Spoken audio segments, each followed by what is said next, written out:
Finally, a clean vault.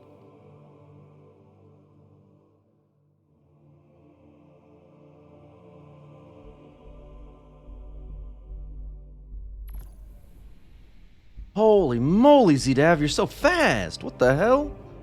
You're nuts. He's insane. How does he do it? Makes no sense. It's like the man's got insider knowledge of some kind, but that's impossible. What's up, boss man? Hello, Raymond. Hello, Mind Eraser. You are gaming. Absolutely gaming. Capital J up. This is not the right account.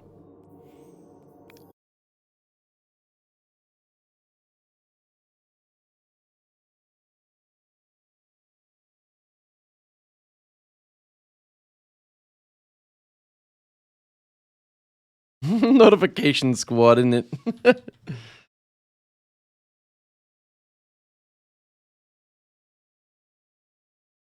Good day to you too, Don Barnes. That's what we like to see. All right, back to it. Trial 2, this time hopefully the right account. How you doing, Brian? What's up, big man, large fan? Nice password, thank you. I think it's a nice password too.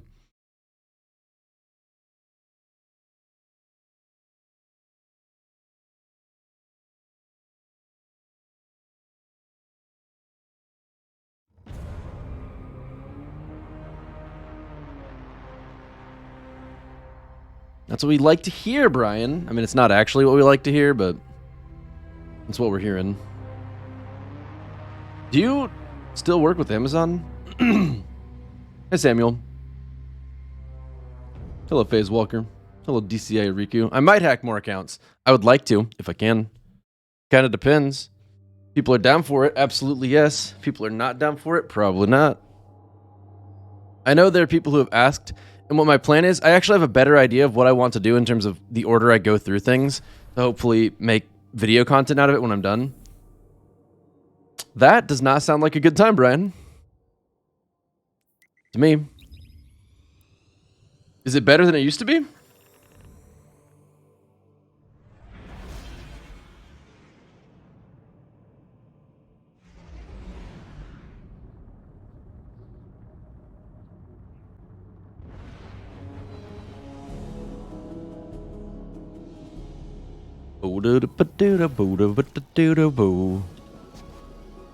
It does have T-bowing in it. Nice, Z-Dev. Excellent link, homie. You'd be down, but there's anything valuable on it anyway? Well, I mean, that's subjective. That's the fun of it, isn't it? Okay, so I got to get some hammer charges used, and I've got to, Do I have Cabal Gold right now? Are we sitting on a stack of Cabal Gold? Yep, cool. I'm gonna go do that. My mouse feels like it's much higher sensitivity than usual. Well, maybe not much, but like slightly. That's probably the much clearer way to say it. I'm glad you're getting paid more, Brian. You've been there for long enough that you should be. Have you been trying to get one, I don't know why I'm calling you Keyblade. Typhlosion?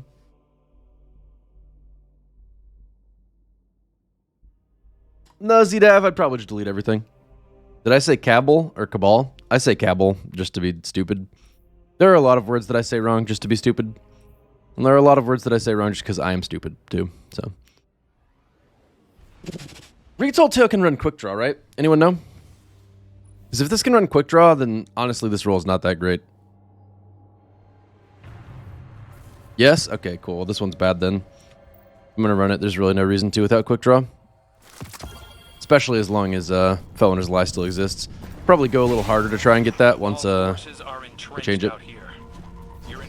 Here's where I'm really lost, though. Those command carriers are likely to send reinforcements, but I'll try to draw their air support away. Clear the field. That should buy me enough time to take down the Let's pull out the Imperial Needle. the way So, forward. am I ever going to want to use this Royal Chase? It's a Void Scout Rifle, so there's that.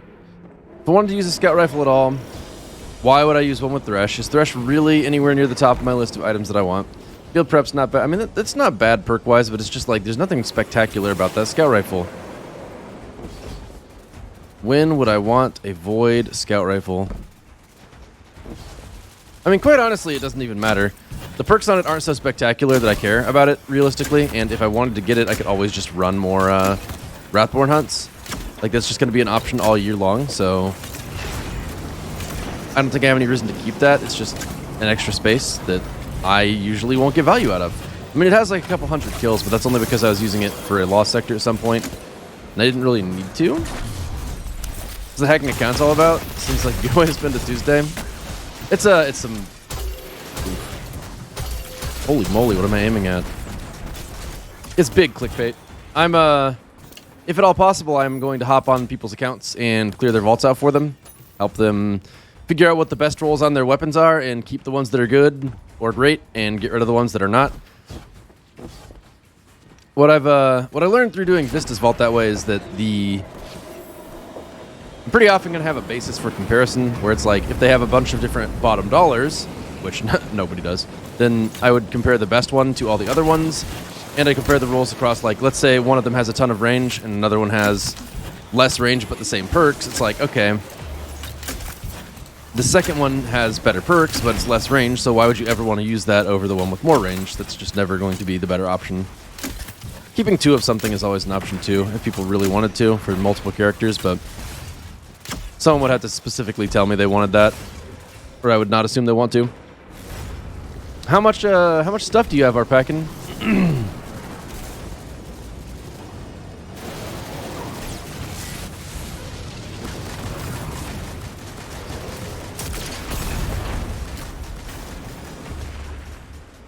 Yeah, I clear my vault all the time, Sutures, so if someone tried to clear my vault, they would find nothing they could delete.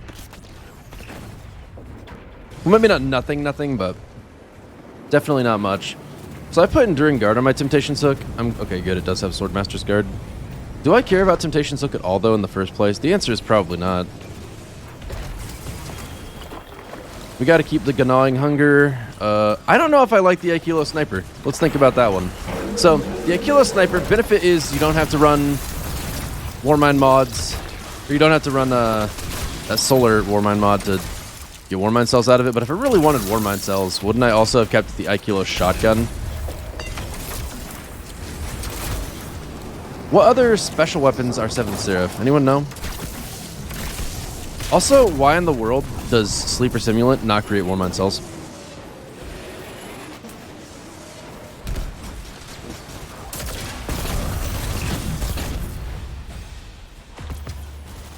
Sidearm.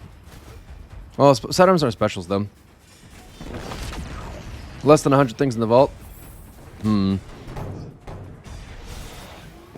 I guess it depends how much, like, if you have a bunch of extra stuff, that's going to wind up being a lot more interesting, because if you only had, like, 100 things in the vault, I'd probably have a pretty hard time finding things that were worth dismantling. Like, unless you wanted me to go with really high standards, because I could go in with really high standards and just, like, delete a ton of shit, even so, and reduce your gear down to, like, the, you know, best thing within each archetype. But that is... I mean, I assume you don't want to do that.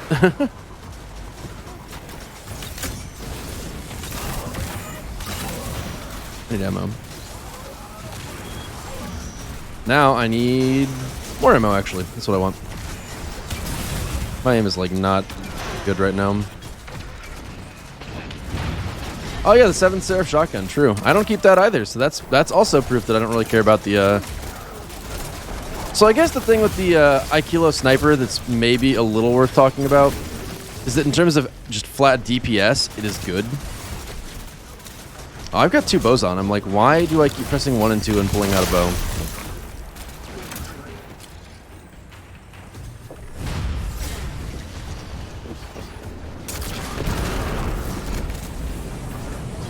That was an effective rocket.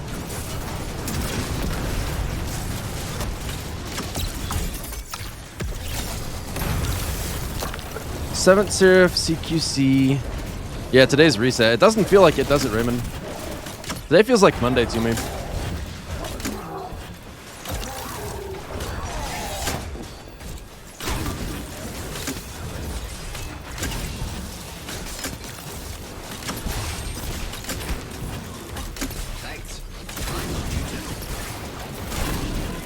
You know, I think that your loadout should affect what heavy ammo drops you get. Holy crap, that guy just almost melted me. And that's not a fire joke. Can we get a GZ in the chat for ZDAV? He just hit 80 agility. It's a pretty big milestone, actually. Nice agility, ZDAV. It's actually pretty nuts, man. I'm surprised how into agility you are. I mean, dude, RuneScape is honestly such a cozy game. All the different things that Glad was saying about... I joined Glad's stream the other day and listened to him talk a little bit about Valorant. And basically everything he was saying about Valorant, I get out of RuneScape. Or not Valorant, sorry, Valheim.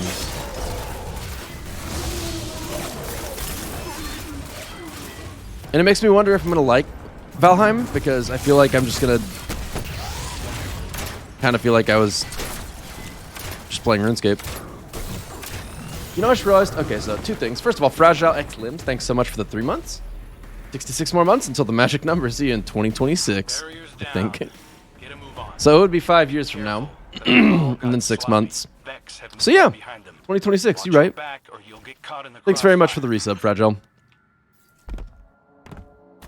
Why are you going for 82, ZDAV? Why that specifically? Morning, Seabond. Today feels like a day. Yeah, most of them do. Some don't. Most do. It would be kind of interesting to see your character art back in, but I would like to go with deleting stuff first at the moment, just because I think that'll make for better potential YouTube content. I didn't really have much of a plan for how I was going to look through Vista's Vault, but I have a much better plan for the next one, and I'm not sure if I'll be able to make a video out of Vista's Vault because of that, but it was some good stream content. It was certainly interesting. I mean, I had fun. Oh yeah, next floor is Sepulchre, duh. Dude, that's big.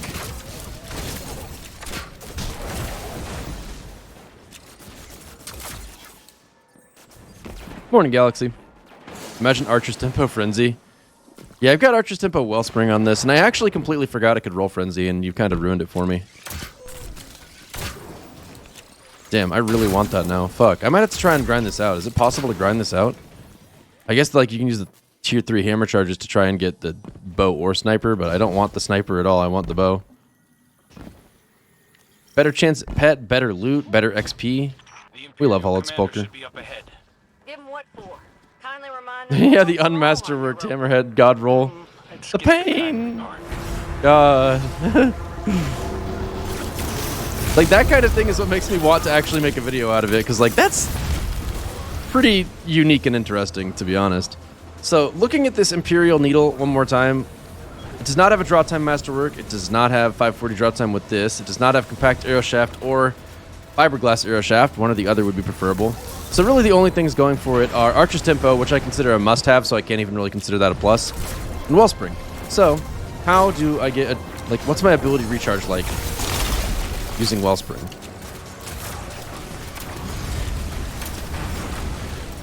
I mean, my dodge is, like, immediately back because it's my dodge.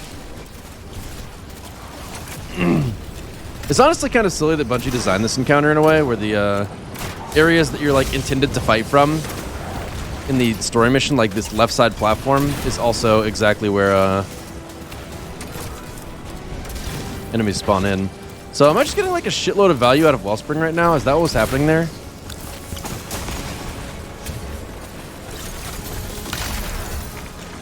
No, improved ability regeneration.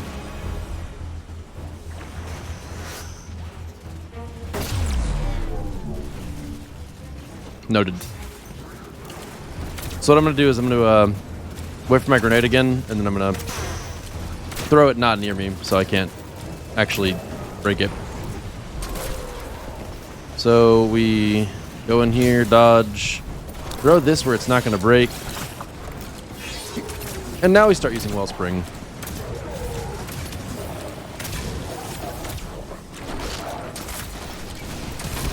Bearing in mind that these cooldowns are like pretty long.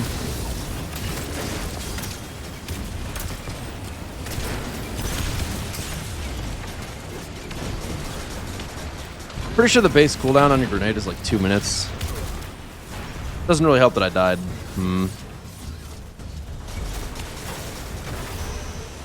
I am a little envious of that, Dexter. That sounds nice.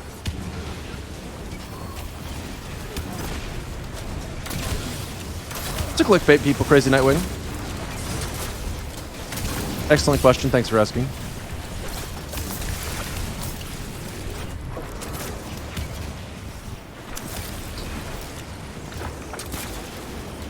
So I haven't done any rocketing, which is silly of me. It's part of the reason I'm here. But I also want to know if this bow is worth keeping at all. Like, Wellspring is actually a pretty nice perk, I think. I just don't know if I care about it enough to actually keep it. Probably not with an otherwise mediocre roll. So what I'm really asking is, do I want to look for this in future rolls? That was quite a rocket.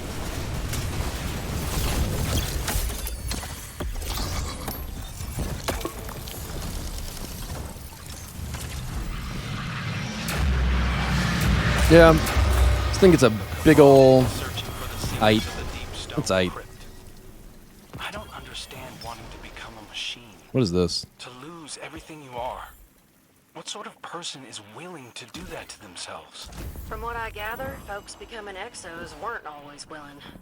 And here I thought the people of the Golden Age were supposed to be enlightened. But the Cabal feel the same way about themselves. The way you talk about the Cabal.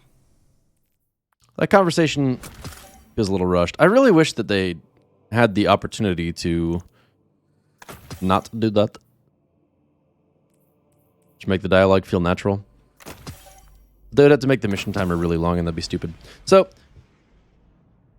I just don't know. I don't think I want this. I don't think I would stick with it. Like, there are times when I would want a void bow, and I wouldn't really run it for Wellspring. Damage perks on bows are so good. Like, it makes such a difference. And Wellspring is honestly nice too, but I don't run my abilities enough to care. Okay, so that's handled.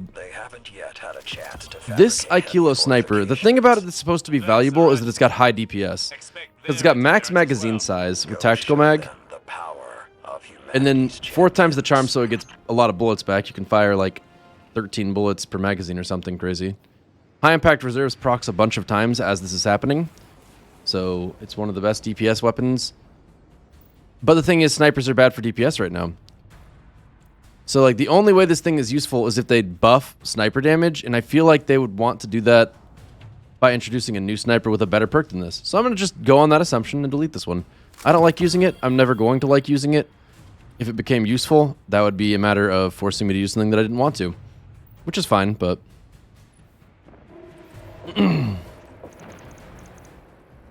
not enough for me to want to keep it. Then we've got the Stars in Shadow. Stars in Shadow. I hate this thing. I hate this thing so much, but I also recognize that it's good. Pain.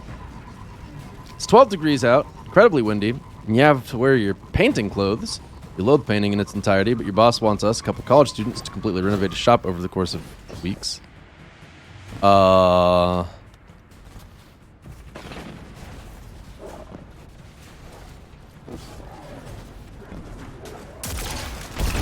Just gotta be like, that is not my job. And then walk out the door. That'll show him.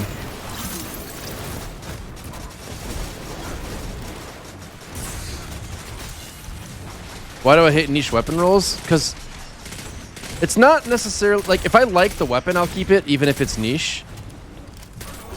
But I just don't like that weapon at all in the first place. Like, if it doesn't feel good to me, that matters a lot. I'm always going to favor using something that I prefer the feel of over something that I don't like as much feel-wise. Are you talking about the sniper rifle that I just dismantled, though? Because that thing, I've never gotten good use out of it. I tried to use it for, like, the thing is, you don't use snipers to make warmine cells. You don't want to use snipers against weak enemies, like, ever. Yeah, this doesn't have impact casing, which is a little bit pain. But the impact casing damage is not very much. It's like either 2 or 4%, I can't remember. And I like having the max blast radius bar, so I'm pretty happy about that with the masterwork and black powder working together. I love you too. It doesn't need alloy casing because the reload speed is already maxed apparently with impulse amplifier, or close to it. But yeah.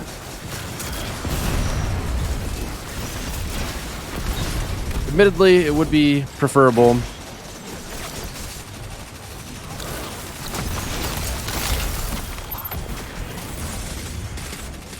to have impact casing. Actually, I guess for me personally, it wouldn't be. Yo, Potato! Thank you so much for the 22 months, Potato.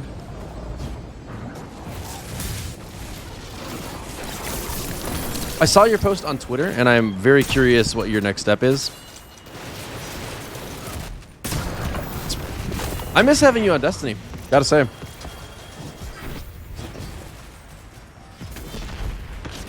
I'm so glad that worked. I hate this activity. I've never died more times to drop pods than since they released this activity. It's just everywhere.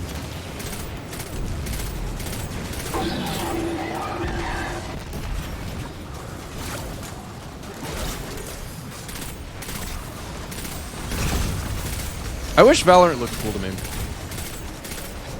Because a game that's actually like pretty heavily based on skill and decision making and not just like randomness or bullshit abilities. I guess I don't know enough to say that it's not based on bullshit abilities at all. If I was more involved in the community, I'd know what people complain about.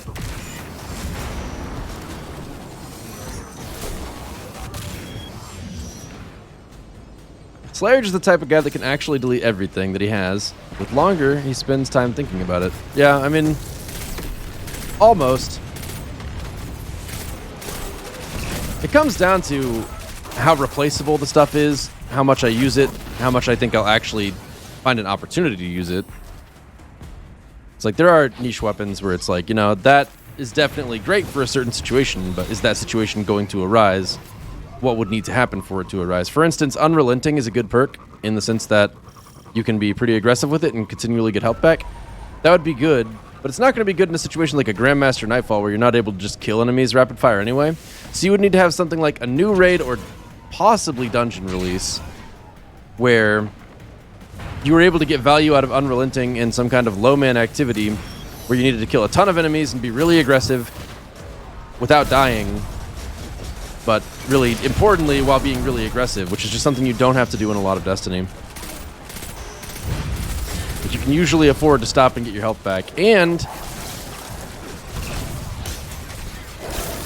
another constraint on that is going to be, like, you can just play a Devour Warlock in most cases. That might just become meta, so you would need to have to use some other ability. Like, it would have to be a non-pure combat encounter, because if you could just use Devour, then that would be a better answer. And,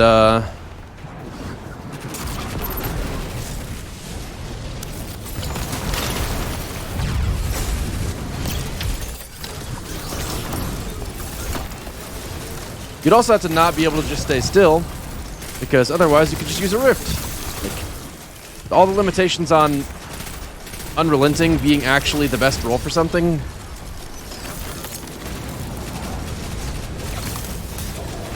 Pretty crazy.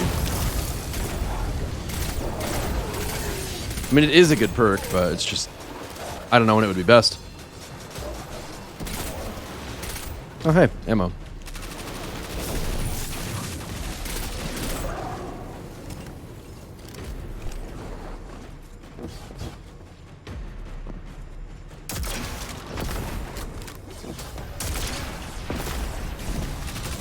That was not terrible, I guess.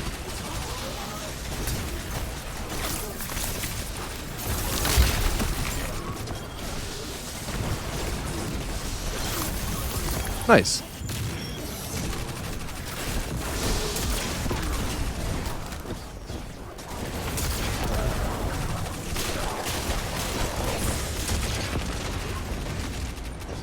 actually making some progress on this rocket thing. That's what we're talking about.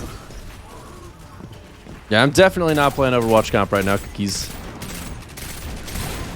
Are you playing Overwatch comp right now, Cookies? Why use Unrelenting when have invisible health bump Worm Crutch? Because Worm Crutch sucks. Fuck Wormhusk. It's pathetic.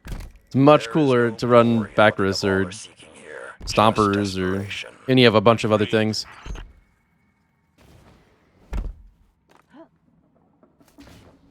I can't play Overwatch comp, Zucher. It's just, there's no time.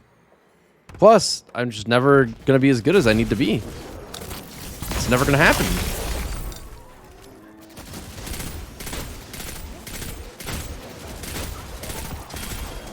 I actually don't know if the level of skill that I want for myself is actually unrealistic or not. Oh, go to sleep then, Cookies. What the hell are you doing in chat?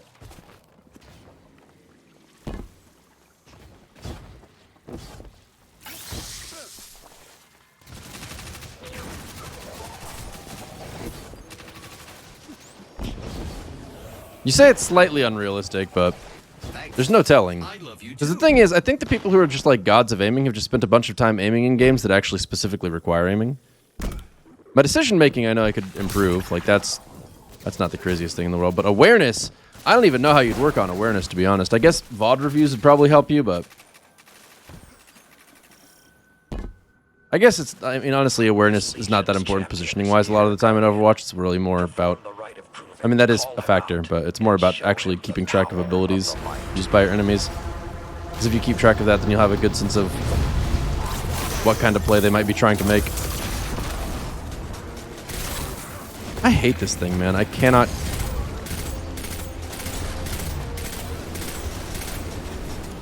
I just cannot get into it.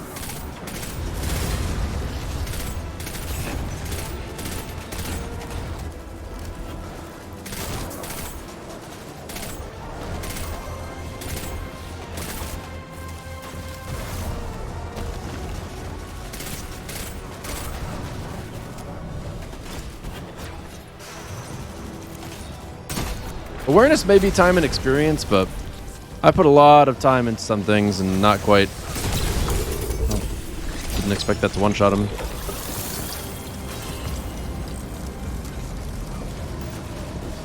Dude, pulse rifles just feel like booty cheeks everywhere, but especially PvE. I mean, I don't like seeing this many white numbers. I'm looking for pure yellow in PvE. Every white number is a failure. Like right there, for instance, failure. You hate to see it.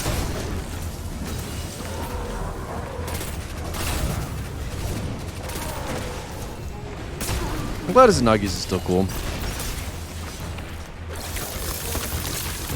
I worked exactly how I wanted it to. That was a good feeling.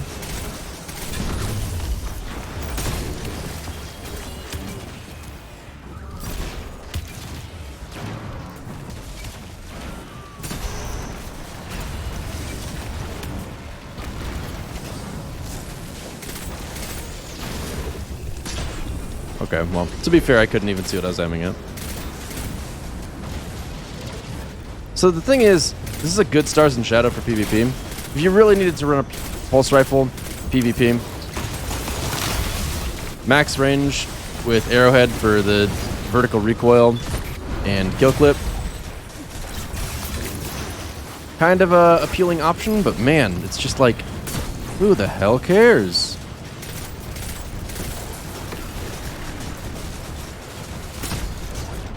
I'd like to be able to aim now, please. Okay, then whatever.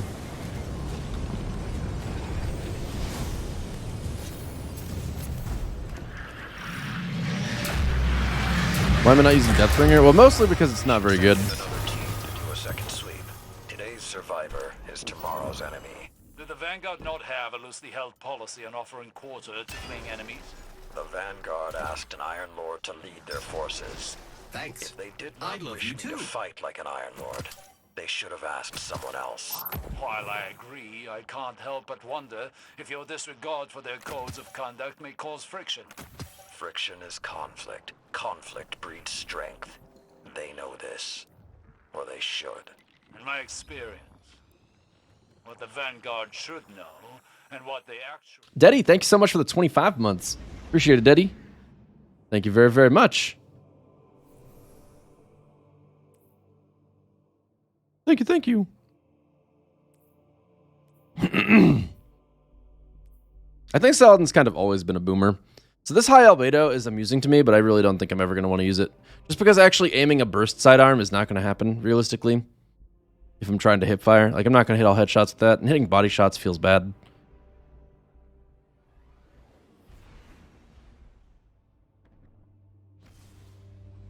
Thanks. I gotta be honest, as much as it's cute, I just don't actually like it that much. It's cute, that's all it is. This hipfire grip osmosis blasphemer is probably what I will take into presage if I do it today. But I don't think it's actually that good of a roll, because it could have better perks here. I mean, assault mag's good. Handling's probably good. I don't know. Captain Jack. Thanks for the sub. Appreciate that, Captain Jack.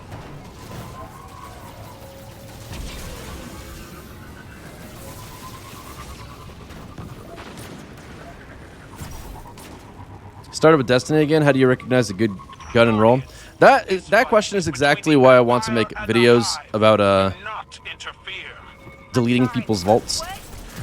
Because figuring out which gun is better and like talking about why one perk is better than another perk is kind of the whole point of that. But basically what you want to look for is good perk rolls. There are a lot of perks that are very valuable, and there's a lot of perks that are really not good at all. And then there are perks that are good on some guns and not good on other guns, and it's all very confusing because of that. Telling you what a good gun is, like, there's no general one-size-fits-all solution to that, unfortunately. But generally speaking, if you go for a damage perk and a reload perk, or just, you know, one or the other, that's probably a good starting point. And pulse rifles do not feel good in PvE.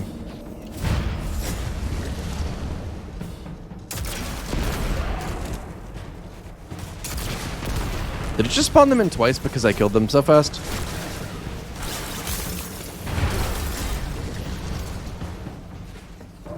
Ability regeneration perks are also good. Yeah. So like Demolitionist or Wellspring are things that can be good. Rampage, Kill Clip, Multi-Kill Clip, Frenzy, especially Frenzy recently. Those are good. Rapid Hit, Outlaw. Basically, if the perk description says that it gives you a boost to reload or damage, those are what you want more often than not.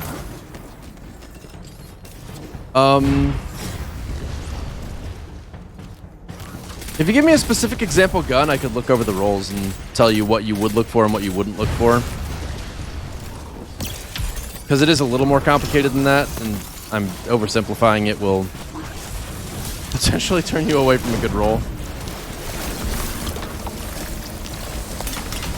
I'm glad there's little heavy ammo boxes in this, because if there wasn't, I don't think I'd ever have heavy.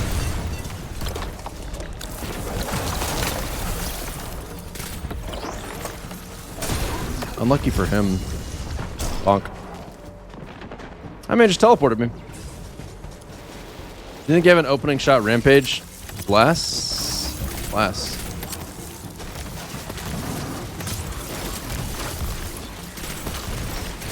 So like opening shot is actually a pretty interesting, that's a good example perk actually. It's like opening shot is really good on sniper rifles. It's pretty good on hand cannons.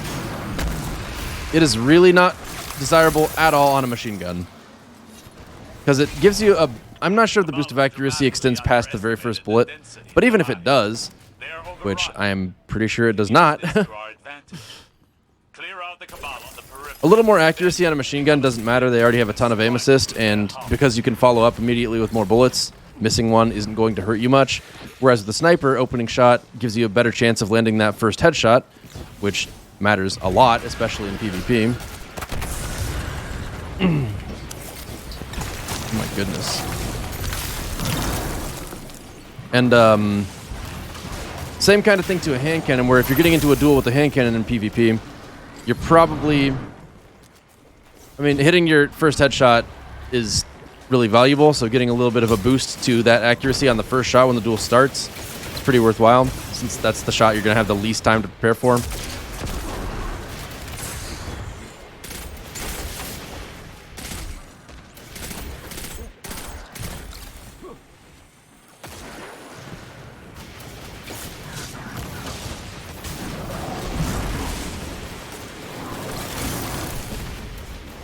I get confused when comparing impact, range, and fire rate. Would love a video. What the fuck? Oh. Impact, range, and fire rate. Yeah, that's definitely... That's like a separate topic in itself, actually, just because when you're talking about those stats, like, impact is basically just the archetype of the gun. Right, so a 180 hand cannon is always going to have the same impact as other 180 hand cannons, barring like maybe some exotics would be exceptions. So you're not going to want to look for changes in impact, but that helps you compare which guns you might want to go for versus others. But that itself also changes on a seasonal basis just based on the balancing. For a long time, 150 hand cannons were the go-to. That was what everybody wanted to use. And now 120 hand cannons are what people want to use. So even if you have a really good 180 or 140, more likely than not, it's not going to be able to compare to the 120s. But yeah, I could definitely make a video talking about that kind of stuff too. And that'd be a good topic to weave in, because it's very closely related to the other things that I'm planning to talk about already.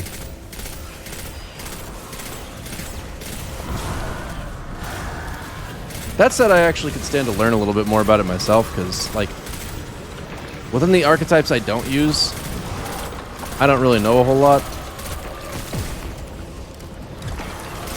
The thing that brings this to mind is specifically that I'm using a pulse rifle, and pulse rifles, like, I'm not really sure what value there is to be had in high rate of fire pulses versus low rate of fire pulses.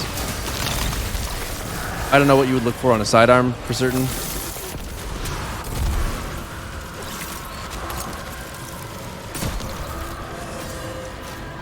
Yep. Good and everything except the difference between draw time and charge time on bows. Charge time? Is that a stat?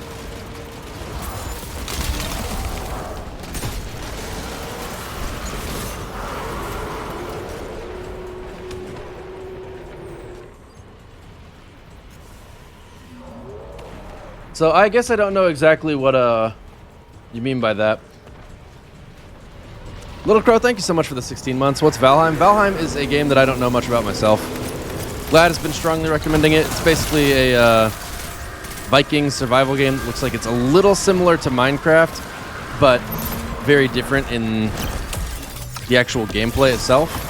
Like Minecraft is more about building and creating, whereas Valheim is more about exploring and defeating bosses, but both of them rely pretty heavily on world exploration and gathering resources and having efficient storage and that sort of stuff.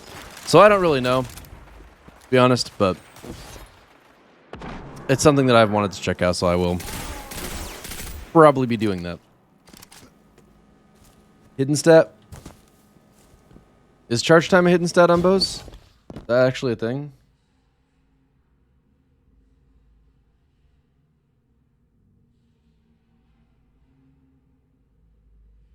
The brood is relentless. No. But do not lose sight of your target. The Cabal's champion is near. They cannot deny them.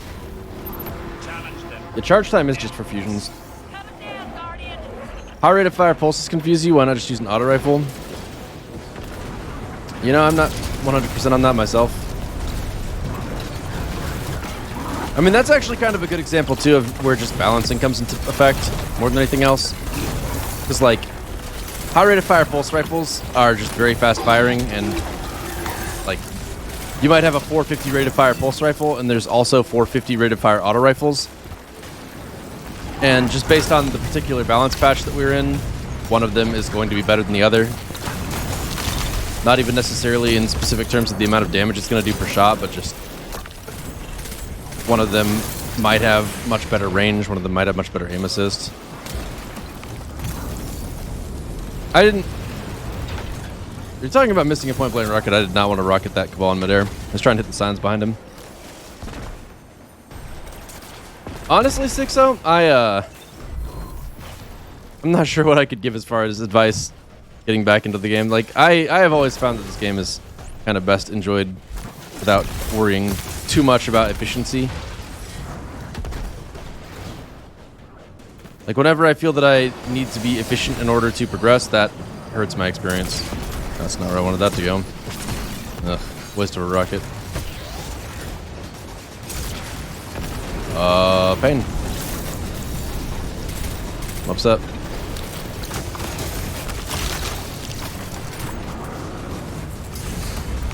I really want rocket ammo.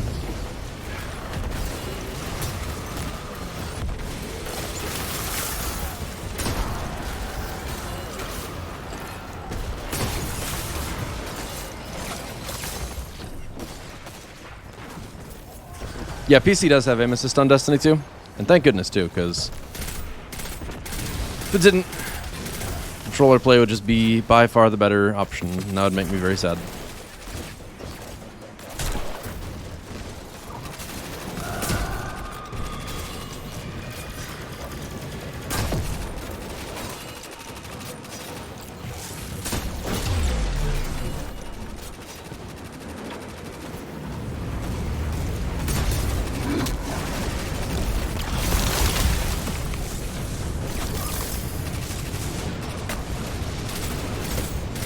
Man, pulse hipfire feels terrible. Pulse aim down sights feels terrible. I don't know why people would like pulse rifles. I guess because it feels different to them. It's probably the ultimate answer to that question, but I am not satisfied with it.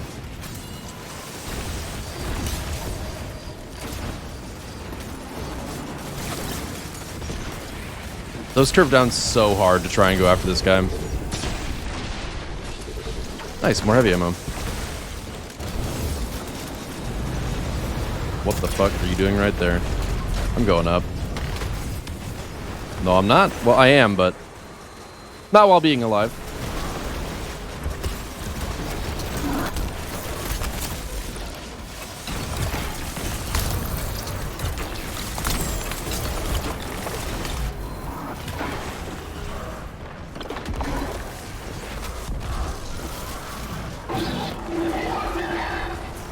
Any more ads?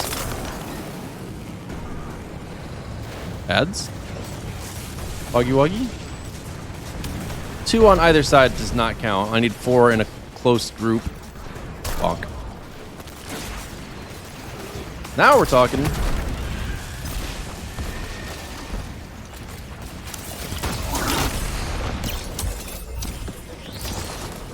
I hate that super.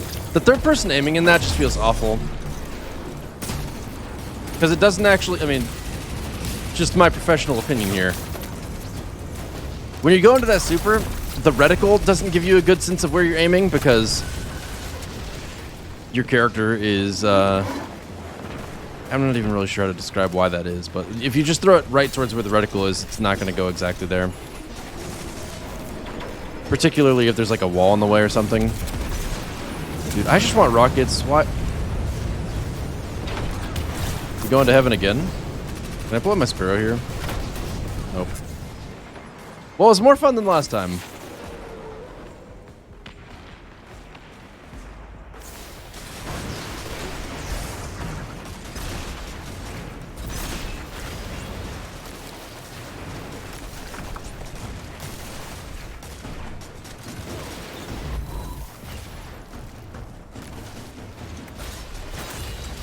It really pains me that I have no rockets for this because there's so many enemies. I didn't expect them to actually get a chance to group up that much.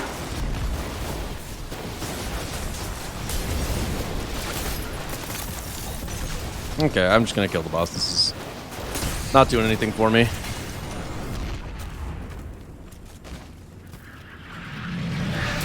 Other than making me sad since I don't have any heavy ammo. It is successfully doing that. I cannot stand the Hive. Just looking at him makes my skin crawl. The Hive are not that fond of you either this holiday. Can't blame Keitel for wanting her people to burn out that nest. Nowhere those things belong but gone. You have a sense of conviction that I find fascinating. Yeah, well, I'm a fascinating person. Oh, do you want to shoot this thing that's far away? Well, now it's going to curve and try to aim and will fuck up your shot royally. Yeah. That's this game for you sometimes. The aim assist is usually helpful, but not always. Can't complain about it, though, because it's helpful so much that if you start complaining, you look like a dingus. Best to avoid that. So this Raiju's harness, are we going to bank on the idea that they're ever actually going to buff Whirlwind Blade? Because if they were to buff Whirlwind Blade, I mean, that would be pretty sick. I should probably change this to Arc while I'm upgrading. I definitely want an intellect mod on it, because the whole point of it is to use the super well. The Cabal are entrenched, prepared for our arrival. They've erected a proving ground outside that massive tank. They did what? Our pack hunts. Telling me the Cabal are sporting an erection right now? Gross.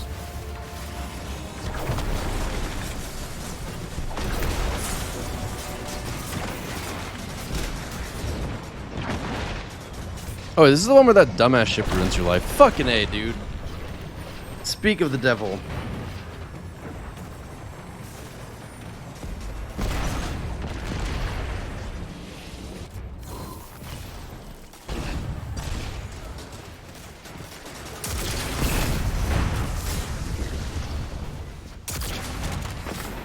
Ah, I didn't weave it between them. So many of them lived. Well, this is probably my favorite battleground at the moment just because it starts with 2 heavy things instead of just 1. Pretty tired of it just being 1.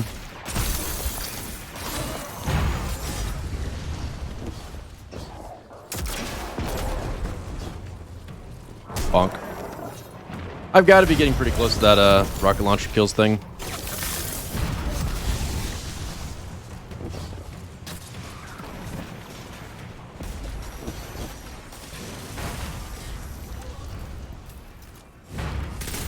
Yeah, the first 2 rockets probably should go to the ship every time, but in my case, I'm specifically trying to complete that prismatic recaster thing, which requires rocket kills, and I don't even really know why I want to do that, but I'm dead set on getting it done. Dude, this just feels awful. How do people like this?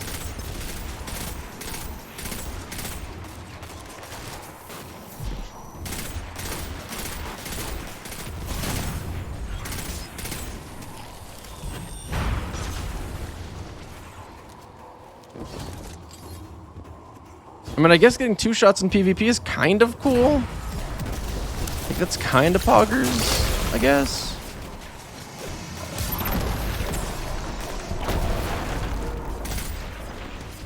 Not very, though. Hey, Vista.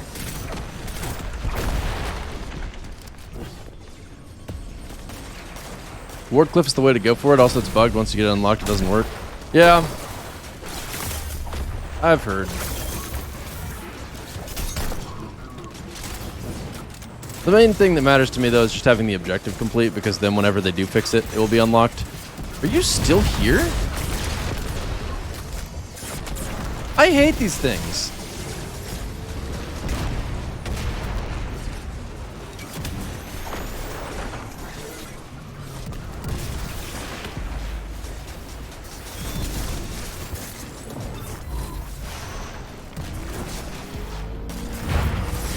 Oh my god, that's fucking Cold Heart. That guy's using Cold Heart. What year is it?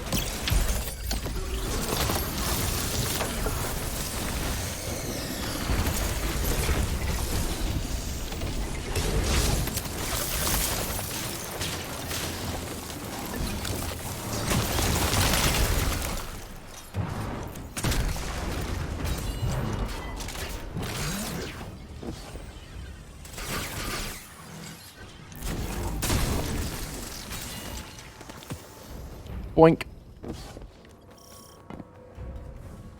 Ooh, more rockets. Very cool. When I first loaded into here, I actually got so confused about where I was. I still kind of find it a little confusing, actually. No, not this area. The next area.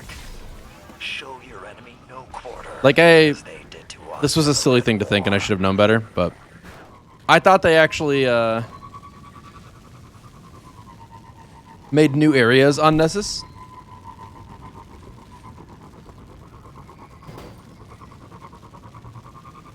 Obviously not. Some guy really came in here 15 minutes ago to call Slayer a virgin, then didn't say anything else. Oh. Yeah, like this area confuses the hell out of me now. Like, is... I mean, I guess they did add a new area. Because, like, this is where you fight the servitor, and then Zir spawns in over there on the right. And this whole area over here is new, and that's why it confused me.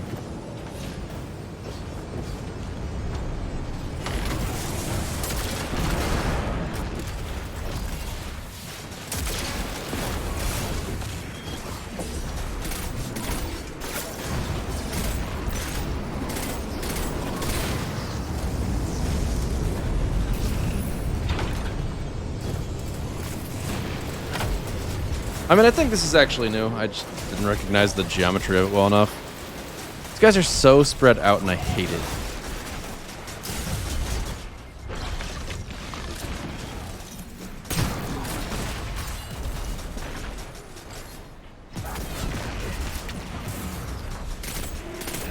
If Coldheart doesn't get stasis element, that would actually be crazy. I mean, it very clearly should be.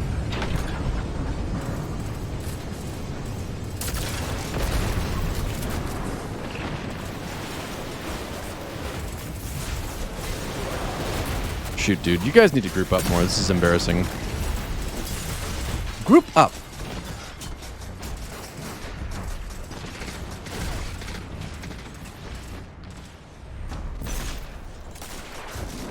Oh, wait, there was heavy ammo here. Fuck, did I miss it?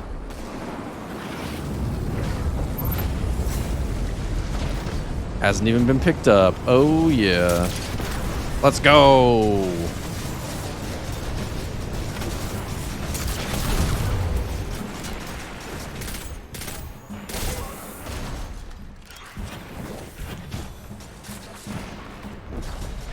Man, you don't really see a whole lot of people running tether these days. The camo subclass is used pretty often, but that's just for camo, not for tether.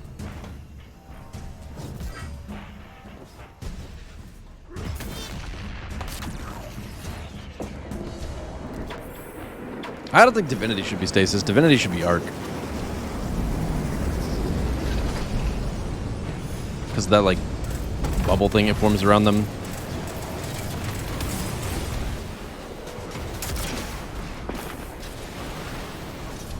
Couldn't actually tell if that was a good rocket or not. I hope it was. I like to think it killed like 25 guys.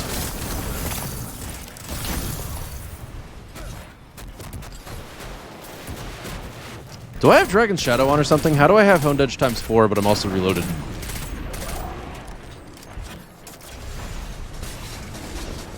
It's actually confusing. What the hell?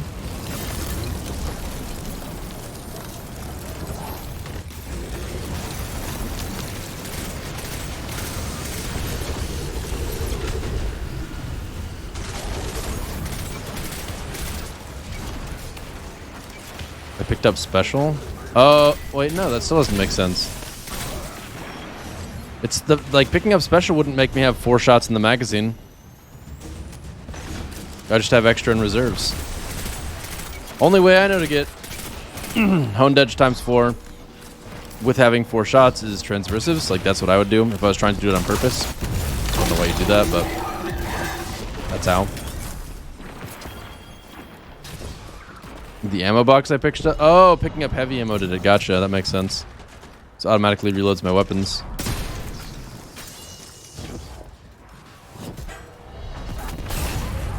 What a bitch.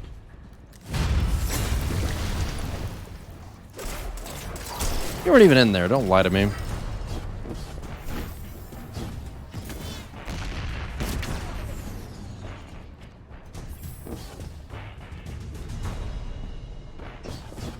Now, begin the rite of proving. Oh, I didn't know the box gave full special. That's kind of cool. What we're made of. That's not visually obvious, that's for sure. Them trembling.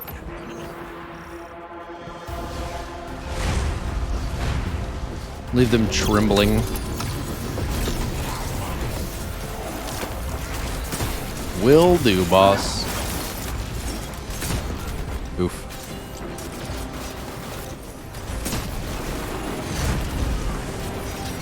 Damn, we're beating his ass.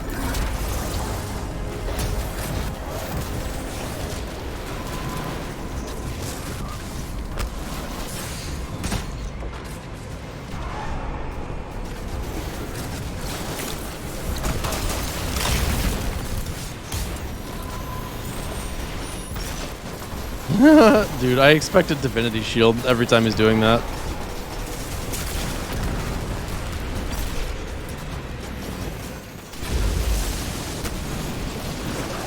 Nice.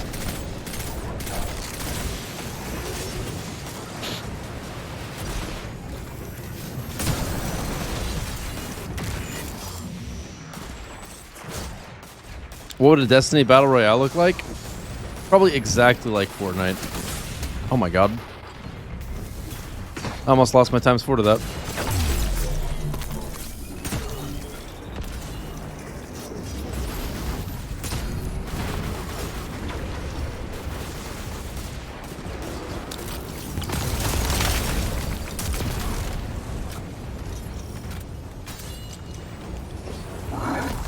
I better be careful if we're going to finish this activity before I get my rocket kills.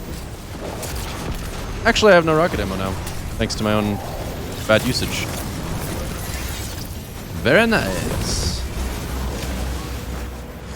Let's go! Rank 85!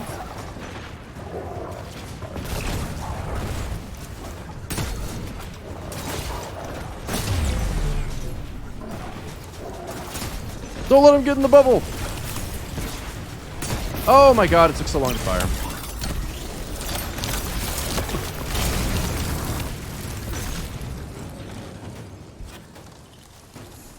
We did it. Let's go! Let's go, lads. Imperial Needle, boys. Imperial Needle a second time, boys. What matters is that we One Cabal gold. It's one short of a useful amount. Spoken like an Iron Lord. You could have been one of us, Osiris. The Iron Lords don't hold a monopoly on strategy. I thought you were a more pragmatic lot. Thanks. All or I love you nothing, too. like. The Red War? That was different. We didn't have our light. After Siva, after everything the Warmind put us through, we couldn't risk more losses. If I'm not mistaken, didn't young Aphrodite disobey your orders and fight lightless? She did. How young could Aphrodite possibly be? Oni 1, thanks so much for the 4 months. Appreciate it, Oni. Thank you, thank you. Alright, so we've got Gambit. Gotta play some Gambit. Because I want a bottom dollar, but that's really... I guess that's not a high priority. Outlaw multi-kill clip. Wow, that's a great roll on literally anything else. Sneak bow, sympathetic arsenal. That's kind of terrible. It's highlight, but not so highlight that I actually care.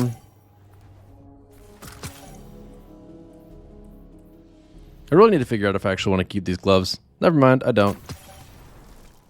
That's easy to figure out.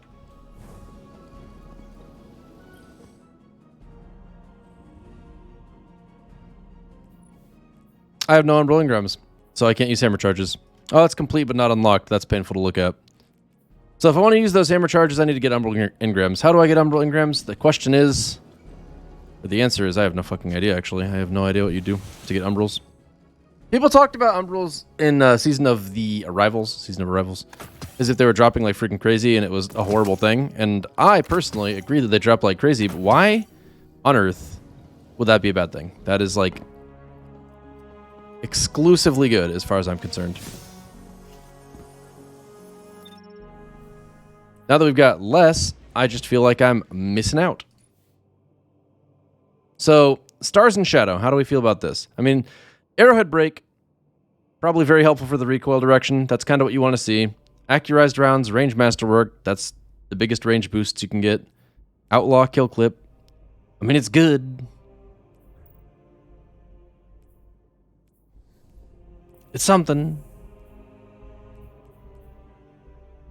I probably should, like, just for the sake of having a vault deletion of my own at some point, just keep weapons like that because it is a god roll. And just because it's a god roll that I don't like and I don't want to use doesn't mean that it's not a god roll.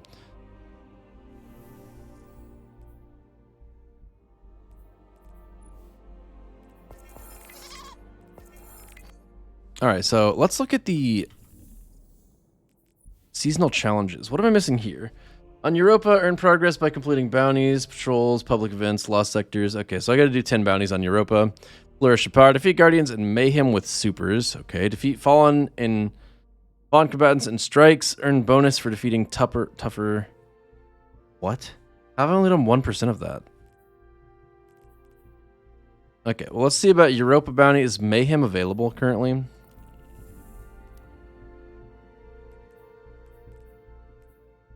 No. Unlucky. So we can't do that one. Let's do a strike on Europa. Kill some fallen.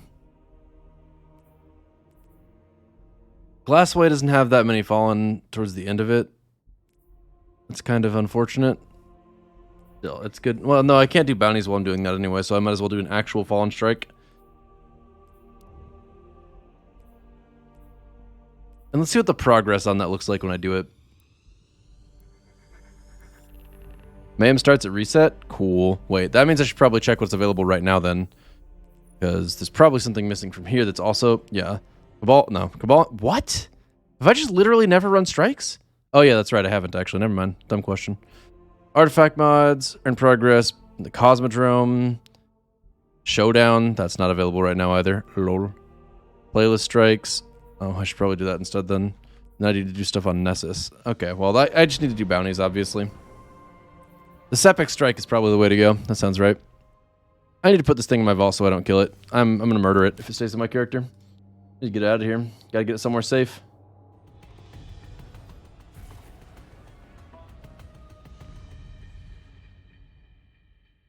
And now it is currently the only thing in my vault.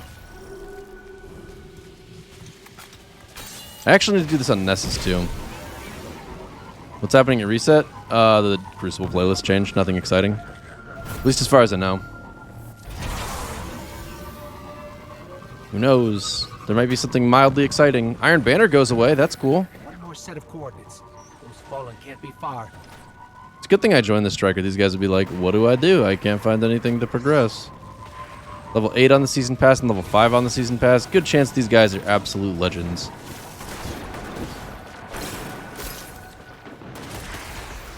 Bring it, buddy.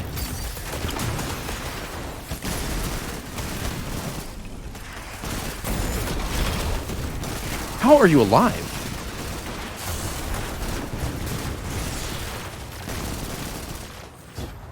You know, as far as auto rifles are concerned, this actually does still feel pretty good. Let's narrow down a location. Let's go.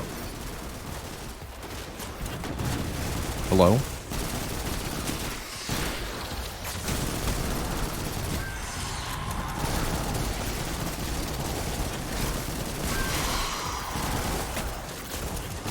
So I don't know what kind of progress I'm getting on this, but I'm realizing just now that, like, really, I'll probably get these done when Grandmaster strikes are a thing. I've not been doing strikes because I don't care about Nightfalls until they're Grandmaster, and I don't need materials from them, so I've been putting it off.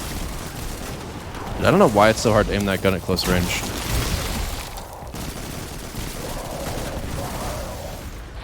Captain, It doesn't work in my brain. private. Sounds juicy. What's going on? Sorry, Cap, I cut the line. There's a buzzing in my brain. I think the Fallen are ripping up my ship.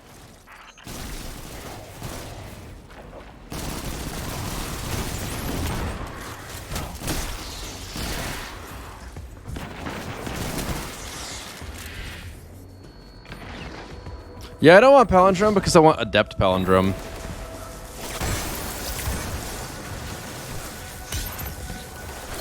Stay close. I'll have those barriers down soon.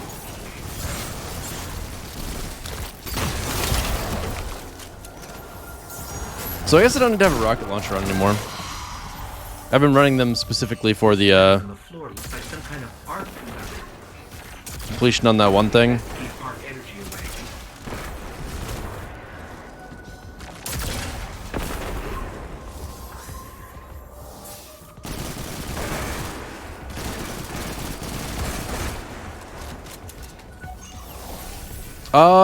Sure, Isaac. How much stuff do you have in it? How intensive a vault are we talking?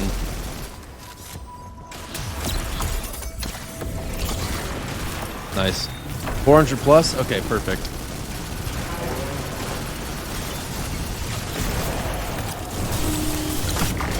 I think that puts you at the top of my list. Can you DM me the login on Discord? I will never take what you do for granted again. Help me. I will never take what you do for granted again. Didn't he just take it for granted twice back to back?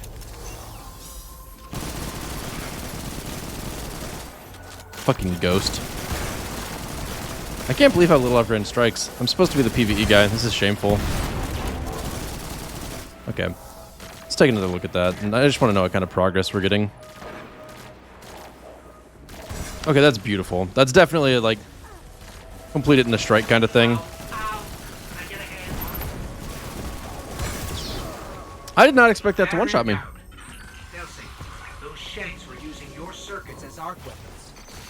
The Fallen are worse than the Dude, there was a guy on Twitter that actually was like trying to equate me doing a vault cleaning for Vista to people doing recoveries Look, his ghost loves him. on Twitter. He's like, it's the same TOS violation, isn't it? Like, Not pressing. people have got to put away their pitchforks when it comes to PvP with that in mind. You know, if it, you either got to hate both or Guess they're not the ones we want. hate neither. Gotta, you know, gotta be consistent here. New arc pulses now. Your argument's the TOS, then, you know, they're both breaking TOS. And the thing is, yeah, it's definitely a case of absolute brainworms. As very well put. But the best part is that there's actually nothing in the TOS that says that you can't let other people use your account. That's not a thing at all, I'm pretty sure. Like, I really tried to find it last night. I was looking through, like, code of conduct, terms of use, license agreement, and just could not find anything with regards to account sharing at all.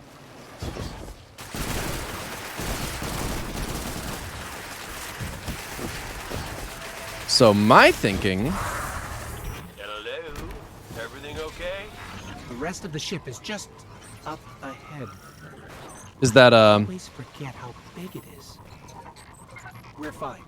Failsafe was. well, actually, another interesting part is, well, no, you know, no, never mind. I'll get to this in a second. Anyway, point being, it's not against terms of service to have other people on your account, so he can suck an egg. That's just a dumb point to make in the first place. And more importantly, the reason that people have an issue with account recoveries is not so much because someone's playing on someone else's account. It's because someone is playing on someone else's account and earning stuff that they would otherwise be incapable of earning. Like, at the expense of the playlist, where other people could be trying to earn it legitimately. Like, if there's 3 teams, and there's Team 1 that's just bad at the game, and Team 2 that's okay at the game, and Team 3 that's great at the game, then Team 3 can just run flawless and get their stuff and feel good about themselves. And then, once they're done with that, Team 2 is allowed to go into the playlist, and they have a better chance because Team 3 is not populating it anymore, and they might be able to go flawless. Team 1's never going to go flawless. They're just not good enough. It's not going to happen. Realistically, they know that it's not going to happen, and they're not interested in putting the time in on account of that, right? And that's all fine and well. But they want the loot, so they're willing to pay Team 3 to get back in the playlist, making sure that Team 2 never gets flawless. Because Team 3 is still populating it, even though Team 3 no longer has any incentive on their own accounts to keep playing. Very cool stuff. Which is actually a pretty good example regarding the negative aspects of having Trials gear be farmable, because when Trials gear is farmable, it creates the same problem in a different way. Like, people, Team 1 or whichever the good one was, I've forgotten my own numbers, is going to stay on the playlist forever if they can farm Igneous Hammer Adept in the playlist. Shockingly enough. So yes, paying someone to do an account recovery hurts the playlist for the people who are trying to play it legitimately. That is bad. It rewards people who do not deserve to be rewarded because they are not up to the caliber of skill required to get flawless at any point, and they know that, which is also silly. Ouch.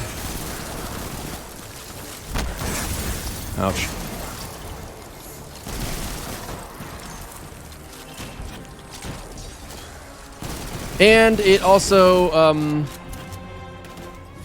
is honestly just kind of unethical for money to be the reason that the gameplay experience is compromised for people who also paid money to have a gameplay experience. You know, like, people pay to play Destiny, part of which is the Trials of Osiris in-game PvP activity, and when they are paying money for that and unable to participate in it to the extent that they would like to because Trials is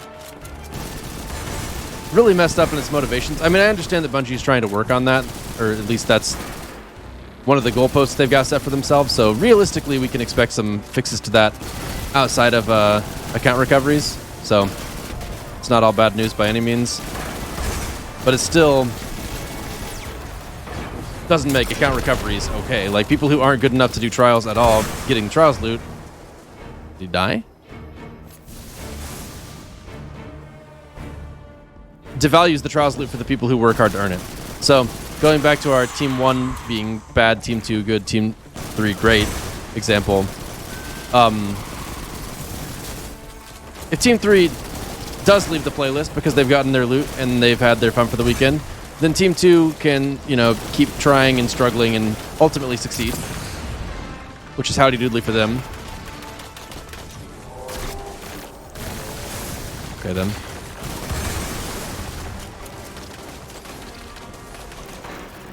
Kind of lost my train of thought there for a moment, actually. Hold up. Exodus Black is all clear. Failsafe, you feeling any better? Yes, thank you. As well as a ship AI can. That is a good question, Isaac. I am thinking probably... Always be here for you. And who's better than us? We're awesome. Honestly, once I get these bounties done, I'd give it a couple hours. Unless I come up with something else I want to do. Like, if I don't know. Are you available today? Like, will you be... If you're going to be in chat, then I can... I mean, I guess if you have a time that you would be leaving chat, then that would impact my...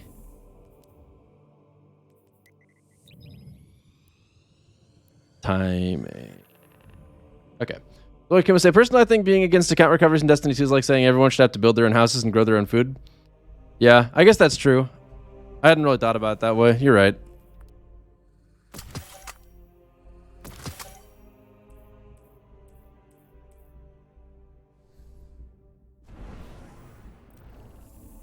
So if an OK team gets flawless, like, man, that was cool, let's go again, then it's just cool for them to be put against Sweat Lords for the rest of the weekend and can't play against there for the most part average player. Yeah. So I've got to do European bounties. Can I look at that one more time, please? I wish it wouldn't back out of that for me. Also, I'm in the middle of a strike, apparently. We're approaching the temple, Petra. Copy that. Standing by. I gotta do 5 Cabal strikes. Holy crap. Okay, I'm gonna go do Europa stuff and Cosmodrome stuff after this. Actually, I'm doing it now because I'm not bothering with this goddamn strike. Good. Descend to the heart of the temple.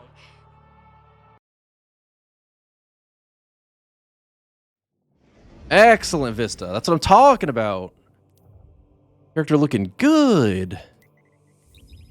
Yeah, but this is a video game where all loot does not matter in the grand scheme of things. Houses matter, Igneous Hammer doesn't. Just to be... Kuma is shitposting, and I was agreeing with his shitpost because it was me shitposting as well.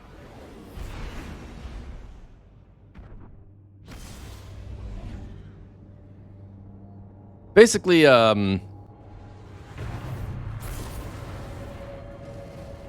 So, okay, the point that I was trying to make is that if Team 3 leaves the playlist, then Team 2 is able to go flawless.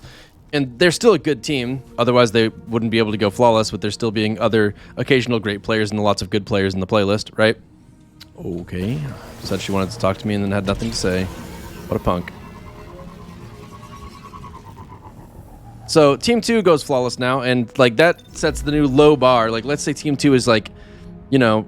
just at the level of skill where people are going flawless. There's like a very sparse teams below that skill level going flawless, right? And then whatever skill level Team 2 has then becomes the standard for what having flawless gear means. Like, if you have that gear, then you are that good at the game. And the prestige associated with that is a big part of the appeal for people to go for it. So Team 2 gets to feel great about that. Team 1 getting the gear because of recoveries makes it where Team 2 doesn't get to feel as good about their gear because the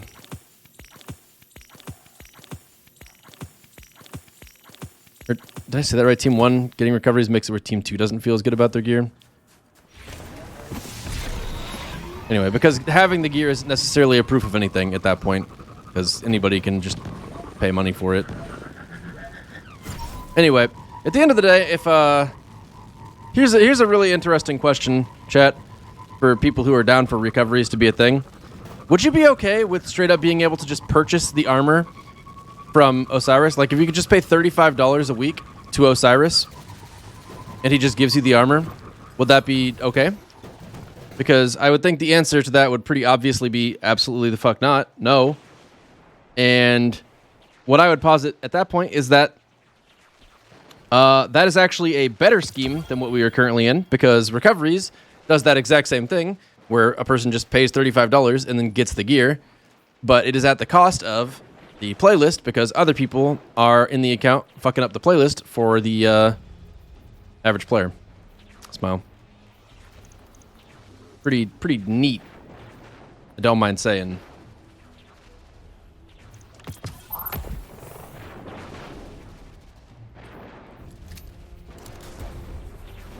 Like, we have that system in the game currently, but with the additional negative externality of now the playlist is a lot harder than it really should be, because the really good players have an incentive to go all out to win and to continuously play all weekend. What about free recoveries? I mean, I would argue that's also bad, but it's also not as bad in my mind. Like, I would think that that should still be not allowed. But if someone is doing free recoveries, that's less reprehensible, because they're obviously just trying to help someone out who they otherwise probably wouldn't be able to. The fact that it's the person doing it selflessly makes a pretty big difference, I think. So I gotta get... Oh my gosh. 2 minutes? Okay, well, I'll be back in 2 minutes. Hopefully. Damn it.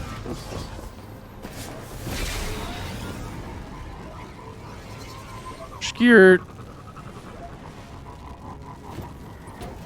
I don't want to load zone myself out of being able to do this.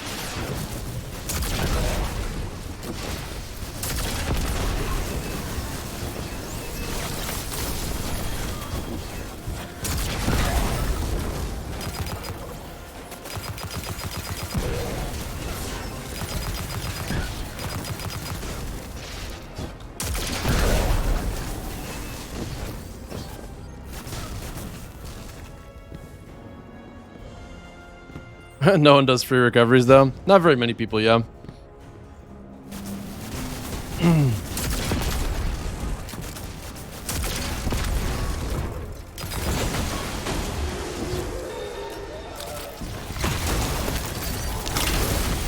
That's nice, I got heavy ammo. We love heavy ammo.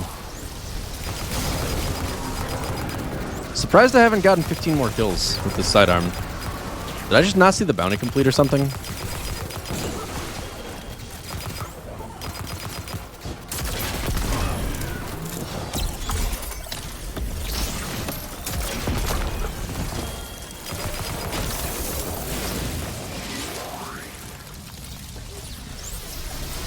So you look down on people who do recovs, or I just do not agree with it? No, I mean, if people are doing I don't look down on them for doing it, because as much as I think it is unethical on some level, it's not, it's easy to understand why someone would do something that makes them money when they are providing a service. I mean, it comes at the expense of something that I think should be valued enough to where we shouldn't just accept that it's happening at that expense. Specifically, it comes at the expense of people trying to play the game legitimately and keeping the playlist in a relatively healthy place for the competition's sake, which is a big part of the point of in-game PvP, having fair competition. But, wow, that took a really long time. Like, I wish they wouldn't do it, because it does have such negative effects overall, but I, again, can't blame them. And ultimately, even if recoveries weren't a thing, I think the playlist would still be in a bad shape, because there would honestly just be less people playing it. Like, it has such significant problems that it would be basically the same, but with even more. Like, the sweat density wouldn't change a whole lot. Yeah, recoveries are letting people play on your account. In this specific context, we're talking about letting people play on your account with the intention that you get in-game gear, and yeah. So this is kind of annoying. I'm not really sure how to deal with it.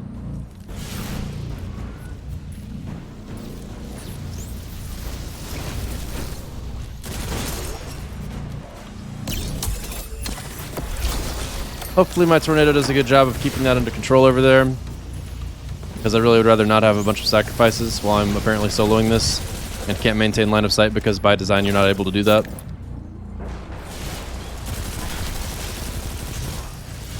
Damn, this circle takes forever to fill.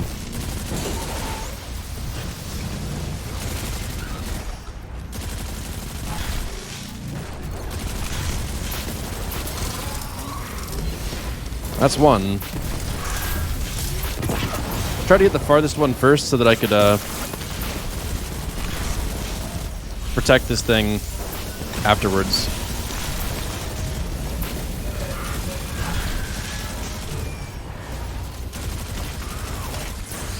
Ow, that hurt worse than I wanted it to. If anyone gets banned for win trading, all I'll say is so should 95% of recoveries. Nobody's gonna get banned for win trading. They took trials down. I mean, Bungie has a pretty consistent policy as far as when things go wrong in Destiny, they blame the game, not the players. It's a pretty good approach, because more often than not, if people are exploiting things, then they really just need to shore up the exploits rather than punish people who took advantage of them.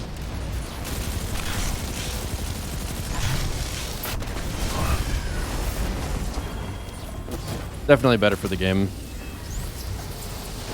I finished that, right?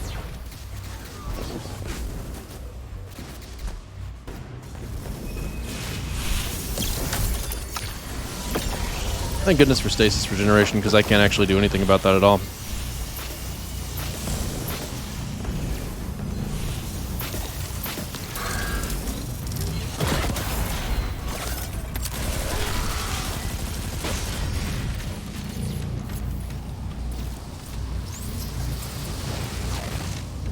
What's wrong with carries? I wouldn't say anything's wrong with carries. I think carries are actually the, like, really the best way that you can do recoveries. Or, I mean, not recoveries at that point, obviously. Off.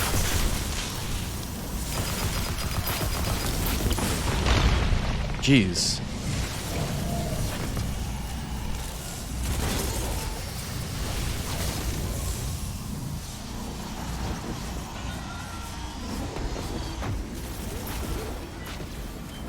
Okay, so I've only got 3 remaining. What the hell is this? Get out of here.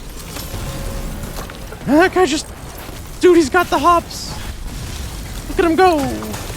It's really handy that Cyclops spawned in right there. Could have spawned anywhere, but it spawned right in front of my face on my grenade.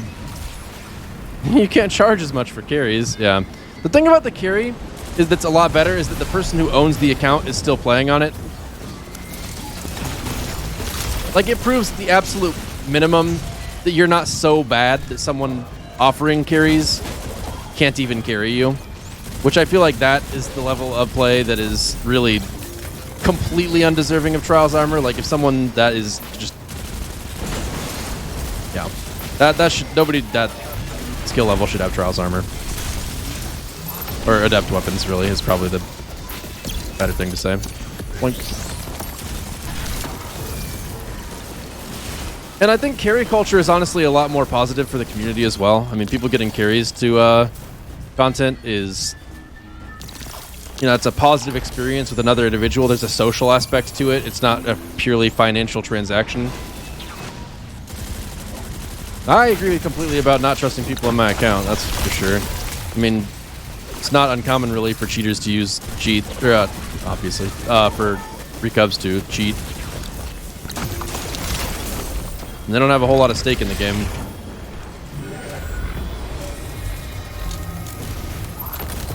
Ostracize the shitters. Alright, now we gotta get Pulse Rifle, Vex, Fallen. Wait, what? Finishers, arc damage. Fallen with arc damage. Okay. Let's do Fallen with arc damage. And I gotta pull that Pulse Rifle out of the vault already, which is why we keep these things sometimes. Could have kept a sidearm too, but fuck sidearms. Time to go kill some Vex with finishers.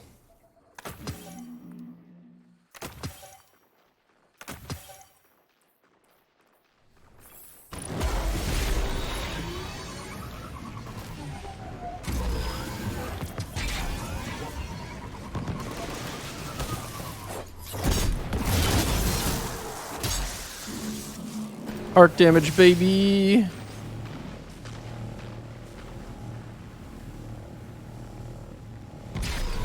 Why is that so hard to make?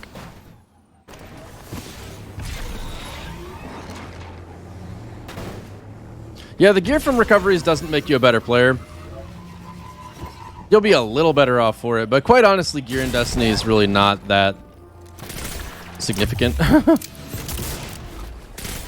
That's kind of a lie, but like accessible gear is typically pretty close to on par with not accessible gear. A really good example of that, and I shudder to call bottom dollar accessible, but literally all it requires of you is that you play Gambit. So if you play Gambit for a bottom dollar, you don't have to get a crazy good roll for it to compete with an Igneous Hammer. Because the main benefit of a 120 is that it damn near... Man, my screen is getting so confused by my jumping.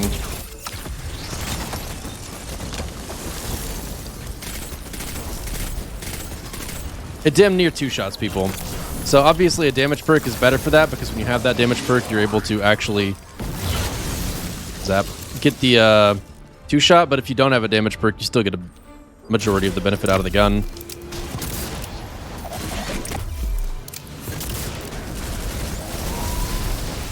That was Vex with finishers, right? Can't even remember what the bounty was.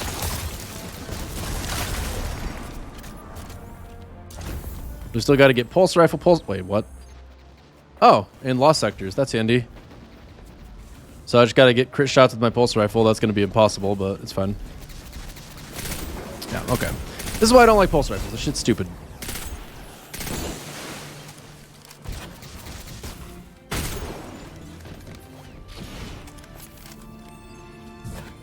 Yeah, 120s probably will get nerfed. I think they're, like, the main reason that I think they really do need that nerf, though, is they're oppressive to play against.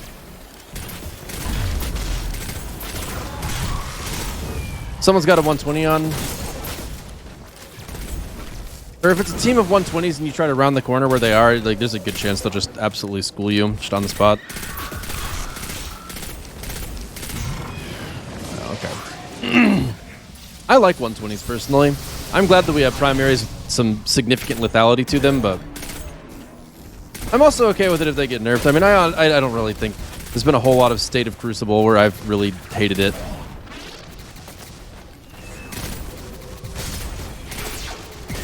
Other than just not wanting to play Crucible in general, because I prefer the game's PvE most of the time.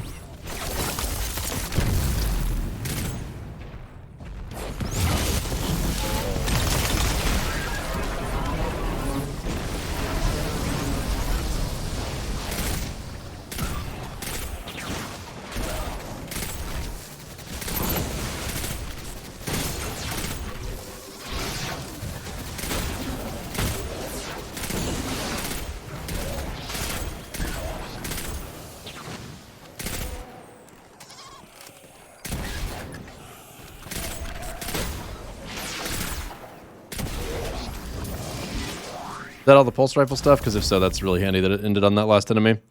Fallen with arc damage during the Empire Hunt. During the Empire Hunt, the Technocrat defeat Praxis and earn points by defeating high combatants with precision final blows. Higher difficulty grants more efficient progress.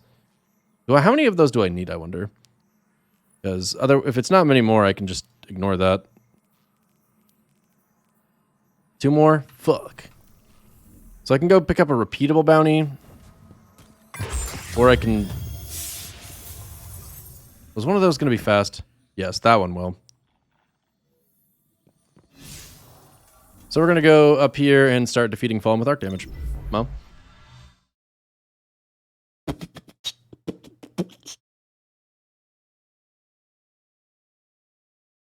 All right now, puppy dog. Bad puppy dog.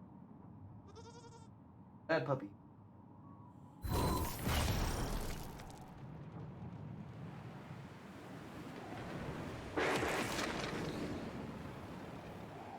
All right.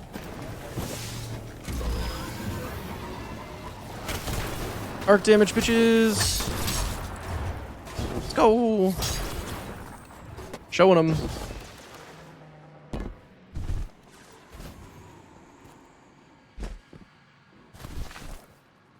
Yeah, I hip fire Deadman Steel all the time too. It's actually just better hip fire because the DPS is just higher instead of being a what is it, 140 to 150?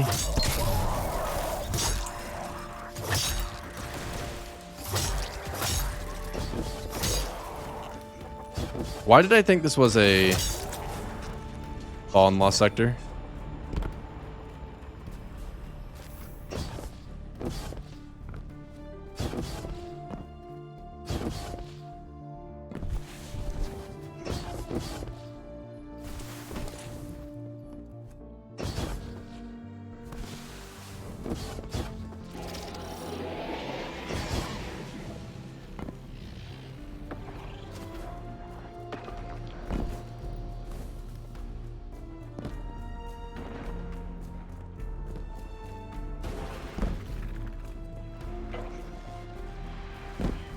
This is actually a lot less convenient than I thought it would be. God damn it. I knew I didn't go out far enough. I don't know why I have to go farther than the load zone in the first place, to be fair. It's kind of silly. Okay, let's go to the actual Fallen Lost Sector.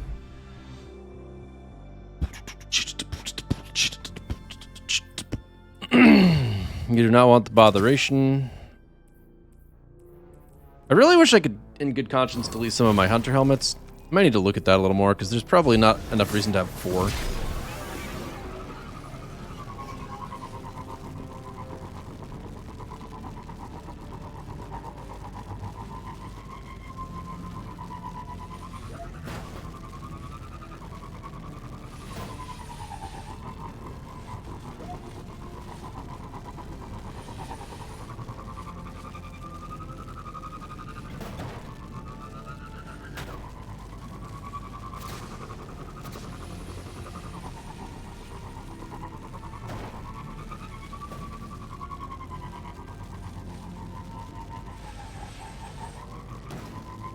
Thoughts on State of Destiny 2? Are you talking about the post or the actual current state of it?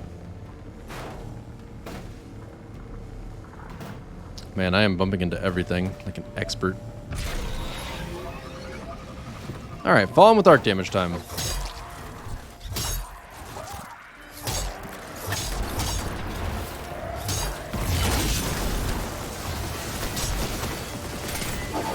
Ew.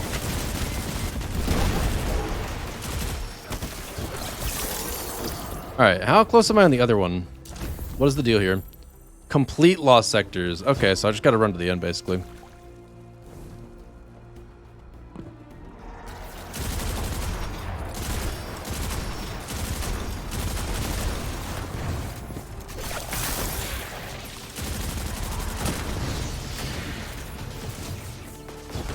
Current state, I mean, I think, current state-wise, it's a little disappointing that we didn't get more new activities to do this season, but the different changes made that are helpful for the game's health overall are probably enough to make up for that, at least for me. I like having new gear to chase, and I feel like there's a good amount of it at the moment. I like the fact that they're including adept weapons in PvE somehow. That's pretty cool.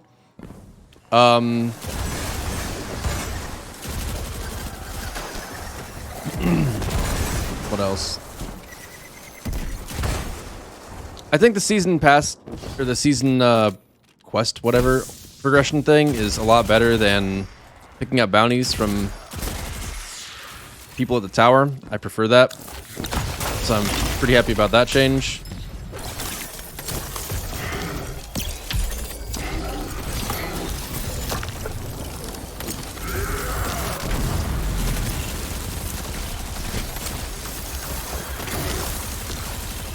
The new exotic quest is really sick.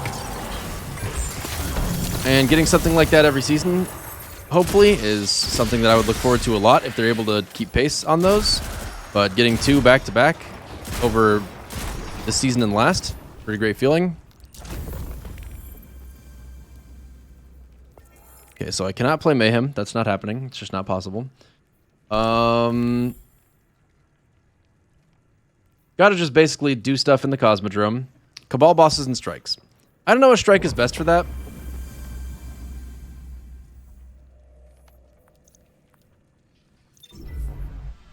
I don't know where there's a strike that has multiple bosses for Cabal.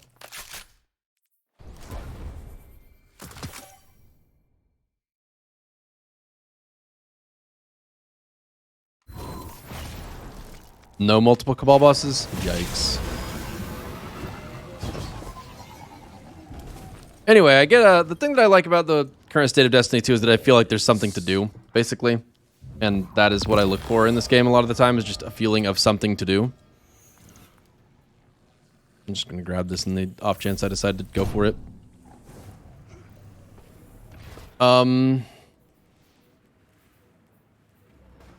And the reason it feels that way is because of the additional weapons that you can get in activities. Like, I like getting new weapons. That's something that encourages me to play the game. And having things like Frozen Orbit to get in Crucible, or Bottom Dollar to get in Gambit, or, I mean, I still haven't gotten a crowd pleaser that I'm happy with from Gambit either. I'm not sure what the other Crucible weapon you can get is. Like, another Stars and Shadow and Frozen Orbit, but I think there's one more and I can't remember it. Sidearm? Oh, lol, the Keening. No, thank you. And then in Strikes, there's like Eternal Blazon. That's pretty cool, considering Scouts are the seasonal whatever. Anti-barrier weapon. The only anti-barrier weapon you can use right now, actually. So let's unlock some artifact mods while we wait for this public event to start. And then I'll pick up bounties. Then I gotta do Cabal Strikes. So what do I need to unlock? Disrupting Blade, that's pretty sick. I could see myself using it. I don't like Inferno Whip. I'm not going to be running a Solar subclass, particularly on my Hunter. I mean, it would work. But I don't mind running a hand cannon in the first place, so we're not too interested in that one. Arc Grenades disrupt combatants. Stunning, I mean, Arc Hunter's awful, no thank you. Gain stasis ability energy when you're... Yeah, that one, actually, I could use. Then in the final, we got Focusing Lens. Your light abilities do bonus damage to combatants affected by stasis. That's apparently pretty sick if people on your team run Focusing Lens.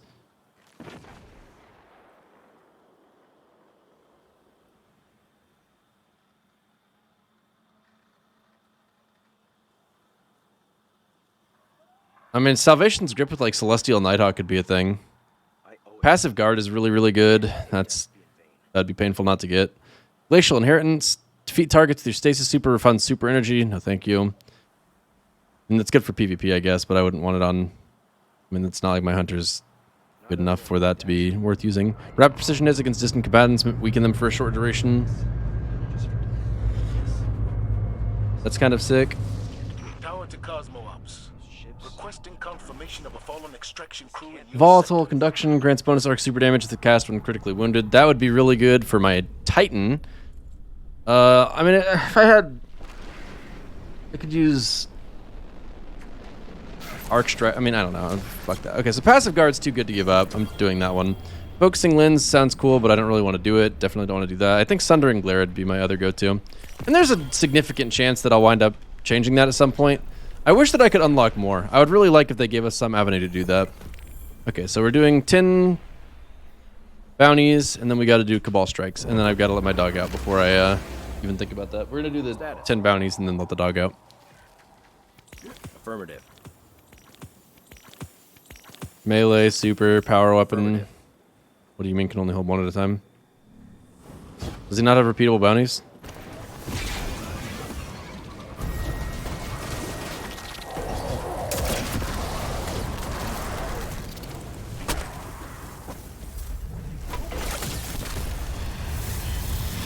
He doesn't? Oh, fucking god damn it, bro. That's so stupid. Hey, buddy. What kind of idiot pilot would drop their high-value guy right in front of, like, probably the single most threatening thing in the universe? Like, not just a Guardian, but the Guardian.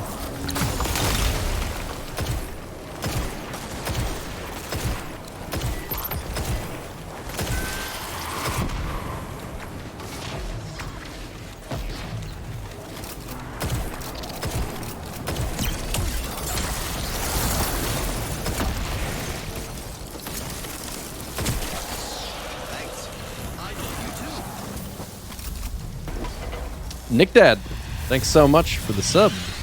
Appreciate it, Nick Dad. Hope you like the emotes. Thank you for supporting my channel. Really appreciate that. So I gotta get two more melee kills. Oh my god, 2 more melee kills. Honestly, it's just basically a bunch of kills, and then I want to do Arc Void solar damage. So that's what I really should be focusing on, is the Arc Void and solar damage aspect. But I can probably get most of that done from this public event.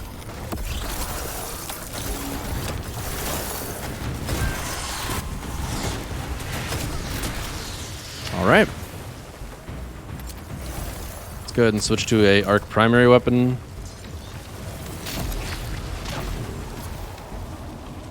Where is that? There you are.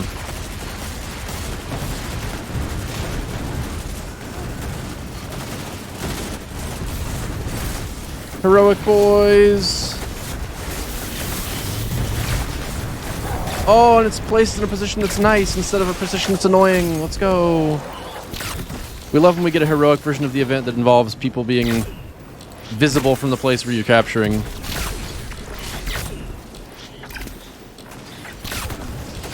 Minus the fact that I'm getting shot by things that are constantly staggering me. That's annoying.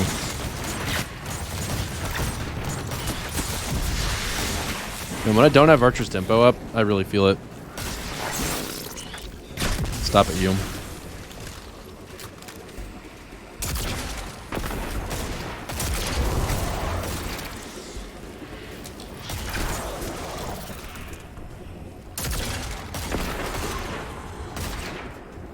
How many Fallen can be in that thing, anyway?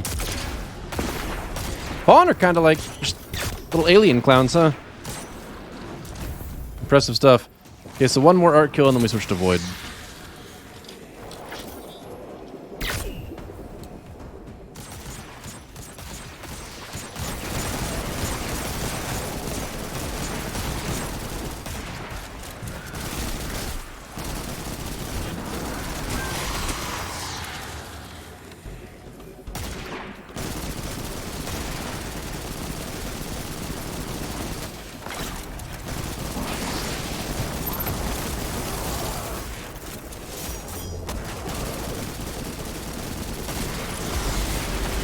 We did it! We did the heroic event! Let's go! Woo! So proud of us. Any other public events about to start? That one. Wink. I love you too. Broken Wounds, thanks for the 3 months. Appreciate the compliment too. I will do my best. Arsenic Bite's your favorite bow right now? It's a pretty solid bow. I definitely prefer precision frames to lightweight frames, but even with that in mind, I still wind up using Arsenic Bite a lot. I prefer it to Point of the Stag, actually, too, which is actually, well, I was going to say, it's interesting that that kind of contradicts what I just said, because Arsenic Bite's lightweight, Point of the Stag is precision. But the difference is, precision frame does not make up for a perk pool that do be kinda asked though. Arsenic Bite's got a pretty great perk pool, and Point of the Stag is a curated roll that is not good. Thanks. I love you too. Doesn't ever like Vorpal Weapon? Who the hell wants Vorpal Weapon on a primary? I mean, I guess if you're playing Crucible, it'd be kind of nice to be able to hit a super a little harder with your bow, and it is a Crucible weapon, so there's that, but that's definitely not enough to make the difference to me at all, not even close. Oh hey, I got that emote that people were doing earlier. How about that? Those are pretty bad lucky pants. 63 all the way. Too much goddamn strength. Unlucky. I forgot I got this. It's a lot of discipline for a worm husk. It's a lot of recovery for a worm husk. I don't like worm husk. Why would I ever consider holding on to this? Wait.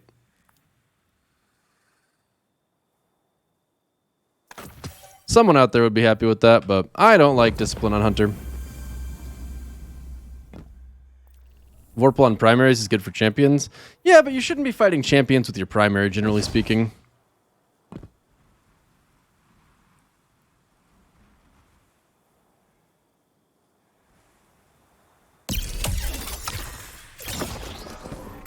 Point of the Stag is a god tier weapon? No, it's not. Okay, we're going to look at it. We're going to talk about why it's bad. So, Point of the Stag. We got Elastic String, Accuracy Masterwork. That's nice. Archer's Tempo. That's nice too, actually. We're good all the way up until the last perk, actually, as it turns out. How about that? I mean, this is probably, yeah, Natural is not as good as Fiberglass or Compact. Compact for the ammo inventory is probably best in my opinion, but Fiberglass for accuracy is also kind of nice. I'd prefer a draw time Masterwork to the Accuracy Masterwork as well, just to get as close to 540 as possible. Thanks. But Elastic String is always what I shoot for. Accuracy is the second best Masterwork behind draw time. Natural Fletching sucks. No Distractions is completely fucking useless. That's a horrible perk, especially for a primary weapon. What the fuck? Archer's Tempo. That's best, so I don't know why that's even there. Vorpal weapon for champions, I guess, is kind of cute, so there's that, but you really want Rampage, Dragonfly. I mean, Frenzy is an option on the new one. You want something that increases the damage there, and Vorpal doesn't cut it because it only increases the damage where it doesn't matter. I guess I'm wrong to say that it's garbage, but it's definitely not great. I think we could say it's good tier.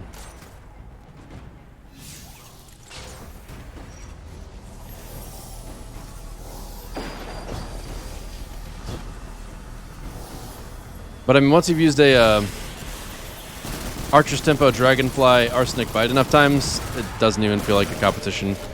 Point of the Stag is just slower firing and less damage dealing overall.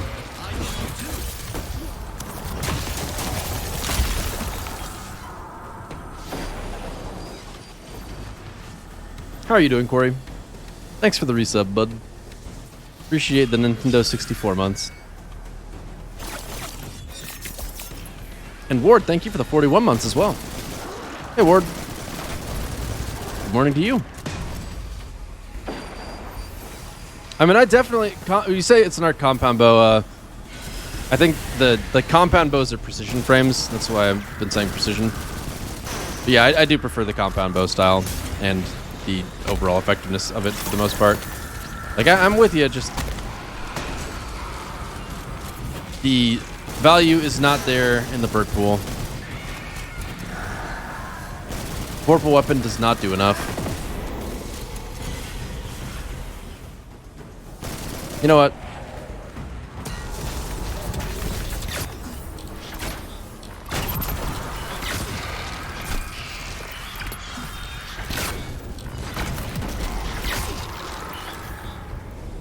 We need some enemies to hit. This isn't dangerous enough.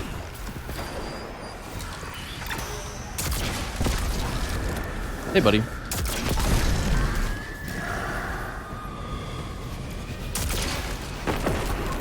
Am I gonna get Valkyrie spawns here?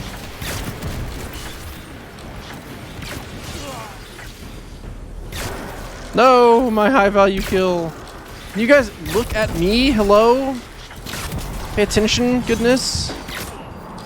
This is embarrassing for both of us. Does that Dragonfly spec on? No, it doesn't. Why does it not have Dragonfly spec on?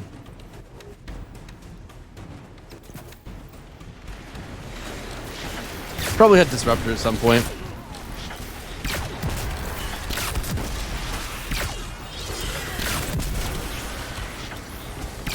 So far, value-wise, I haven't done any. Or this hasn't really done anything exciting, but I think it's pretty undeniable that it's a lot cooler looking.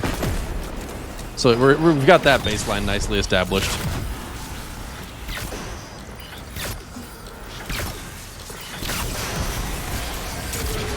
Aw.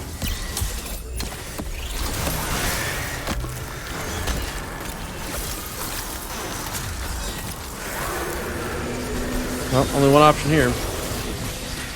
Oh, I can't guard. Pain. Why is the Pit of Heresy sort of lie? Bring it, bitch.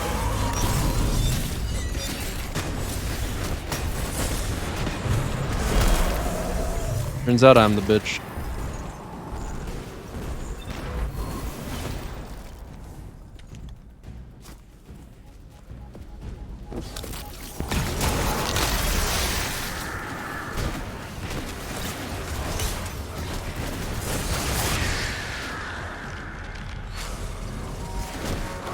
How are you alive?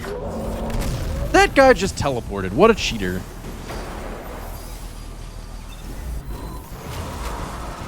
Lasting impression is definitely awkward. Okay. Is he supposed to do that?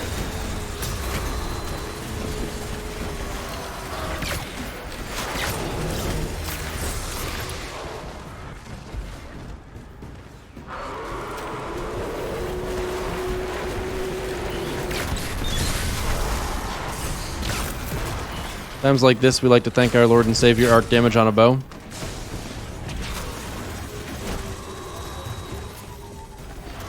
Did I really not pick up the heavy ammo? Stop teleporting. It's not allowed.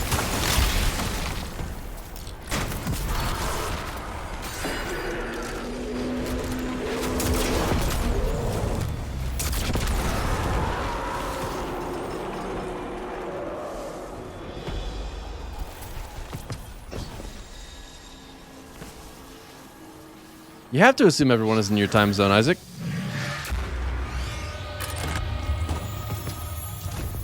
It's the only way. Okay, back to looking at this. This is impossible. Impossible. Painful. But not impossible. So I gotta get on my Titan and do 4 of the bounties here. And then I gotta do the same on Nessus. So, I gotta check first if Nessus has repeatable bounties, because if it doesn't, I'd like to do that before changing characters.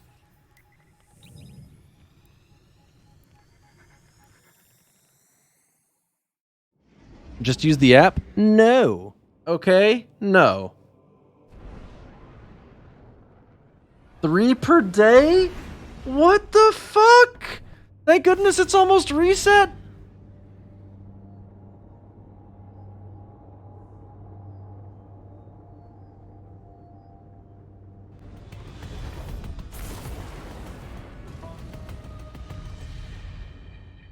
How in the world, man?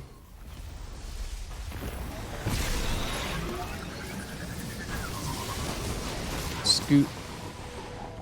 I'm gonna hope they do good enough in that for me to get credit when the time comes, but I'm picking up bounties first. No. Hello? Wake up! How can I help? Give me bounties, idiot. Goodness, grenade kills, precision kills, void kills, gotcha. Careful, Captain. Ow. Oh.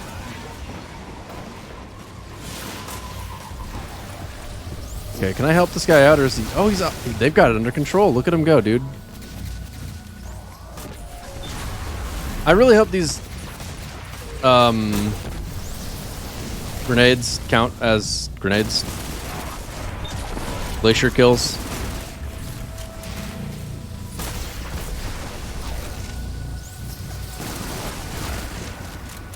Why would they? Heroic boys, let's They go. get so angry when anyone steps on them.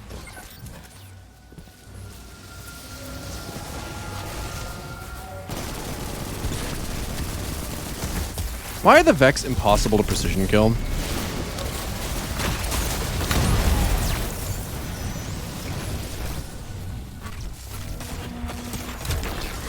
They don't?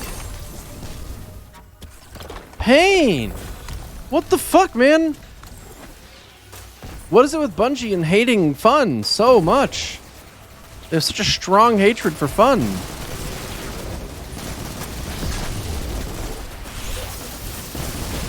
I mean, it is actually pretty obnoxious that they make a new class with new grenades, and those new grenades don't count for grenade kills. Like, come on, man. Why are these guys coming out like they're disoriented? Yeah, this has a really long magazine.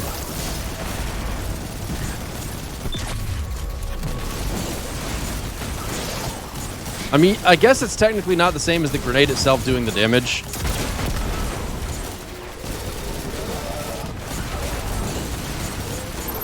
I want to know why grenade launcher kills don't count for grenade kills. Like, what is it launching if not grenades, you know? How does that work? So we're almost good on void and precision kills, but I've gotten 0 grenade kills. So what do I do to get grenade kills? That's the question. Bats are not capable of digestion. Yeah, thanks. Eat that anyway. I know what I do. I've got it. Are you guys ready for this? Prepare to have your minds blown. I simply don't do that bounty because I don't actually need it. Fucking got him, dude. Easy. I have to hop on another character anyway, so I can just do 2 on my Hunter, 3 on my Titan, or Warlock. And then,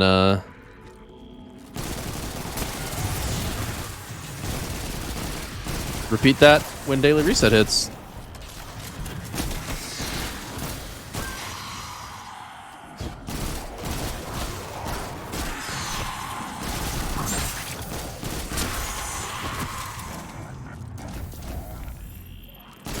Huge brain strats, just gigantic cranium.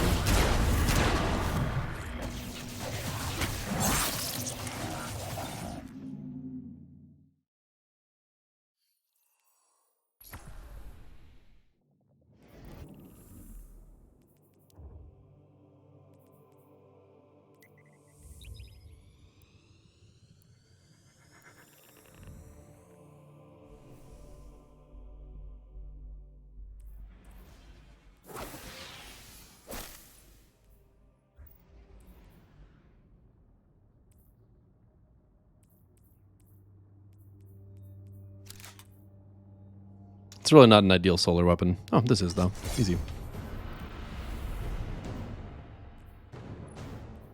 I really hate seeing these things that I can't do. Going out of my way to do them would make a lot more sense than being upset about that, but it's too late. That ship has sailed. Affirmative.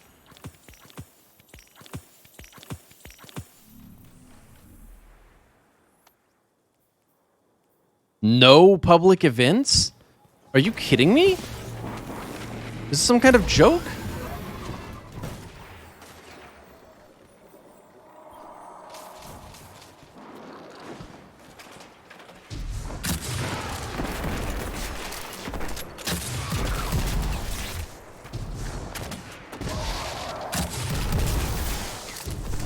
This thing has some nutty blast radius.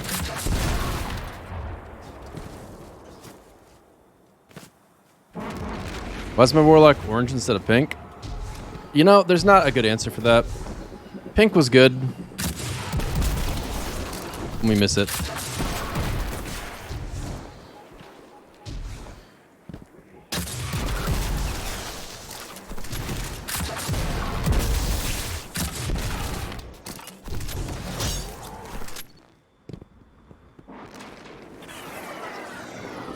Patrols should have higher enemy density. Actually, I kind of just wish that there was like less uniformity in general. If there were areas that were like really densely filled with enemies and areas that had like basically nothing. And areas with like non-combat related stuff worth checking. I don't know. Patrols feel pretty like there's either secrets or nothing at all, which is unfortunate. Shadow Price is a decent weapon. I have no idea, actually. I haven't used it at all. I don't know what its RPM is, though. Isn't it low RPM? Because if it's not high RPM, then it kind of winds up being bad by default, I would think. Perfection. The grenade launcher I'm using is Salvager's Salvo. It's 450, and 450s are bad. Pepe board. Unlucky. 450s will need to get attention at some point, and then maybe that Braytech werewolf that got deleted will suddenly start being good. Spoiler alert, it won't. When I mentioned earlier that I think it's pretty likely that if they ever make snipers like a really good choice again, it will probably be nice. At the same time as they release new perks, so my what the hell is it? The Aikilo sniper rifle wasn't really worth keeping because that Aikilo sniper rifle, despite having a god roll, is not in the meta right now.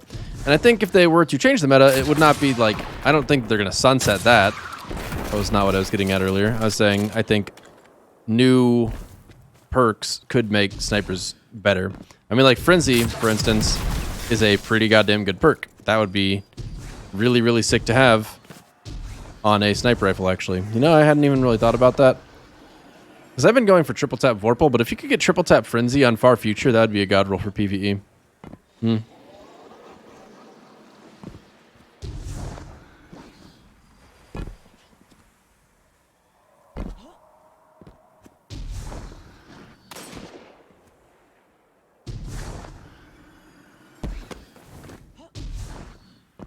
is so silly.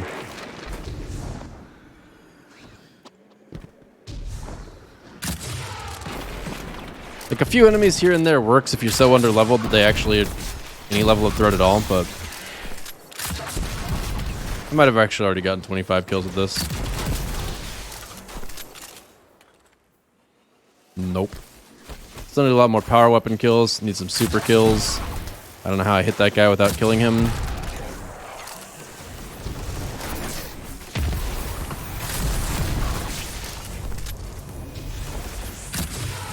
That's not an enemy.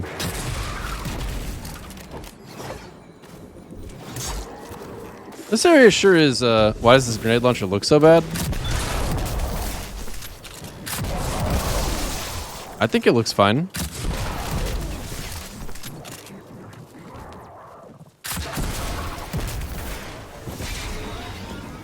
I don't know if Far Future does have triple tap. I would guess that it doesn't. And if it doesn't, then that would make it not PvE meta at all. But honestly, snipers are so far out of the meta in general that worrying about that at all is probably silly. Back here.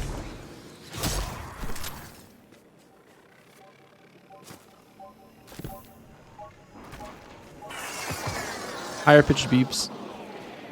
Highest pitch beeps. Power to Cosmo Ops.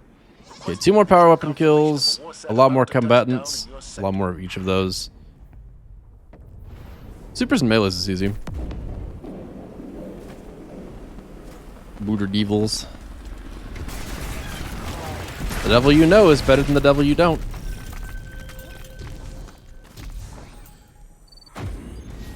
I really wish that they wouldn't make public events where you just have to stand in a particular place to gain progress. It's probably one of my least favorite gameplay interactions, is being told to stand still. Like, if I have to defend something, that's one thing. But having to defend it by standing right next to it? Come on, man. It'd be like that.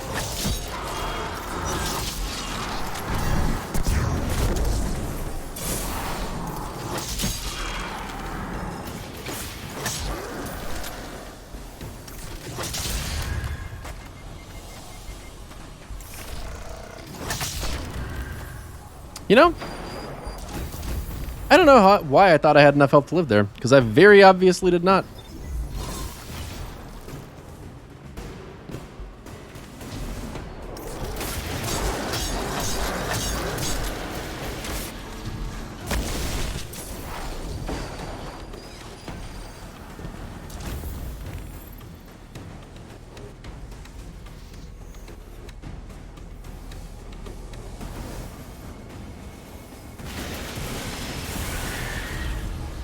Bonk. Bonk. Bonk. Bonk. Bonk. Nice hiding place, buddy.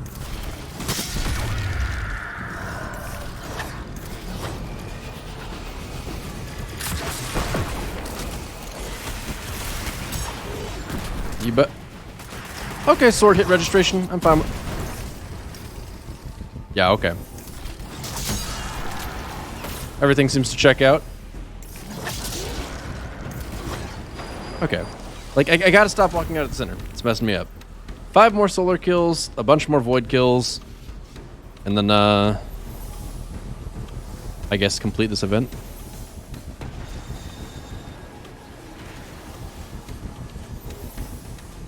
I wish throwing a public event was even a thing you could really do. There's an awful lot of content in this game that's designed to be pretty unfailable. Get back here. Although, while soloing things, it does sometimes get a little bit hairy, but not enough for me to think it fits the bill of what I'm asking for.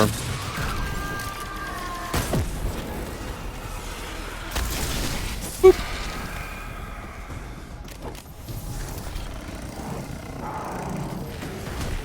It's really too bad that's not a Scorn Pike, so I could get void kills with it. That'd be really handy. Oh, look, it's you.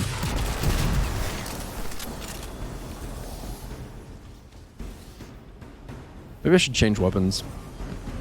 Do I have a weapon to change to? I do.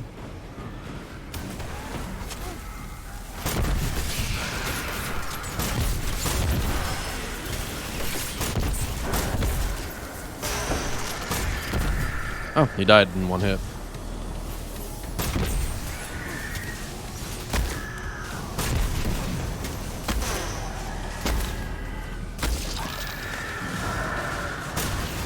Bonk.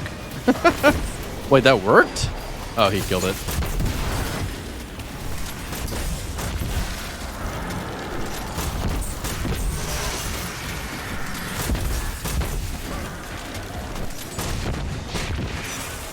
Ow.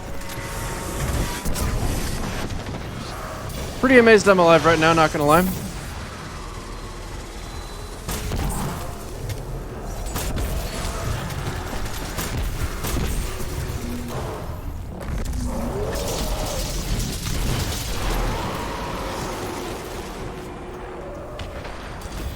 Alright. So at this point I could do one more public event for a chunk of EXP, and it's probably worth it because I've actually been getting quite a few season pass levels since I started bothering with this. But it depends if there's a public event handy, and there is.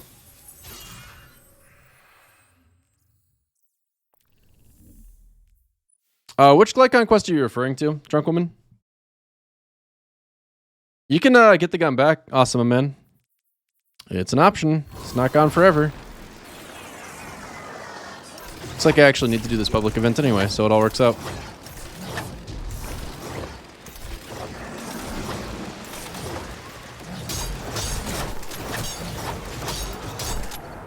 I think Lament needs a catalyst that makes it do 50% more damage.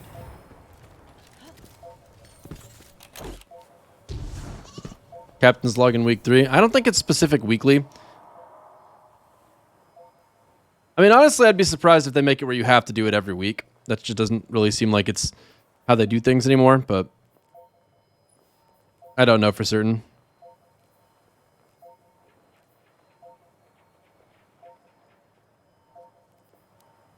What?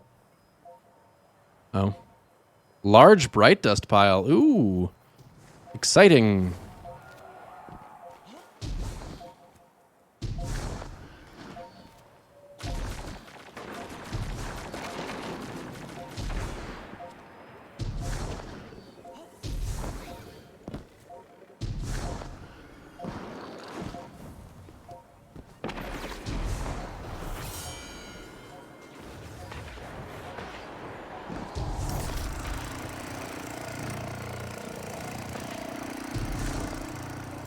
Yeah, Wrathborn hunts really aren't the best, but honestly, just the fact that they're short makes them okay.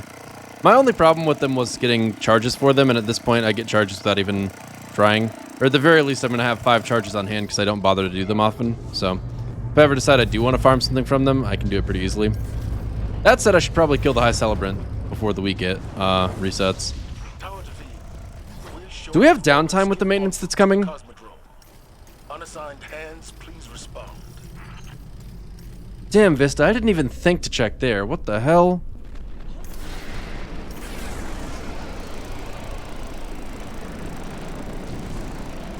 $15 minutes before reset.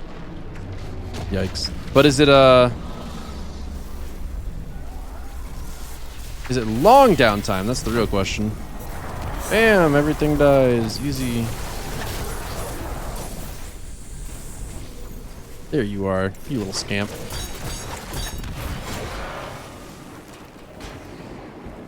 And now where's the last guy? Is that him coming in right there? Wait, what are these?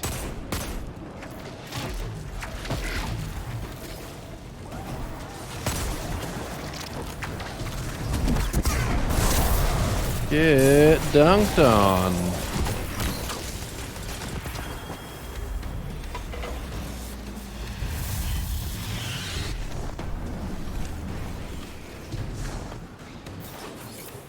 "15 whole minutes of downtime? What the hell did I buy this game for?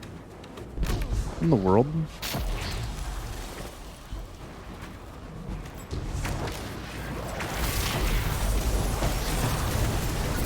Are you doing solos, Illusionist?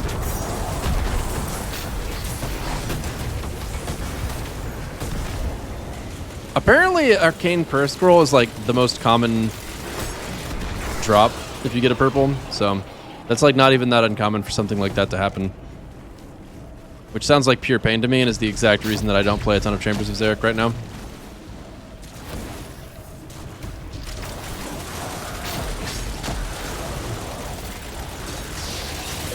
Are they making changes to the drop rates on ritual weapons? Only one I've heard an issue with is bottom dollar, really. Because I feel like I've gotten quite a few frozen orbits, personally.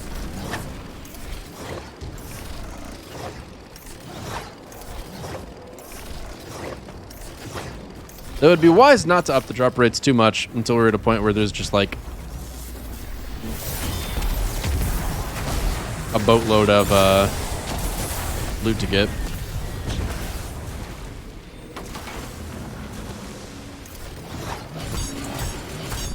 But they could stand to go up. I think giving them huge perk pools is a really good idea. Glad they did that.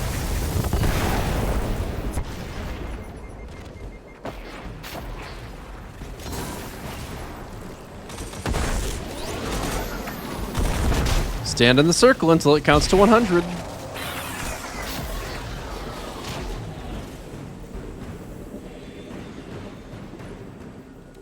I keep looking at this like it's somehow just going to unlock and be possible, but that's not going to happen until Mayhem is available at reset. Let's go. This is going to complete after I do this, I think. This public event that I'm currently doing as we speak. Ball and strikes. So I got to do... I guess I just run a bunch of playlist strikes because the ones from the director don't count, smile. And I gotta make sure to do the 3 Nessus bounties before I get back on my hunter.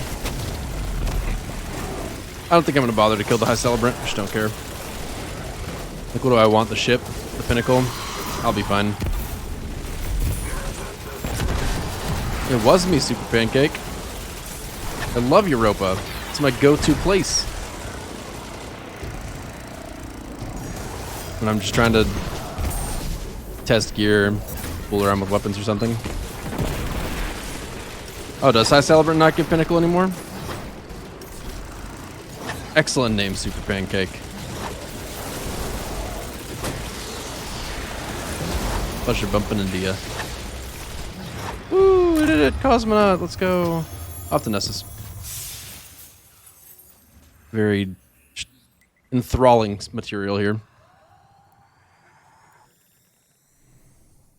I could check, you are right. But I don't care enough about Pinnacles to do that. Also, I'm not 100% sure where I would check. You know what? We'll look here. Does it say Pinnacle anywhere? I do not see that. I mean, it's high stat roll. I wonder if it's actually high stat roll or if that's just a lie.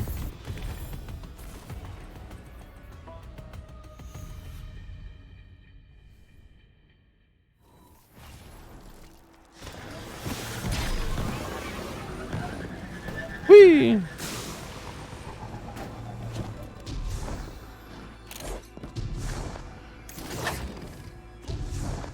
Our team was so close to being able to get World First Deepstone Crypt. So close. We did so good. Yeah. We're the best. By which I mean the third best. Be careful, Captain. So how do I get Void and Precision? Not at the same time, that's how.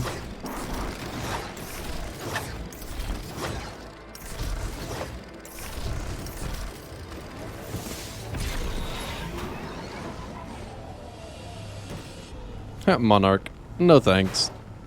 I mean, that would work, but... So would my gnawing hunger. I just don't feel like transferring gear. Ow. I also could use bottom dollar, couldn't I? Isn't that Oh, is Palindrome Void? Am I right in thinking that Palindrome was kinetic in Destiny 1? Like, well, yeah, that's right, because they didn't even have energy primaries, really. It wasn't a thing. Certainly not to the same extent.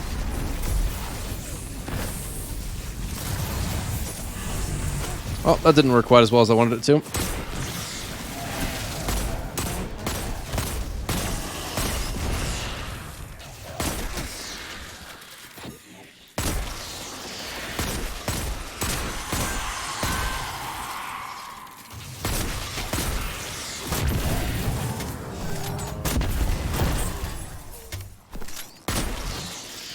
Alright, well, now I need more grenade energy.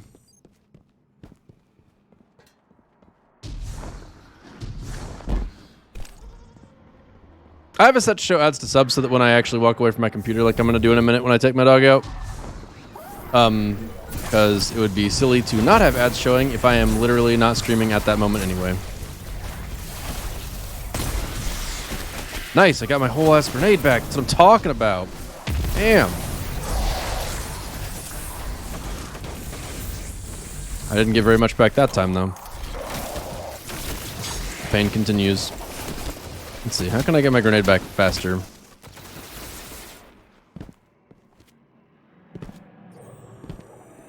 Obfusc, we're actually going to be moments from ad time. And when I get back, chat, please, for the love of God, do not let me forget. I am changing the point cost for ad time.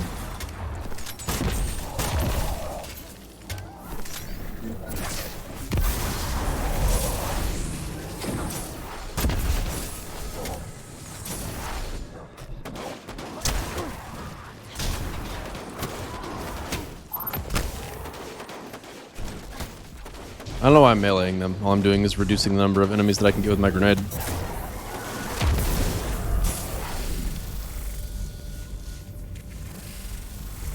How are we doing on these bounties? Done. 6 more void kills, 5 more grenade kills.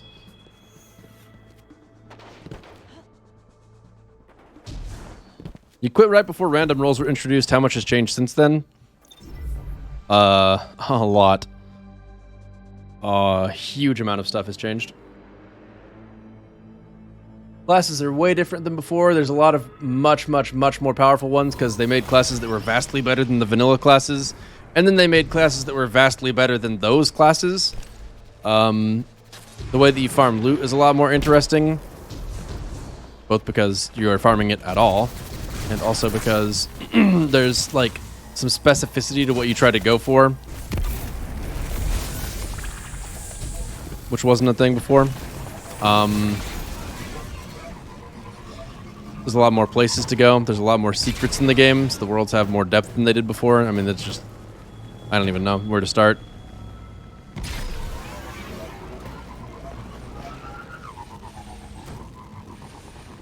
Tell you what, though, the game is much better. I would go with the hood Z-Dev. Cape's gonna look weird on its own. Although I guess you could say the same thing about the hood. Maybe we do go with Cape. You ever wear either of them on its own? Void of information. Alright, so that should be all 3 of the Nessus bounties.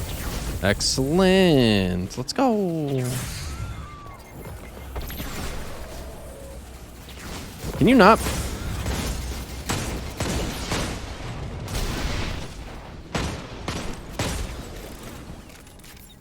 Okay. So, Showdown isn't available, or Mayhem isn't available yet. Showdown is definitely not available, though, for real. I forgot to complete that when I was starting it. So I gotta do Strikes with Cabal. Can't do that today. Gonna do that at reset as well. So Strikes with Cabal. I gotta do Strikes when I get back to the computer. But I'm gonna take a moment away from the computer. Let my dog go outside. And, you know, hopefully I still have a dog when I get back inside. We'll find out. Thank you so much for being here, everyone. If you are new to the stream and enjoying it, make sure to follow. Unless you don't want to do that, I guess. Definitely shouldn't do something that you don't want to do just because I tell you. But I'll be back in 3 minutes, guys.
I didn't know that Per Audacia ad Astra was a Bungie thing. I thought that was a Bife thing. All right. Destiny 2 has a recurring PvP event called Iron Banner during Iron Banner. Hold up. I gotta catch my breath.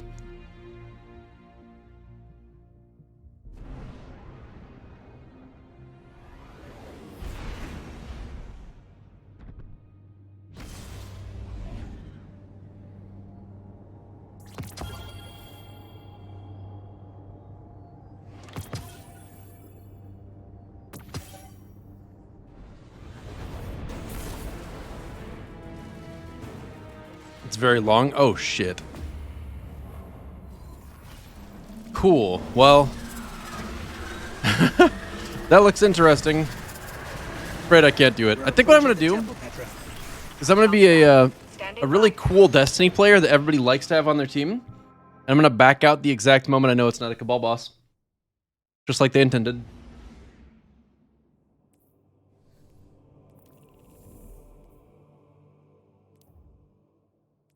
You got 2 old lockpicks and 2 runs. What are those selling for right now? For Cabal boss is the yeah, I saw what you said that, Isaac, but I can't. I have to do playlist strikes, so if I get Warden of Nothing, I'll do it, I guess. Oh, 85k, damn, that's pretty good actually.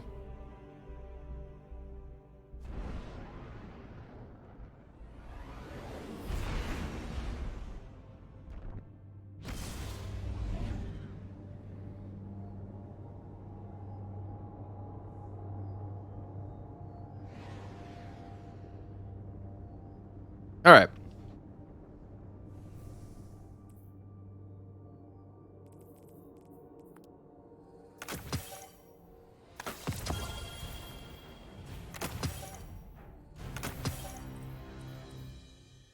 I'm trying to avoid falling too far behind on this weekly thing because this is not Cabal boss.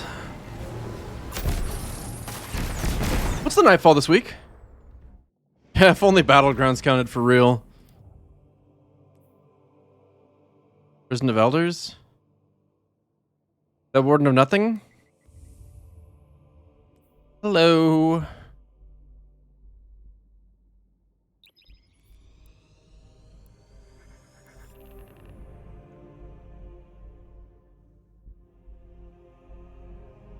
You are completely right, Isaac. I am a complete dingus. Did you mention that it was the Nightfall in your original post talking about Warden of Nothing?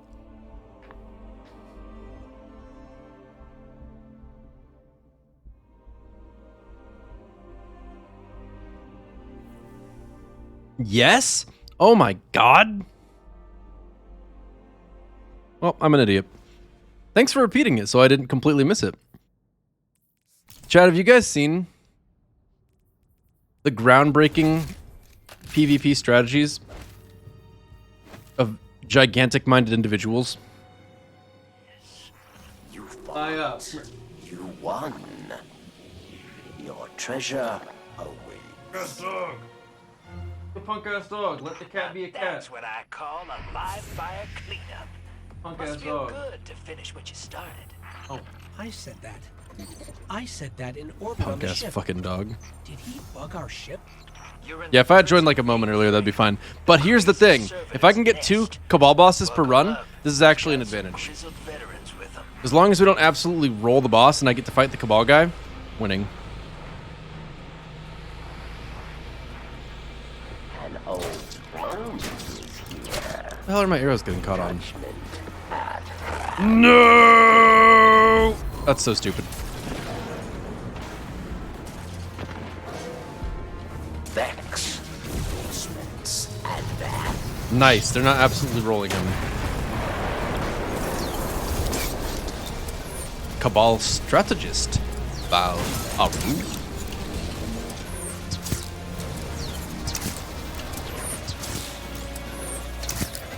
Oh my god, this draw time. I forgot that was a thing.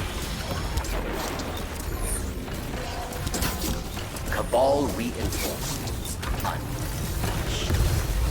I had a Varix impression that I was pretty proud of in Destiny 1, and I wonder if I look back on that, if I'd be aware that it was actually a really horrible impression and I was just an idiot, or if I'd be like, damn, I used to have some small little level of talent. Stop, bro, don't be a jerk. Is he attacking the boss? Okay, good. Yo, get my res, homie. Go pick me up.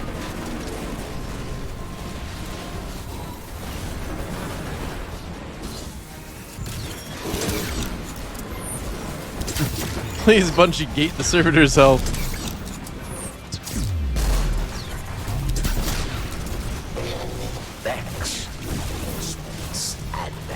Yeah, but what about Cabal strategist Valaroon? This is actually so bad. I'm so sick of it already.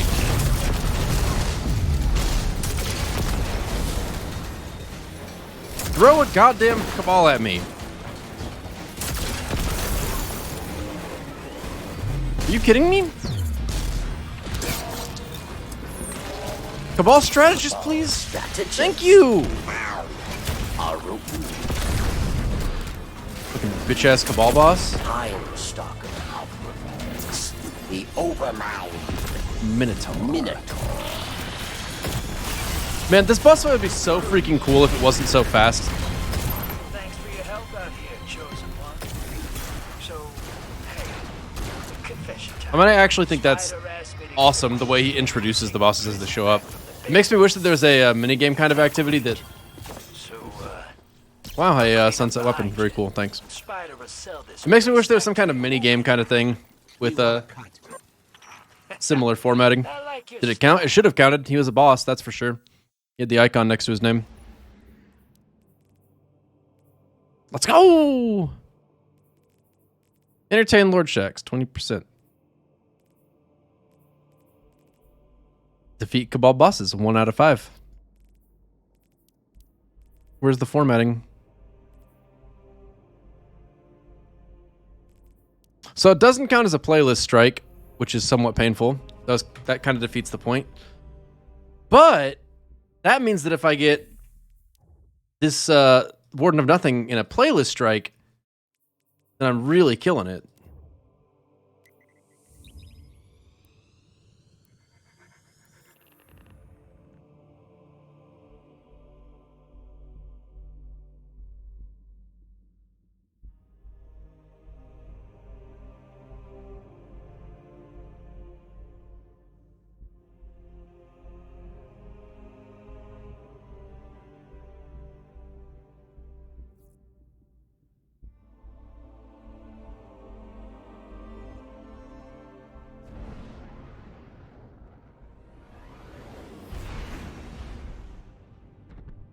Guardian, we've picked up a high gain transmission. Origin point is somewhere along the coast. Near the Cosmodrome. Oh shit! I haven't listened to this dialogue in such a long time. Rasputin, the AI Warmind. If I'm understanding him correctly, it's a distress call. There are so few ballet fans left, Guardian. It'd be a shame to lose him.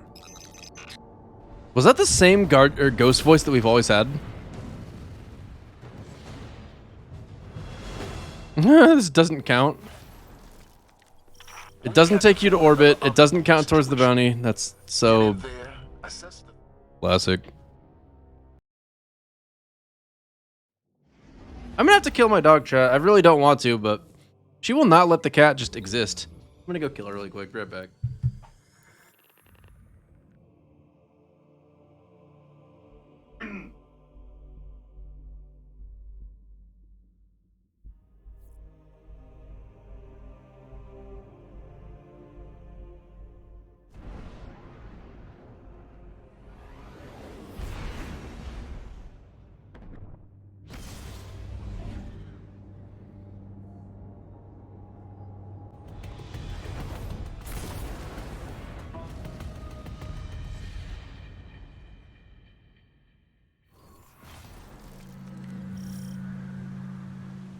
I've got to get my cat a mech suit so she and the dog fight.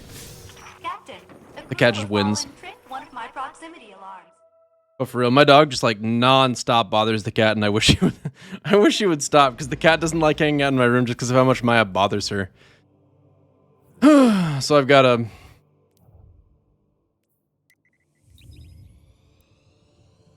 constantly help the cat out. Like, you should see what's happening right now. It's actually kind of wild. Maya, not for you. I would delete sunset weapons if I were you. It's not really a point in keeping them. It's pretty cool that this can still roll random rolls despite the fact that it's sunset. And by cool, I mean weird. Very strange thing to continue to be able to get. Dude, my animals are like, helmet are driving me nuts. Where am I going?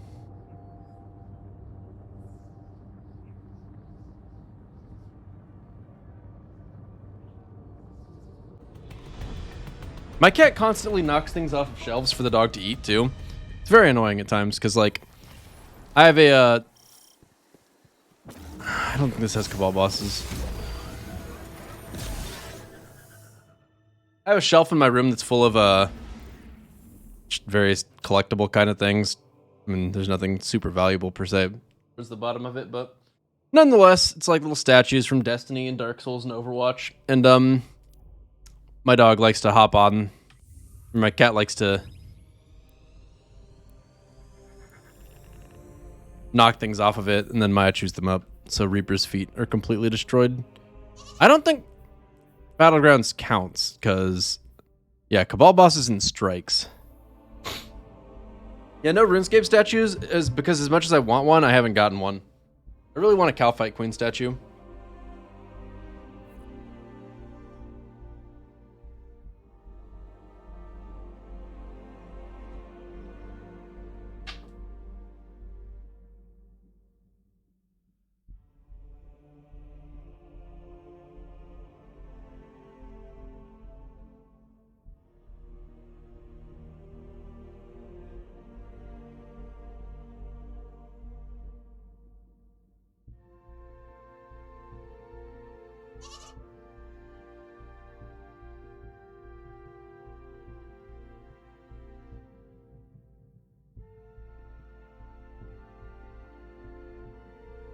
Yeah, access me. I was gonna get a statue of your mother, but they just don't have 3D printers that big yet.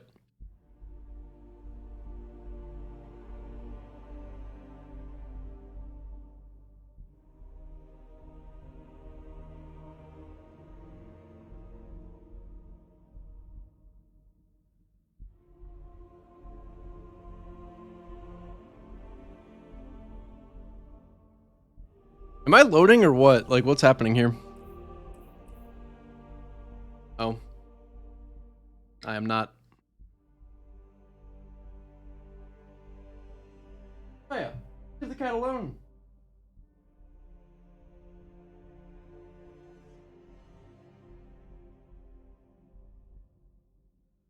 Hanging out. Holy shit.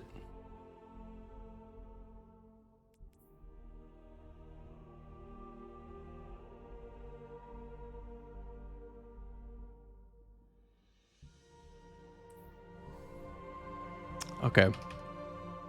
So I guess what we're gonna do is we're gonna change characters and see what happens, because this is not working at all.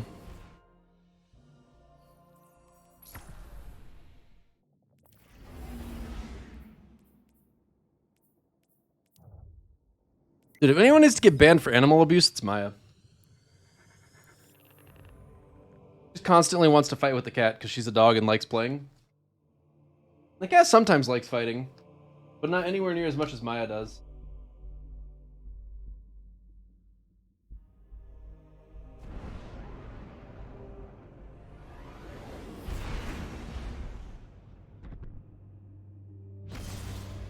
I might show you guys, because I do have a camera specifically for this reason. Oh my god! Not the Tangled Shore. Stop! How hard is this? Let me see if I can get dog cam running up.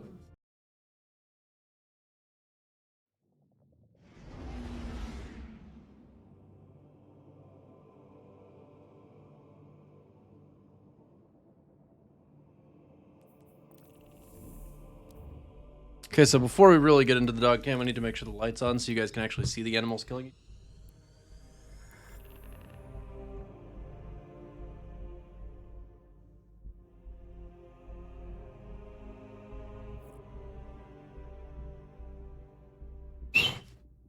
What the hell was that?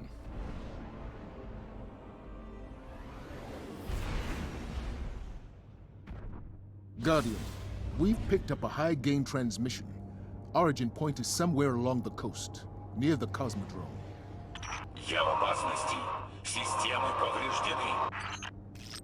That's Rasputin, the AI Warmind.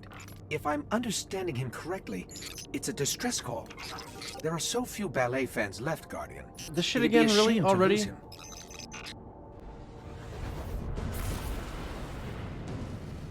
It's driving me nuts. There we go. Now we got it. Can I We please? can't afford another Omnigul situation. Get in there, assess the threat, and There we go. Rasputin. A threat to the Warmind is a threat to the city as well.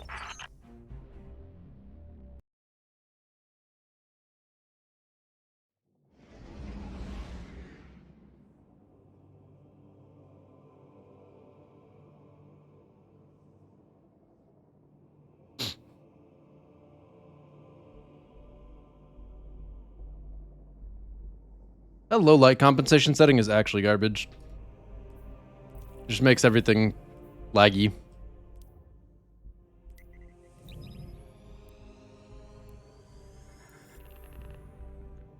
Oh. Looks like they might be taking a break. This is the cat's way of letting me know that she probably wants out of the room. Because she never knows when Maya's going to come back and attack her again. If she starts meowing, I'll let her out. Guardian, we've picked up a high-gain transmission. Origin point is somewhere along the coast, near the Cosmodrome. Maya. Bro, this fucking game. That's Rasputin, the AI Warmind.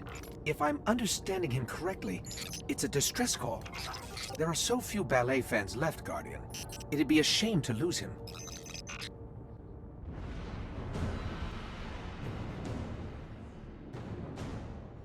Animals fight on camera if you're gonna. We can't afford another Omnigul situation. Get in there, assess the Oh, damn, that's really cute.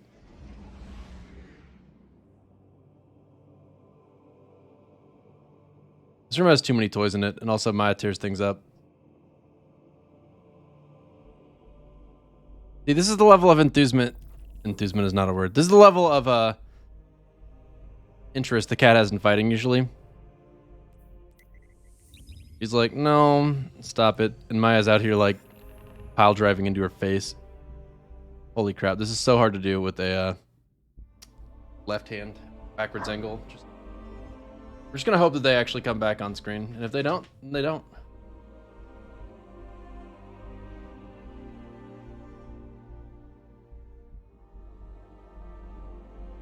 We ate Saber because it doesn't count towards the progress on that, apparently, and also because it doesn't have a Cabal in it, which is the whole point.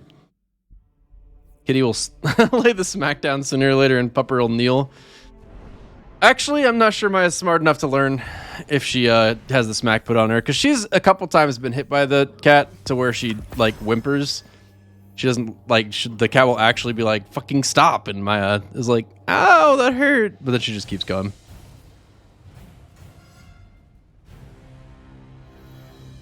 I don't know about literally no GP investment, ZDAB, but it's fucking A! I saw we were going in here and I was like, oh, sick. Since this area, it's definitely the Warden of Nothing. Wrong.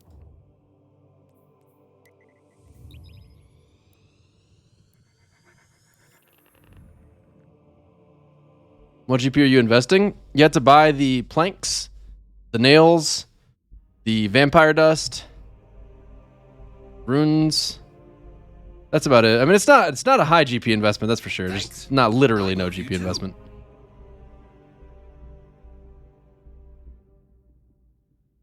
I think Kitty Cat's getting the fuck out of here. Yeah, she definitely is.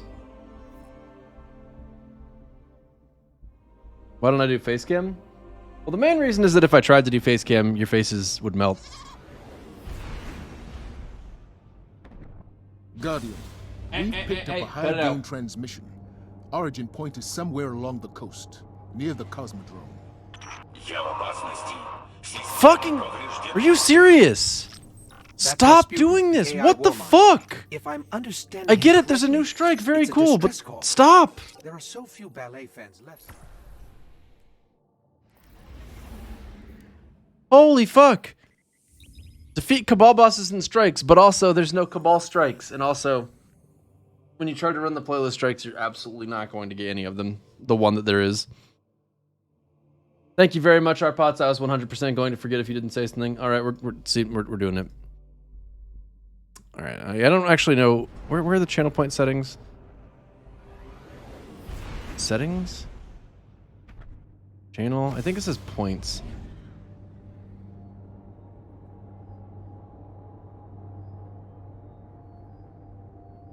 Viewer rewards, nice.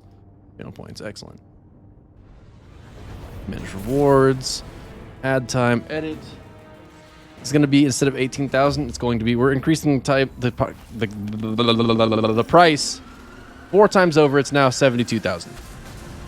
We're approaching the temple. Maybe I'll change it again at some other point, but for right now, I just don't even want to think about it. Because it just doesn't really work when I run ads anyway, you know?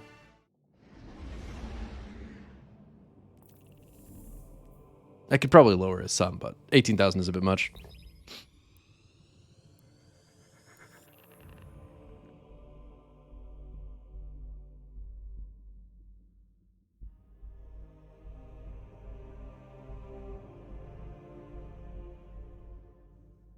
It's 2 separate rewards. You have to do playlist strikes, 5 playlist strikes. And you have to do 5 Cabal bosses in strikes. So I could do the Nightfall and kill a couple more Cabal bosses. And if I don't get a Cabal strike this time, I think I'm going to do that. Because doing them separately would be less convenient, but ultimately it would actually happen.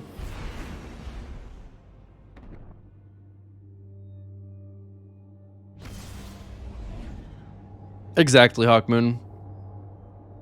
Couldn't have said it better myself. The best part is everyone will think you're joking, but we know better. Why are you barking at the cat? Nothing.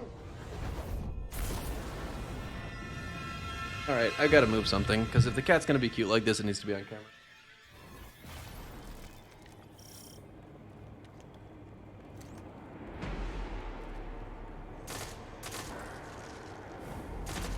This is too long of a strike.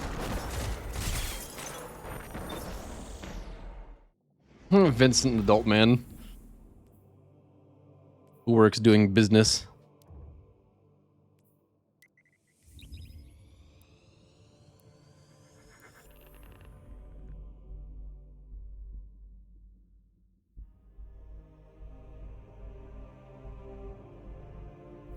Okay, so knowing all this is here makes it a little bit, like, shorter.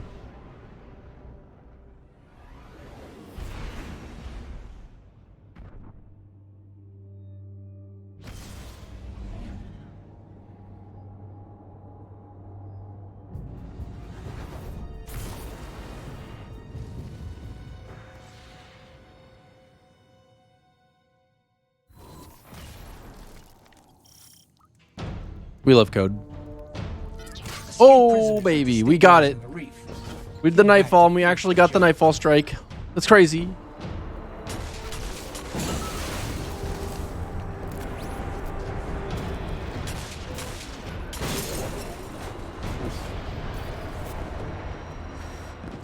Okay. Why are my animals so bad? I turn the camera off, and the very first thing they do is just get the hell out of view. You know what? Hold up. Impress your warden. Yes.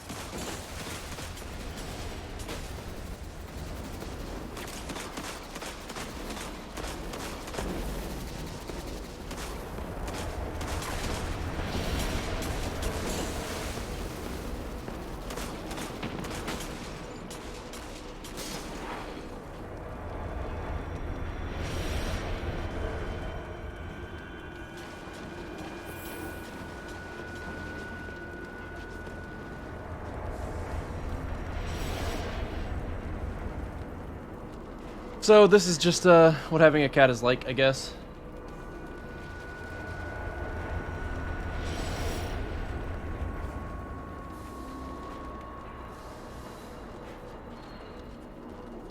I'll get this prisoner transport out of your way, and maybe find the lights.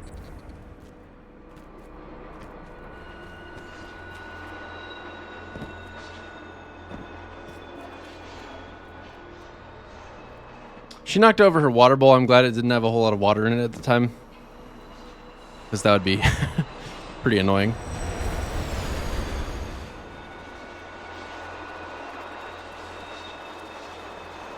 Just a moment ago, she was just kicking that thing. I don't know if you guys saw that, but she does it all the time, where she'll just like crawl under the little I don't even know what that thing is.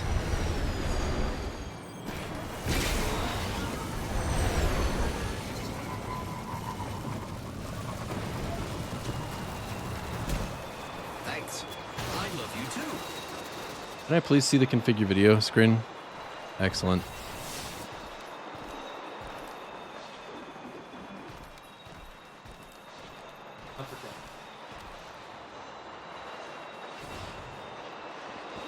Bro, I swear, these animals are just like... This cat is an expert of not being on camera.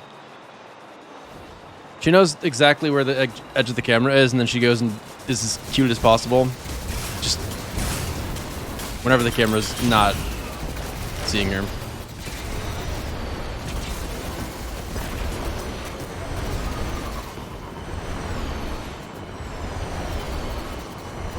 I would love to pick my teammate up, but that'd be an XP waste.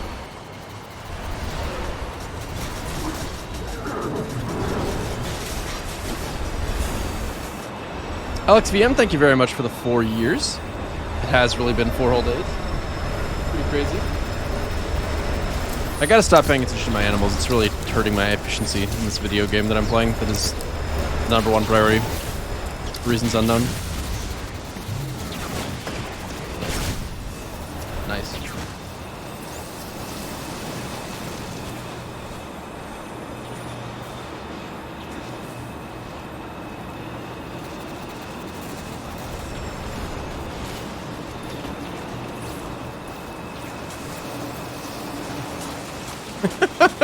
What an excellent defensive position.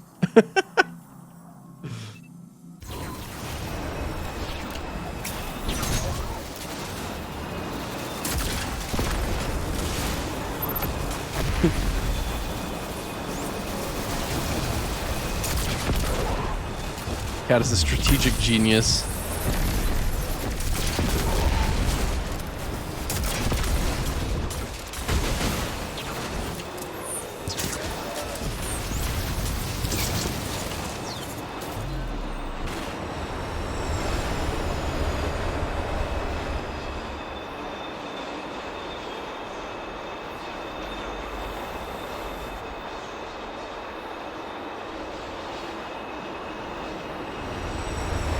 Kitty cat about to attack.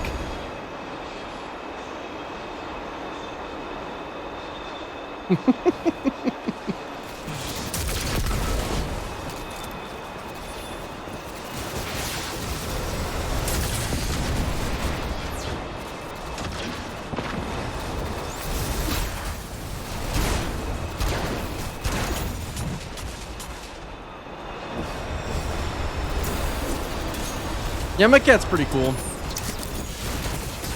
He's a good cat.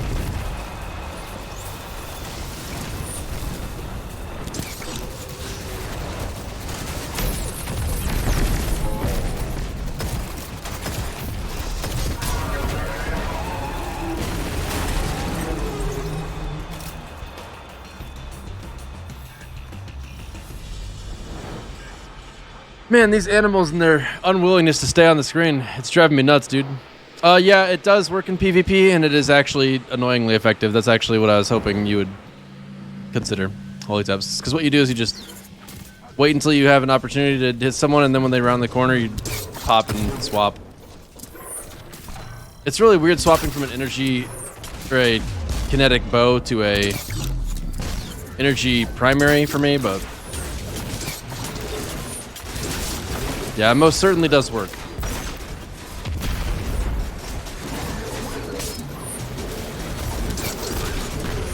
Why does this bow get so little damage?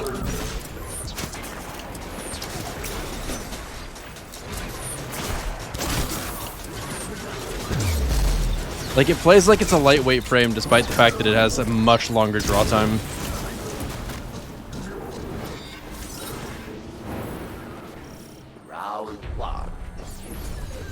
Yeah, you can pair it with bottom dollar and igneous hammer. I kind of want people to abuse it so it gets changed, because what I'd really like ideally is for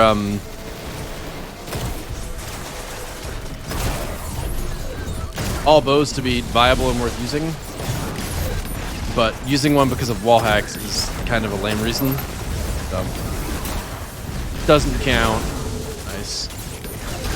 Nice. They are dead. You are not.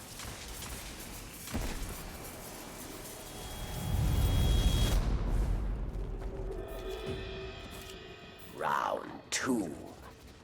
They were afraid if it did damage, people would use it. I mean, in PvP, it's still pretty viable, to be honest. I mean,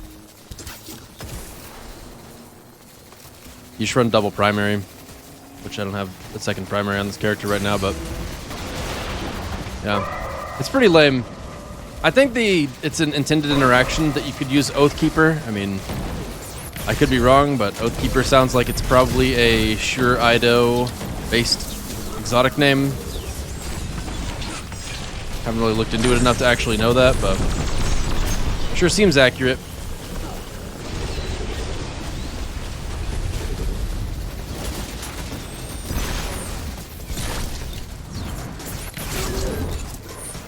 Victory. I definitely would not say that Lemon Arc is the only viable bow. It's definitely just the best bow for the sake of using a bow. You can use lots of other bows with quick swapping, and I mean, like I said, with this one you can pretty much cheese. Kind of sick that there's a person just holding a sword in my goddamn bow. That's actually crazy. Never gotten a good look at that. Mighty cabal. A mighty cabal.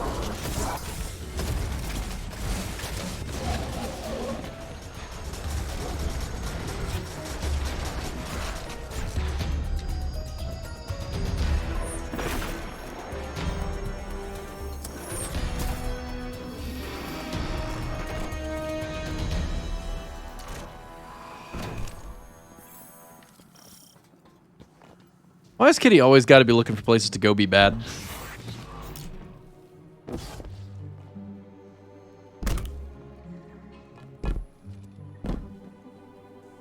You fought.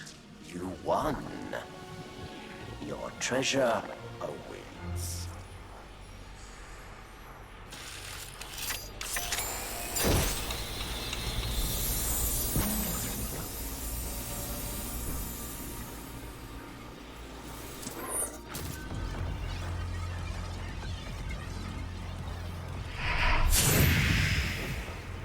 The bow is fucking awful? No, it's not. Man just doesn't know what he's talking about. You don't know a goddamn thing.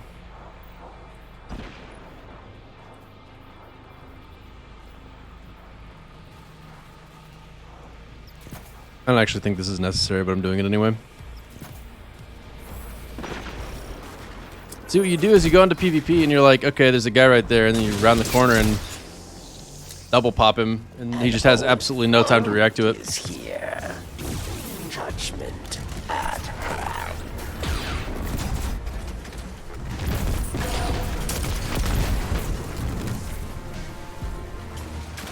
Vex. Force and vanish.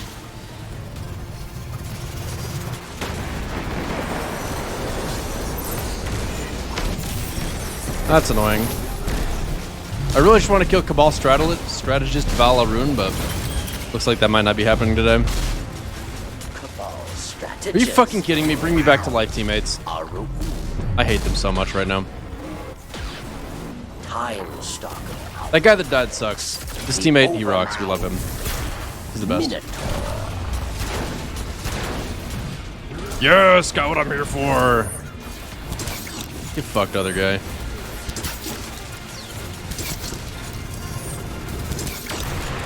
I'll bring him back, but it's not time for that.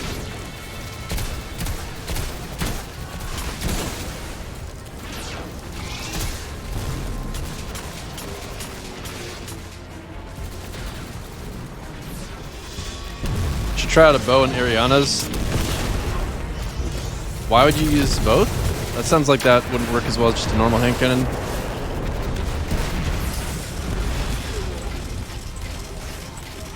Okay, I'm making a mental note never to piss you off. No hostiles on track. I'll bring the ship into transmat range. Yeah, I thought about doing that rejection, but there's not time for it. I might be looking for someone to watch my back one of these days. To bring some major Draw heat opening to a shot, it's big. gunfight. You for hire? I'll be in touch.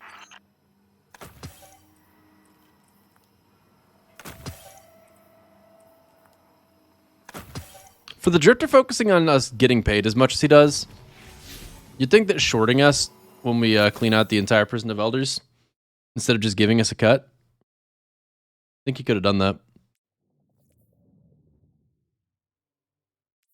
Yes, I do remember that, Cookies, and it was great.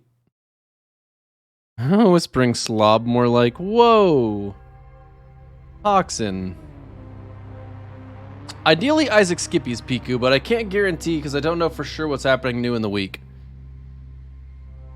I actually forgot that it was reset, to be honest.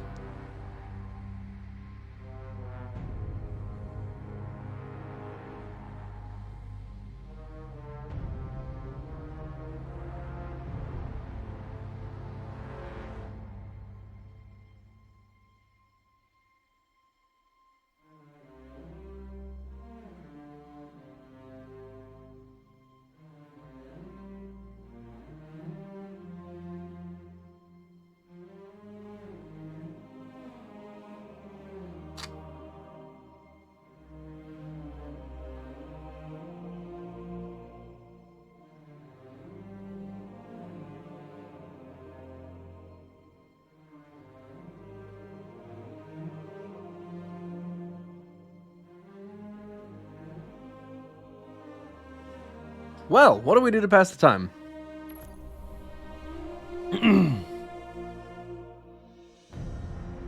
Dude, I can't wait till they finally add Grandmaster Patrols. I've been waiting for that forever.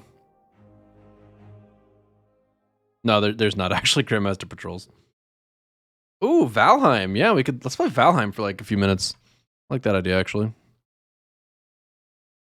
Maybe not, actually.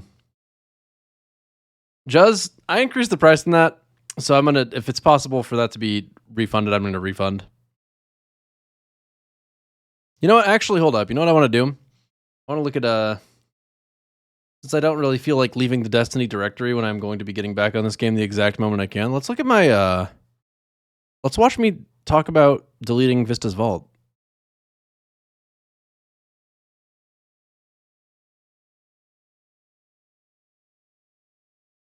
What do we got going on here?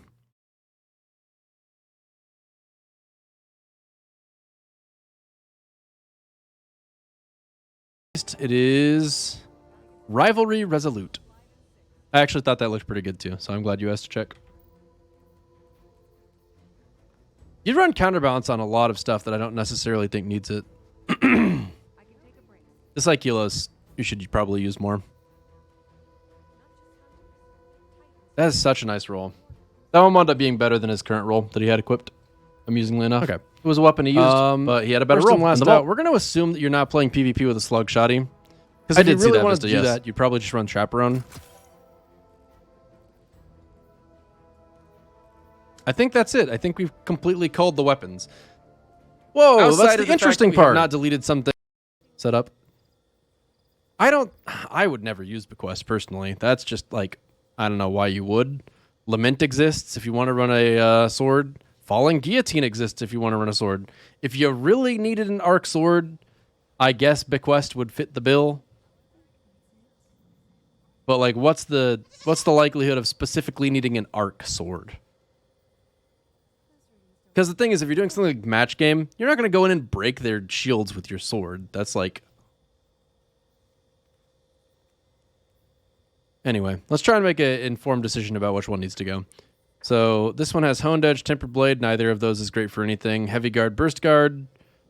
I mean, might as well have Heavy Guard, considering the stats give like ridiculous efficiency on the sword. Energy Transfer, Flash Counter. If you really wanted to run Energy Transfer for some reason, I would say that you're just going to go with the Falling Guillotine. I would go with Tireless Blade. Okay, so we're reasonably happy with everything here so far. Let's so we're down to 1 page. I don't know why I'm keeping this outrageous fortune in your goddamn vault. This thing is just absolutely horrible and I hate it. Like this 150s aren't meta right now to begin with, but on top of 150s not being meta, this thing has just never, I mean, it doesn't have spike grenades, so it's not going to have damage. You could use it as like a sort of truth teller kind of thing for a heavy slot since it's got concussion grenades. It has some value. Can't delete it for that reason.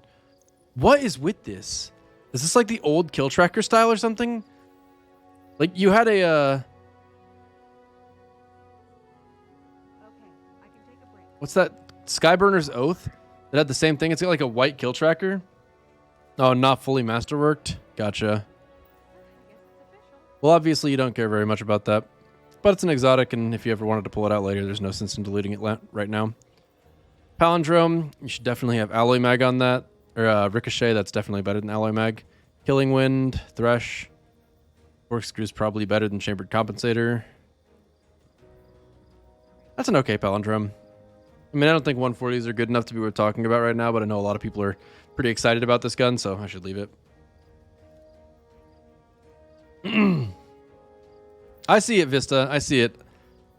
And I'm glad to hear that you're willing to grind to get things back if you need to. But I'm definitely not gonna get rid of anything that's great, and I'm not gonna get rid of anything that's got a lot of kills. And I might get a little bit more nitpicky the farther I go into this. I just don't want to start by immediately deleting everything like this double reload perk gun. What the hell?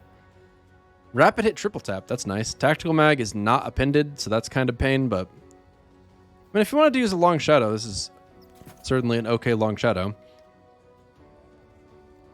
Actually, with tactical mag, you might as well run like boss spec or something, because with 6 bullets, you could proc triple tap twice and then have 2 bullets left over.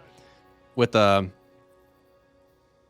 bullets, you can proc it and have 1 bullet left over, which is a little bit better. You might as well proc it twice in 1 magazine while doing boss spec damage as well. It's a good long shadow. That's worth keeping. Never know when it might actually come back into being handy. Auto rifle with osmosis. I don't think 450. No, that is actually the archetype that can benefit from them, and it's got osmosis. Anything else valuable here? I mean, osmosis and subsistence don't really have any particular synergy. I don't know. I mean, the horror story is just a bad auto rifle. Let's just be honest here. I would not use that just for osmosis. I don't see anyone using that just for osmosis. This rolls a little better. It's the curated. And you like it about as much as I do, based on the fact that it has literally no kills.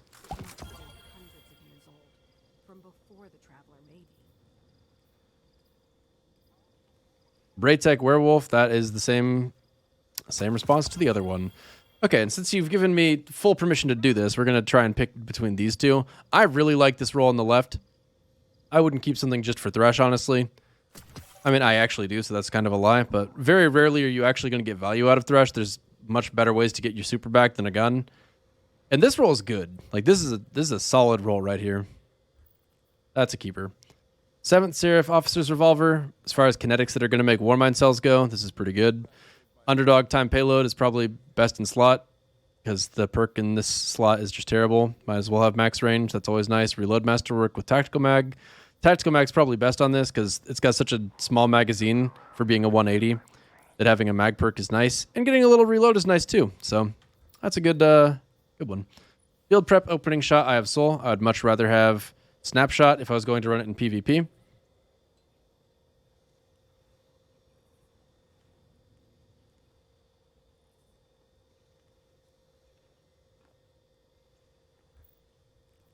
All right. You guys want Revoker to die? It's fine. I mean, we hacked this account to the lead of shit, so we might as well just really get at it. So Outlaw opening shot or Field Prep opening shot. We're definitely not keeping Box Breathing. That's not happening. I like Outlaw more personally. And this roll's okay. How's the other one again?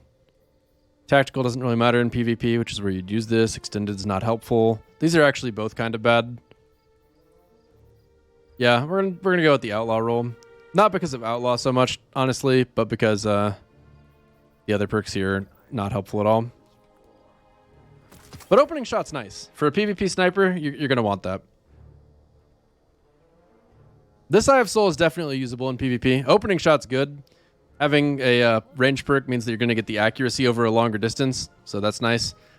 Corkscrew's not too bad. Range and handling are both nice. I don't really care about the stability, but getting a little boost to both certainly doesn't hurt. I mean, stability doesn't matter much in PvP, but handling does. Oh, I already clarified that, Derp. Stability Masterwork's not the best. I would not run counterbalance on this personally. I mean, it's not like you're going to need to instantly follow up your first shot. You always have to aim each sniper shot individually. But I don't know what perk on there is actually going to be so different for you that it would make a difference. That's an okay I have soul. Slide shot, swashbuckler, astral horizon, range, small bore, or smooth bore. Smooth bore is bad. You don't want that. Extends or greatly increases range at the cost of more projectile spread. More projectile spread is like the exact last thing that you would ever want. Slide shot's nice. Swashbuckler's nice. Doesn't have quick draw. That kind of sucks. But you can't go back and get quick draw, so it's not like I can really fairly compare it to a quick draw roll right now anyway. It's an okay Astral Horizon. That's a good Dire Promise. We can't delete that just because there's no telling if it might be good later. This Friction Fire has Wellspring. Pendant Mag is pretty useless on this, to be honest. I would much rather run steady rounds. I know that you do typically play controller, so...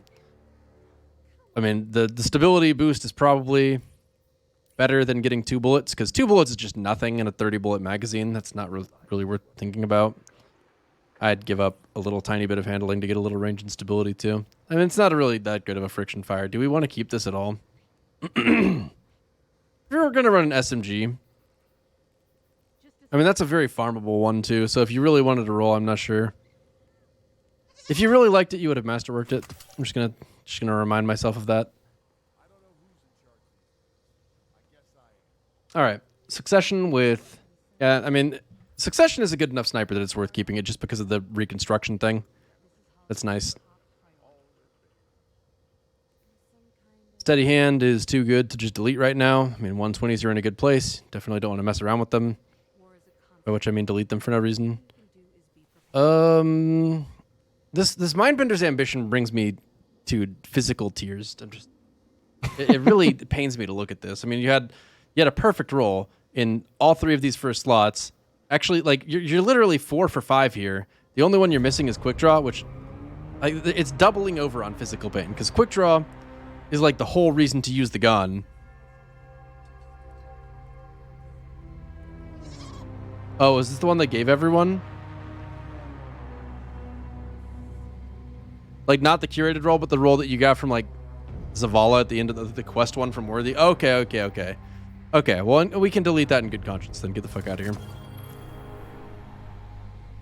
I deleted it immediately, so I forgot what it was like. But, yeah.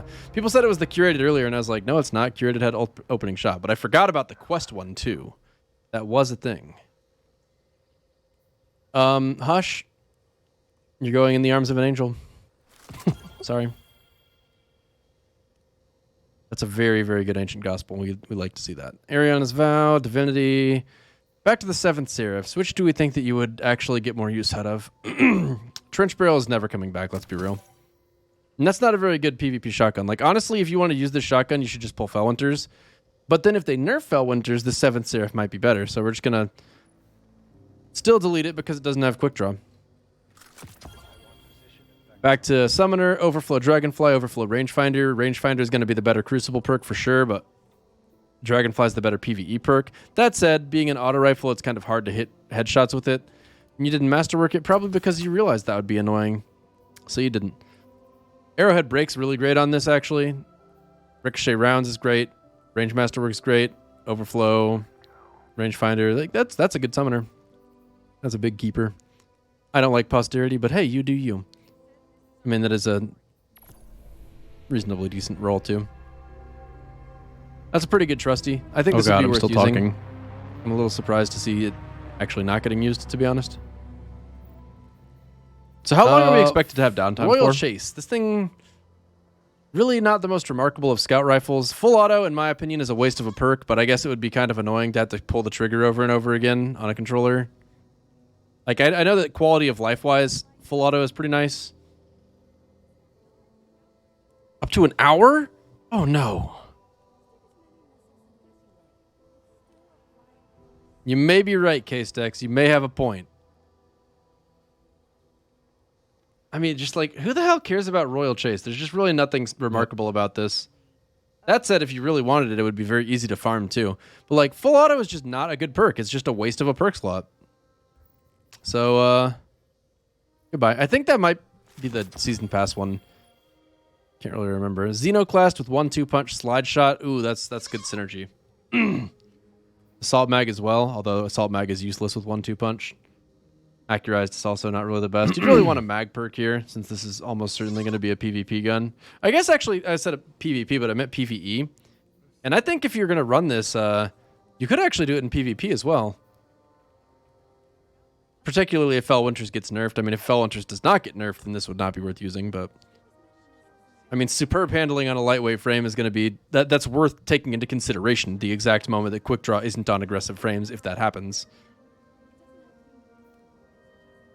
I'd probably run Assault Mag rather than having a little bit more range for that.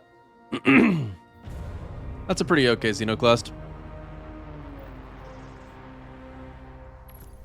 I mean, it's not that great of a gun. Like, Xenoclast isn't so remarkable that I would literally keep any roll on it personally, but yeah.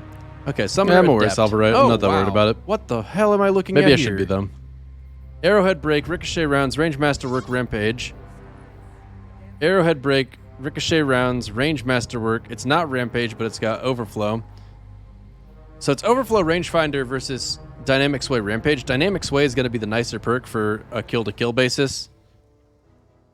Although, like, Overflow Rampage would have stronger synergy, but Overflow is still a good perk. I would prefer to use the Adept one for, like, a handful of different reasons here. Like, first of all, this is definitely a better PvP roll, or PvE roll. Rampage is...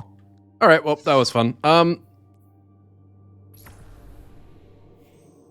Double Ordeal rewards? Oh, that's big. Master Presage. Darkness flares from the Glicken surrounding its secrets. Master difficulty is available. I know that. All right, so is that the new stuff for this week? Because if that's the new stuff for this week, then it's not that much. Nice, dude. I just got something for nothing. I love when that happens. Okay, report to the War Tabor in Helm and complete the challenges proving 4 quest. Easy. So I got to use sniper rifles. Don't allow ghosts to be interrupted in battlegrounds. Beat champions. Complete a lost sector on legend or higher. Oh my god, I don't know if I can do that. Let's finish these ones first. First of all, we're going to do Mayhem. We're actually going to wait one moment. Actually, hold up. Let's see. Is it going to be... How fast is our search? Let's try. You have a commercial script ready for me? Oh boy. I love commercials. I think it's 1 drop a week, Horlby. Zelda, thank you very much for the 35 months. Appreciate the resub, Zelda. Thank you, thank you.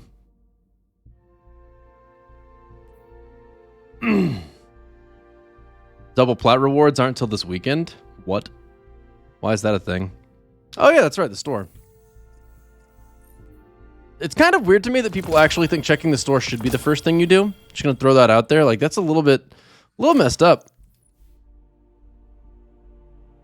We really by far prefer to actually earn our loot. So checking the store, not a great feeling. What do we got here?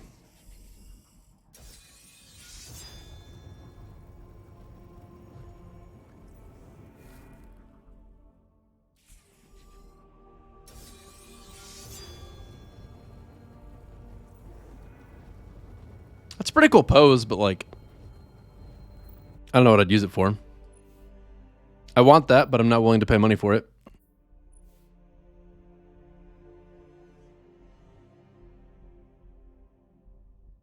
Literally all of those are references, and I don't know any references. Thanks. I love you too. So they're all just lost on me. Oh, I can get the Bastion ornament, or I can get the Celestial grips. These look good. They look aight. I mean, I don't know what else I'm spending Bright Dust on, so I might just buy them. Titan Main, thanks for the 8 months.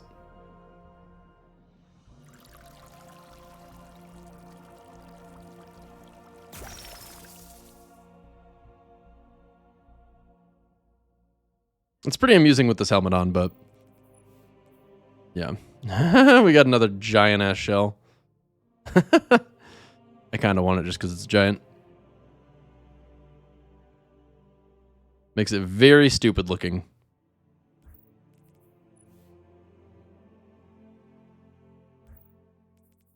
Do I want to get the Bastion ornament? I don't know what Bastion looks like without the ornament. There may come a day. We're just going to buy this. I don't know what the Celestial gear looks like on my Titan or my Warlock. I'm just going to buy it on my Hunter, though. Just to be safe. Oh my god, I'm still searching. Yeah, we gotta back out of here. Let's go to the war table. We'll come back to that once we've given the update a few minutes to be live for everyone.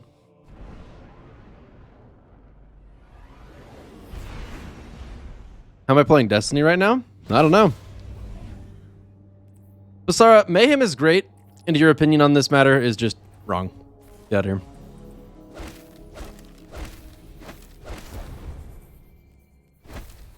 You're triple fired.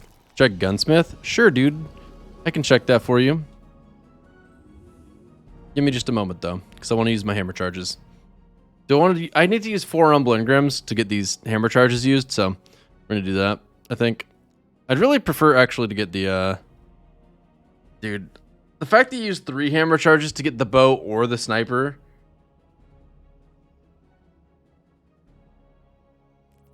That's terrible.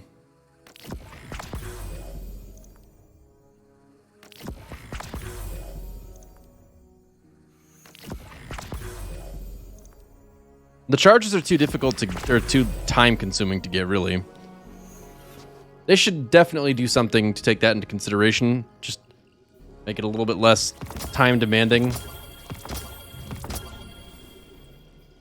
That's terrible. I don't know how I feel about that. Lead from gold, frenzy. So we do want frenzy on this, and lead from gold is a pretty good way to get some extra ammo. Appended mag is good. I'm not keeping it. I know that already, but it's not a bad far future, I guess, for PvE. Surplus Dragonfly Brass Tacks, Full Bore Ricochet. What the hell do you use brass attacks for?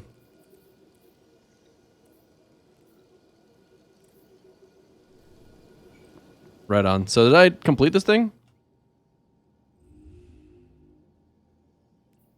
For sidearm bounties? Okay, cool. As long as we're on the same page there. Of course the only... Man, fucking... Stupid ass game. Alright, what do we gotta do? Oh wait, I could actually listen. It might actually be interesting. That's right. Because it's new. Nessus, Europa, okay, it's not going to be interesting. Every time the Cabal return to the battlegrounds, so shall we. Osiris has sent Crow undercover to investigate their plans for the Vex prediction engines. We need you back on the front lines. The more you can draw their fire, the easier it'll be for Crow to slip under the radar. And while you're out there, be sure to claim whatever you find in the aftermath. Weapons, gold. Without their home system, they can't resupply. And without supplies, they can't resist for long. Thanks. I love you too. Right. UNNMD, thank you very much for the 50 months. Appreciate it, UNNMD. Thank you, thank you.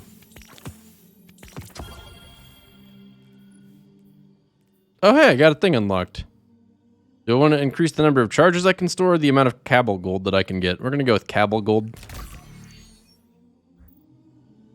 That way, when I run other playlists without the intention to come back here, I get the most value I can. Most value out of it that I can. We're going to go ahead and check the gunsmith too, since I said I'd do that. Check if there's any mods here that are really worth looking at. Surplus Wellspring. I had this roll before and it was bad. So it's still bad. Like, perks that give you energy are just not really that worthwhile. Could have gotten the 2 charges for the Battleground one. I mean, I've got 2 more characters. It's not like I'm missing out too bad.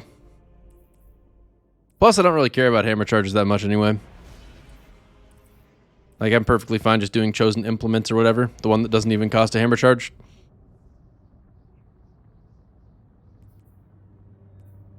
This thing is so stupid. Why were people trying to tell me that it's actually good? Who the hell cares about freaking brass attacks?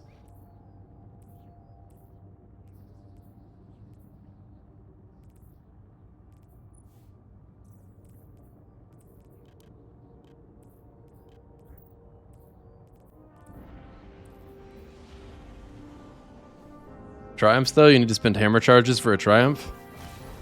I mean, I'll do that over time. Rocket Dexterity and Icarus? Lame.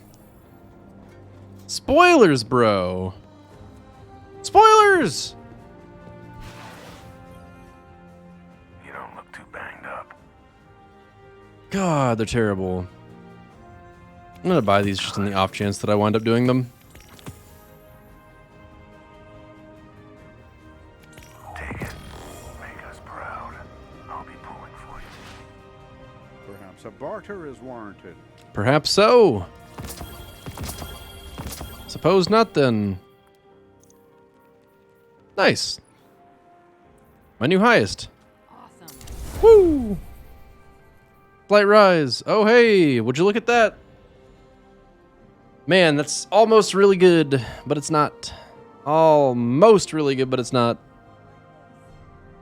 Because if I put a recovery mod on it, it's going to be low intellect. If I put an intellect mod on it, it's going to be low recovery. I mean, you know, maybe we just make it work. I mean, 64 rolls, not the worst. Most difficult ciphers. All that is required is the right key. I mean, like, looking at this roll, it's pretty decent. We'll keep holding on to it for the next couple seconds here.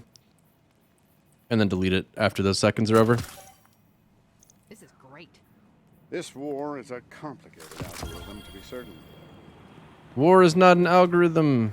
You are an algorithm. Literally. Alright, on to the mayhem. I want to do mayhem. Want to get this out of the way?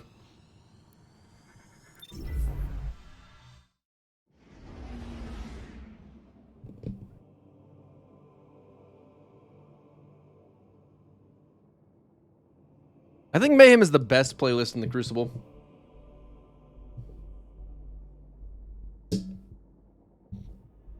Yeah, I think I will be doing another Hoarders episode today if I can. Can't guarantee it right now, but that's the expectation. Can I check when Grandmaster Nightfalls go live? Maybe. March 16th?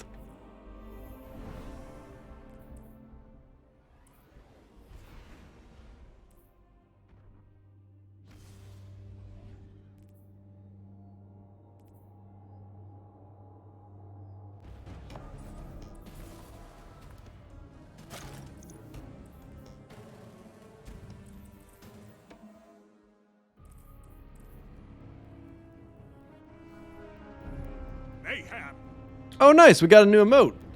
Courtesy of Isaac. We got DD, huh? Show me everything, Guardian. No Fallen. limits here.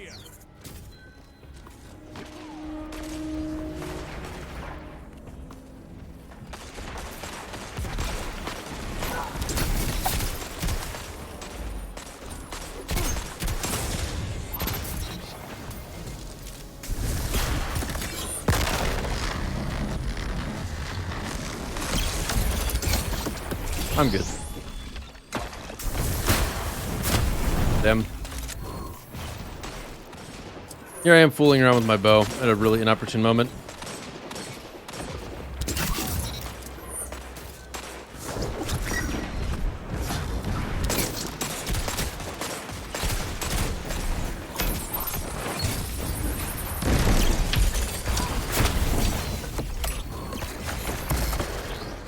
Yeah, I mean, it's actual wall hacks. I don't really know why it's a thing.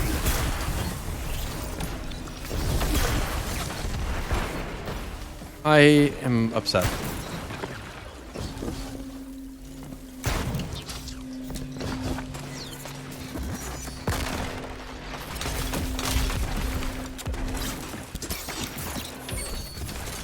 Change the lead.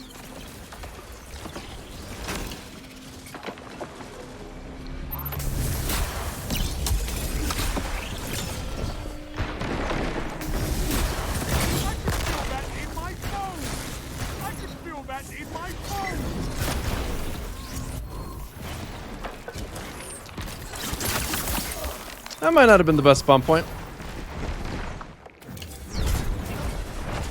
Like, I really just want to fool around with this because it's stupid as fuck. If he didn't get damage resistance from popping Chaos Reach, he would have died.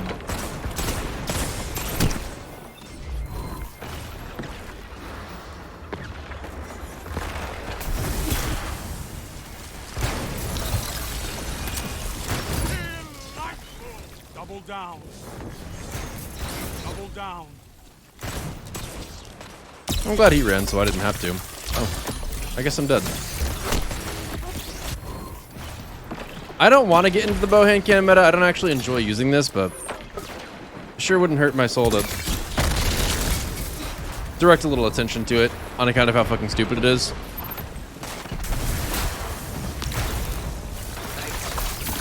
Wow. It's about to play.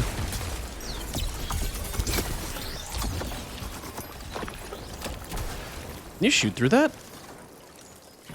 I have never noticed that before.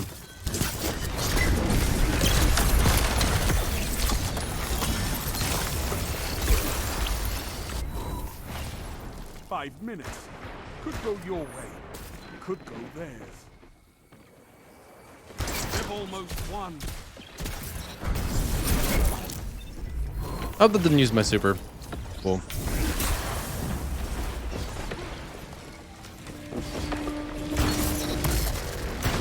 Double down. Sound tactics bring victory.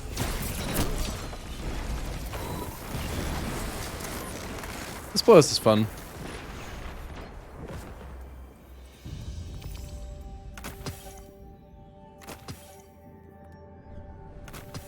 If I had bow Arianas, I could have obliterated that super. Yeah, I guess that's true, but the whole point of it is not just to use a bow and Arianas, it's to have literal wall hacks.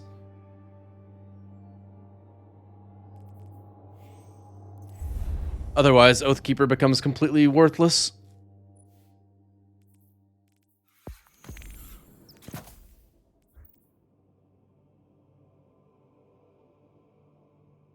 I already did that, Raymond.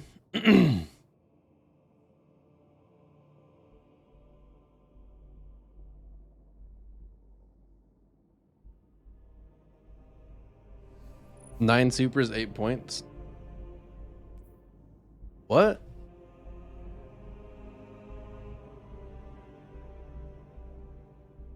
Oh, yeah. Itchy brother not doing so hot. True. Eververse this week does not seem particularly cool to me, personally. I'm not too impressed. Not enough silver. Wow. What am I going to do about that?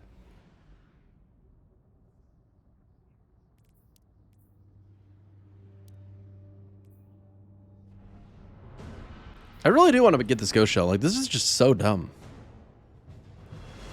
It's so dumb. Better pop off this game? Yeah, probably.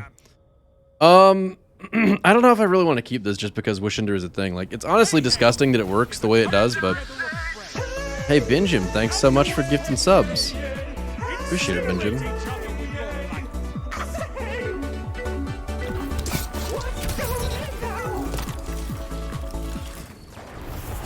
Appreciate that very, very much. I regret going this way. I could feel that in his bones too, actually. Nope. He missed! He missed! Oh, that's my aim for you.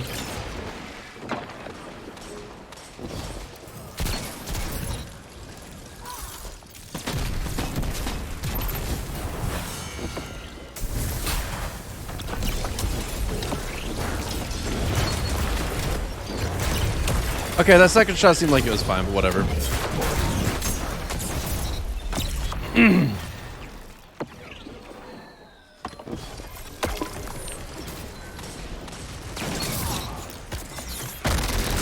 Double down. And that's why we have Woo! Fair bonus! Let's go! Yeah, I'm really scared about that tornado. That's Okay, no.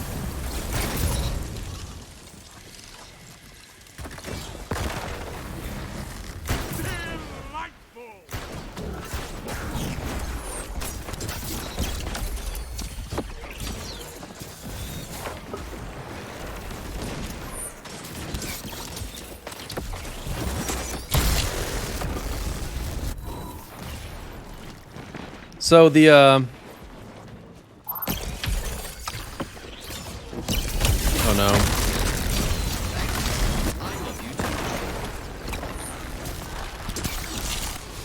The bow strats in this are pretty painful, I've got to say. Also, this map just shouldn't be in this play. Oh, actually, it's Mayhem. Who cares? But still, this map is not really good. Ever.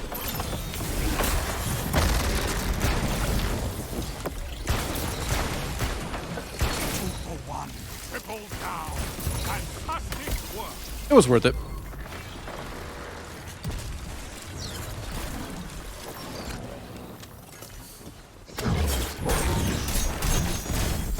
Man, Stasis Super in this is like, or specifically the Revenant Super, probably one of the only places it's good, but man, is it annoying why it is good. So both of my shots missed, unlucky.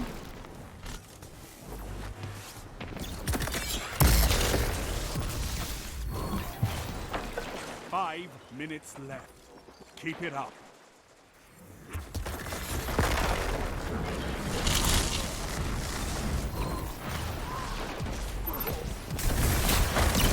Your enemy is pushing for victory. Punish them. He just took the lead.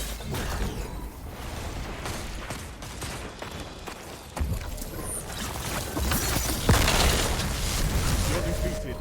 Fight again. Persistence is key.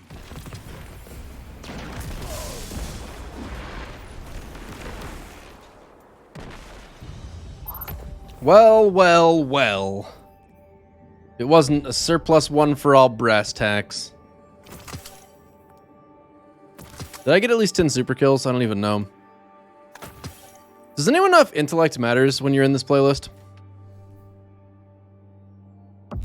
Like, is it a multiplicative benefit?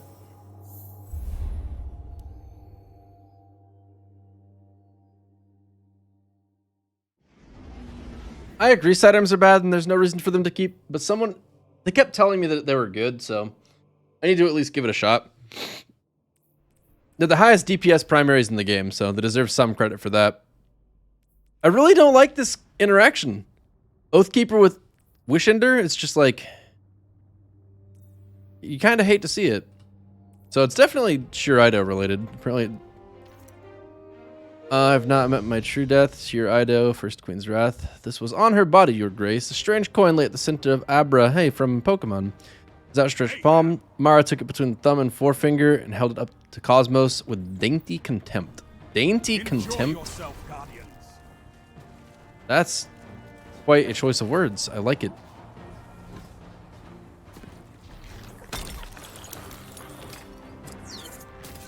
I don't want to fight you.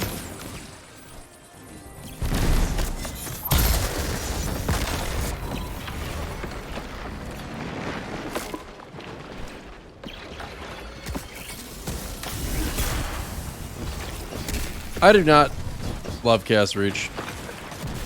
There, I said it. 2 for 1. 3 opponents down.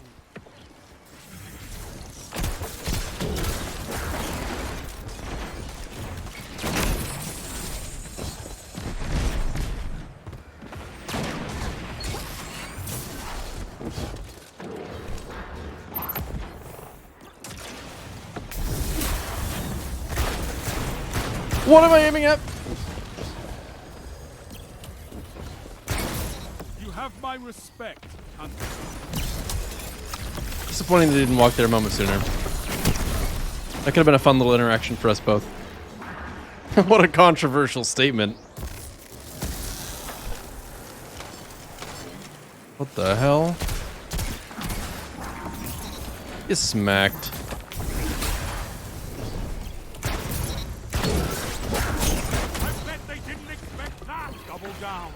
If you still use Blade Barrage in this day and age, in Mayhem, you need to stop.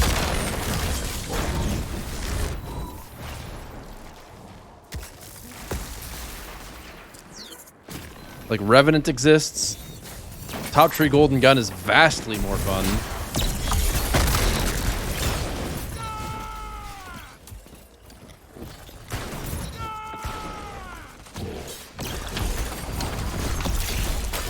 Oh my god, what a throw, what a beast. All right.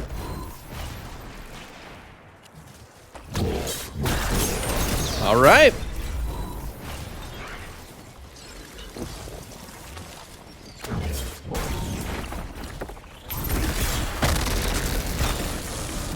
Wow.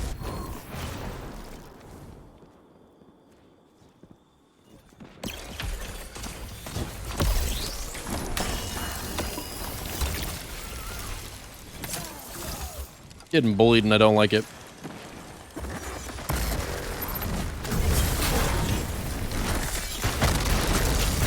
God damn it! Holy shit! Fuck off! 2 for 1. 5 minutes. Keep it up. The enemy's almost won. I don't want the enemy to win. I'm so sick of the Chaos Reach map control. The fact that they get to just hang in midair and get like an absolutely fantastic vantage point for the entire arena. And they just kill anything they look in the general direction of. That definitely got buffs. There's no way at all that it is just the same as it has always been and people are just now noticing. I do not believe it.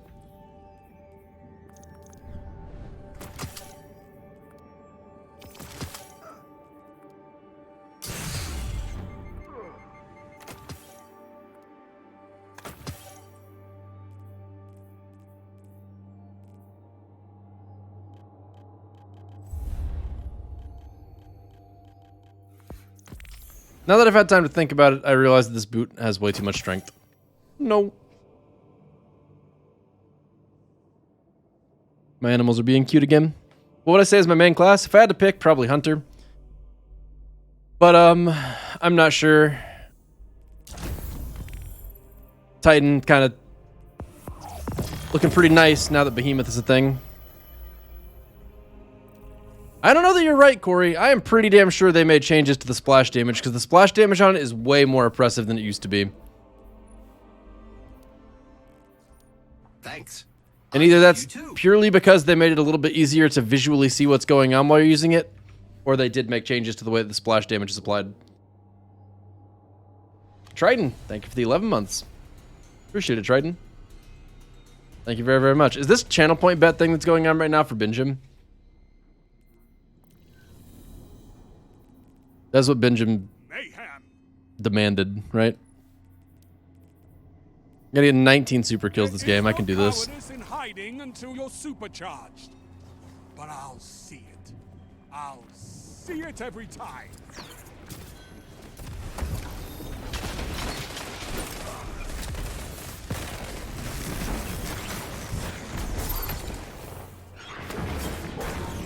I wish Bobby Shmurda wasn't going that direction. God damn it! I didn't think they would spawn there because Bobby Shmurda was there. Fucking Bobby Shmurda.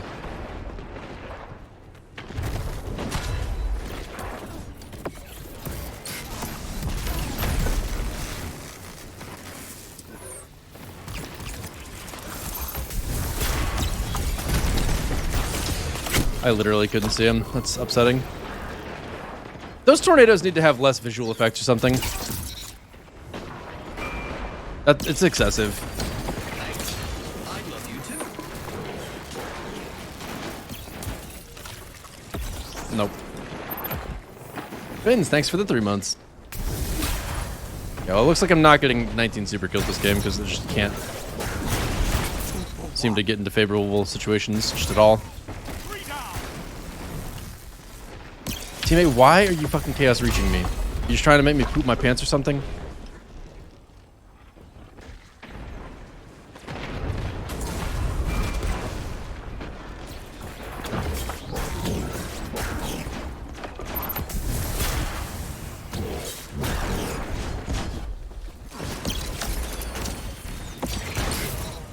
have my respect. 2 for 1.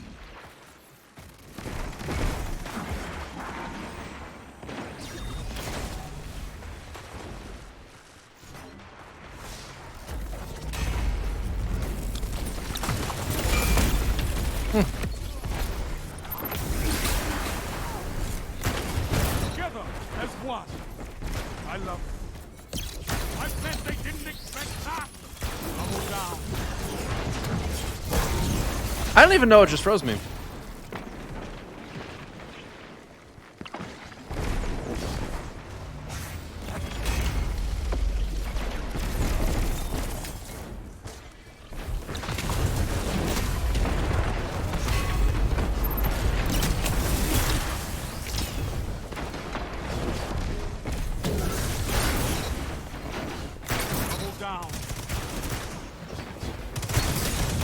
That guy actually just challenged me. What a badass. One final push and victory is yours. But you guys thought I was just gonna use my weapons? Was there actually a bet on getting weapon kills in Mayhem? When the thing I'm trying to complete requires me to get not weapon kills, but just kills.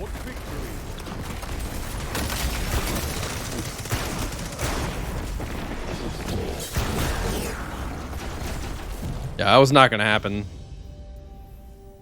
Unlucky. Sorry to those of you who threw points on telling that I would get weapon kills. These games are way too short. Anyway, like the chance of getting 10 kills, I would have to have actually actively tried to do that, and I didn't. Believers, I'm sorry for you, but you messed up.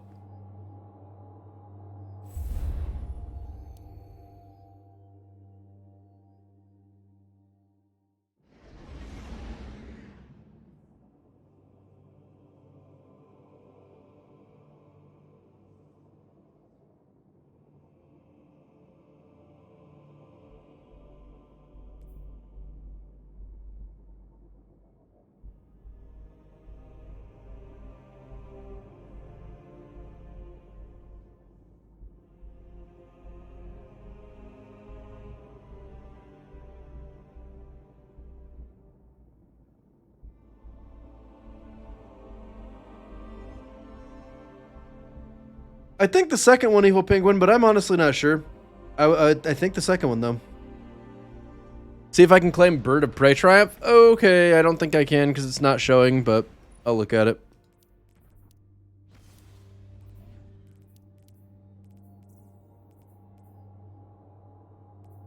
Unless, wait, what? I don't know what Triumph you're talking about, I guess.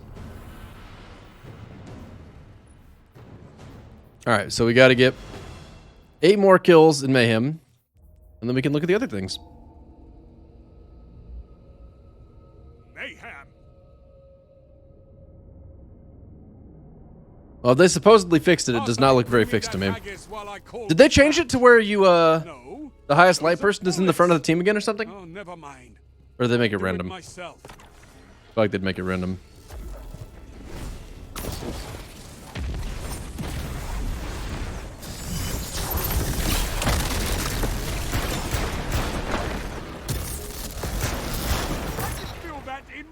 Bitch.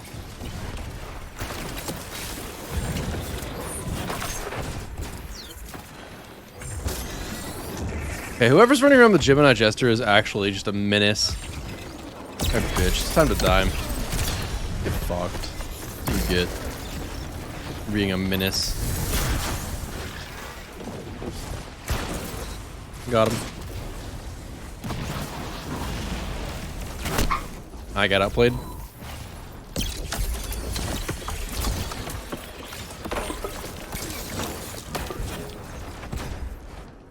Very true, Evil Penguin.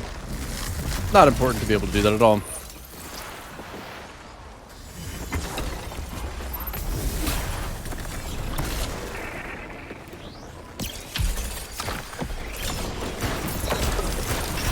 I don't know how that didn't hit him.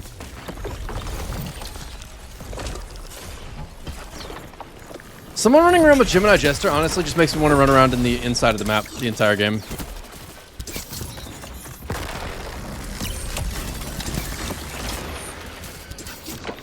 I hate this bow so fucking much. It's unreal. I don't have the room for the... Yeah, okay. I'm sure, buddy.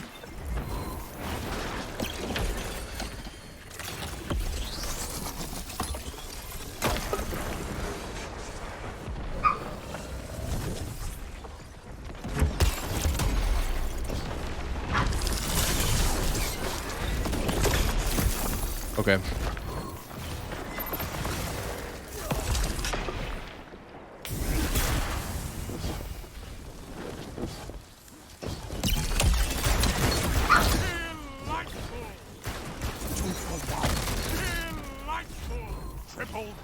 We'll take that.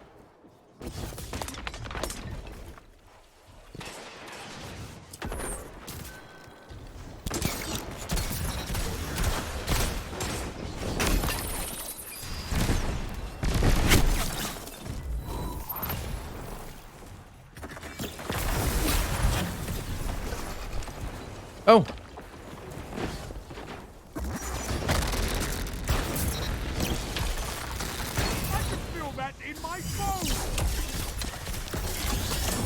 Hooray! 5 minutes left. Keep it up.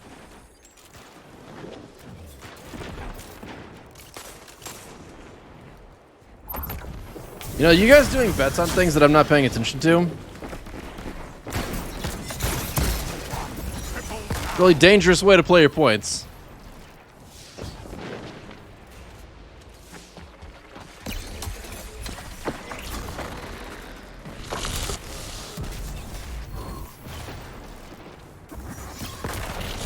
I know I could influence them. I mean, that's definitely true, but isn't that kind of the goal?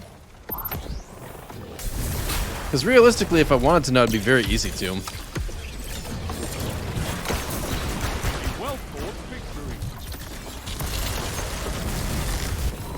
I hope that guy saw that I was shooting his body. Fucking Gemini Jester. Can I please go to orbit? Am I allowed to do that?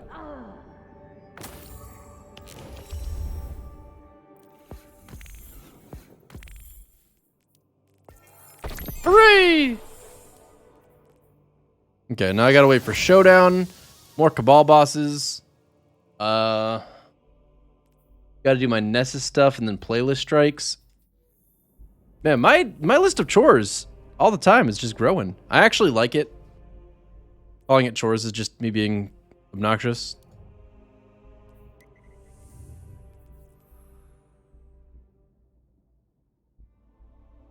Osmodrome. Oh shit, is it the saber?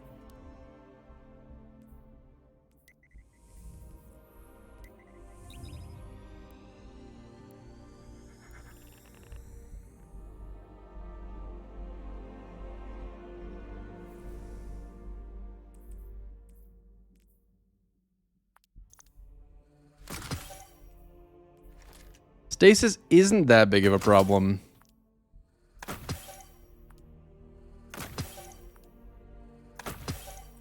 Thanks. I love you too. He strikes. Thanks for the 5 months. Appreciate the resub. Thank you very, very much. Oathkeeper. I don't see myself using this just for the bow cheese, and that's like the only thing it's really good for, or Limonarch. If Limonarch got a catalyst, I would want to use it probably, so that.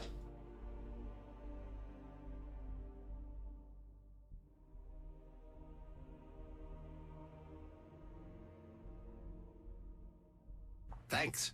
I love you too.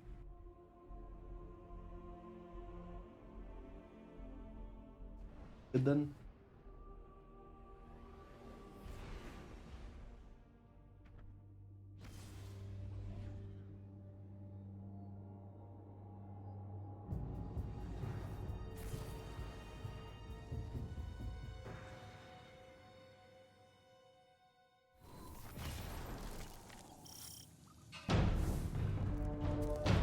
Hey, it's the Chosen One and his ghost. Still trying to save the universe. Just the reef.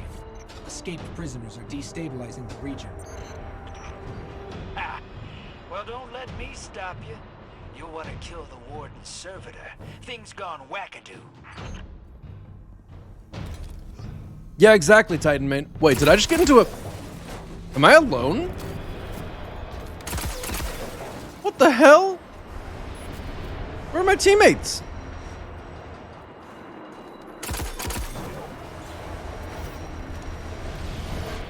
Prison of Elders. Damn, this sidearm is nuts, dude. I've been able to one-shot all these red bar base level strike mobs.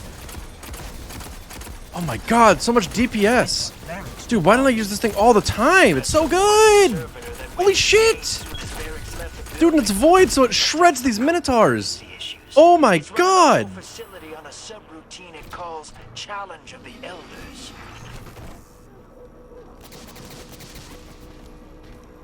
Holy shit, chat.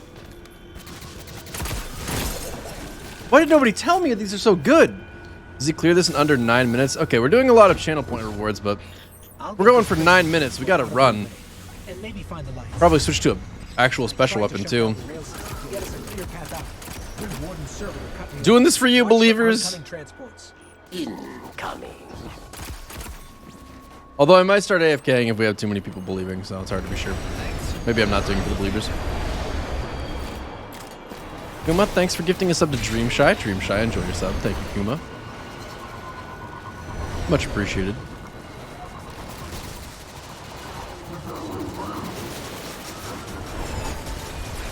Oh shit! Saved.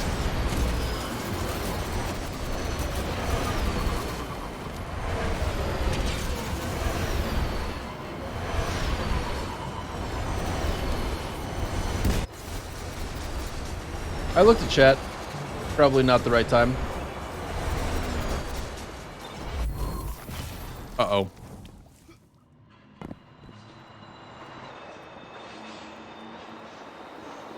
Well, that doesn't seem legal, but...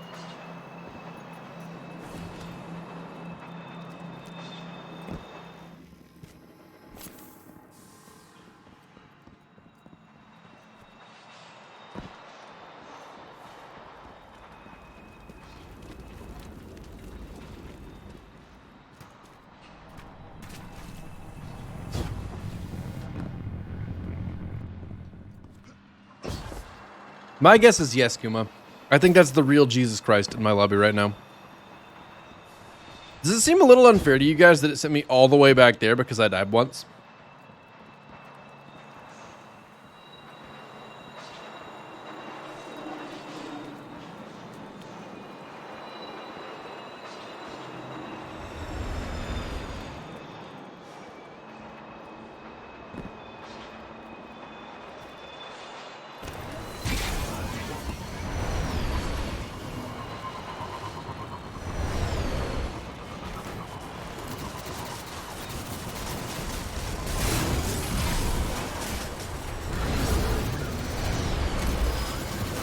Okay, trial 2.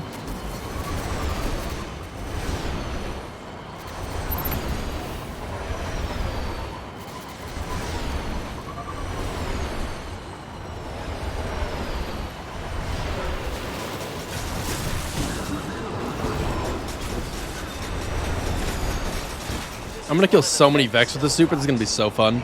Dragged all kinds of subtypes out of their hoods. The ones that survived must tell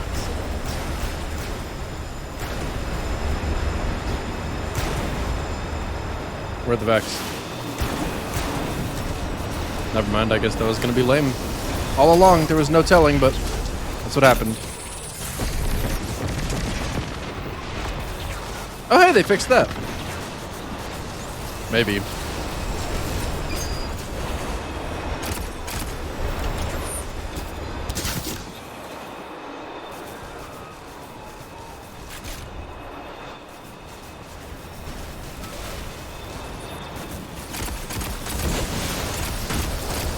Highest DPS primary in the game, lads.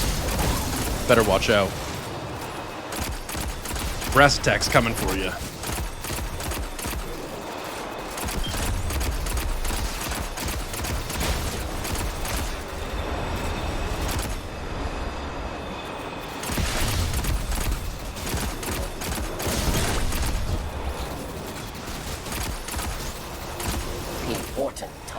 Sidearms are just SMGs that feel bad.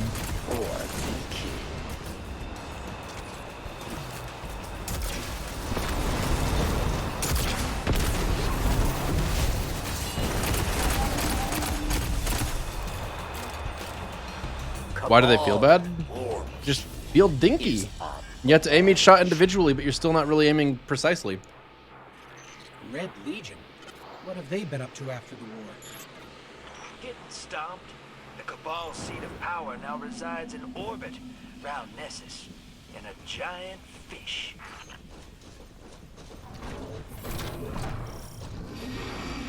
Leaving my teammate to wait out the timer? What? Not leaving anyone for any particular reason. I'm just trying to get to the end, man. We got hard-earned channel points betting on this. I can't be killing their investment. I also don't have any idea how long this has taken so far.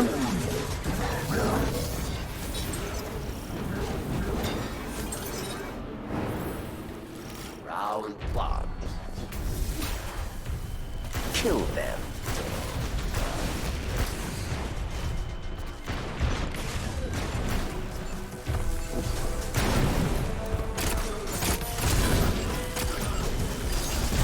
They are dead. You Are also dead. Oh. I was wrong. In 6 minutes? Oh, we don't got this. I'll be real. There's no way that's happening. This objective takes too long. dismantle mines. Or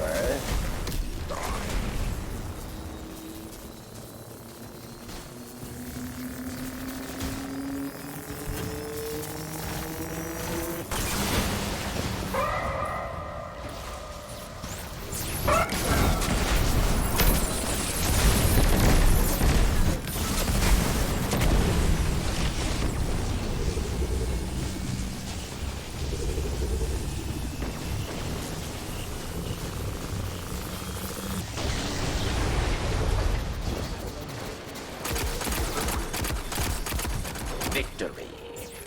Where'd that ammo go? There you are. I need some heavy ammo so I can melt the boss when the time comes. Or not, that's fine too, I guess. Whatever.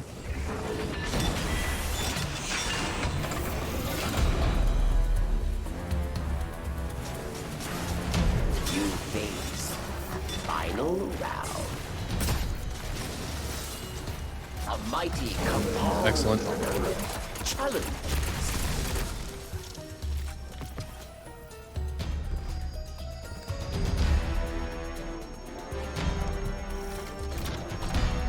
Who the hell needs Icarus still? It's been in the game for so freaking long.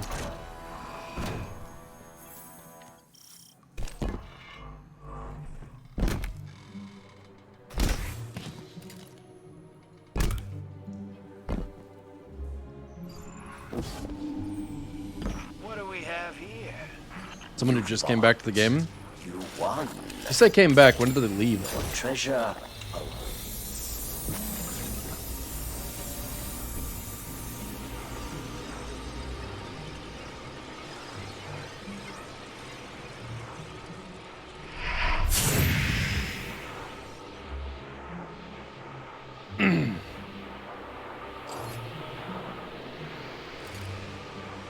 Is it just gonna play this music the whole time? Because I'm cool with that if so.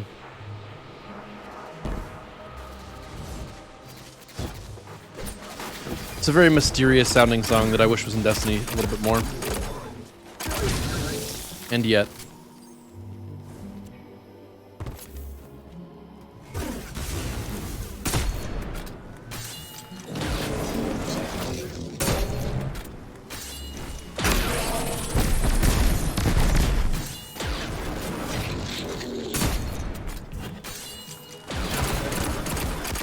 Cabal strategist Valaroon! Oh. Hey, man.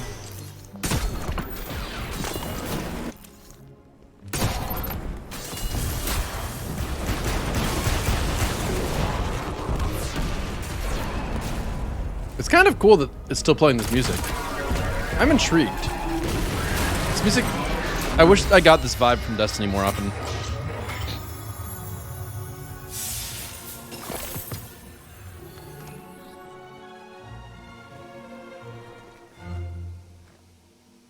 It reminds me of Fable, and it reminds me of Luigi's Mansion. It reminds me just of exploring areas and finding treasure. And is it going to end the strike?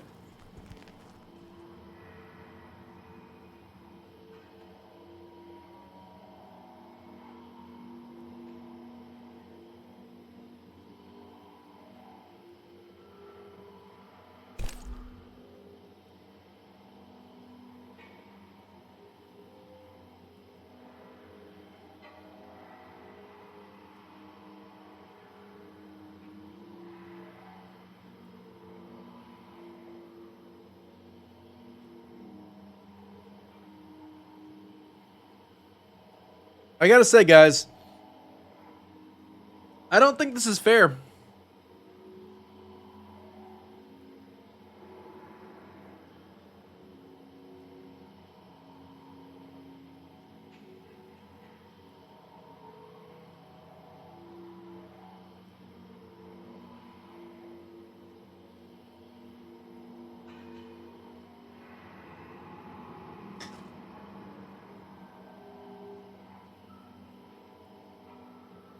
Yeah, I think the time ends at the boss kill.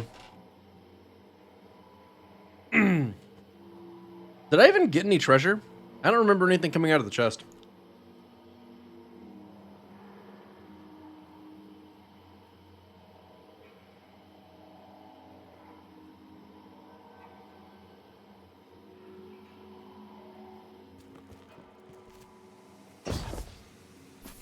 Well, guys,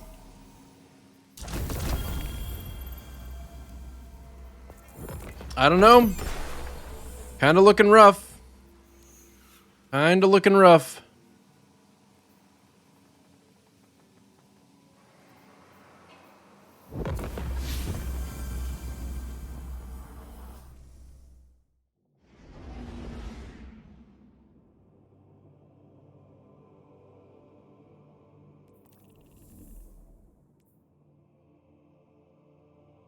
Okay, guys, what do you think of this middle ground solution? We run a playlist strike, not knowing what the playlist strike is. And we have 9 minutes for that playlist strike.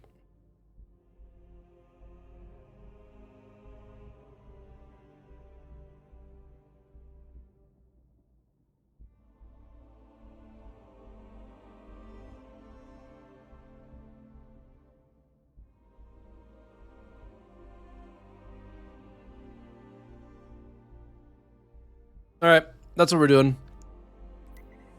Because if I did the same strike, I would definitely get it in 9 minutes. Thanks. I love you too.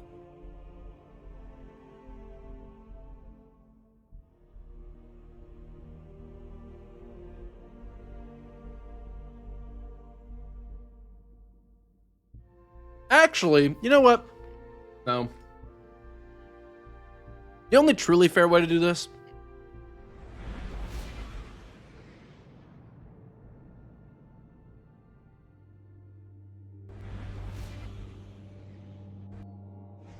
Max with the super, this is gonna be so fun.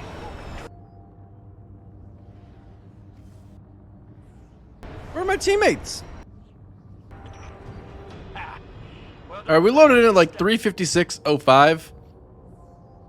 So we had until 4:05 to get it done.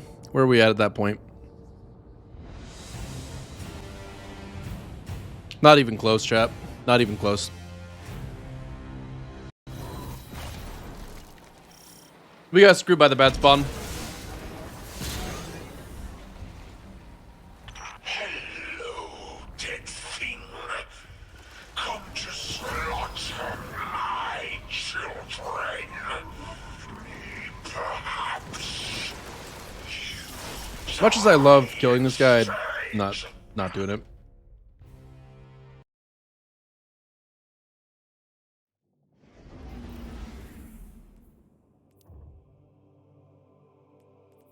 What do you mean, fucking dog shit, Weed Monkey? The goal was to complete the strike in 9 minutes, and I didn't do that. I got a really bad spawn because I didn't stop and actually secure an anchor.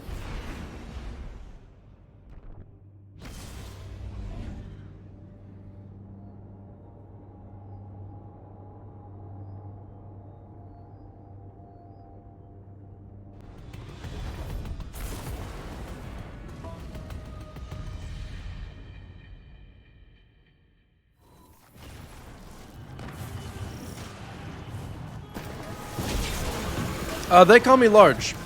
Thanks so much for the resub. 21 months is a very long time. I thought I said hi to you earlier. Am I making that up? Bad news. Please stop them. Okay, why? I think we succeeded in distracting them. Query. What is distraction worth? Assessing. Now sending. Congratulations. Thanks. I love you too. Hey, Jesus Christ, thanks for joining my strike. Yeah. Power, multi-kills, orbs, Cabal. Easy. Let's go kill Cabal.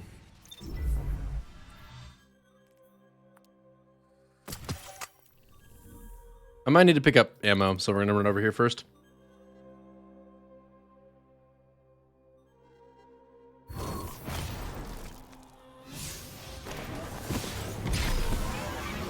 I mean, there's nothing unfair about a bad spawn and a strike, Weed Monkey.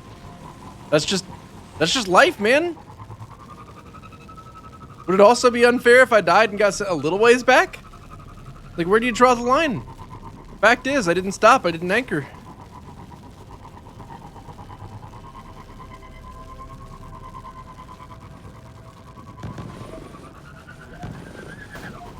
What's crazy is that you know, honestly, even if I had gotten a better spawn, I might not have made it still. Let's go! Power multi-kills! Why does it take 3 charges to focus an engram? You can only hold 3 charges? Well, upgrade your shit then, fool! What are you doing? You should be able to hold at least 7 charges. Like you're not even trying. Incoming Cabal construct. 85% God. probability of intelligence-related objective.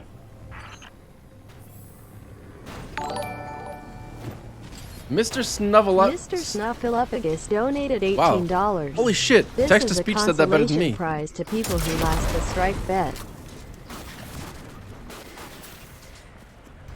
Mr. Snuffleupagus. What a great name. Haven't heard that one in a while.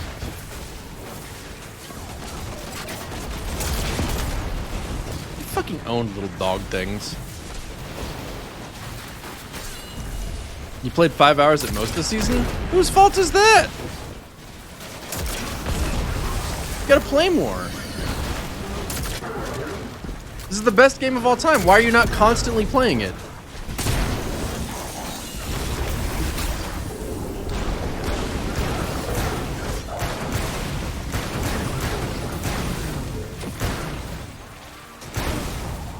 Bar none.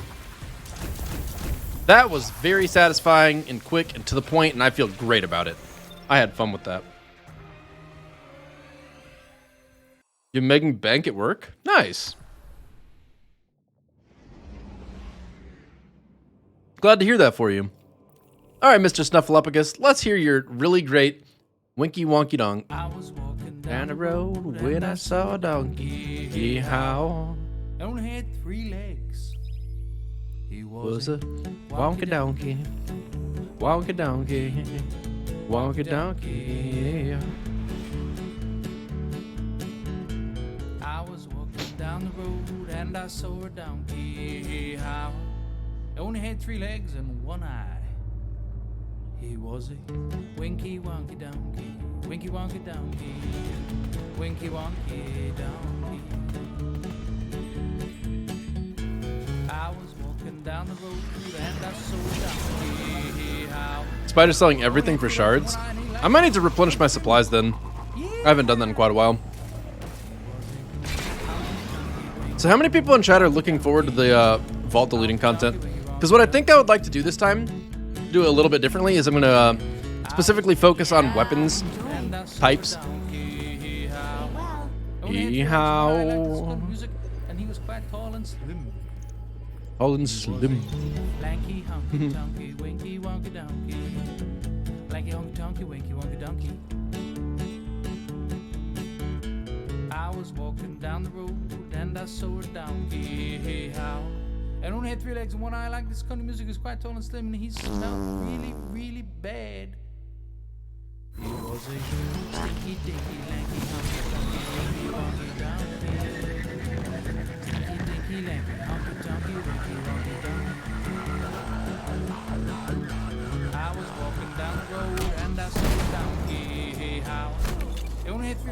I like this one music was quite tall and slim and he smelled really bad. The next morning he got up early and he hadn't had any coffee.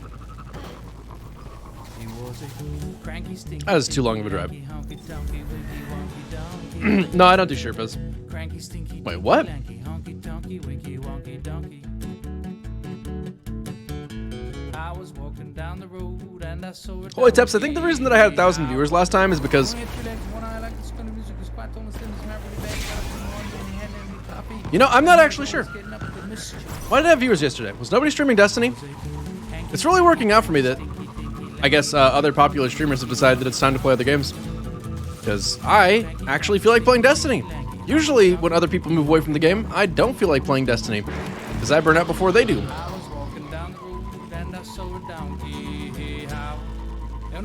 Yeah, I don't know about that, Vista.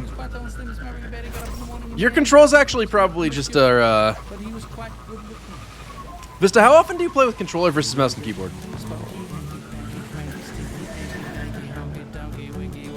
What a great song. This is so just silly and fun.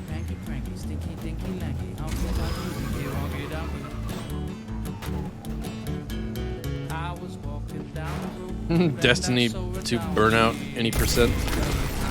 Oh man, this does not have good anything. Why did I keep this?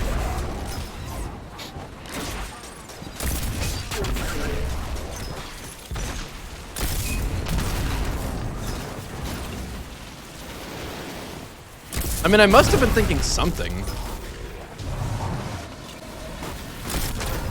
Worth it. More Cabal, more orbs. Have viewers because I'm a good streamer? Hey, thanks. But I know that's not the reason. I take the compliment, though. It's like when your mom calls you handsome. Same kind of thing.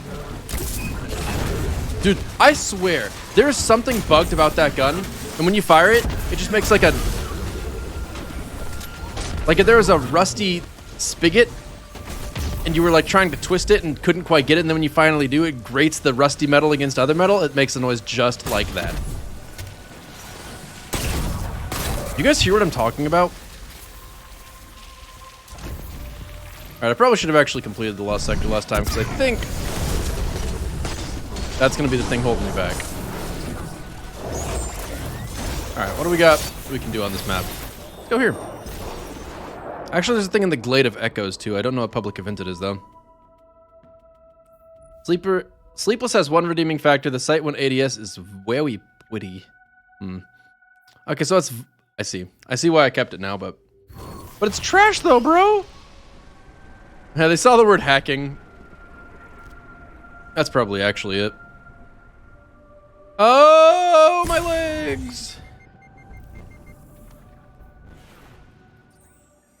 Yeah, Jeremy Rocket, I definitely feel like that's one of the best things I can do personally as a streamer is help people who are new understand the game better. So that's something I'm always happy to do. And I think the vault deletion videos will actually be really helpful for that too. And I get to hit this banner twice. Let's go. Peep your rocket. Okay, let me peep your rocket. Where would I be? Wait. Are you on my friends list? Are you on my enemies list? There you are. Thanks. I love you too. Oh, hey, you got the Vanguard rocket launcher with auto-loading lasting impression. Not bad. Big One Daddy 330, thanks so much for the sub. Appreciate it, Big One Daddy. Thank you, thank you. Am I going to play Pretend Vikings today or no? I cannot guarantee either way at this present moment. Steph, I can't have someone named Jared on my friends list. Think you're gonna come in here and dig, do you? What will stop them, I wonder? I also wonder what will stop them. Certainly not me.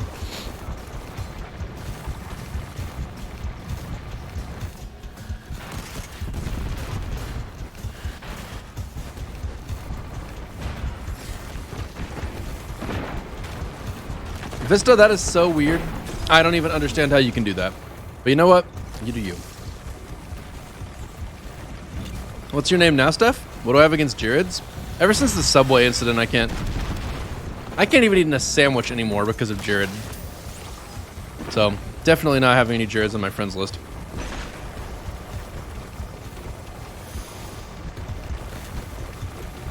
You're not on anyone's friends list? Do you own the game?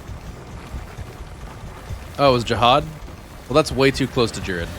Entirely too close for comfort. Alright, where's the ship?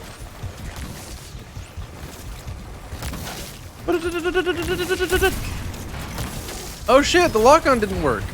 What the fuck? I made the sound effect and everything. Alright, I guess we just have to be patient. Never mind, we don't. Zap that ship. Alright, which one of you has the champion? Ah, this one right here. Do you guys hear this noise I'm talking about? Heroic of it, by the way. I mean, like, listen to this. No, it didn't make it that time. There! Oh, what is that? What the fuck? Oh! Huh. They'd rather blow up a Actually, what the fuck? These Cabal don't have a lot of faith in us, do they? I have no idea why that. Like, I kind of want to keep it because of how awful that is.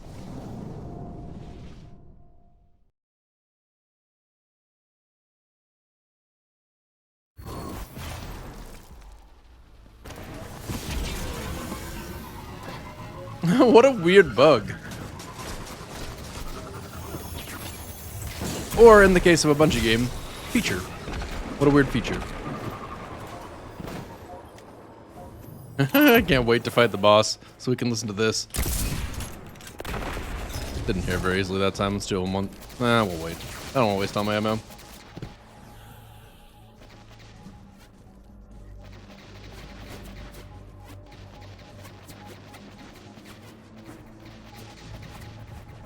What are you supposed to be hearing? Right about the time I start reloading the weapon, it makes like a eat kind of noise that's really unpleasant to the ear. Attention all crew To me, members. I mean, maybe you'll like it. Incoming fallen craft with elevated ether signatures.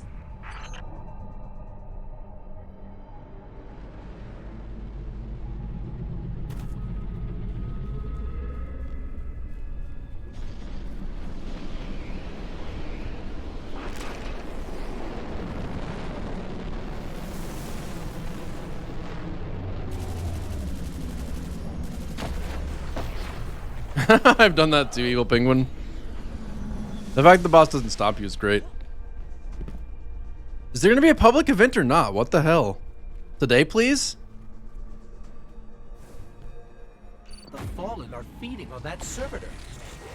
That is very bad news. It just sounds so stupid. Didn't do it that time for some reason. What? Why are you still immune? What the fuck? Are you actually immune? You are. That's...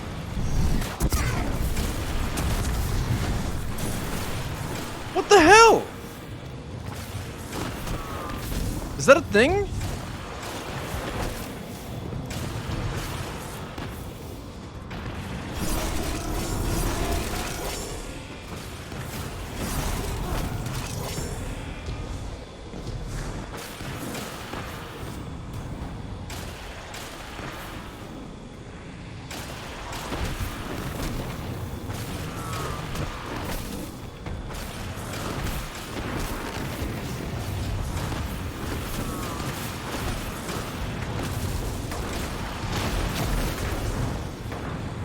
Man, I very clearly need to start playing the game as intended. You need to hurry up and teleport. Maybe that'll fix him when he does.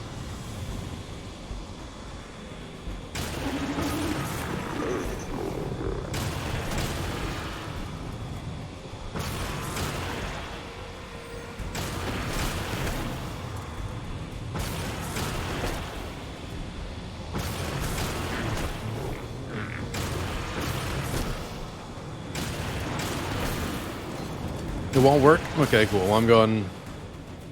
You're then in the hopes that it fixes. What a actually ridiculous bug. How is that... Has that been a thing for a long time?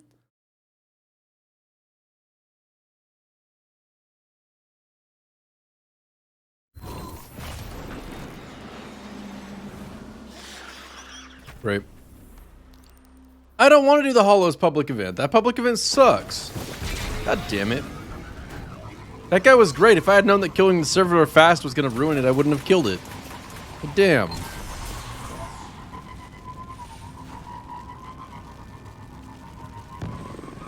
Well, the problem with the Lightbringer Triumph is that you can't do it again. That public event has been in the game since vanilla, and I would bet that that thing has been killed instantly. Way more since probably the entire time the event has been out. I mean, like, Legend of Acreus would one-shot them, and that would be a thing, right?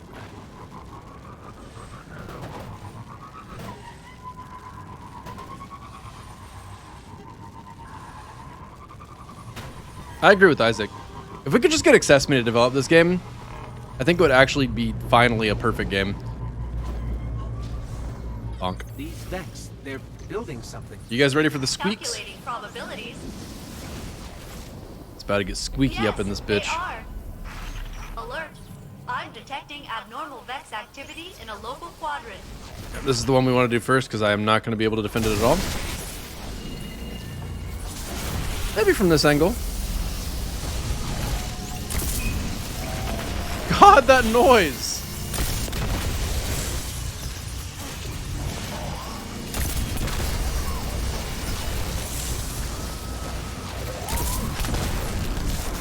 Like, it doesn't happen every time, though.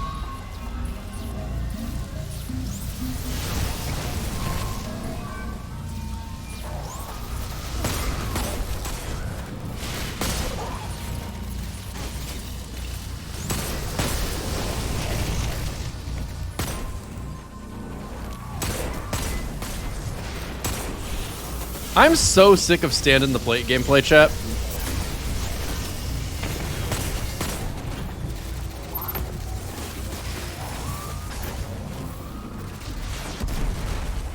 What I would give for it to be irrelevant everywhere.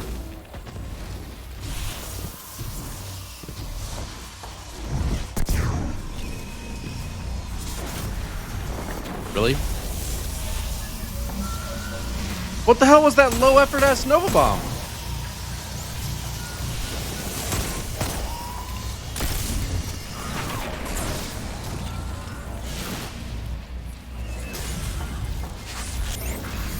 I'm hoping Vault of Glass has changed dramatically.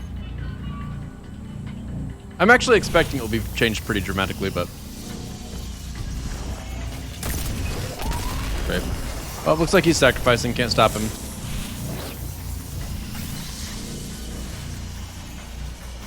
I mean, I guess the annoying aspect of it is doing this fucking public event. It's just like, stop them from integrating into the main Spire. But also, if you want to activate Heroic, you have to stand on plates that have no line of sight to the main Spire. And also, you just failed, because you literally weren't able to look at the middle the entire time. Very cool. Very cool. That is like... bad design! Fuck. Like, how are you going to design a public event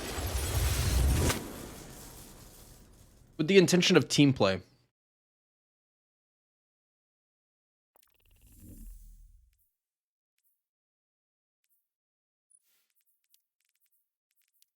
Makes no sense.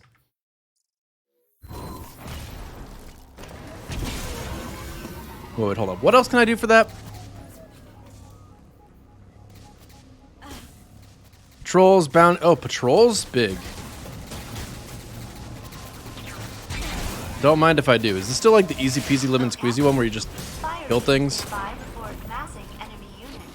Suggest a substantial reduction with details attached. Like, if they keep making me do year one style content when I come to these planets, I'm just not going to look forward to coming to the planets. It's a bad feeling. Because they've made better content by now. Don't make me relive this. Why do you want to cause me pain?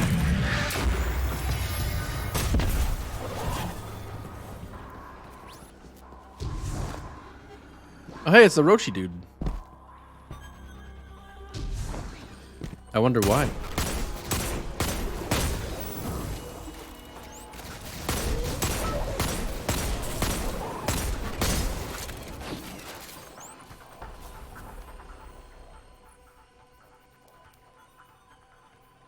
Oh my god. That was worth 10% on its own.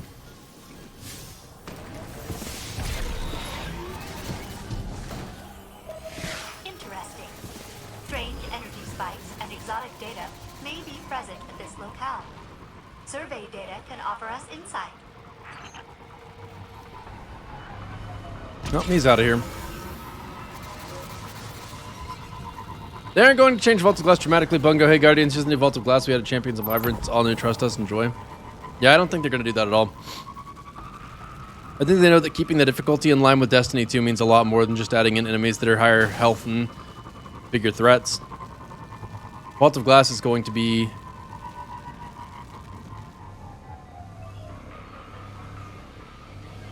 probably at least a little bit mechanically different. Yeah, because Vault of Glass barely has mechanics. Exactly.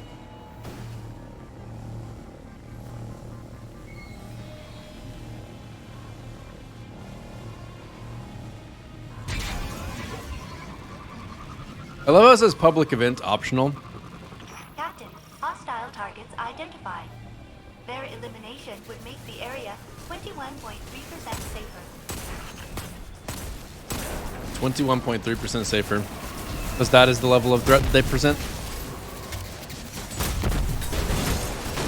Like, imagine that dialogue, except in a different situation. Like, you know, I'm gonna go swim in a river with alligators, and it's like, oh, there are alligators in that river. Their elimination would make it 21% safer. It's like, hold the fuck up, what's in the river then?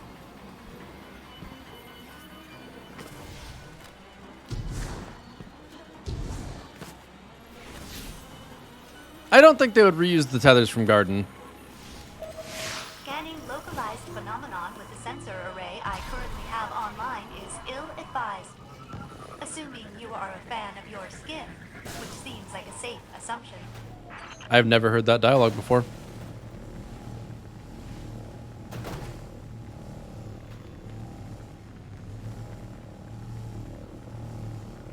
Oh my god, Vault of Glass will have glass on.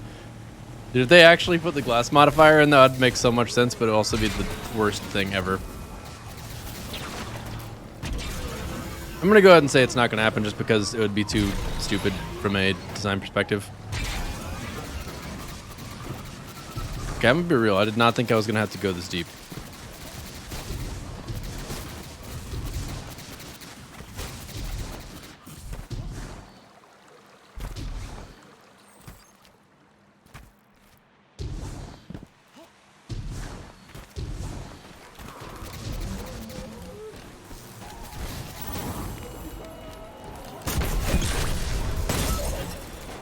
Woo, we did it!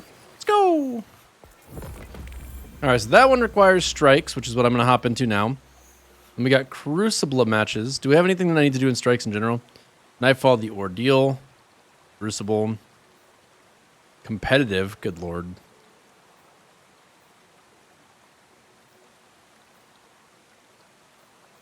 Yep, so I guess I just run strikes now. But to do that, I need to hop on my other character. And by need to, I mean choose to.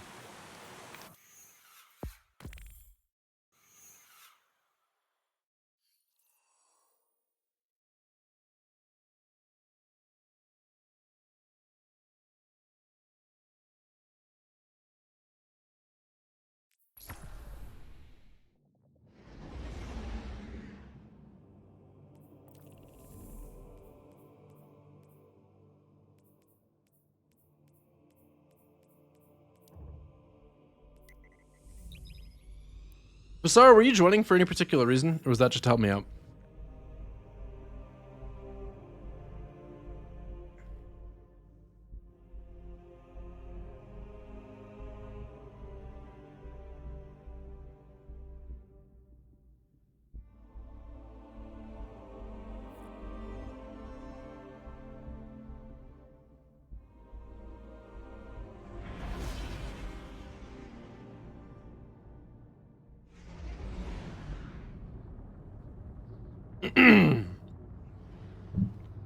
Ah, he claimed his bounties for XP. Smart. I actually really don't like that, you get more XP from bounties when you're in a fire team. Feels really unnecessary. The Red Legion has compromised this planet's crust. My scouts report multiple seismic events across the surface. How did I get these charges of light again? Commander, Oh my god. That's from the chest in the Shattered Throne, wasn't it? Some sort of research? Huh. Even their scientists are bullies.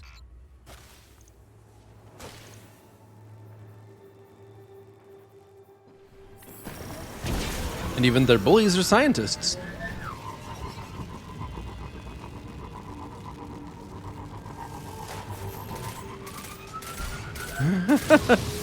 Same, Basara.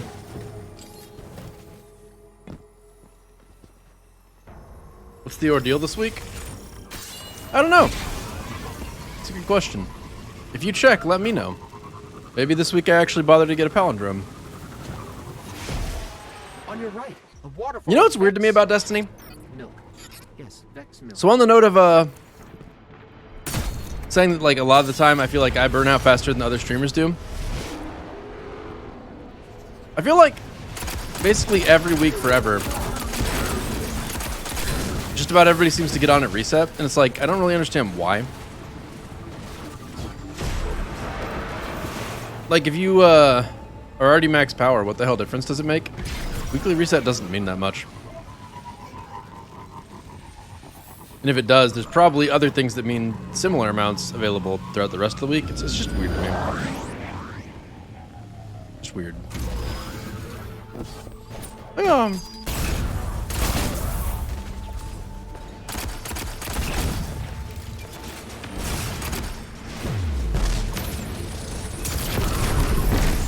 a barrier. Barriers. Zavala, I think they're trying to contain the Red Legion.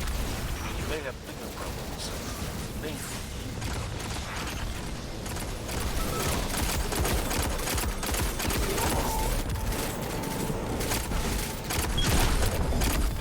Who said sidearms are trash and should all be deleted?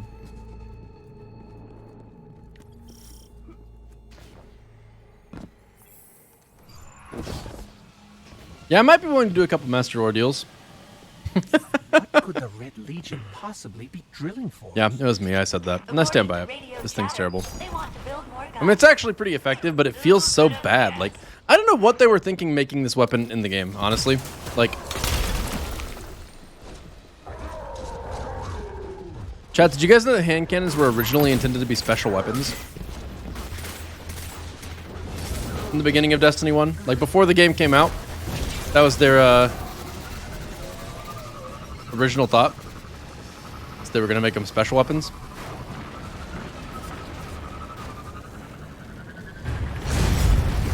Actual facts. Not even making that up.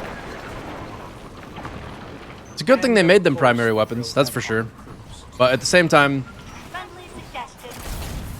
if hand cannons were special weapons, then sidearms would start to make a little bit of sense. But as it stands,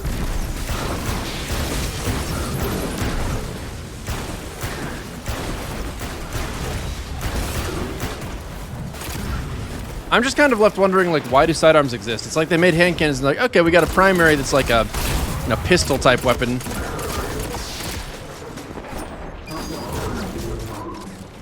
And we got a second primary that's like a dinkier pistol type weapon. And the only way to reach it is down past those giant pointy drill bits? What? Good.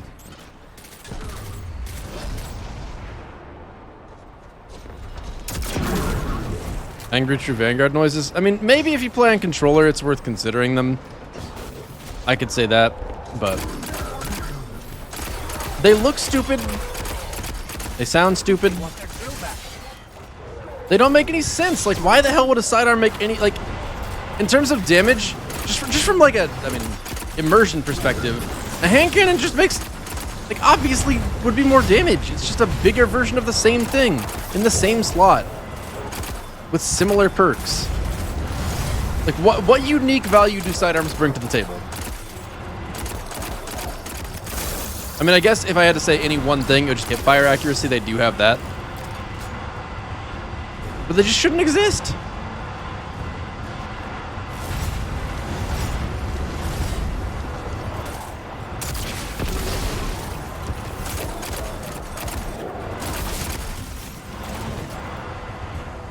I mean, if anything, it would make sense for them to be a weapon that you have when you have no ammo left, which is actually, amusingly enough, exactly what they do in Outriders.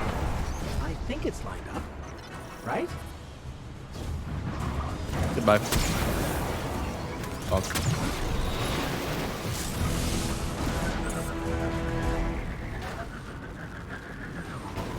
They need to dual wield? They do!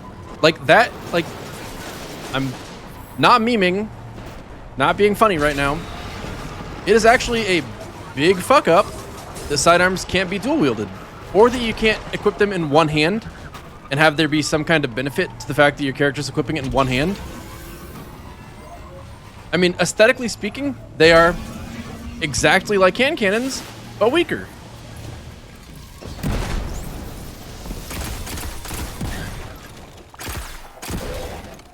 I mean, like, what a missed opportunity it is that we don't have the opportunity to wield them in one hand. Like a sidearm and a small one-handed sword, that'd be kind of cool.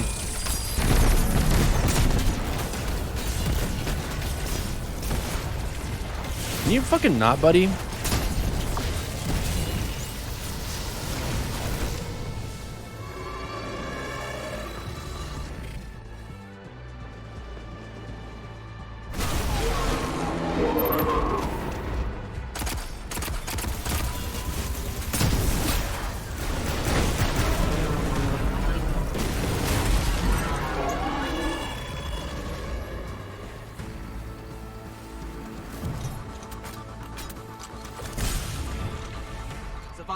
Modular mine neutralized.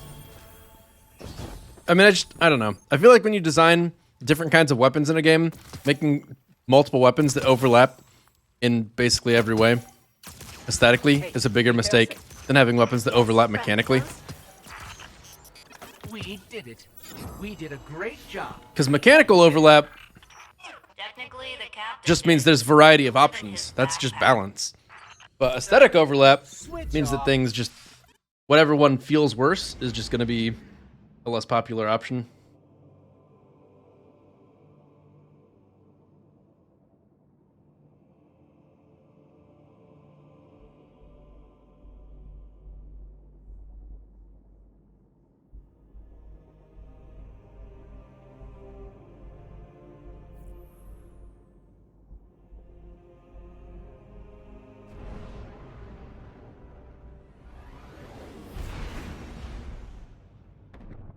Guardian, we've picked up a high-gain transmission. Origin point is somewhere along the coast, near the Cosmodrome. So is this actually going to count for the bounty? You guys have any idea? That's Rasputin, the AI Warmind. If I'm understanding him correctly, it's a distress call. There are so few ballet fans left, Guardian. It'd be a shame to lose him.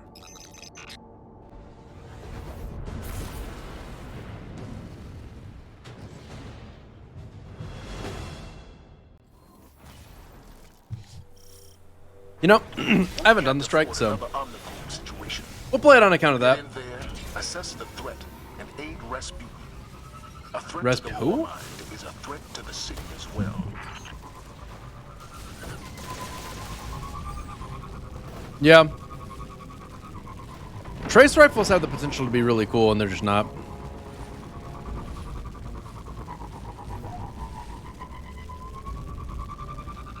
And this is a blast from the past. Holy crap.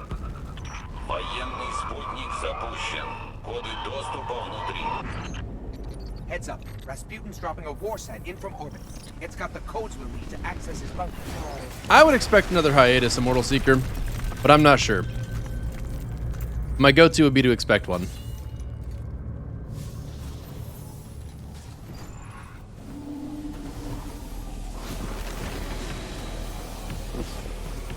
A reminder that Coldheart's exotic trait is being a Wait, no, really?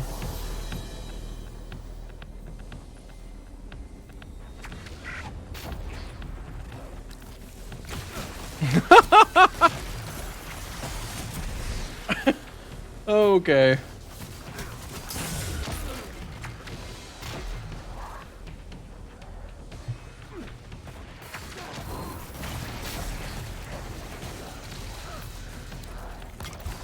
I don't think Wave Splitter's the same. I'm pretty sure Wave Splitter has some unique qualities. Let's look though. Laser damage has 3 power levels that oscillate when the trigger is held down. Yeah. I mean, I guess it's basically the same, to be fair.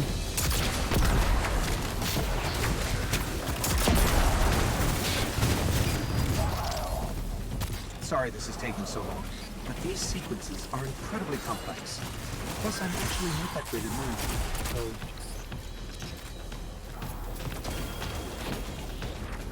so... Damn, I cannot believe they didn't get these voice lines to be recorded for Ghost, but I'm like very clearly hearing the difference in voice actors here.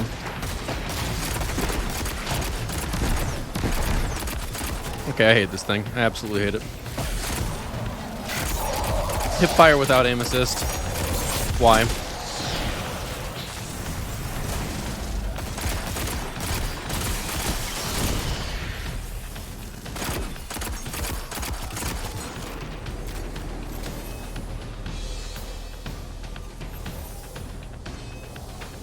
Is this the same actor? Oh my god, they acted Ghost so differently at the time.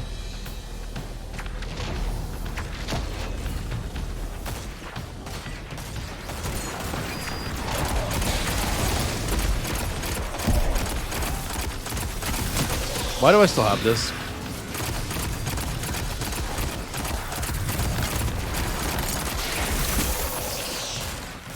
Got access. Let's go.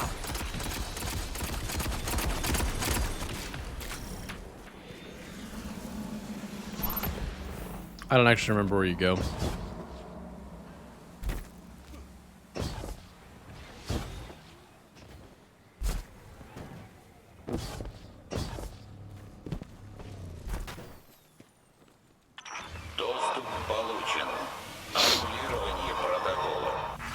I'm detecting comm signals deep in the vault.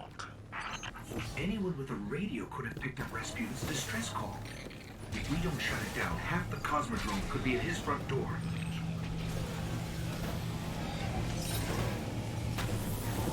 Man, this is so weird.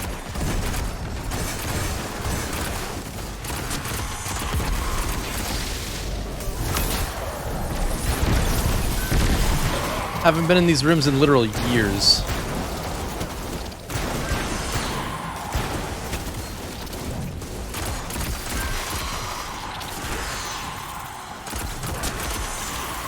Like, was sidearms really needed to actually be a viable class of weapon? Could try to hack us through, but Rasputin might handle that poorly. His system's already stressed. Must be some other way to bypass his systems.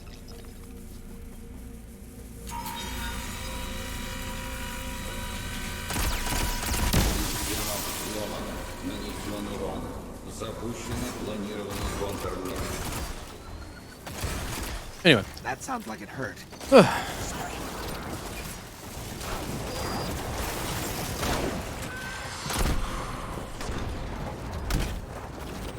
So the things that would make sidearms unique are things that really they can't afford to just make good, because I think first things that come to mind, handling would need to be really, really, really high. And if they just do that, that devalues the handling stat. And reload speed would need to be really fast, and that devalues the reload speed stat. And I guess at that point you could make it where the oh my god. Oh god. Oh god. Okay. I didn't expect that to do enough damage to kill me. I can't even melee with that thing. We're in the olden days of Destiny where when you hold the fucking orb, you melee with your normal melee.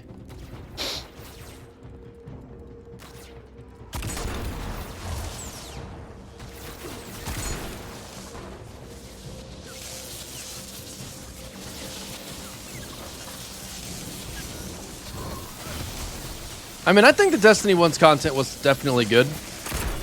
Our standards have gotten higher over time, but I think that Destiny 1 did a pretty good job for the most part.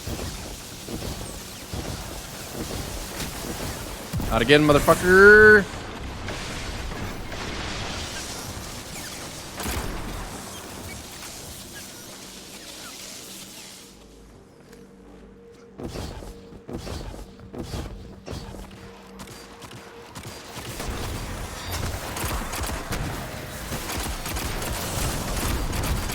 I mean, you can definitely see how the scope of what they're trying to do here is a lot smaller, though.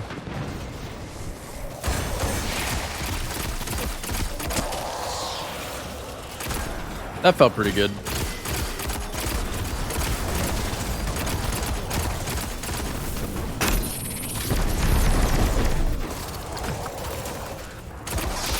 I mean, like, this situation that I'm in currently is definitely a pretty clear example of the scope being tiny by comparison. And just having a bunch of enemies spawning right in front of us because they thought we would take longer in that room or something.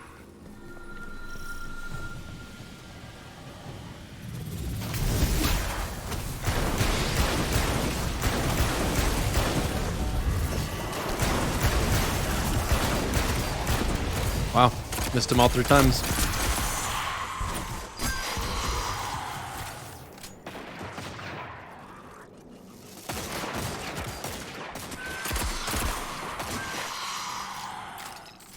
As a fellow inorganic life form, I just want to note that Rasputin has a much better setup than I do. He has a secret bunker with space weapons. I live in your backpack. That definitely felt like it was delivered differently than how it used to be, and I can't even remember for sure. This is a good boss room. I like this boss room. Got some nice design going on here. Very cool. Very cool.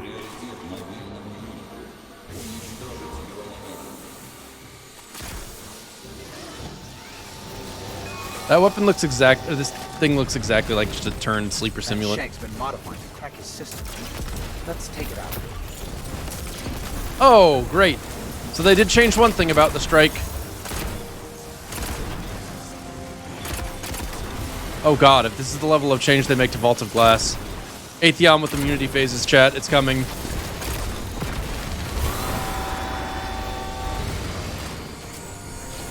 Honestly, though, what a cool boss room.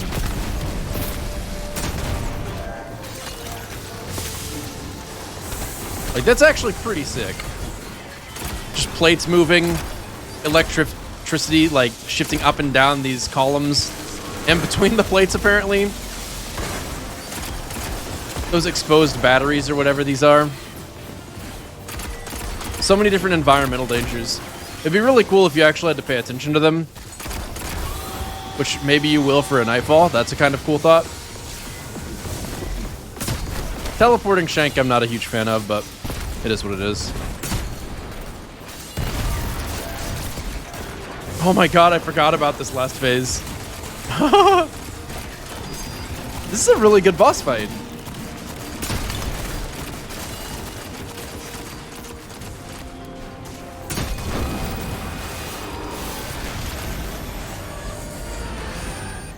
Zavala, these breaches are a serious threat. Has the Vanguard tried to reach out to him recently? Get him to understand we're allies. The last time we sent in a team was years ago. That's funny, Weed Monkey. The Calling these moving platforms plate mechanics, because I called them plates. Because it's literal plate mechanics. All thanks to you, Guardian. Impressive work.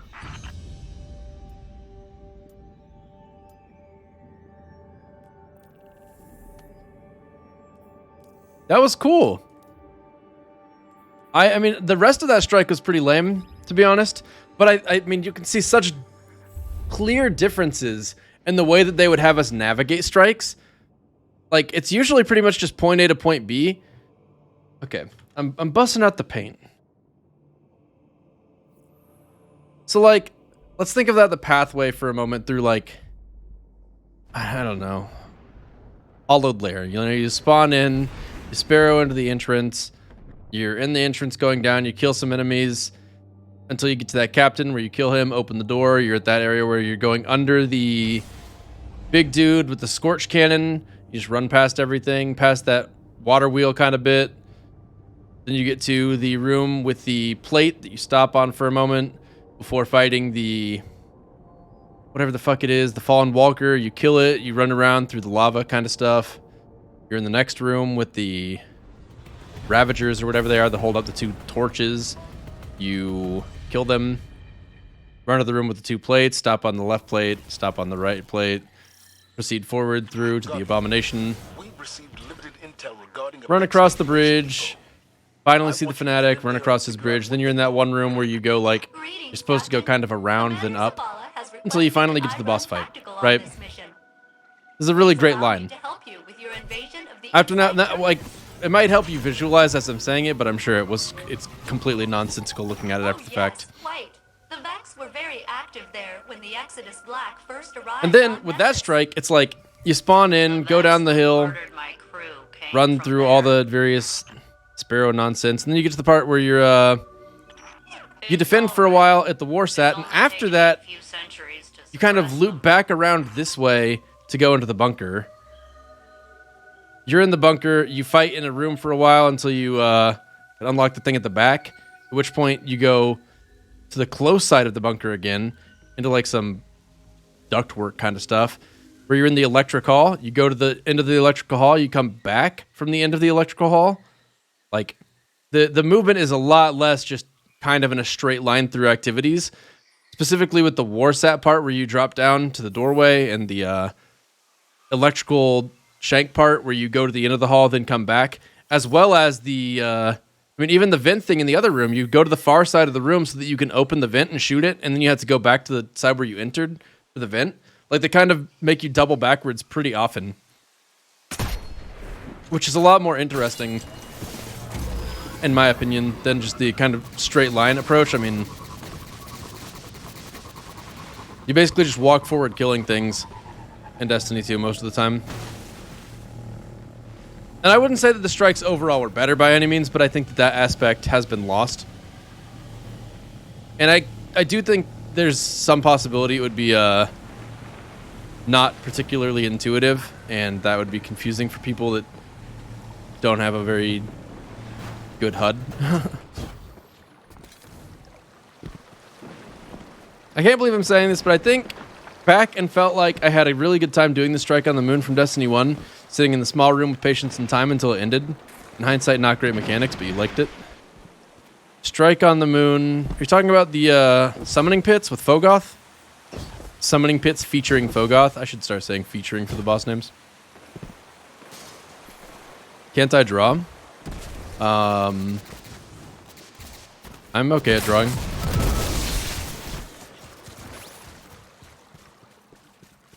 Oh yeah, now I know what you're talking about. Oh my god, yeah, when you have the entire Fogoth boss room available to you and you just like stand in the entryway because going in was too dangerous with the enemy spawns. Honestly, that's kind of wild. I mean, even to this day, we would probably have the same approach because, oh, he's anarchied it. That's what we're talking about.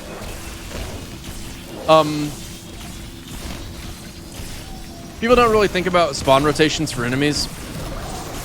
It's not intuitive most of the time, and that is a pretty big problem, actually. So, as an example of where there is some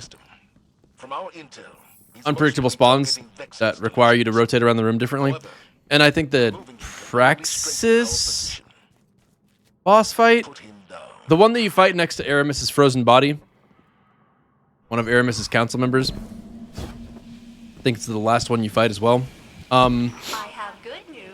He fires out the flurry of freezing penumbral blasts. Anyway, when you're fighting Praxis, there is 4 phases. In the first phase, enemies spawn right next to Praxis in the middle platform. In the second phase, they're on the left platform. And then on the third phase, they're on the right platform. So as you're progressing through the fight, if you wanted to be, I guess, somewhat efficient about it, it would make sense to either move to the left platform to spawn kill them or move to the right platform to avoid having them swamp you on spawn. And then in the next phase, do the opposite of that. And that kind of thing just gets completely lost, because instead of dealing with it that way, what people will do instead is just stand near the starting doorway so that they're equally distant from both spawns, because there's not really any clear indication where the reinforcements are coming from. So actually, I think if I was set or tasked with designing a mission, what I would probably focus on doing to make for a cool encounter, at least in my opinion, you know, in the Warden of Nothing strike, there's that long tube that you go up after killing the giant Vex Minotaur next to the train area. When you get to the top of that tube, you see some Cabal reinforcements moving in the left side tunnel, where there's just like a pane of glass between you and them, and you can't actually fight them at that time, and you never wind up fighting them. I would like to see something like that actually followed through, where as you're doing a boss fight, you see where the reinforcements are, like through some kind of window pane, and then know where to move accordingly in the fight because you saw that. I think that would make it where even with wow, less cover, you might be able to have a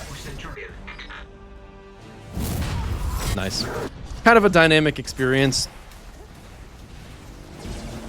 where it pushes you to move around positionally rather than just overwhelming you from location to location. Man, this is, I feel like I said something that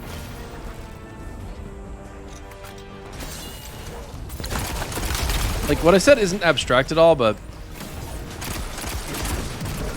I still kind of feel like it was somehow.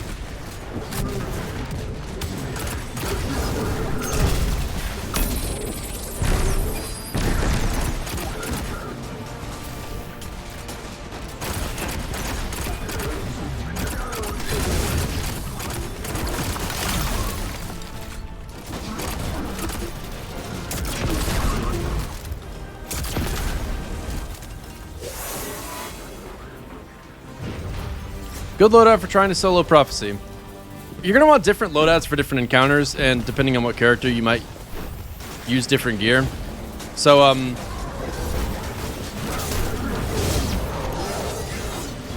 don't think it really matters too much what you use for the very first section. Weed Monkey donated $5. It's no less. Okay, we'll see the Goku drip meme for 28 seconds. Thank you, Weed Monkey. Apparently I missed a media share. So if you're a warlock in that first encounter, Asked me to make him a new battle suit a while back. So I got it done and it turned out so well, I figured I'd just go ahead and make one for everybody.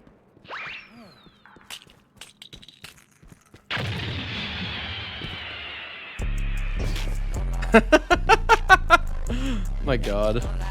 This Weed Monkey. That's so fucking stupid, my god. The music as well is really just great. Yeah, that was a pretty good one.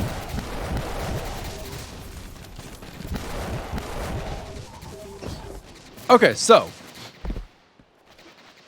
for the first encounter with the Phalanx boss, if you're on a Warlock, you want to run Well of Radiance and have a very good sword, either Lament or a good roll falling guillotine. You save your Well of Radiance for when you actually, or I mean, if you're about to die, that's obviously something to use it for.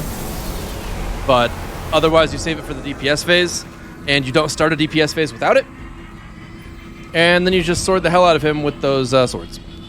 You can probably get a one phase, but obviously don't commit past the 30 seconds of the well. The thing that makes that well so good there with the sword is that you can hit him when he's immune because of his shield, and you can hit him when he's immune because of the goblins. So you pretty much just keep hitting him the whole time, and he is very salty about it because his whole mechanics just get completely ignored by Well of Radiance. Very, very tough beans for him. If you're not running a sword, or a Well Warlock, your heavy weapon's probably going to be Anarchy, and then regardless of what you're doing, you probably want a weapon either with Blinding, like Truth Teller or Orwing's Maul, or a weapon with Dragonfly, so that you can kill groups of enemies with one shot. You could probably even use Risk Runner there if you really wanted to. If you don't have Anarchy, that might be a really good pick. That's definitely a fight where if you're not using a sword to one-phase it, you should definitely be focused on kind of the long fight rather than trying to get through it quickly. But Dragonfly weapons are good. Grenade launchers are good. I mean, if you really wanted to, you could run fusion rifles. I would say, I mean, special weapon doesn't really matter that much, I guess. Because you can either use a sniper from relative cover to kill knights, or a shotgun if you're comfortable getting in their face, which you would be a lot more comfortable doing that with a shotgun.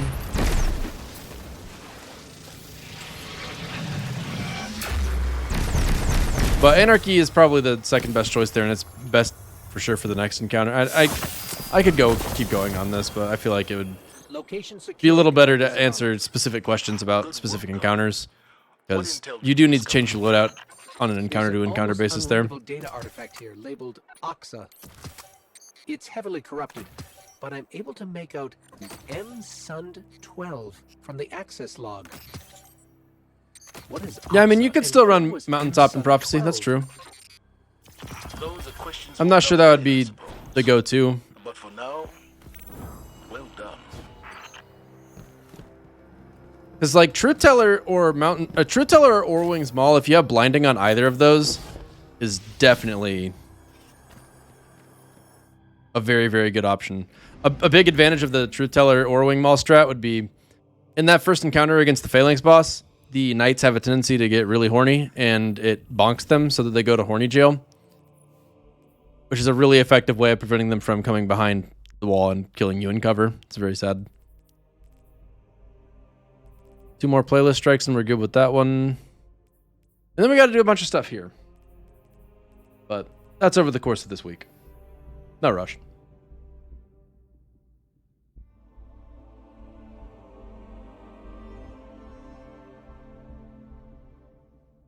Rage of the Machine and Icarus. So let's see what your PFP by Weed Monkey was. I didn't actually do this one, but Weed Monkey requested this a while ago, so we're going to have to look at it. Sorry, I clicked on your profile because your PFP made me think there might be porn. I see now that there isn't any. You seem pretty cool, but now I'm horny and leaving. What the hell am I? Oh, nice. Big save. No porn.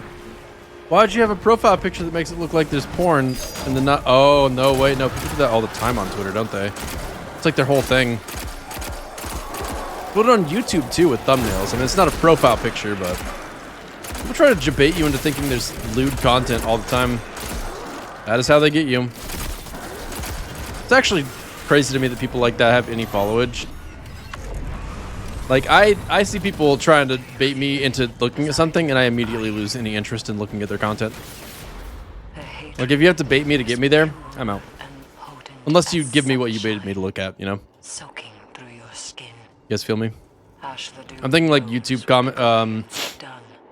Like as an example in a YouTube thumbnail, there was one of the most egregious examples in my mind was like, there's a video about the most crazy things that happened in Apex Legends, and the thumbnail had a supply crate that had like 4 gold body shields in it. And I was like, what? That's crazy. I would never see something like that happen. And then I watched the video and it was okay, I guess. There was some... It wasn't a bad video. But it never had that body shield moment, which was clearly just doctored for the thumbnail. But it was designed to make it look like it was going to be a moment in the video, you know? It wasn't just like a... You know, reaction face where it's like, oh my god, in the corner with like a red arrow and a circle and that kind of thing. It wasn't like it was an obviously edited picture. It was clearly designed to look genuine.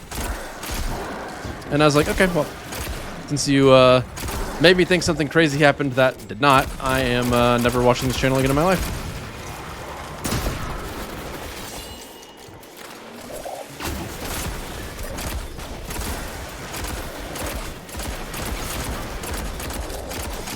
And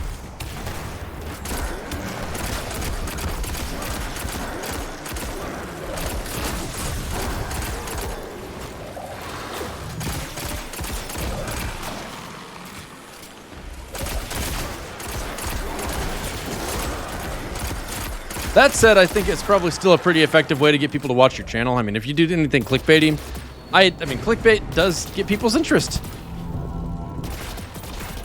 It's a good thing to do as a content creator of any kind. But you better give me some of what you promised, or I'm out. And it's weird to me that that's not just the general reaction that everybody has. I don't know why I'm still equipping the sidearm. This thing is just like, I'm pretty decidedly against it.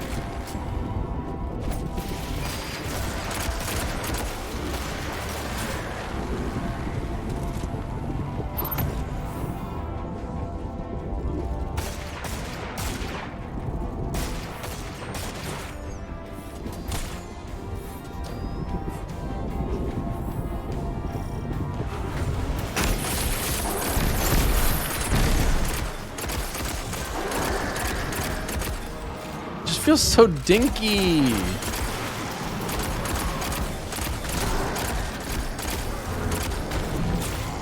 I feel like you could bring this thing to a water gun fight and still lose.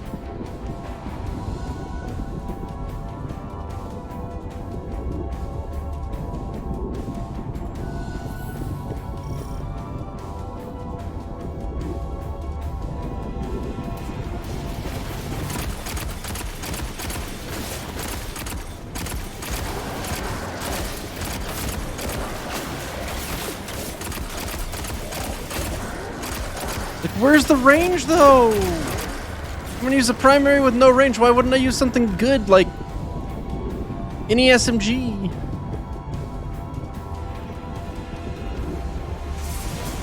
Bum, bum, bum.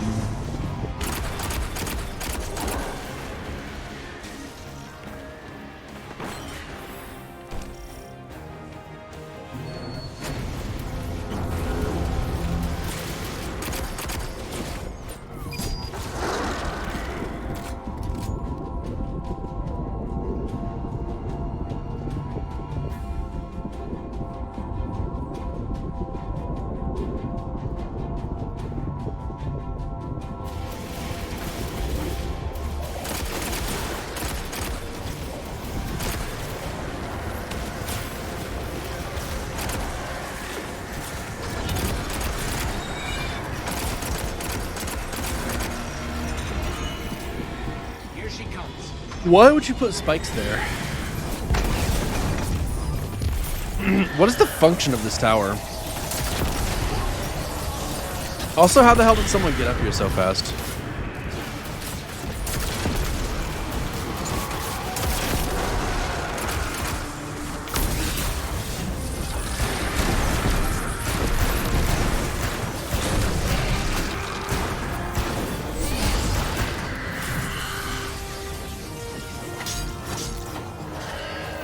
Oh, that's not heavy ammo at all.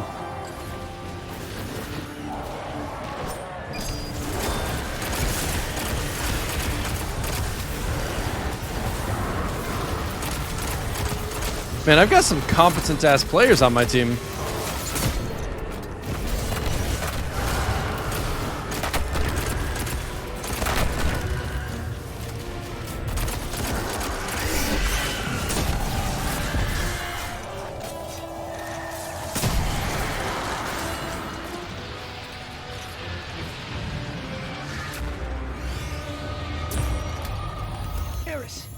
It's over. Hash Lagoon is dead. We did it. It is a relief to hear. But Hash Lagoon's presence is no coincidence. The Hive Boom. must have grander ambitions for the Pyramid's influences. Return to me. So that was like there is much to by far the discuss. fastest strike I've done just doing strike playlist. Feels good. The shader that I have on my character is from simping really hard for Marasov.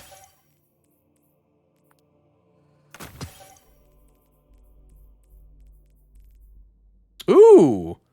Ooh. Ooh. I will admit this is not Disruption Break, which I probably would have preferred, but it's fine. It's fine. Everything's fine.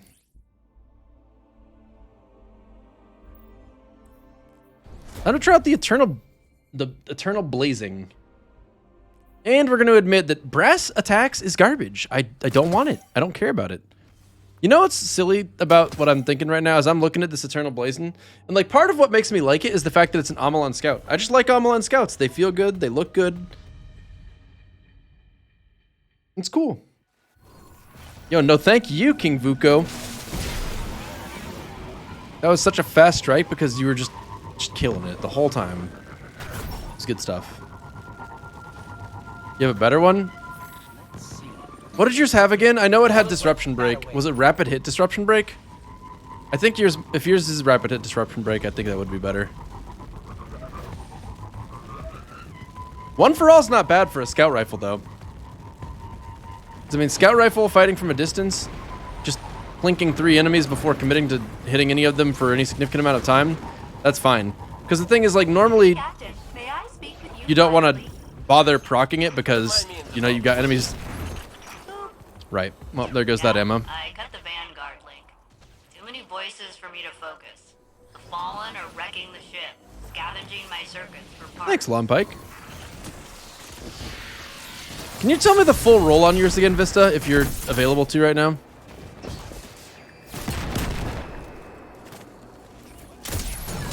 Oh my god, Amalon Scouts. Not even one-shotting Dregs is kind of a feels bad, but... God, what a great feeling weapon. I love it.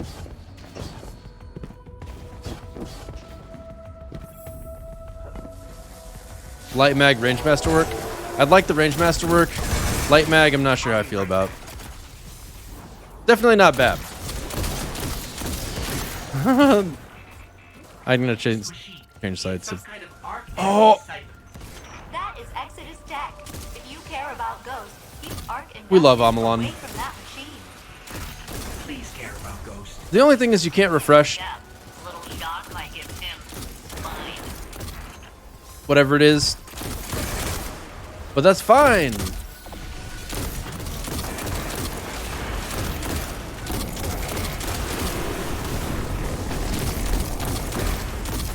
There's definitely rolls on this that would be better than what I just got, but... Reload perk, damage perk.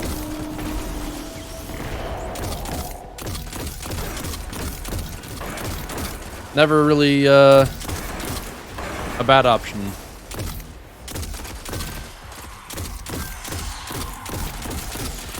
God, I just love Amalon sound design. Specifically with the scout rifles, too. This is like... one of the only times I'll actually use a scout rifle.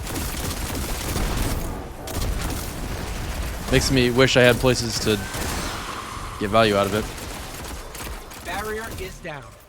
My scan shows the Fallen used arc energy from Exodus Tech to control everything, including the barrier. I don't actually know what the Amalon sights are like by name. Light or extended mag, rapid hit disruption, but yeah. Have you located those Fallen? Not pressing, but I can feel them. Ripping things out. Fusing circuits. Lovely. We've handled quite a few of them, actually. Guess they're not the ones we want. We'll keep looking. We're investigating new arc pulses now. RTK. That was RTK.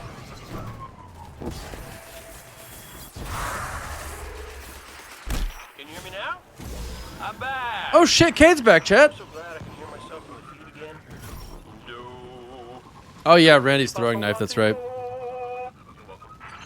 But I killed the bee. How did you do that? I'm the best, is how. I've helped so many guardians today. Let's go.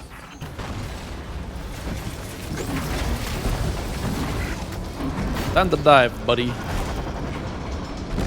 Orange. Simply wait till the light is there on his legs, and you can break his whole body. He is vulnerable.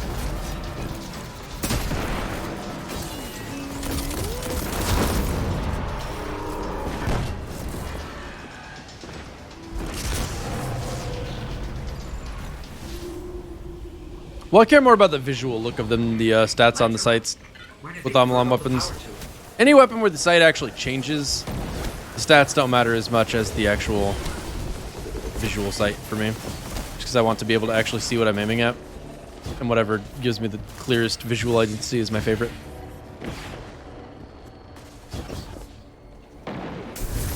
Alright, bitches. Oof.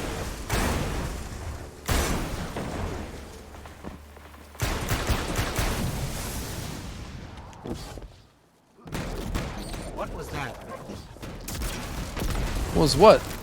I didn't hear anything. Oh no. I missed.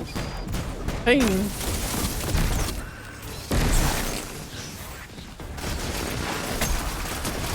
I'm so glad they haven't made a different button for throwing your knife and just punching someone.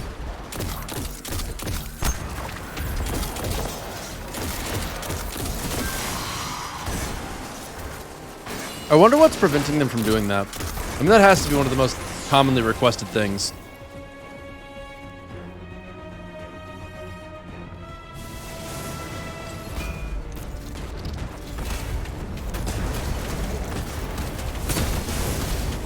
Chat, part 2 of my complaints tier list video is coming out in the not too distant future. Because our excellent editor, Jenna_Grace_X,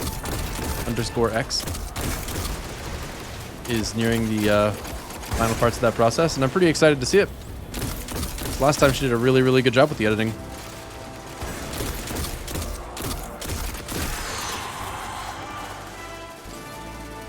I hope it turns out well.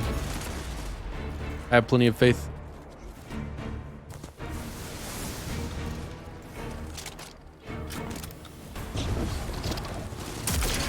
Bonk. We did it! We won the fight! Exodus Black is all clear. We're the best! You feeling any better? Yes, thank you. As well as a ship AI. She just hit 1,000 followers? Oh my god, everybody should say congratulations. And who's better than us? And happy birthday. Awesome. Yeah, I guess so.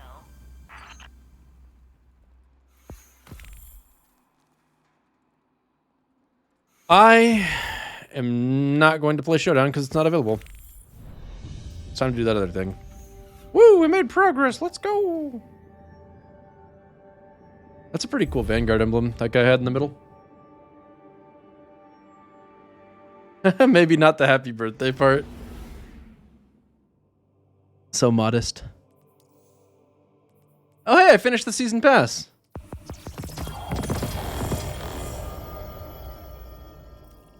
I got a stupid-ass Raiden Flux, of course I did.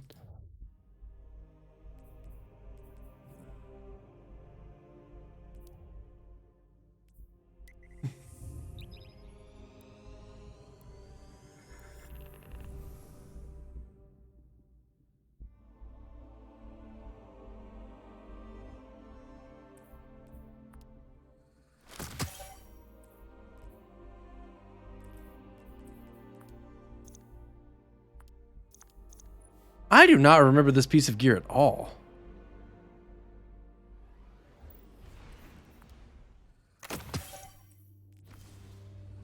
I mean, I wouldn't care about it even if I did remember it, but still.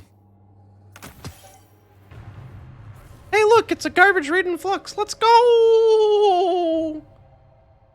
Let's go! The Cabal incursion is isolated around a nearby Vex structure. They haven't yet had a chance to fabricate heavy fortifications. The Vex are agitated. Expect their interference as well.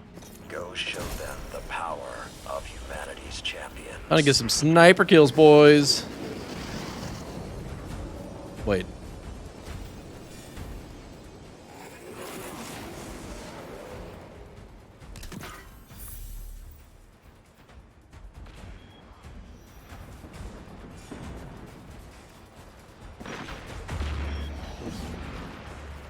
So the quest is just shorter this week, I guess. I'm cool with that.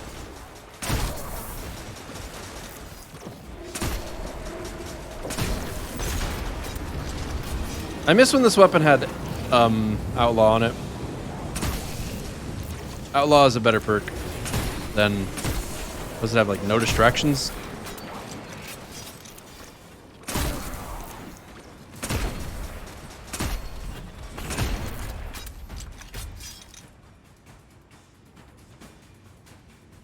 Quest is awful this week? Oh. Why? What do you have to do for it?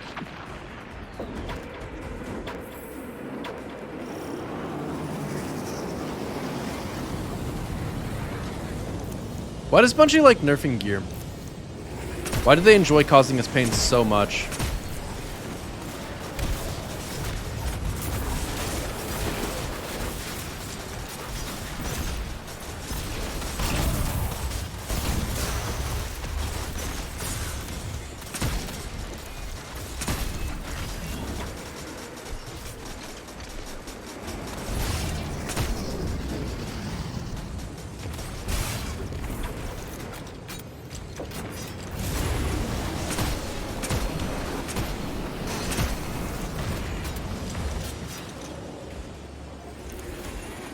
I mean, they do actually seem to have a problem with things that have a skill gap. Although, the player base is pretty divided on that kind of thing, too. Because you tell people that snipers have a skill gap in Destiny, and people are like, Omega, lol, aim assist, lol. Sniping is so easy in Destiny 2, XD, XD, XD. Everything in the video game is easy. Sniping specifically is such a weird thing to call easy to me. Because, like, if sniping a player is easy, then, first of all, why am I not getting sniped constantly myself? And secondly, wouldn't that equally benefit both the people who are getting sniped? And, I mean, if two people are trying to snipe each other, then they are both having an easy time sniping. And then it comes down to, like, good movement and reaction timing and enemy expectations and all while sniping, so.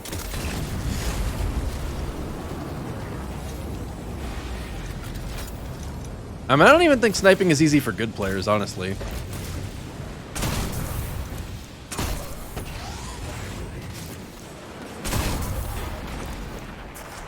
Oof.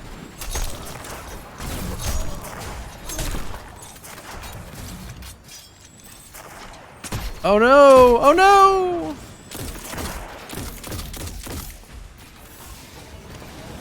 I'm liking this Eternal Blazon. I need to check the roll on it. I mean, maybe the only thing, I mean, controller sniping might be too easy, potentially. Like, there's a lot of aim assist on that. Reticle stickiness and sniping are two things that really shouldn't go hand in hand.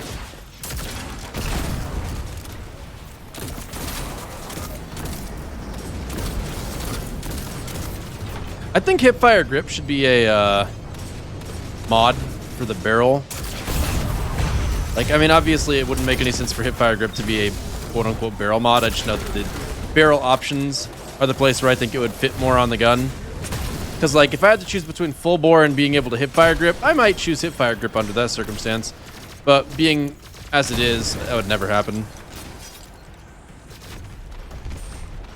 Why do you know that, Plifto? What are you doing? I don't remember telling you.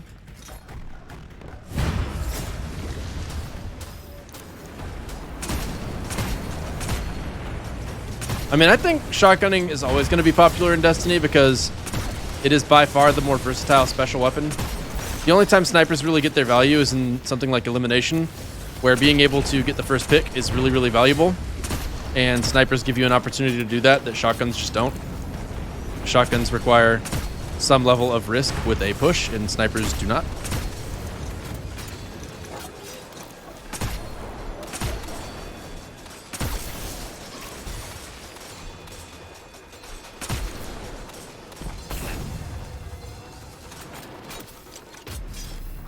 Yeah, I won't be surprised if they nerf Deadman still hipfire at all.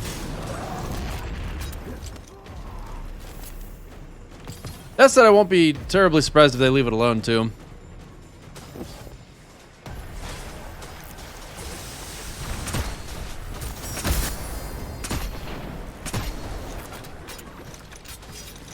Yeah, I'm deadass defending shotguns. They're a big part of what makes Destiny great.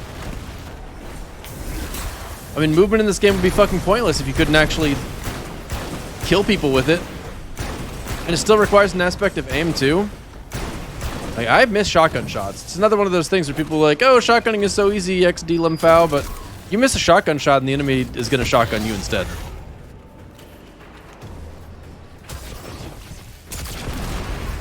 Like, shotguns are less about the specific gunplay combat and more about the, like, it's like a battle of movement.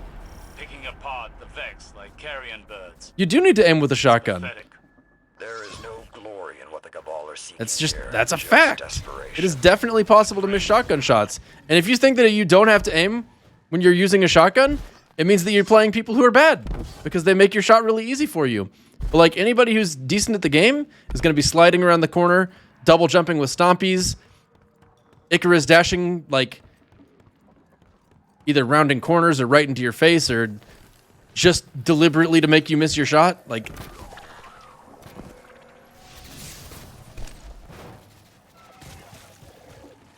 it is very possible to miss shotgun shots. But people act like it's not. I mean, a lot of things in Destiny take more skill than people are interested in admitting. I say all the time that people hit all their shots. And I think in Destiny people hit, like, a lot of shots that sometimes maybe they don't deserve. But actually genuinely hitting more of your shots than other people do is an important part of being good at the game. I mean, that's the literal reason that people look at trials report accuracy percentages when they think they're playing a cheater. You know, like if you see someone with a certain percentage of accuracy with their sniper, it's like, okay, that's suspicious, versus, you know, with a hand cannon, someone hitting 75% headshots is going to be significantly behind someone hitting 82%. And show him the power of the light.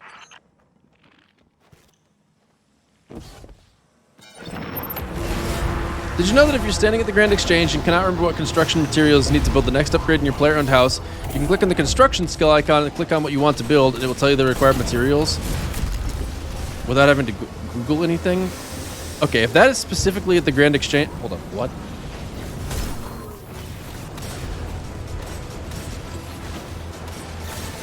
I'm opening RuneScape. I gotta see what you're talking about.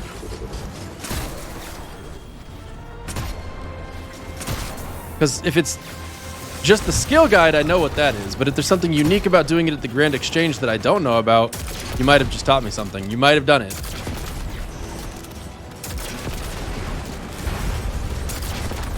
Damn, I'm good. Rocketing the hell out of that fool.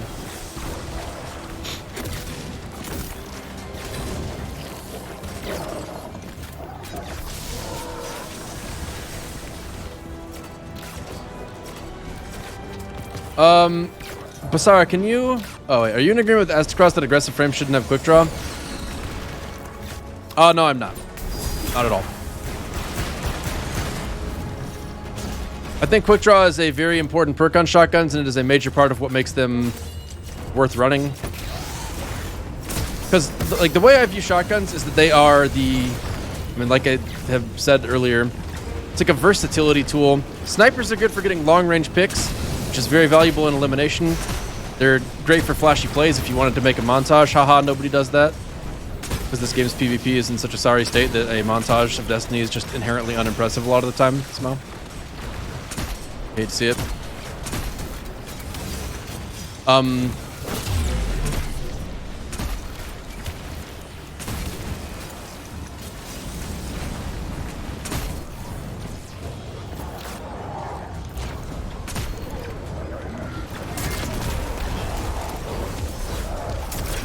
Like, the thing that a shotgun is good for is that if someone is pushing me with a shotgun, I can hit them with a hand cannon and then shotgun them with quick draw and punish them for trying to play like an ape. And if you take quick draw off shotguns, all that's going to do, instead of making people not use shotguns or whatever, I don't even know exactly what people are hoping it's going to do, but what it's going to result in is people are just going to run around with shotguns out like monkeys. Like, they're just never going to fucking put the shotgun away in the first place, because they're not going to be able to rely on switching to it. So you're going to get ape rushed more.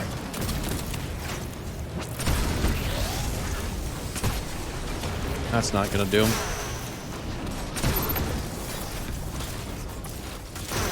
I guess more is an exaggeration.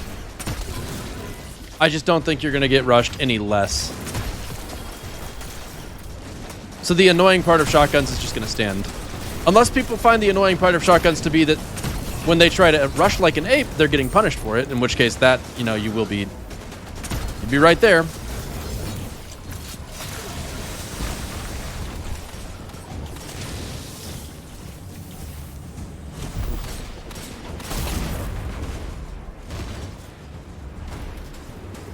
I'm expecting they're going to have a dev talk where they say how aggressive should be high damage but sluggish, when lightweight should be snappy but weaker. I mean, like, if they do that, that's just going to result in an even more annoying situation, too. Because what people will do is they'll just fucking run quick draw on lightweights and then just spam you down with 2 shots instead of actually making any kind of skillful play. You know, they'll just run double shotgun scabs, since we've never had to do that in Destiny, and they'll have, like, 6 shots in their magazine at once and just get in your face like, pa, pa, pa, pa, pa. Like, okay. Today's survivor is Fun. tomorrow's enemy. Did the Vanguard not have a loosely held policy on offering quarter to fleeing enemies? The Vanguard asked an Iron Lord to lead their forces. If they did not wish me to fight like an Iron Lord, they should have asked someone else. Yeah, remember the Badlanders meta? Like, that's exactly what I was thinking of. Badlanders. It's gonna be like that again, if that's the direction that they really want to go. Because quick draw is being like the whole thing that makes shotguns a good special weapon is not the ability necessarily to like one-shot people aggressively running in with the shotgun, which is what taking quick draw off of high impact shotguns would do. It's the ability to respond to people pushing you. Like if you are one shot and someone is trying to round a corner to get to you and you just barely escaped their primary fire by getting around that corner, being able to respond by turning back with a shotgun is really, really important. And that is the area where they stand to lose value if they don't have high handling. So if you take enough handling away from a shotgun, then people are just going to immediately pick a different shotgun.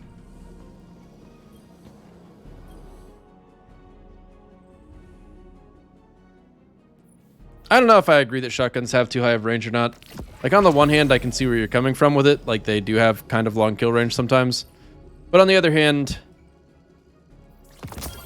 primary weapons are pretty lethal right now. 120 hand cannons are nuts. Like they have a ton of range.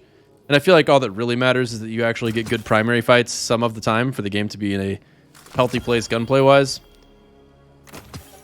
If we're worried about that, I feel like the bigger issue is that abilities are definitely stealing the show with stasis.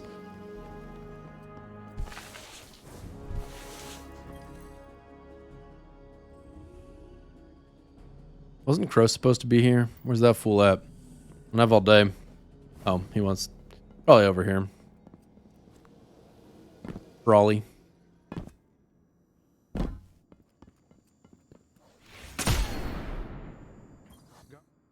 Listen, I've been combing through the prediction you pulled from Nessus. I've got bad news. I think the Cabal are going to try to take Zavala out. He's missing from every single one of the futures they predicted. Not missing where'd he go missing. Dead missing.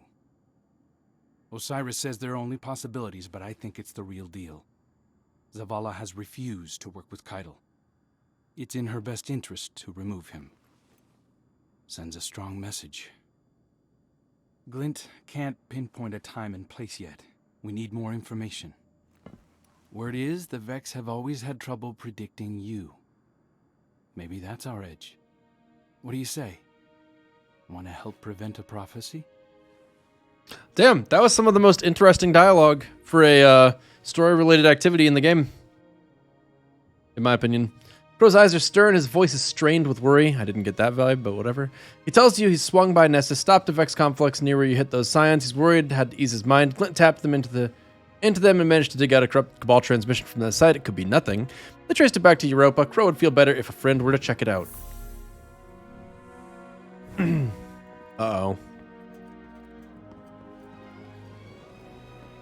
Oh boy. Oh boy, here we go.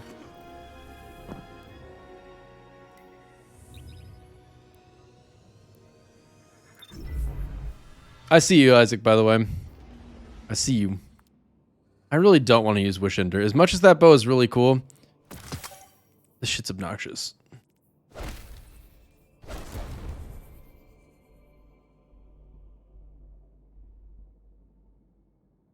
I really wish you could put shaders on weapons. Or exotic weapons. I don't know why they don't let you do that. I wonder if this is designed to take shaders, though. Let's find out.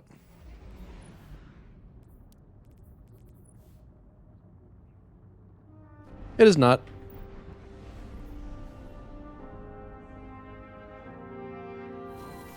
To sell ornaments? Yeah, but what if the ornaments could take shaders? Yes.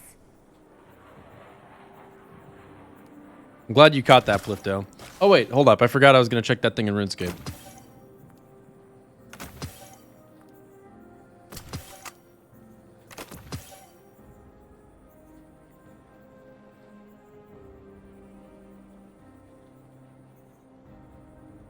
I better not be right at Vorkath.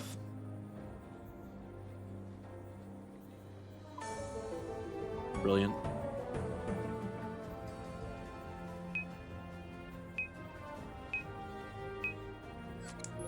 Alright, so you're telling me if I forgot what I wanted to make with my player-owned house, I could hit this. And let's say I wanted to make the chapel bells. Check materials. 4 teak plank, 6 steel bar.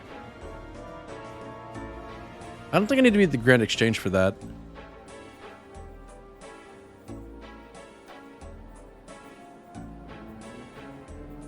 Oh my god. He was so fast.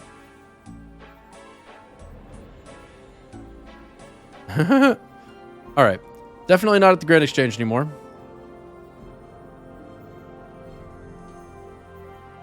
Oh my god, you can't do it unless you're at the Grand Exchange.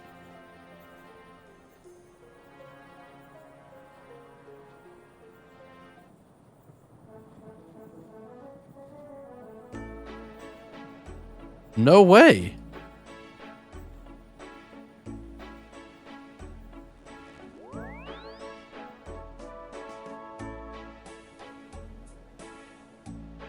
How did I do that before?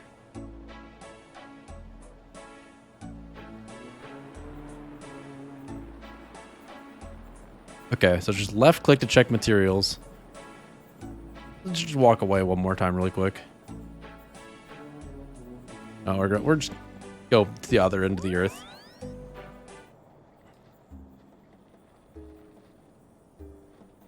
No, you can do it not at the Grand Exchange.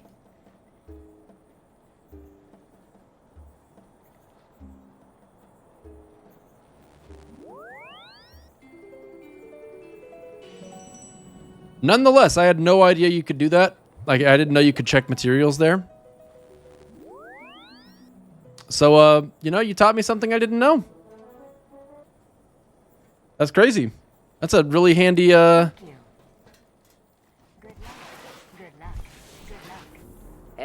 little thing. It's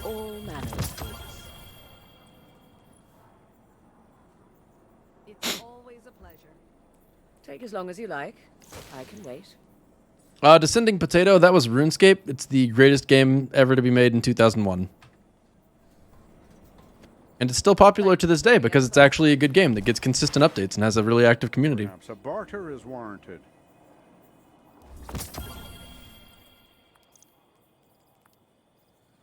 Metal Gear Solid 2 came out in 2001. RuneScape's better.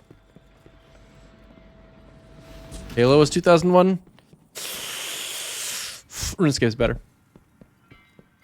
It looks like shit. No. Yeah, okay, it does.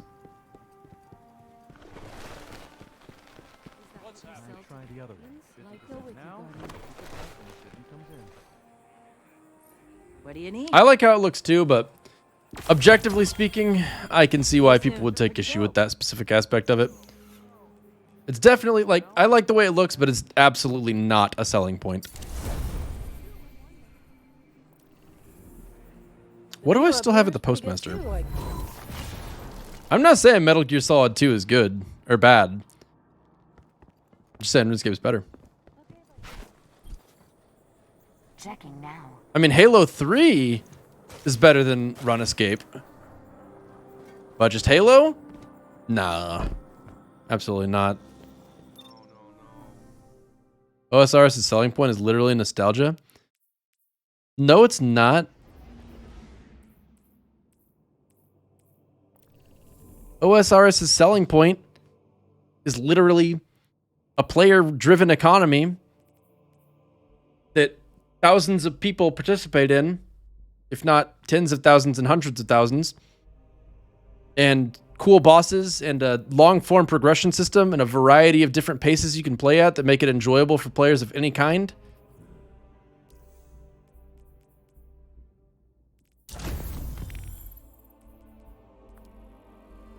I don't know why I keep using that blue one. What the hell does the blue one do that the green one doesn't?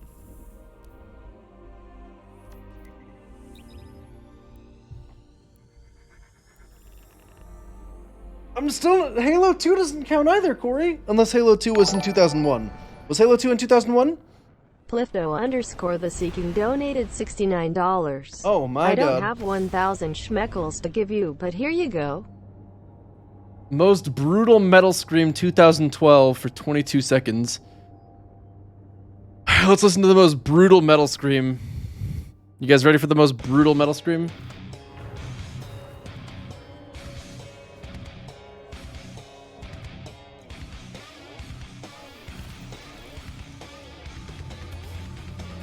What in the world? Okay. that was not what I expected. Dude, that first guy's hair being styled into horns looked so stupid. Those were such dorky little horns. Conceptually, that's a cool idea, but just like you got to go get a little harder on it than those dinky little horns they had. Halo 2 is your favorite game? Never have you been so addicted to a game. Halo 3 was better. Much better. Halo 3 kicks the shit out of Halo 2. Halo 2 looks like a fucking idiot compared to Halo 3.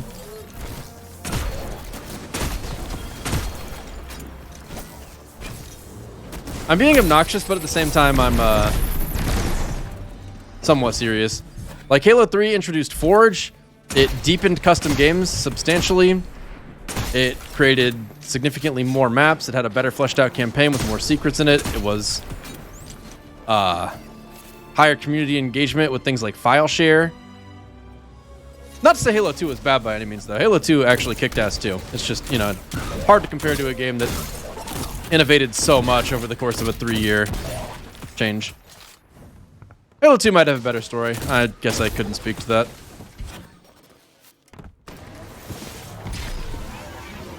Halo 3 is only so good because of Halo 2. Like, okay, I see the Kipo there. And I don't know exactly what you're getting at with the Kipo, but I actually do completely agree with that. I mean, Halo 2 was a really, really, really solid game, so. It definitely laid the foundation for Halo 3 being as great as it was. Pretty cool stuff. But yeah, anyway, back to the point about the best game to come out in 2001. RuneScape is definitely better than Combat Evolved. I did have fun with Halo 1. It was a good game. It set the stage for Halo 2, to be fair. But RuneScape's better. Yeah, Halo 2 walked so Halo 3 could run. And Halo 1 crawled so that Halo 2 could walk.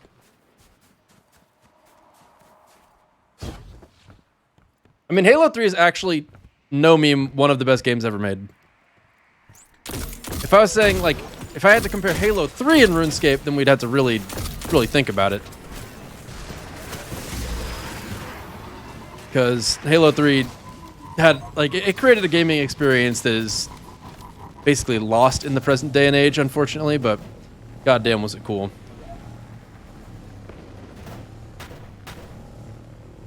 That's not perdition.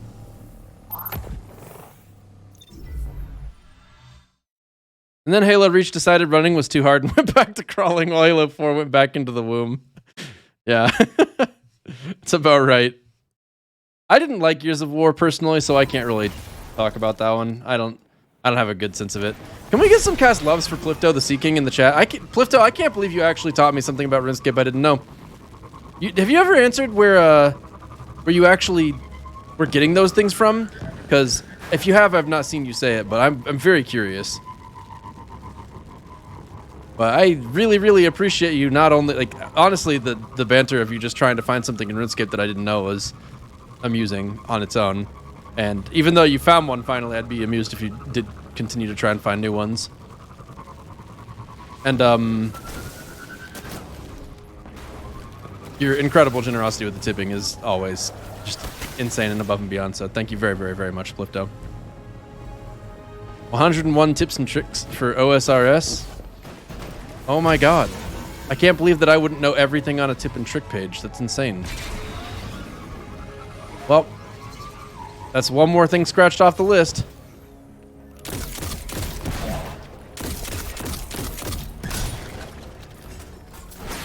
So, Benjim, if you enjoyed Halo Reach, that's cool. Cookies enjoyed Halo Reach a lot, so did the Racho. So, you're not alone. You're pretty good company, actually. But, I definitely think that Halo Reach started pretty weak and then got better as it went. That's a factor there, too. Like, I'm pretty sure Halo Reach released without Forge, and it released with Bloom on the DMR and that sort of thing, so it kind of sucked on release. For people who are really serious about it, I guess. Because a lot of people might have liked it as well. It is actually a pretty popular game. Halo 4, however, not particularly popular. You could definitely tell that's about where they started slipping.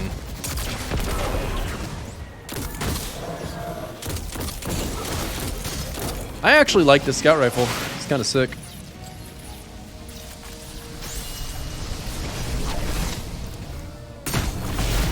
Dink. I wish that this game had a headshot noise.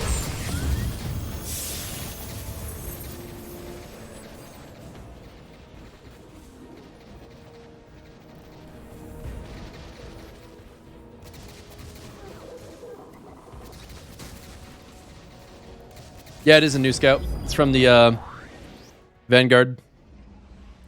Get it from Strikes. Yeah, I can't believe this mission isn't over too. But to be fair, the only thing that's a little annoying about it is the amount of traveling it's requiring me to do. Like, these aren't convenient places to go. Okay, cool. So this is definitely not that good. Vorpal Weapon is not as high of a damage perk as Frenzy is. Auto-loading is probably better than Rapid Hit for DPS purposes, unless you're specifically just using this. It's not as good as the one that I already have. I actually really like the one I already have. Although I guess if I could switch out auto-loading with Rapid Hit, I wouldn't mind doing that. I'd consider it a slight improvement, but very slight, because auto-loading might be better in certain situations. Yeah, my biggest gripe with Reach was no battle rifle too. I mean, Halo 2 and Halo 3 were like defined by the battle rifle. That was the bread and butter weapon that made it, it gave it its competitive legs. Like, that is the number one thing that people who took the shooter seriously would like pick as their quote-unquote loadout, given the choice. And that is it was a really horrible move on Bungie's part, I guess, to decide not to use the battle rifle. Like, I don't know why the hell you'd move away from it. It'd be like in Destiny if they decided to just stop doing hand cannons entirely and just make sidearms for the next stage of Destiny. Like, can you imagine the backlash? People would be like, what the fuck, Bungie?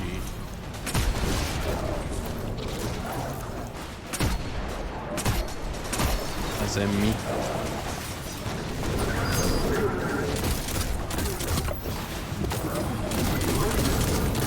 I don't actually remember what I'm doing here. Getting kills, I guess.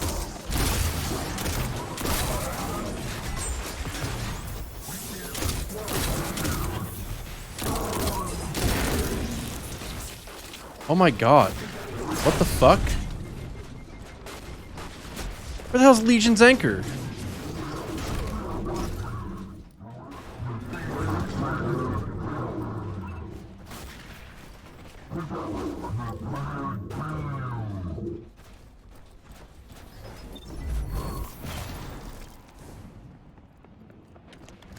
Was there a handy lost sector? I'm not going all the way to a public event. I should put on a grenade launcher. Oh, wow. Not a bad roll, actually. Sex is cool and all, but have you ever ignored Dado's as live ping to watch Slayerage?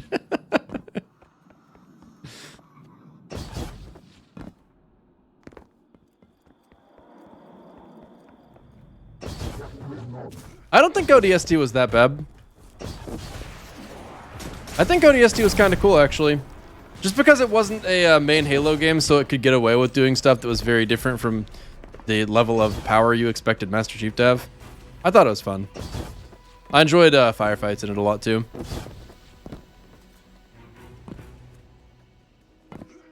I don't think I actually played through the whole game, but I do remember liking it pretty well. I was just heart and soul on only playing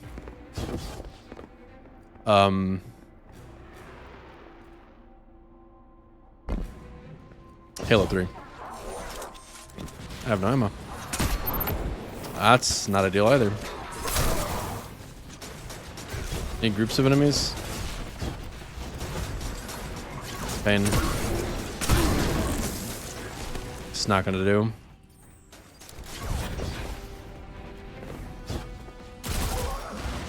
Why is it when you change to a new special weapon? Wow, I pulled the gun out and it already had Frenzy on. That's actually kind of crazy. I knew that Frenzy was able to be procced while the weapon wasn't out, but I can't believe that you can proc Frenzy without even having it in your loadout.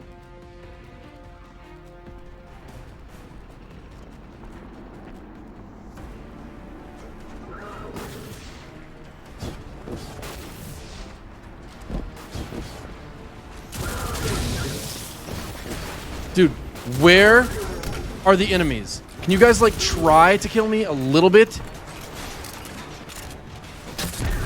You know what would actually be pretty cool? That I'm not surprised isn't a thing, but... I feel like certain areas of the game, it would be pretty sick if when your character went into them, there's, like, some alarm kind of noises, and lots of enemies started showing up because the Guardian is there. I feel like that would make your character feel important.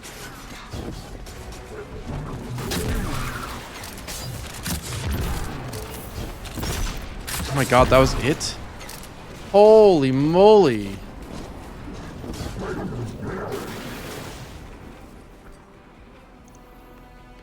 What the hell, bro?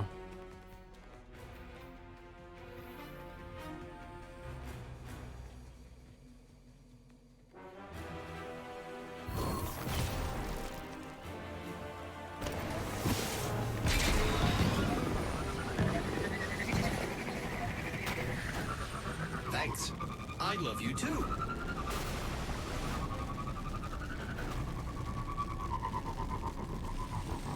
Chaos Jack, thanks so much for the 25 months.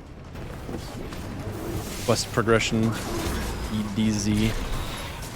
We love quest progression in the EDZ. Never gets old. Certainly not after the 100th time.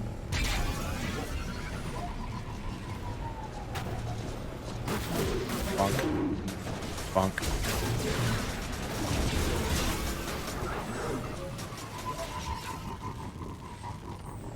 I'm gonna complete a lost sector like I don't live in these things.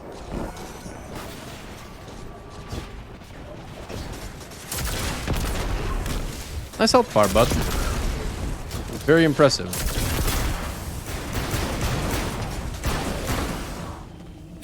Am I not done?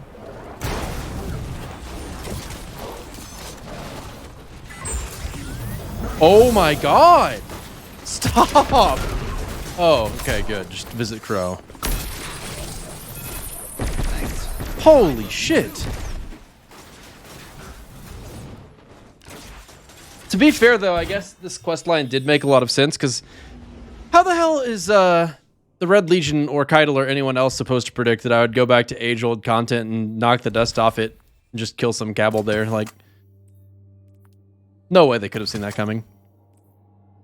Resme Pliz 2469, thanks so much for the sub. Really appreciate it, Resme Pliz. Thank you, thank you. You got 4 weeks of unique content, guys. Now it's time for your chores. Lost sectors, patrols, who knows?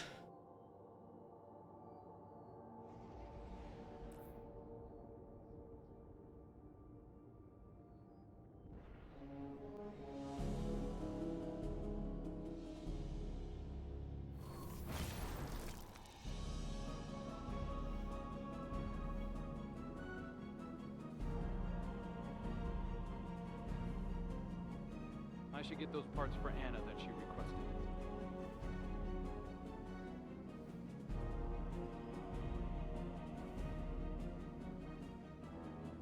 Human minds and artificial bodies. Unbelievable.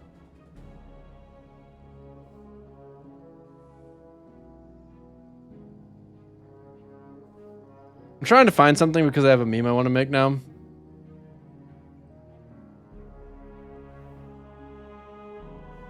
Because, you know, we like our memes.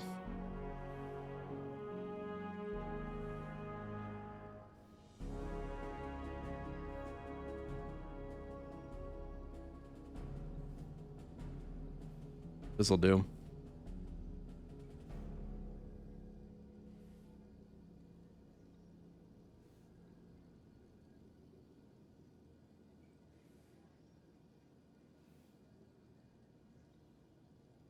You know, I'm not really sure how to make a hunter face look super Papega, so we're not going to even bother with that.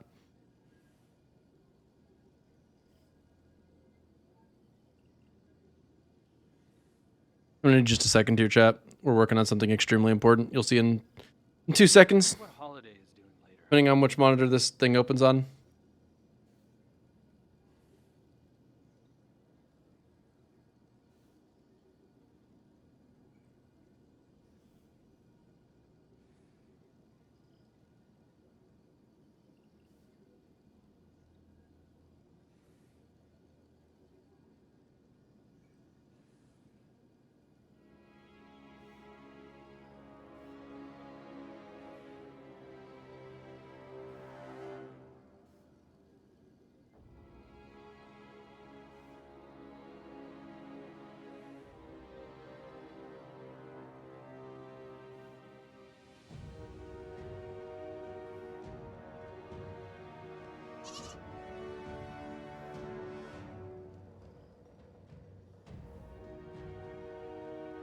I should get those parts for Anna that she requested.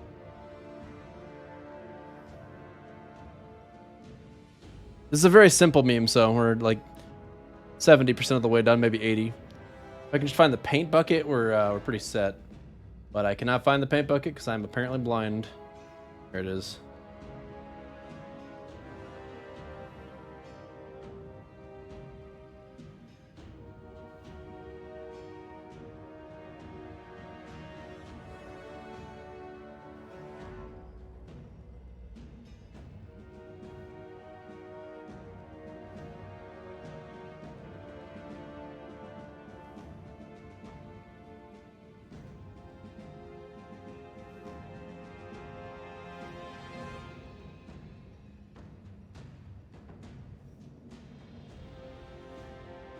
Wish I could be out there.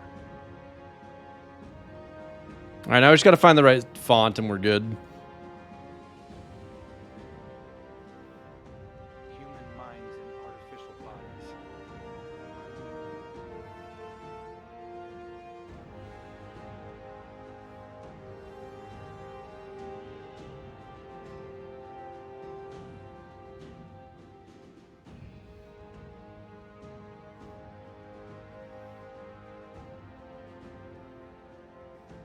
Thoughts, chat? What do you like it? Is my meme okay?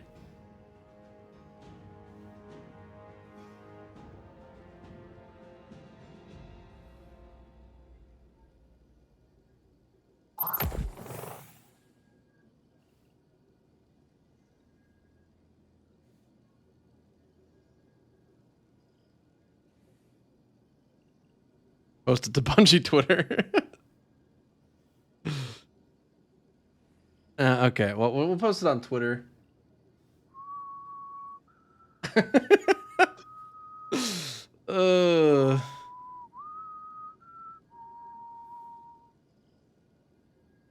Wait, was that Savathun's song?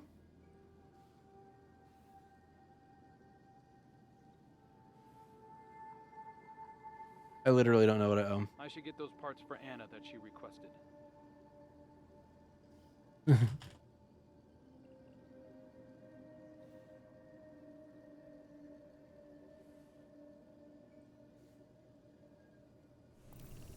What is this quest called? Challenges Proving? Yeah.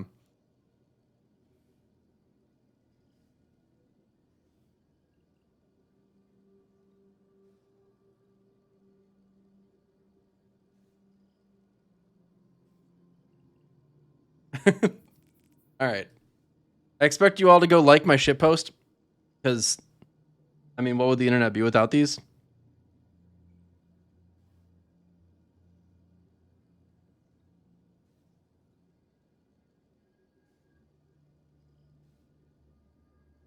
He may have been whistling all season, but I've never actually stood around and waited to hear it. Huh. Cabal cruisers keep returning to Neptune.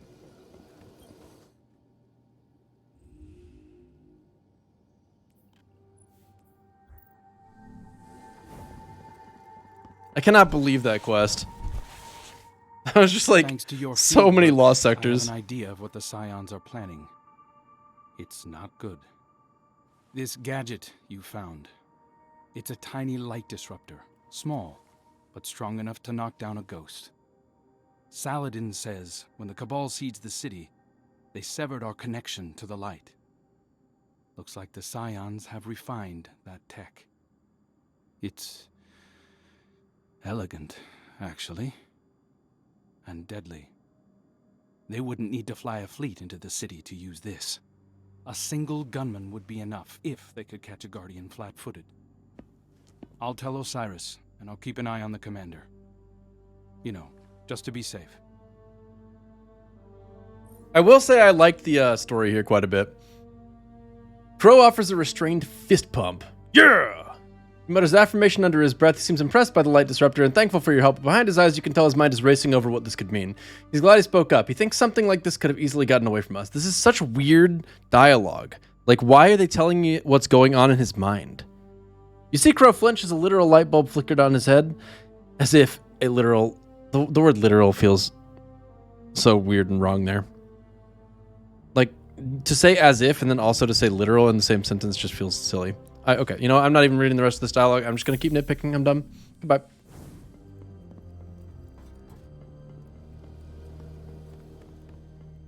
Yeah, I'm aware, Isaac, about the restrained part, but who the fuck restrains a fist pump?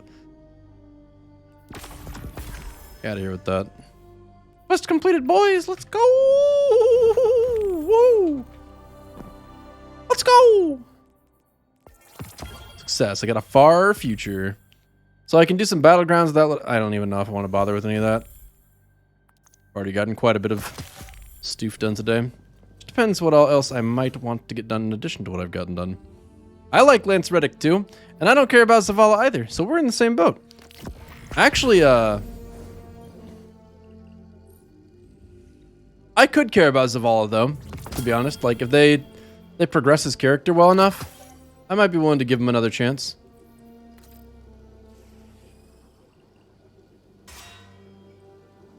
The hell was that from?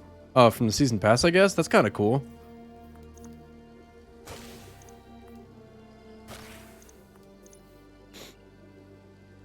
That is a very lame ornament.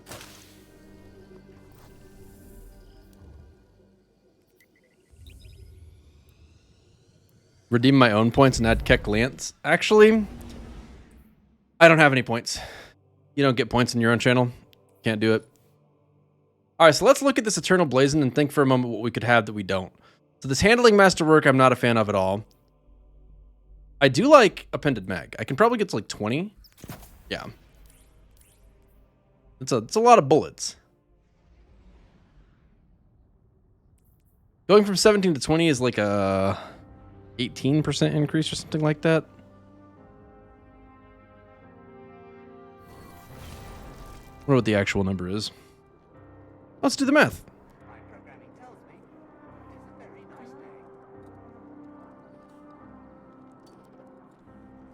Don't tell anyone I told you this.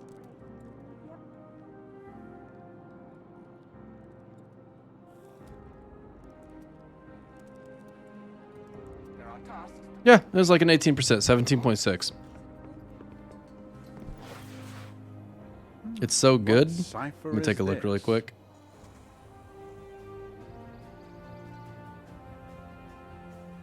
I don't like the loop very much on it, to be honest. Like, if they just made it loop backwards after it did the first loop, that would be better in my opinion, by far. So I might actually make the effort to do that myself at some point. I'll leave it open. Okay, so looking at Eternal Blazon, we've got... Oh, that's a pretty small perk pool, actually. Rapid Hit is the only reload perk. Interesting. Loud Shot would be bad. Quick Draw would be bad. Killing Wind would be bad. Overflow would be okay. I wouldn't really want it. So you really want Rapid Hit there specifically. Kill Clip's okay. One for All's okay. Thresh's bad. Rangefinder's really bad. Unrelenting's bad. Disruption Break's good. So really, Rapid Hit, Disruption Break is actually God roll. How about that? I would want Appended Mag over any of these perks here. This is some classic community average stuff going for ricochet rounds.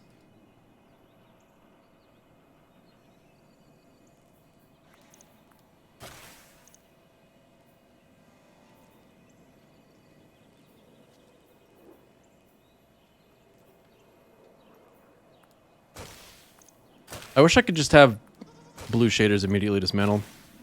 Armor piercing for anti-barrier. Yeah, that'd be good.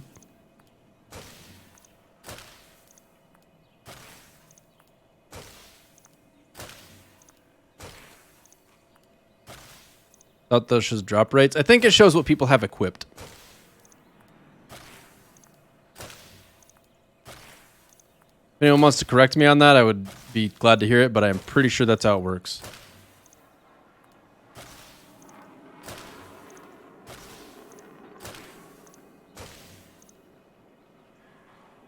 You love full auto? Well, it's a bad choice. Stop loving it. You stop that.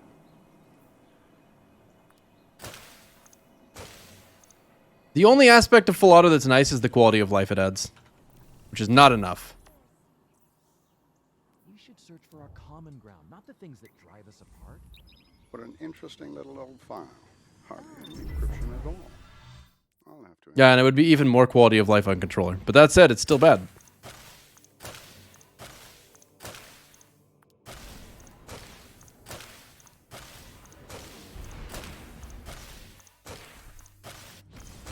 I love when I'm trying to get shaders deleted at Rahul, and he's like, "Yeah, I'll delete your shaders for you," in stacks of 5 and nothing less. Whoa! You're still gonna have to sort through them.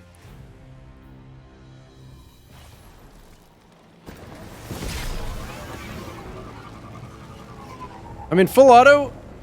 Okay. So I think like hipfire grip and full auto are both two things that I think belong somewhere else on guns. I'm not really sure where. Like a mod would actually be a really good place for both of those things, in my opinion. Although, no, I guess not about hipfire grip, but full auto as a mod, I think would work pretty well. You make the informed choice about whether you want to do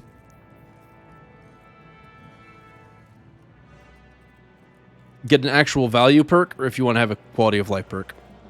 But honestly, if it was just toggleable, that'd be fine too. So we got the 2 new materials. And then etheric and helium. What are we looking at here? Etheric's all right. Helium's okay. They're all okay. I could get them all to 1500, or I could just say, fuck it. I'm not sitting around here, bitch. And then leave. Full auto on shotguns used to increase RPM by a huge amount. Like it would double it or something.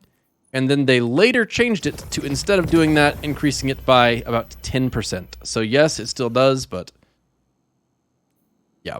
Full auto hand cannon? Yeah, there is a full auto hand cannon. It's called The Last Word. Okay, do I want to do a lost sector?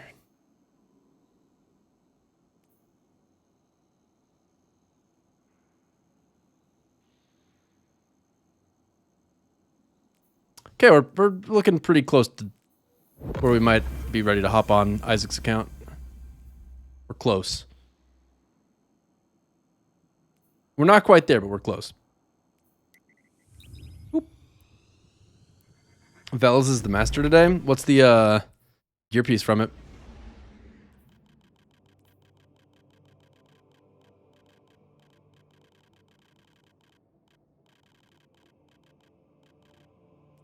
So I guess I'm going to be doing the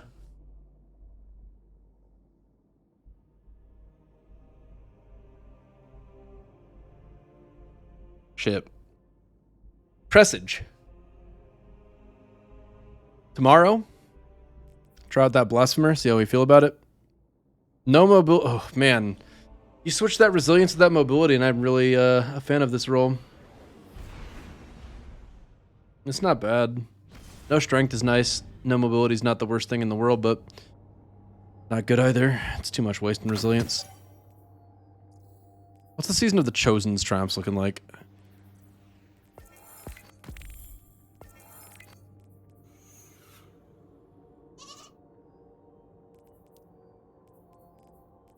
Still lots of stuff.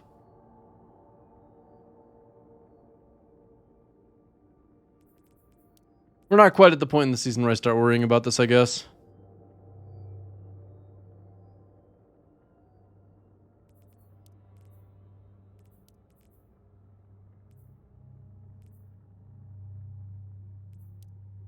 Gotta go pick those quests up.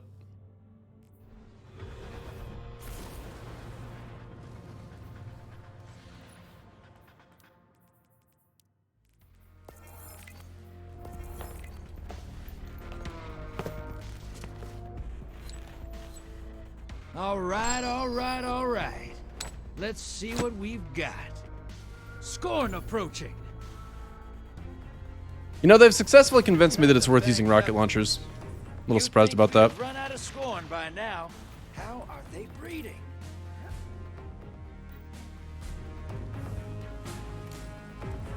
Transmat is go. Get ready for a firefight, brother. Damn, Plifto, you got him.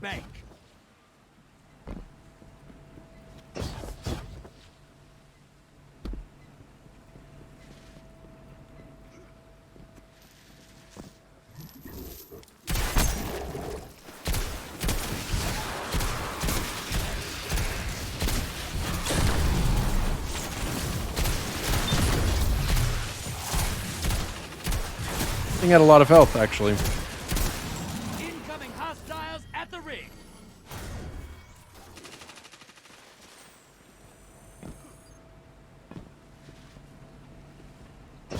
Destiny is a fun game. I've had a very good mood about Destiny for pretty much all of the Season of the Chosen, which is surprising to me because I'm pretty sure that like towards the start of it, I did have a negative outlook on the relative lack of new content, and I still feel like that is more or less a veritable fact, but I don't feel as bad about it. If that guy had stolen my motes when I was going to get that to 15, I think I would have banned him from my chat. I'd have just looked for his name and banned him.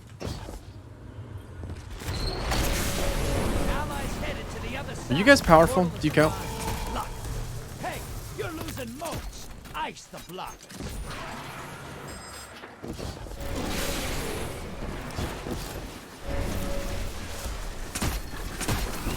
Your allies down. You're being invaded. Jeez. Find them before they find Dangerous you. stuff.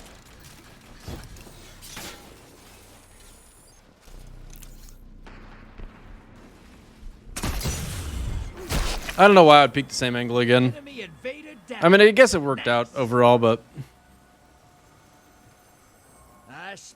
that's some pretty obviously stupid decision making.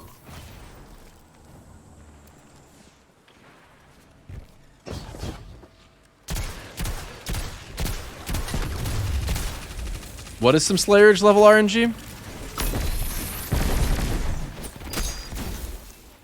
High value target destroyed.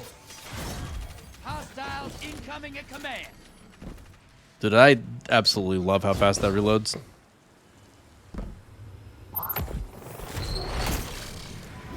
Take and run, popping up on the enemy side. I kind of want to invade them, teach them a lesson. Embrace the darkness. Take out those guardians. Enemy invader down. Hey, you can't blame them for trying. Damn it all. That's one. 2 for 1. One more in the green. 10 seconds and I pull you back.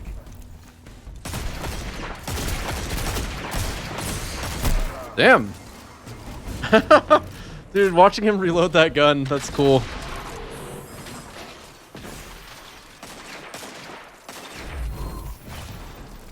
That gun looks awesome. Hostiles incoming at the burrow. His ability to hip fire was actually pretty good there too. He was able to strafe really quickly.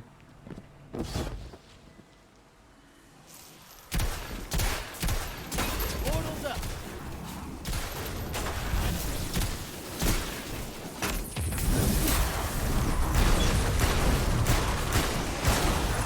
Of course, I could have invaded them with this, but where's the fun in that, am I right? You should be running the place. Incoming hostiles at the ring.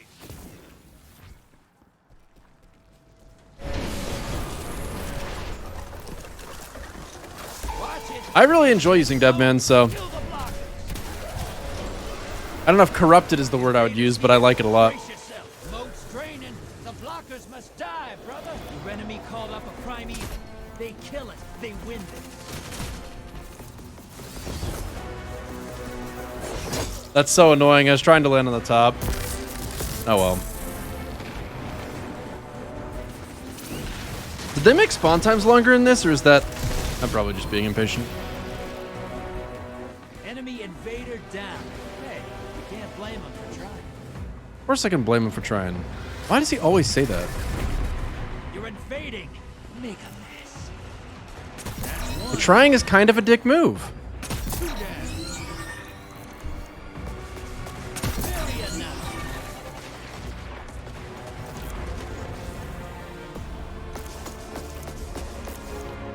10 seconds left. Oh my.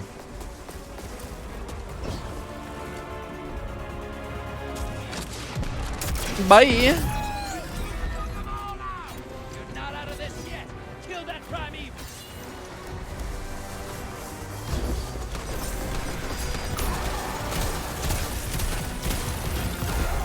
Envoys terminate. Now, bring the house down. Invaders here. Brace yourself.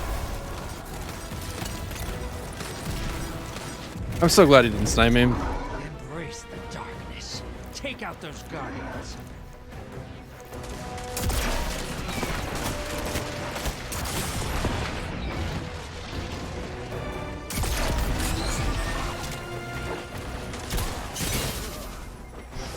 Damn! The coordination. Vader's gone. Get him next time.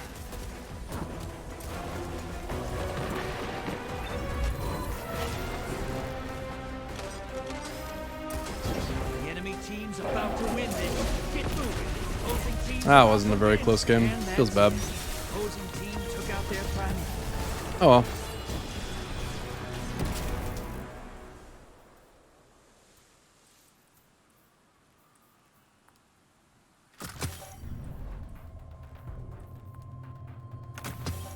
Hello, Kringleberry. So do I keep the Raiden Flux just because it's a good Raiden Flux roll? When would I ever use Arc Strider for DPS? I mean, they would need to buff it quite a bit. But if they did, this is a good roll.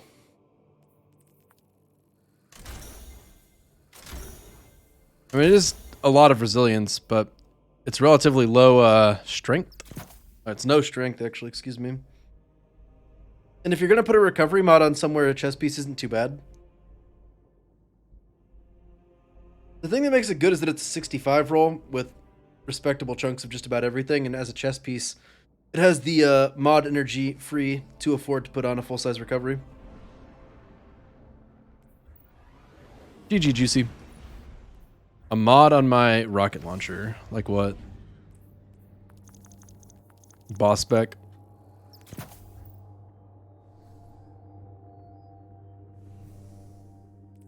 Well, the reason that I think about Raiden Flux is they talked about how they wanted to buff underused light subclasses while nerfing the overused stasis aspects, and I feel like Arc Strider is a really underutilized subclass. Like, when do you want to use Arc Strider on a hunter? It's just so not worth it. The super is terrible. I mean, a super that doesn't give you any improved movement ability really at all. The damage isn't particularly good. The grenades aren't good. The melee is not that good.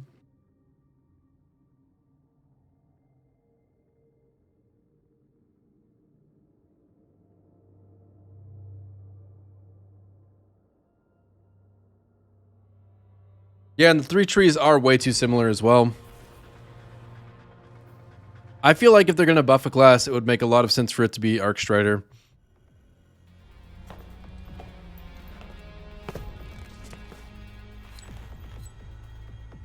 Ding, ding, ding, ding. Cabal on the field. The thing is, I don't mind it having not very high intellect, because for PvE, you don't really want that much intellect to begin with. My take on the Cabal. You embarrassed them, crushed their morale. Let's finish them. Spectral's never been like PvE meta, quote unquote, but it is actually more usable than people give it credit for. Kill the hostiles, grab the moats, drop them in the bank. I don't agree about a super-based exotic necessarily thinking intellect is the best. Because just like, first of all, in a light subclass, you just don't even want to bother with 10...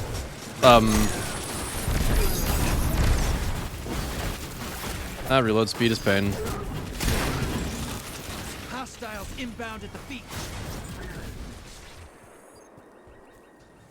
You don't want to bother with 10 intellect, so you don't need to spec into it that hard. You probably want like 7 Take and run, at most. Because in PvE, you don't just spam supers. Like if I was going to use that Raiden Flex for something, it would be something where I would need to have a super at a particular point, and I assume for damage reasons, it's hard to be sure. Where's your head then?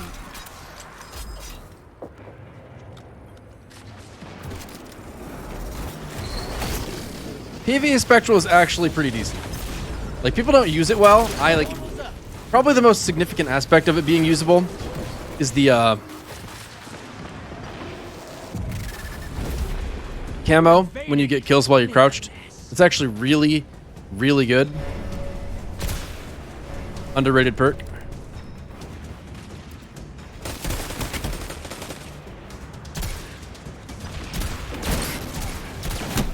damn it.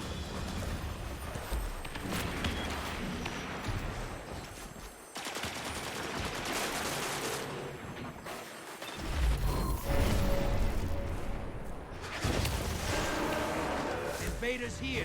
Brace yourself. Bodied with Izanagi's. Portals prime. Go make a mess. Please don't fucking flinch me, enemies. That'd be so goddamn annoying. It'd be insane. So worried about getting flinched. Get up. Hostiles inbound at the beach.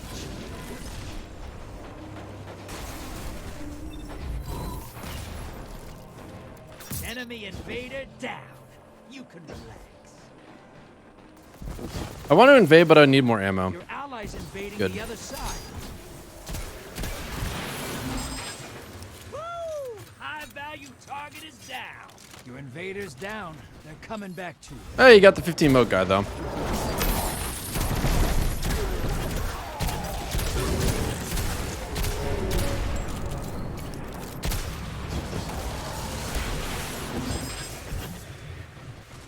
And I go. Portals up. Go take them out. Embrace the darkness. Take out those guardians. Fuck you. One down. Two down. Bitch ass bitch. Three down. Bitch ass bitch trying to challenge a golden gun like you own the place. Goodness. The conceit of it, chat.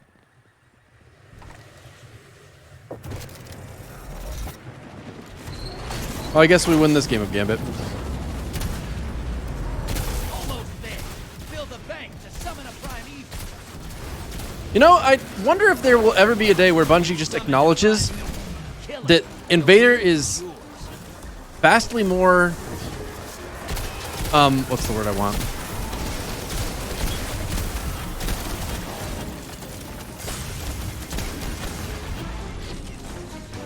Influential in the outcome of a Gambit game than they intended.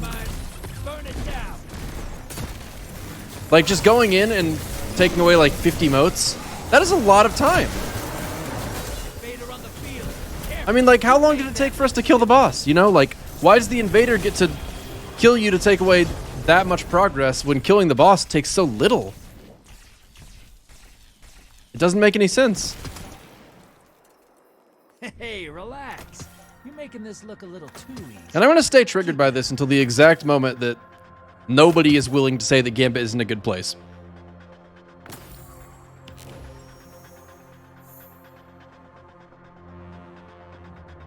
Because it's not.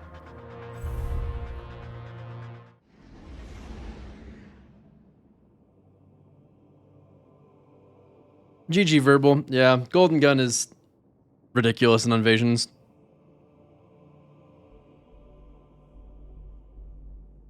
I don't agree about Invader being removed and it being a boss rush, but they need to rethink what the role of the Invader should be. Like, I think you'd be fine. Thanks. Literally, if Invasion just made it where you, okay, like, crazy thought. This is not a good idea, so don't expect it to be. If Invader, when they, like, if you got killed by an Invader, you don't lose any of your motes, right? You can't be revived. You're out of the game for 10 seconds. You're not killing enemies. And for every kill the Invader gets, their side gets 5 motes, let's say. Like, 5 motes just immediately get put into the bank. Something like that would be way better.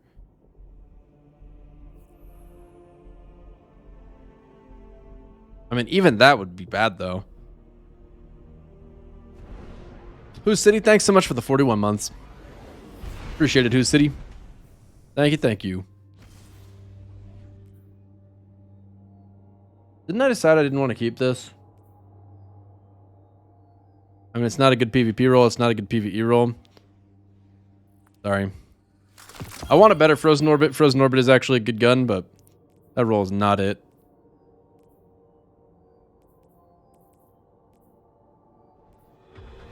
I wish I cared about Temptation's Hook. There's never going to come a time that I want that.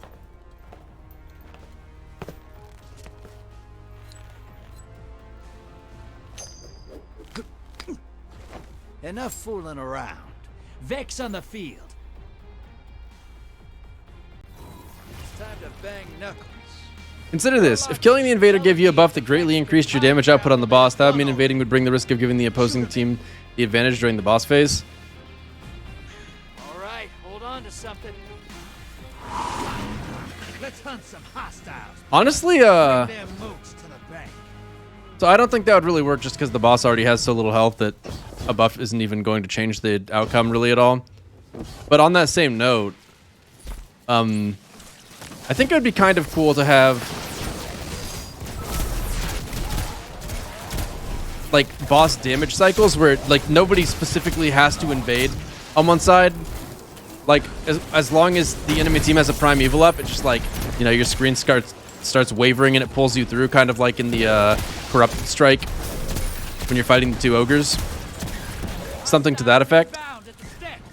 Where the DPS phases on the boss were interrupted by an invader that, I mean, honestly, an invader that isn't even intending to kill you, but like an invader as an immune mechanic where you have to deal with the invader. I feel like that would actually be a lot cooler.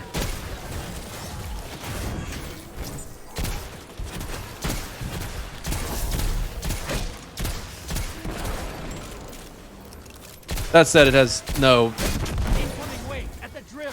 obvious way to be used during the moat collection phase.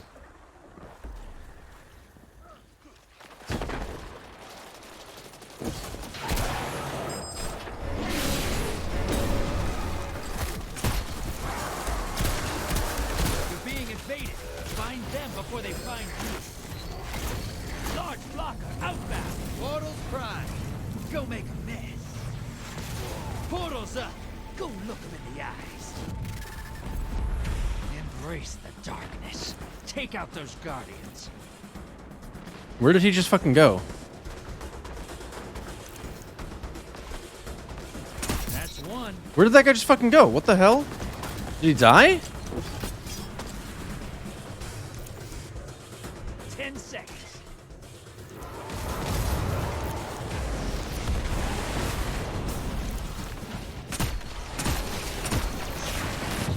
Welcome back. Okay. That was weird. High value target. Give them hell.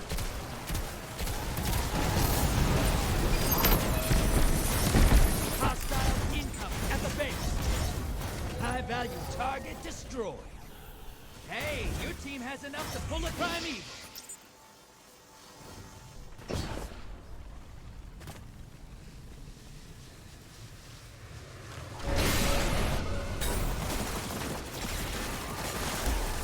Chad, I might have to go look at the cat for a minute. It's apparently the cat knows the word, or knows how to do paw, and if that's the case, we're gonna have to. Oh, this seems good. Damn, I really wanted to invade with Golden Gun or just kick them while they're down, you know. But I'll tell you what, guys. I'm gonna run some ads and take the dog out while I do it, and with any luck, I'll be able to take a Twitter video for it.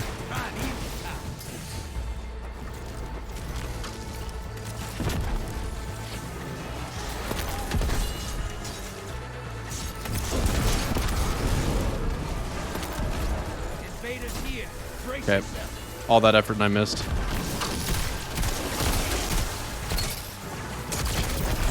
Did not see that coming.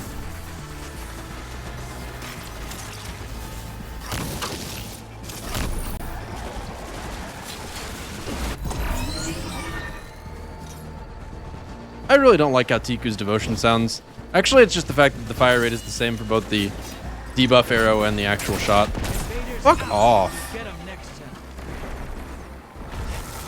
Oh good, we've got a chaos reach. Hopefully it just kills him outright. Nope, not quite. Close enough though.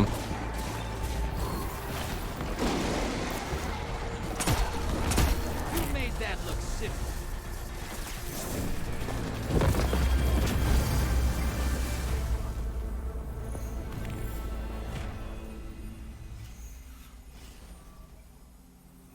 This screen right here where I can't hold X to back to orbit drives me crazy. That fight all the way over in the tangled shore. Alright, not a good game for me, that's fine. Chat, I'm gonna be right back. I gotta go see if I can watch the cat do paw.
Thanks.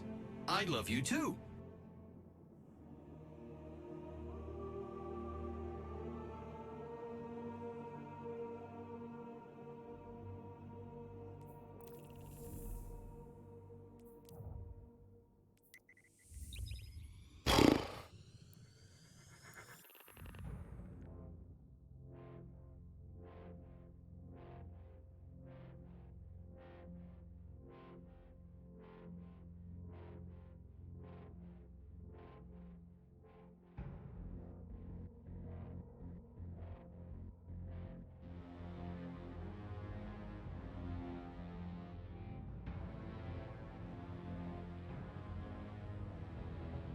Manok, thanks for gifting us up, Janet. Welcome back, Janet. Enjoy your sub. Good to see you, Manok.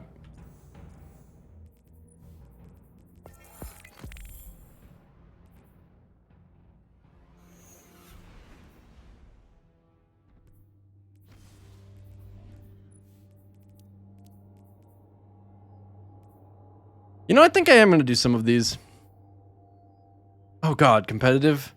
Don't want to try and knock all of this out. 3 ordeal strikes, a legendary lost sector, 3 survival games.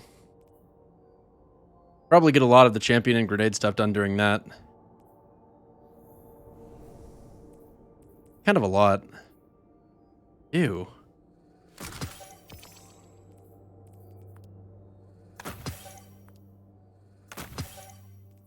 We love comp puggies. That was close. No, it wasn't. Never mind. So I think we're right about the Raiden Flux. Like, it's good, but it doesn't have enough recovery to really be special. Or intellect, whatever. It's a little bit painful to delete it. Raiju's harness is actually pretty nuts for PvP purposes, but geez, it's an awful super, so who cares? But if they made it a good super, it would suddenly be a great exotic. It's less stalling the vault cleaning. You know what? I think you're kind of right, though. Let's do the vault cleaning after this game. Drop those targets, take the moats, and bank them. No Presage today. I think I'm going to do it tomorrow.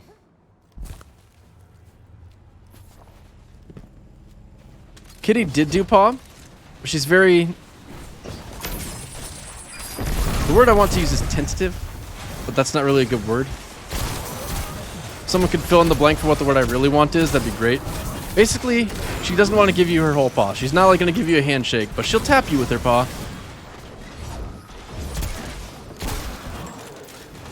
Incoming at the goal. Right after she realizes that just grabbing the treat isn't going to work. Yeah, I do vault cleanings for Destiny 2 hoarders.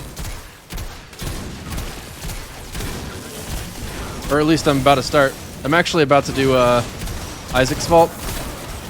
Does anyone know if Arpots has been here today at all? I haven't seen him, as far as I can think. But Arpots wanted to do it as well. There's a lot of people who've wanted to do it, so. At the moment it's on a preferential treatment kind of basis. Hostiles incoming at the depot. That kind of depends, Tiddly. What are your standards for the vault cleaning? Portals up. Go look them in the eyes. We wouldn't want to be deleting things that you actually value, you know? Embrace the darkness. Take out those guardians. Oh, I'm about to fucking body the fuck out of some guy. Oh, are you kidding me? That's so lame. He just 3-shot me. This man better not have traction on his boots. I swear to Christ. Good. Still doesn't make me feel great about it because I feel like it wouldn't give me those 3 headshots if I tried that.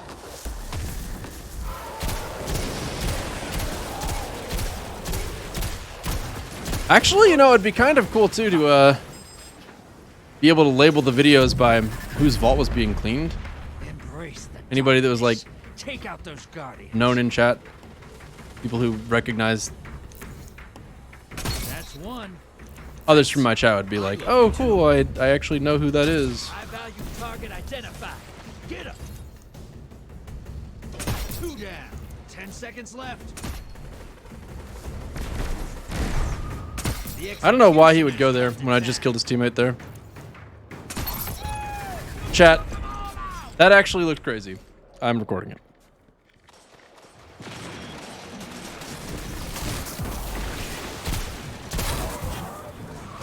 Queen! There, Pots. Have you been here and I've not been noticing? I probably responded to you today. I feel like I have, but I'm drawing a blank. I know, Arpots, what does your vault look like? How many things do you have in yours? Hostiles incoming at the depot.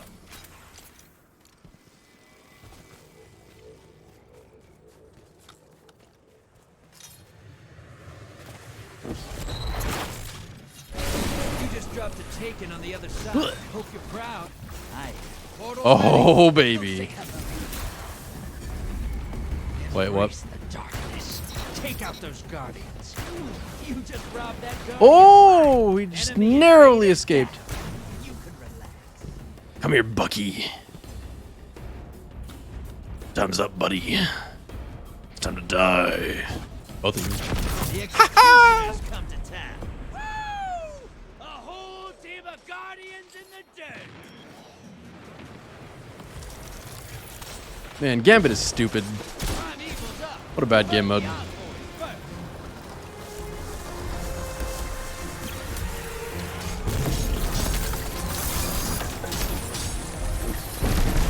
Primeval compromised.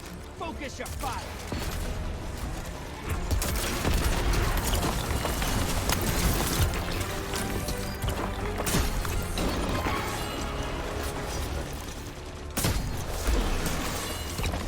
So why is Izanagi's DPS so much worse than, like, using a sword? I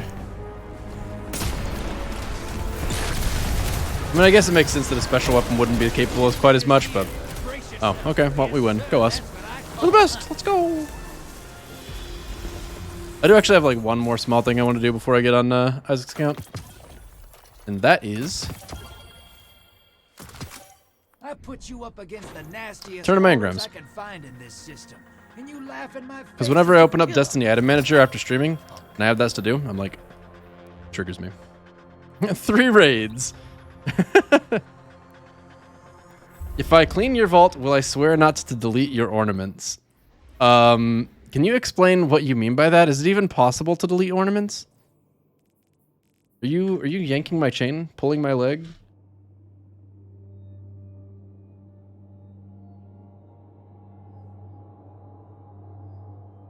GG based on impulse.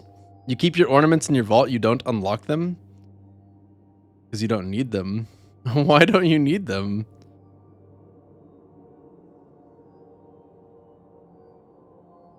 What? I don't know if it's a new ornament for Stompies, but it is a Stompies ornament. You probably figured that part out on your own. I don't know why I even said that.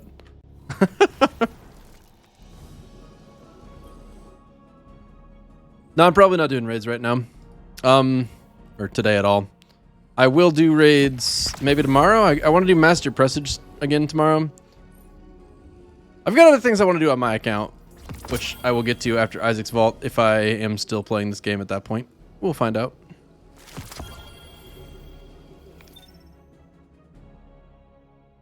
But yeah, I mean, I'm pretty firmly in the camp of I'm not going to delete anything that I'm...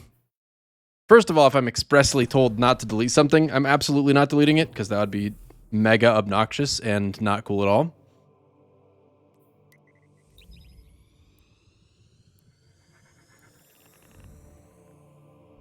But if there's anything that I would be, like, asking about, obviously I would respect whatever I am told with regard to it.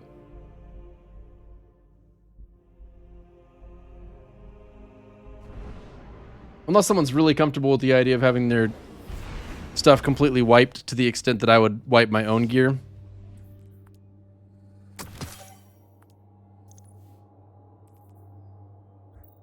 It's not a bad roll.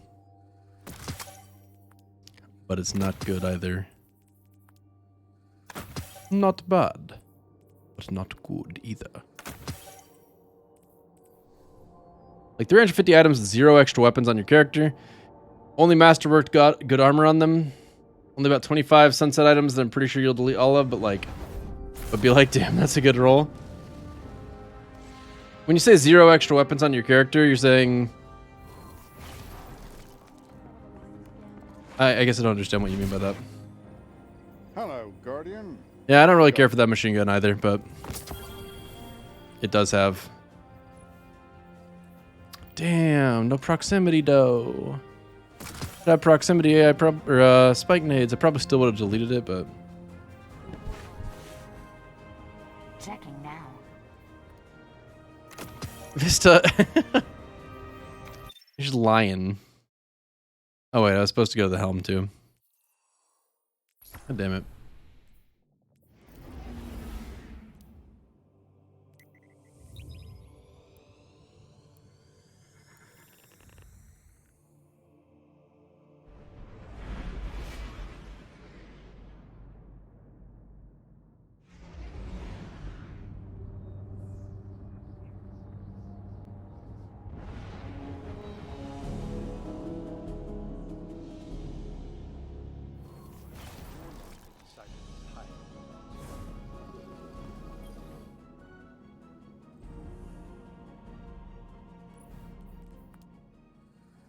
Chad, I think if anyone ever tries to get me to clean their vault when they don't have two-factor authentication, I'm just going to delete literally everything and be like, "Mwah, this is the pain of not securing your account."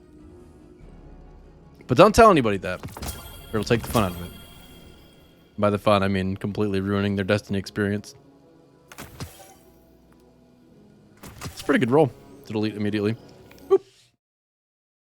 All right, let's go ahead and log into Isaac's account.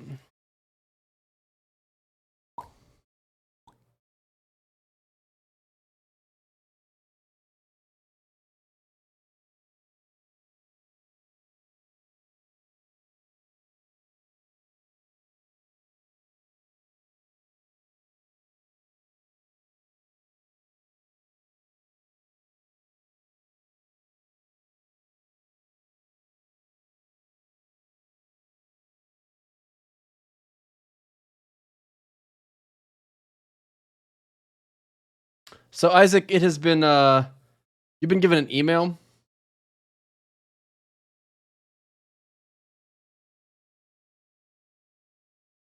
So just let me know in Discord what to do with that email. Can I clean out your OSRS bank? Yeah, simply trade everything to me. What do I do? Console cleansings? If I actually damn, you'd need to link it to a Steam account for me to log in on that, but I would.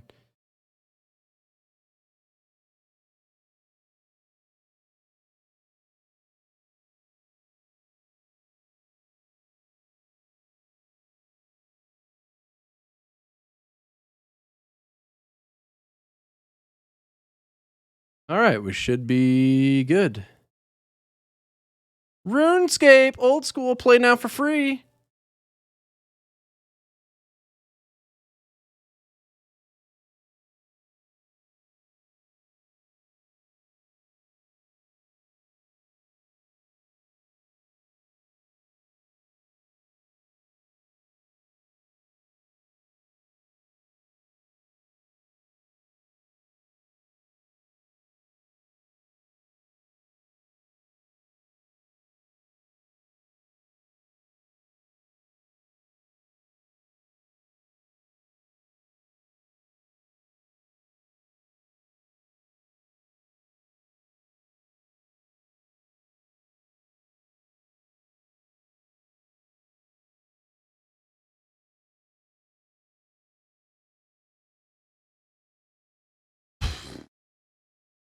Okay.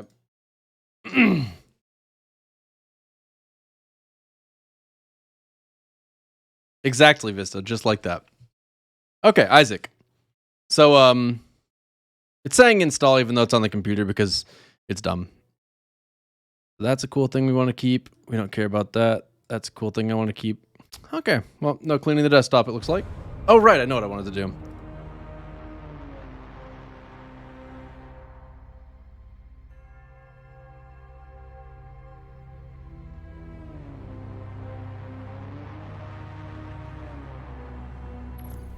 All right. So, Isaac, if you have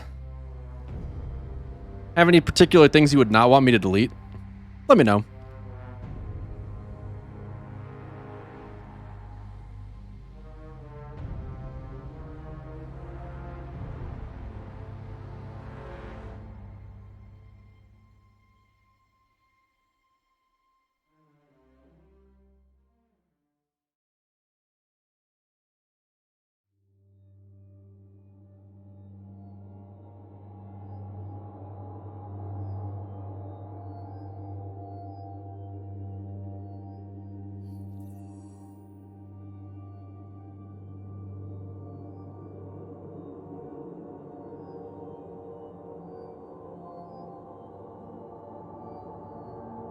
All right.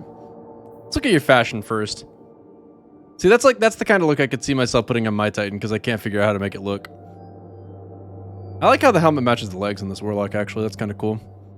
I get it looks like there's like this nice kind of human what the fuck? Human kind of cloth vibe going on, and there's a robotic body beneath it, is what I'm seeing. The Hunter's my favorite though. The green really stands out.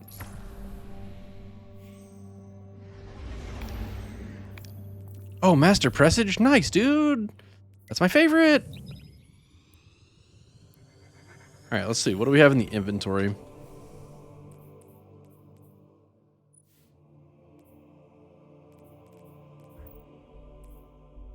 Nice. Surplus Frenzy with extended mag? That's painful. Let's see that you don't get 7 with tactical.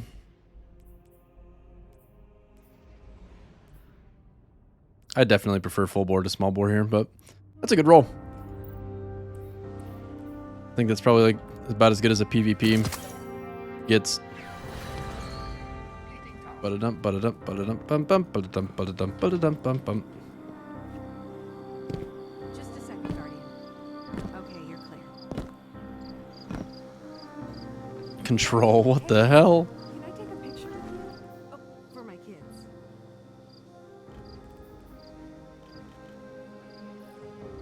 Okay, good. So F is still dismantled. That's convenient, at least. All right. So Isaac, first question. First, do you value your sunset stuff? Because like, way I see it, those things should have been deleted already, if you cared to. And the fact that they're not deleted makes me think that you're probably inclined to hold on to them. I need to know the specs before we can fill that order. Keep it together, Arcite. Nothing to shoot here. A lot of guns.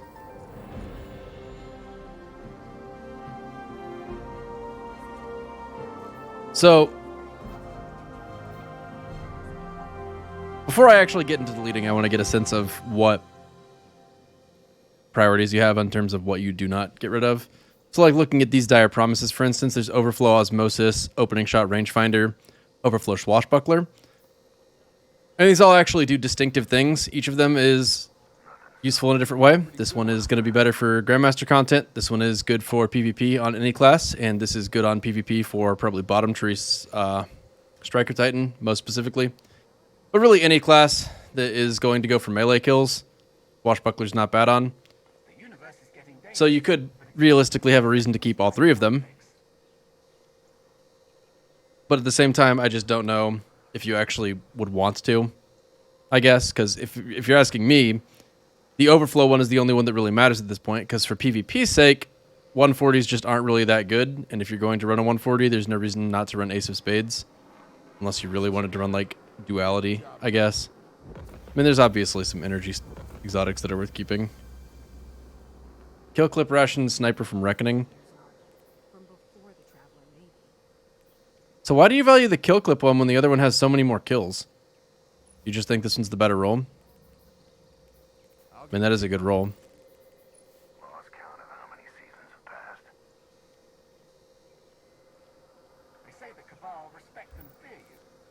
Alright, so you do value PvP enough to definitely want to keep PvP rolls.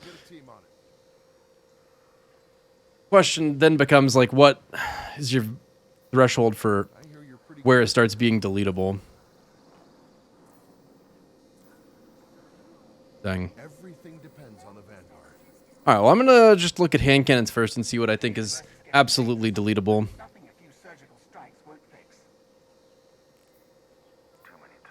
So, these both kind of... man, okay, hold up. Can I, like... Oh, wow. Well, that's very good. This True Prophecy basically should be locked and is enough reason on its own to just delete both of these, as far as I'm concerned. Alright. So try and give me like a really good set of ground rules for what you would not want deleted, just so I can avoid asking clarifying questions about as well as I can. Threshold is you do your thing until I say absolutely not. Okay. I want to put.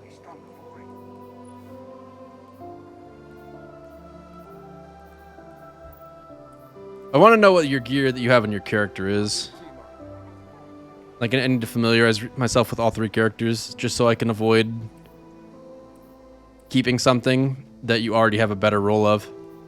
So that, yeah, you probably keep that just because it's your highest piece of gear at the time. So you've got a 7th Seraph Officer's Revolver, a good Far Future, bunch of solid heavies. I'm going to just put those in the vault.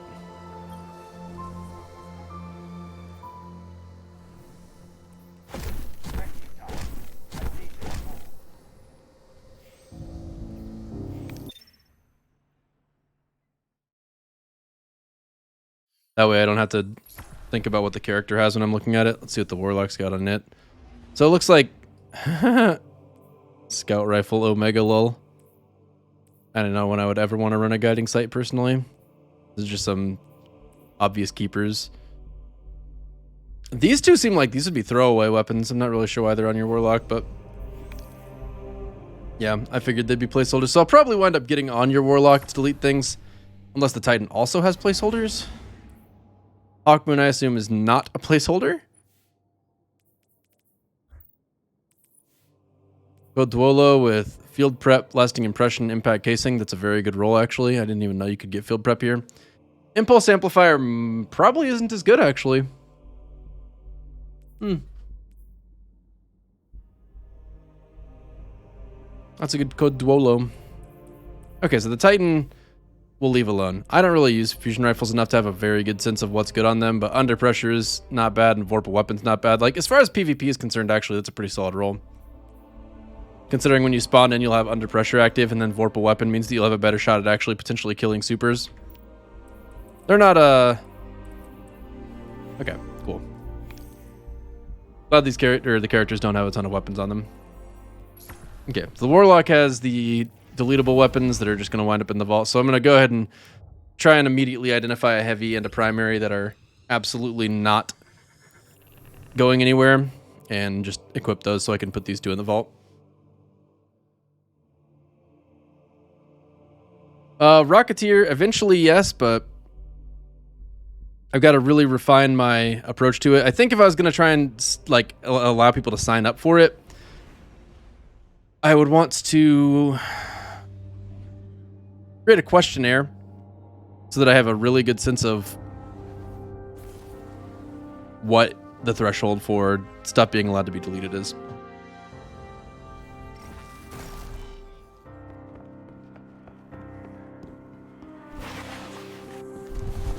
Your slide button's my melee button. Alright, so first of all, that's not going anywhere. Then for heavy weapons... What is that? Oh, Shadow Price. You have 2 Anarchies, so that is probably going somewhere, actually. Pain.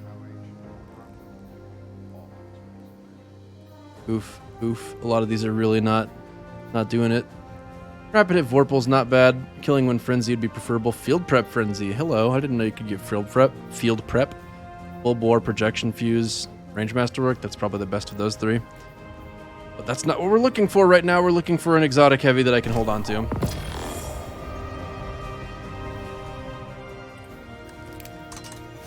Alright.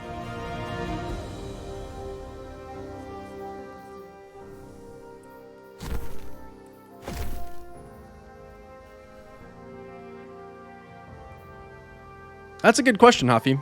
I could do it that way, actually. Because the first thing we're going to do here, I'm going to try and do it by weapon types this time, so that I have a little bit more flow if I look over this later. And to do that, I'm going to go ahead and start with hand cannons. That's the immediate thing that I value most personally. So let's see what hand cannons there are and what roles they have. That's a heavy weapon, so it looks like we can start from the bottom dollars. We got Rangefinder Rampage. That's nuts. We've got Rapid Hit Wellspring. That is significantly less nuts. Rangefinder Thresh. That is the least nuts so far. And then Rapid Hit Eye of the Storm. Let's look at Rapid Hit Eye of the Storm. So basically, this has 2 reload perks. It's got full bore instead of small bore. I would prefer that personally. Isaac, are you a mouse and keyboard or a controller player? Because when I see small bore, my assumption is that you would be a controller player. Because full bore is definitely the better perk there. I mean, for mouse and keyboard, you definitely want a lot of range. And stability is not helping you, like, at all. That said, that roll is not the best. Let's compare this to the other ones. So Rampage immediately seems like it's going to be the best. For PvP sake, this is almost certainly going to be best because you can 2-tap with Rampage. You cannot 2-tap with Thresh or Wellspring. That's not going to happen. I knew it. Since they don't give you damage. The other perks on it aren't fantastic, but I'm not sure that really matters. Wellspring would be kind of nice to have as an option sometimes. Tactical Mag with Reload Masterworks, kind of nice. None of the perks here, or neither of them, is great for anything in particular. I mean, if you really liked using it in PvE, this would be a good option. But I think that leaves these other two pretty clearly behind. Thresh gives you more super energy. That's the whole point of the perk. But there's just better ways to get super energy than just trying to get a bunch of primary kills with Thresh. Only exception to that would be something like Gambit. But even then, using things like Distribution and Dynamo is good enough. I guess you could do that in addition to Thresh, but I don't think that's worthy of keeping it for when you're going to want to kill more ads. So Rampage kind of winds up being better there. We're going to go ahead and get rid of this one because it's just clearly worse for PvE. Both ways over compared to these other two rolls. And then Rapid Hit Eye of the Storm. This would be a PvP roll, except for the fact that, again, without Rampage, can't do it. Rampage is just too good of a perk for a 120 right now. The Rampage one is, I mean, needs a kill tracker. That's all it needs. It could use better perks, obviously, but it's fine for it to not have better perks when it's got the really big ones. A huge chunk of range and the ability to 2-tap. That's really, really nice. Flared Magwell is buffing reload speed. This gun sorely needs that, so no complaints about it. Handling Masterwork, not really thrilled.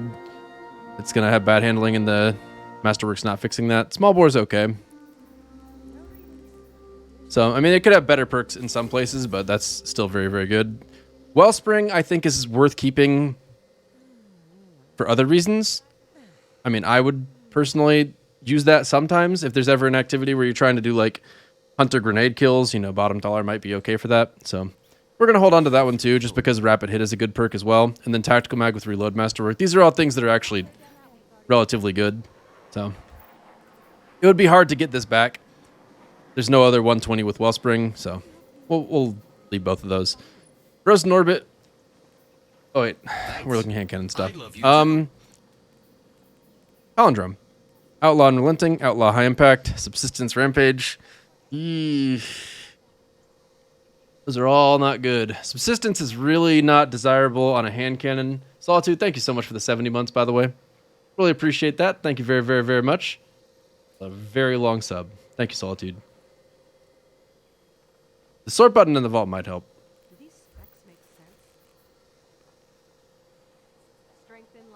So Subsistence Rampage does have some synergy. Extended Mag does work with that as well. And it also has full bore, so that's kind of nice with range masterwork. I mean, if Subsistence were good, this would be great. But all this is going to do is hurt your reserves, and you're probably not going to be able to continue that magazine indefinitely just because of Subsistence, even with Rampage.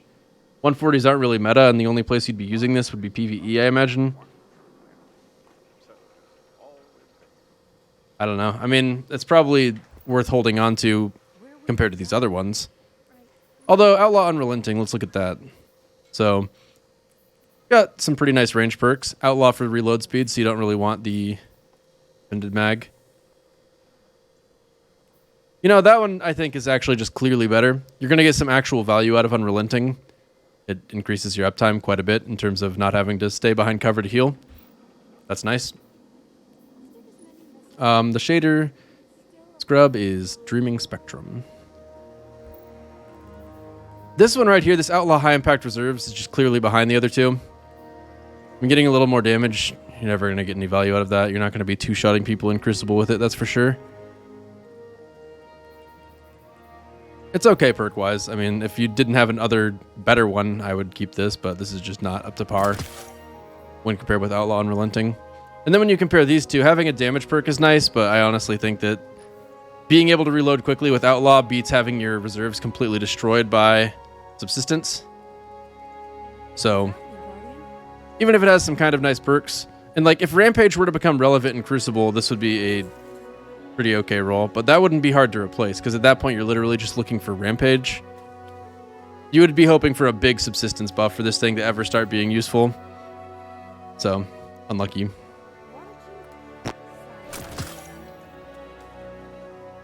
This one is actually pretty decent though. I mean, that's probably one of the better unrelenting weapons out there. Are there any more hand cannons on this page? You got sidearm, sniper, bow. This is a hand cannon. Triple tap Rampage. Oh no. So this is... is this even capable of making Warmind cells? I'm pretty sure it doesn't even work for that. I could be wrong though. I mean, I never use it, so I guess I wouldn't know. But it's a 180. We got triple tap Rampage, so it's going to have a pretty big magazine.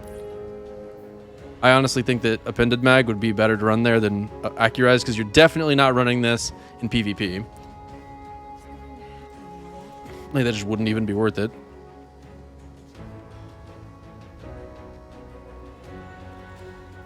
We'll leave that for the possibility of making Warmind cells.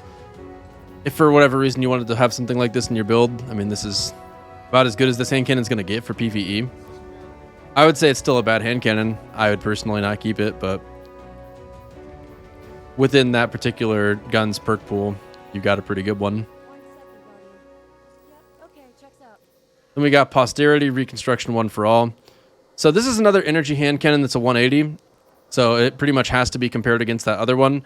With Reconstruction, it's going to get a giant magazine the first time you use it, which is cute and all, but the thing is, when you use your primary weapon, you kind of go nuts with your primary weapon. Like, you're not going to just fire it 16 times and then be done, or 32 times and then be done. Like, there's no alternating rhythm to a gunfight, and you're certainly not going to be using your special weapon for a super long time. We'll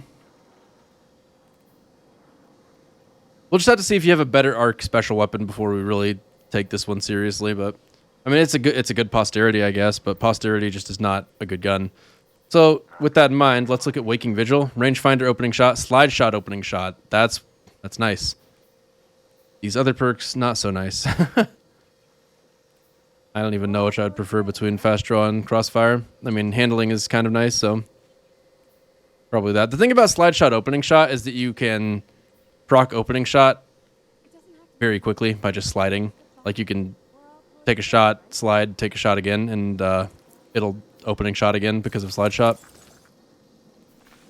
And it also boosts the range and stability, so the synergy of those two things can be helpful too, which makes that a pretty strong roll. Rangefinder, Sure Shot, Range Masterwork, High Cal, Rangefinder opening shot. That's pretty good too. 140s aren't really in meta right now in Crucible, but that's overall probably the better one, actually, despite the synergy of slide shot and opening shot. Unless you're a person that slides around all the time in the Crucible. If you really, really got the value out of the other perk, yeah.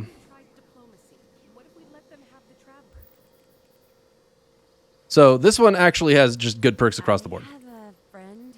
Max range with rangefinder and opening shot, like, that's going to be about as consistent as this gun can get on a shot-to-shot basis. This one would take advantage of opening shot more if you slid around like crazy, and as long as you proc slide shot, you're going to have pretty good accuracy there. And the perk combination itself is strong, but it doesn't really have enough going for it outside of that to where it would be worth keeping over it, unless, again, if you slid around in the Crucible all the time, it would stay about the same. So basically this one wins just because it accomplishes what this one does without requiring as much effort. Pain. What do we have here? Oh, hello.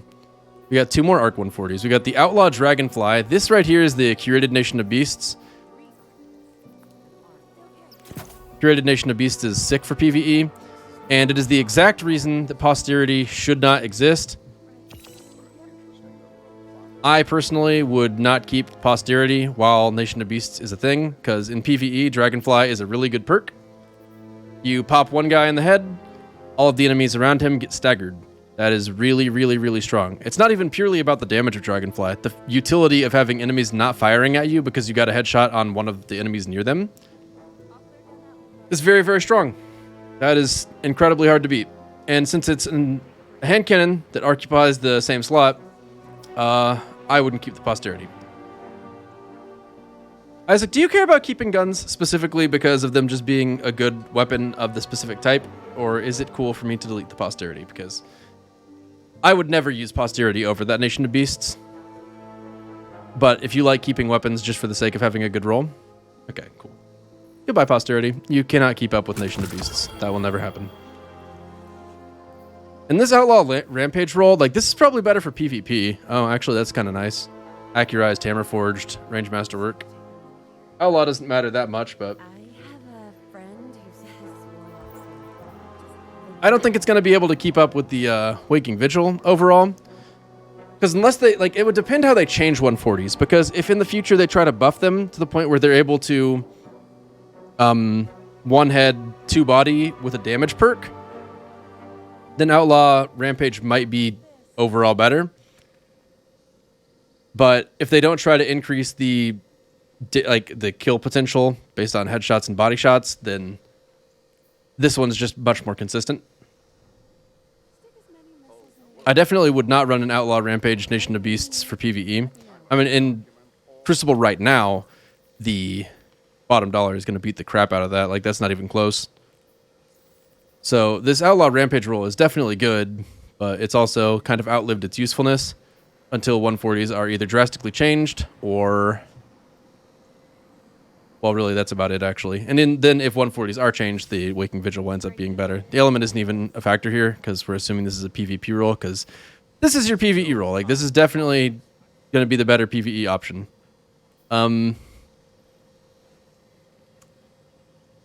Just because this has a kill tracker, I again want to make sure that it's cool if I delete this one, because, I mean, that obviously is a gun that has seen plenty of use. So... feel free to confirm that for me if you would. So it wants to just delete guns that you are invested in if you would rather keep them. I saw a bunch of hunters tear through here a minute ago. Your first Nation of Beasts, the Rampage one, you haven't used it in like a year? Okay, it's gone. Goodbye. Boop.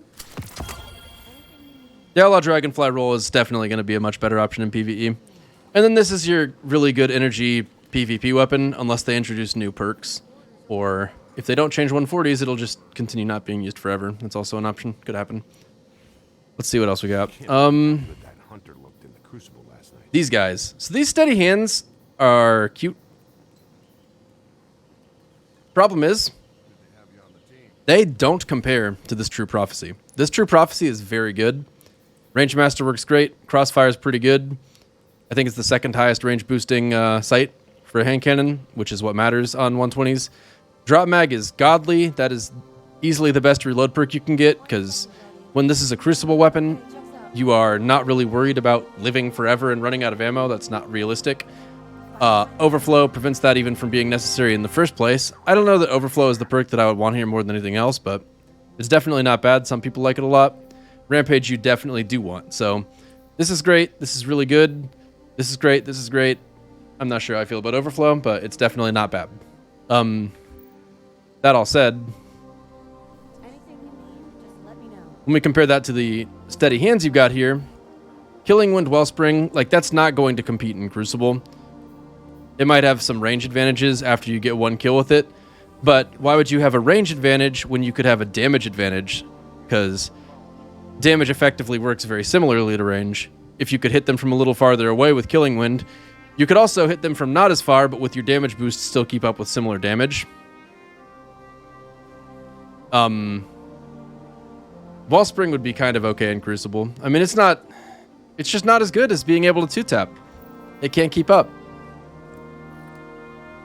Like, until you get a steady hand with Swashbuckler, I just wouldn't even keep one at all. This steady hand is Iron Gaze. Iron Gaze is actually code word for just completely ruins your gun. Saying at the cost of weapon range when you're using a 120, this is the exact last thing that I would ever want on a hand cannon. I mean, in the range where you can use it, you're gonna have an easier time hitting your shots. But that is the exact last perk you would ever want. The True Prophecy is just better. That said, if you do enjoy this one and you don't want it to be deleted, obviously that is your prerogative. Not going to delete it if you don't want me to. But I would say next time you are using this gun, use True Prophecy kind of in the same play session, and keep in mind how you feel about both. But I'll leave that one because you want to keep it. I personally would. You see iron in the perk description, and honestly, it's probably needs to go away on the spot. None of the iron banner perks are really worth having. Next up, we have Dire Promise. Now we're onto the kinetic 140s. We haven't had any of those yet. The only other ones are the spare rations, and these spare rations are sunset. So if you wanted to use a 140 kinetic hand cannon that was not exotic, these Dire Promises are your go-to.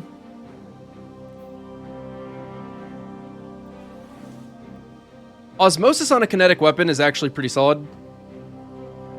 It's pretty rare to actually need to use it, but when you do need to use it, that's great to have, because a special weapon is going to be constrained by its ammo. So it's a little bit harder to take advantage of a sniper or a shotgun with Osmosis than it would be with a Dire Promise, which means this has a PvE niche where it's worth keeping it for it. The Dire Promises, opening shot rangefinder versus overflow swashbuckler. I would be all about this role personally. Juggler, thank you very much for the 5 months. This is the kind of stuff you watch me for? Hey, glad you enjoy it. Thank you very, very much, Juggler. Yeah, and I agree, Gaffer. Osmosis is nice for lost sectors, but it's also going to be good for, exotic missions where they have match game on. Nightfalls might be good there, worth match game on. Think about if there was a Nightfall that had all 3 shield types and match game. Then you could run the hand cannon both for Unstoppable and for Osmosis at the same time. 2 birds with 1 stone. It'd be a very solid utility choice there. Okay, so Stability Masterwork. I don't really care about that, but it's not bad, that's for sure. Sure Shot, High Cal, Opening Shot, Rangefinder versus this one is Overflow, which is nice, but it's not really going to make a difference in one-on-one duels. You typically don't have to fire 22 bullets at a time in Crucible. That's a rare situation to get into. It doesn't make it a bad perk, but it doesn't keep up with Rangefinder. Handling is worse than Stability, Hit Mark, or Crossfire. These are both a little worse than Sure Shot, but neither of them is worse by much. High Cal, Swashbuckler. The only reason you'd keep this is for the damage perk, and that really only becomes relevant if if you're running Bottom Tree Striker, it becomes relevant there because you've got Knockout combined with Swashbuckler, which that actually gives it a good buff. Do you run that subclass at all? Because if not, I would think that literally at that point you're saving this gun in the hopes that one day 140s are meta in Crucible again. And that is kind of a long shot considering they very deliberately tried to move away from that. Just saving it. Well, if you want to just save it, it can stay. It certainly doesn't need to go. It's not a bad roll, but it's not useful right now. Delete. Okay, it's out of here. Make sure I'm getting rid of the right one. Okay, so this is still a solid Crucible roll, and if they do change 140s, this one will overall be the better roll, I think. That's definitely going to have its opportunities to prove itself. And then we've got the spare rations. Since these are sunset, you'd really only be using them in regular Crucible. I would personally prefer... Let's take a look. Range, Ricochet, Extended, Range, Hammer Forged, Armor Piercing. They're all good. Ricochet is better than Armor Piercing, I would think. I like Hammer Forged more than I like Extended. But they're basically the same, honestly. Both range masterwork. One has Kill Clip, one has Swashbuckler. I'd prefer Kill Clip.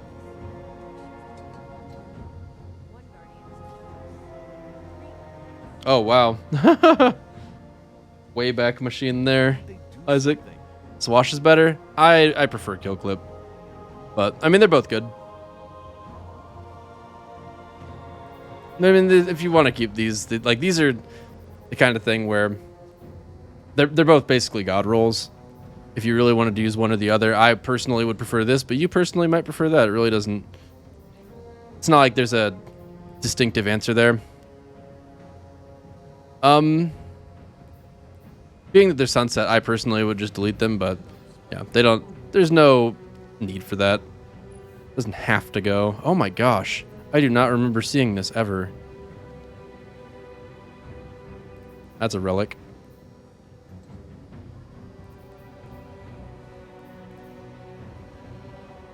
Kind of a interesting thought that you could use this right now in Crucible and find some success pretty easily.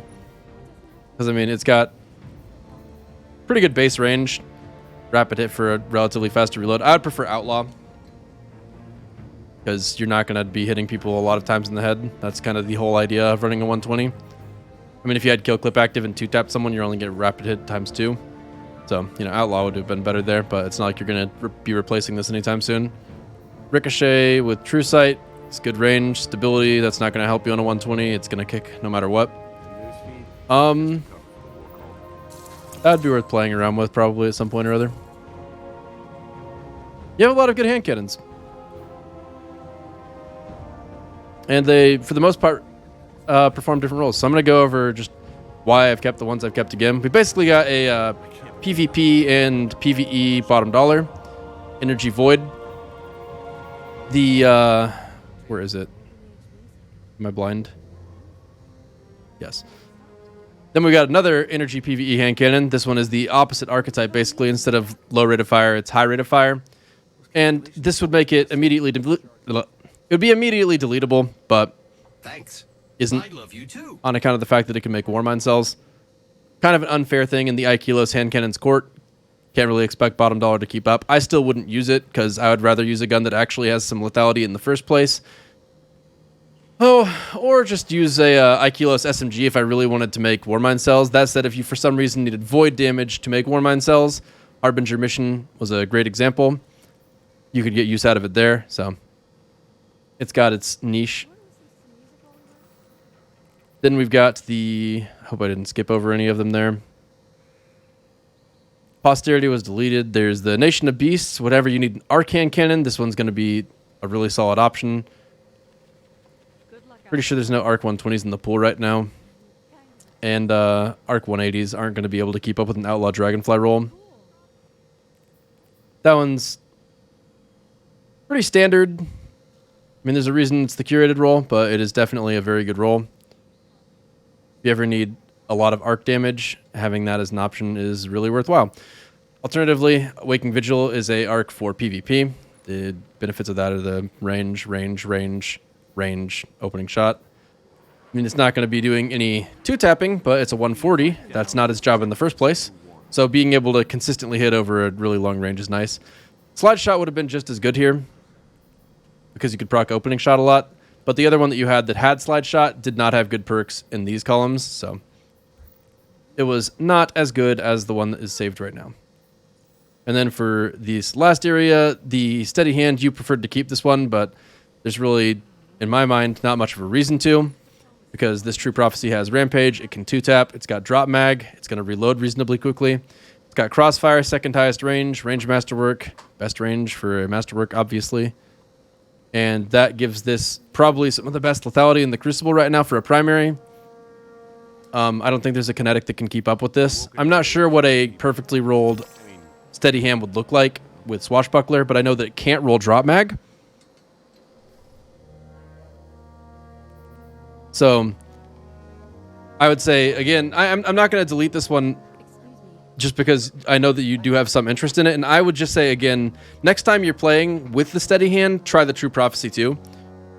And just see how you feel about both of them going back and forth.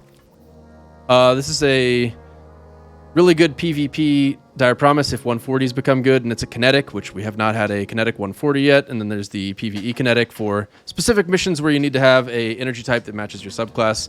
when you need all 3 shield types. So hand cannons are pretty well covered, I would think. You actually had a lot of really good ones, not a whole lot of actual garbage. Although I do, like I said, if it has Iron Gaze on a 120, it's like, what makes 120s good? Their ability to 2-tap and their long range. So when you get Iron Gaze on it, it's like, okay, it's not 2-tapping because that's not Rampage or Swashbuckler, and it loses its range because it's Iron Gaze. Like, that is the antithesis of what you want on a 120. It does give you free headshots, though. I definitely know what you mean about that. Like, within the effective range, you get free headshots. But the problem is, you lose your ability to get free headshots at a distance. Although, at that point, obviously, they're not free, but you lose your ability to get them really at all at a distance. Okay, so hand cannons covered. Let's move on to... I would literally just delete all the sidearms, so we're not going to move on to sidearms. Let's move on to bows. We'll do bows second. Imperial Needle. We got Archer's Tempo Swashbuckler, Killing Wind Frenzy. Archer's Tempo Wellspring. Wellspring's nice. Draw Time Masterwork with Polymer String. Helical Fletching or Carbon Arrow Shaft. Neither of those is great. Archer's Tempo Wellspring is nice, though. I mean, that's a pretty good roll. Then we've got the Killing Wind Frenzy Bow. This is the one you masterwork, so obviously you like it more than the other two. And then there is the Archer's Tempo Swashbuckler. So I'm thinking... None of them have 540 dry time, do they? Oh, this one does. Okay, well, this is just immediately worse then. The reason I say that is... Frenzy is a good damage perk. You're going to just be getting 20% more damage all the time, basically. And then Swashbuckler gives you more damage when you activate Swashbuckler. But with a bow, you're not really looking to punch enemies, so you're hoping to kill 5 enemies in a row and then continue using it if you want to get that damage value. Not a very common situation. Compact Arrow Shaft is better, but these perks really aren't that influential in whether it's actually a great roll or not. All you're looking for within this is draw time being as low as possible, and the draw time on the other one is lower. Archer's Tempo will bring this to 540, but this already has 540, and with Killing Wind, it's also getting some other benefits as well. So that should probably be locked. This one does not keep up with that one, just objectively. This one is better at the same things that one is seeking to do. And then there's the Archer's Tempo Wellspring roll, which I would say if you're going for Wellspring, this hand cannon is going to do a better job. They're both void weapons. They're both low rate of fire. This one has rapid hit. Good reload speed just across the board with rapid hit, tactical mag, reload, masterwork. It's got the stability. They're not the same weapon type, obviously, but they're going to perform basically the same role for the long range ability regeneration within void damage. Archer's Tempo you're going to get 540 draw time if you masterwork it actually on this one. So that's kind of nice. But Archer's Tempo is not going to do as much for you as it could unless you really spec into it, which probably isn't worth it. Yeah, this just isn't as good as the bottom dollar. So this one is gone. Goodbye. This Imperial Needle is actually pretty good, though. Killing Wind's not a bad perk on a bow. Frenzy's a great perk. Let's see what other bows there are. Looks like nothing on this page. You got a Point of the Stag. It's a curated roll, so there's really no sense in deleting it, because being that it is curated, it's not like you're going to get a better roll no matter what. Then we've got... Next up is... Arsenic Bite with Dragonfly, Archer's Tempo, 540 draw time, Dragonfly spec, draw time masterwork with Polymer String. You could also go with Elastic String, and it would make no difference at all other than hurting your accuracy. That's kind of funny. I'm not 100% sure about this because I know that you can push below the threshold of 540 draw time with the right perks, but I don't know if having more draw time reduction gives you any invisible benefit. I assume it doesn't. Fiberglass for accuracy is nice. Polymer with draw time is probably the best way to get 540 draw time, actually, because you get some of the advantages of having a non-elastic string accuracy penalty, while also having a masterwork that still gets you to 540.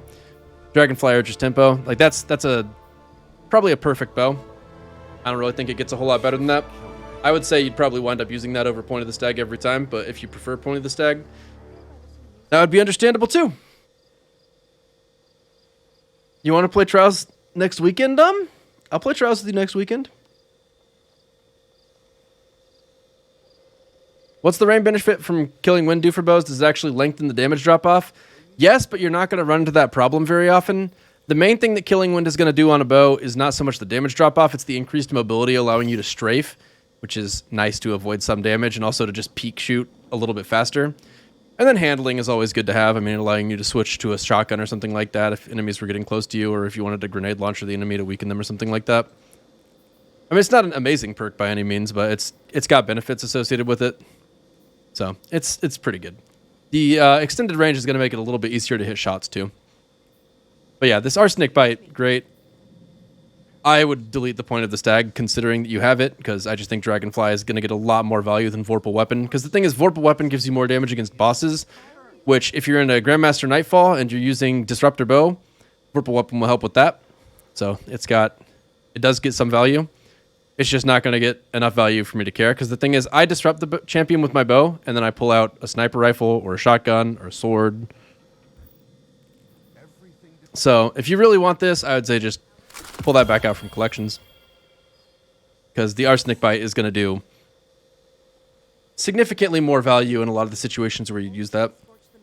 Tyranny of Heaven. Ooh. Wow. So I'm not really sure what the deal is here. I would go with Elastic String on this 100%. Losing draw time for basically nothing, probably not worth it. Because the thing is, if you run Natural String, what's going to happen is you have to actually hit a headshot to start getting your 540 draw time from Archer's Tempo.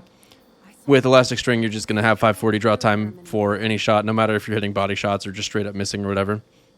Neither of those makes any real difference. Might as well go with the one that gives you more accuracy. Archer's Tempo Rampage. So as far as having a solar bow is concerned, I mean, Hush is dead, obviously, so that's not an option. Tiku's Devotion's an option, but it takes your exotic slot. This is really great, because Rampage allows it to get high single shot damage. Archer's Tempo gives you the absolute max draw time, or fire speed if you spec into it. Elastic String gives you best draw speed even if you don't spec into it. So that's a very good Tyranny of Heaven. Really good bow. Then we got the Whispering Slab. Looks like this one is not getting...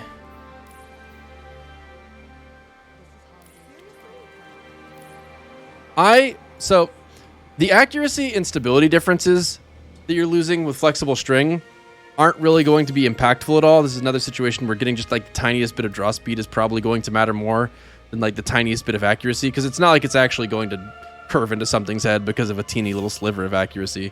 You know, like you're going to have to be equally as accurate, give or take the tiniest bit. You might as well have 540 draw time, even just for consistency's sake here.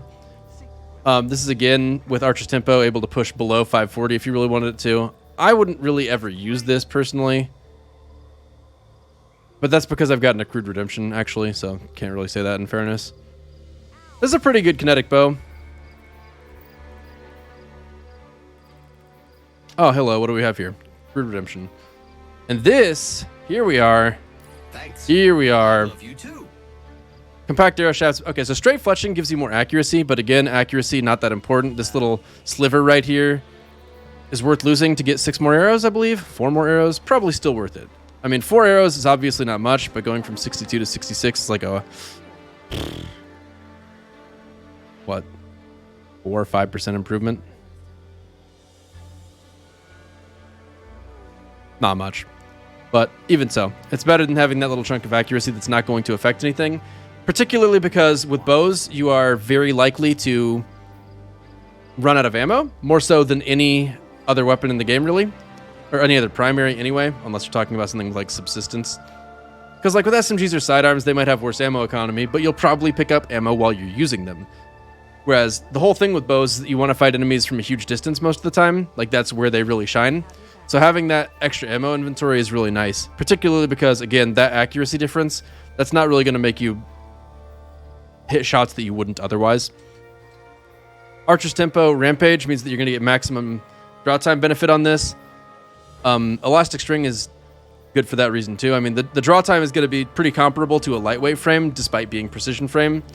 And then on top of that, you got the increasing damage over Rampage stacks. So basically, this Accrued Redemption makes this Whispering Slab pretty obsolete, because anything that this Whispering Slab can do, this Accrued Redemption can do better.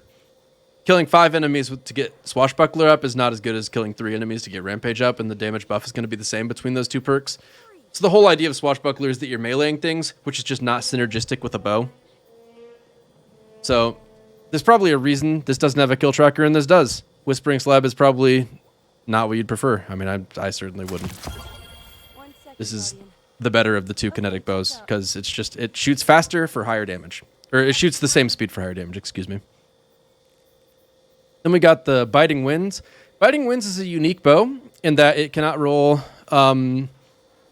Archer's Tempo and is therefore literally always trash. I wish that was just like a little bit better of a joke, but nope, it was that's exactly as funny as Bungie intended it to be. Very sad stuff. A Crew Redemption is clearly better than that. If you got a roll with that Biting Winds that had rapid hit, you might be able to make up for some of the loss of Archer's Tempo and keep it kind of in line effectiveness-wise with the Crew Redemption. But that's just really trying to force something for not really any benefit. This is just the clear best kinetic bow. So, after having gone through the bows, what we've got left is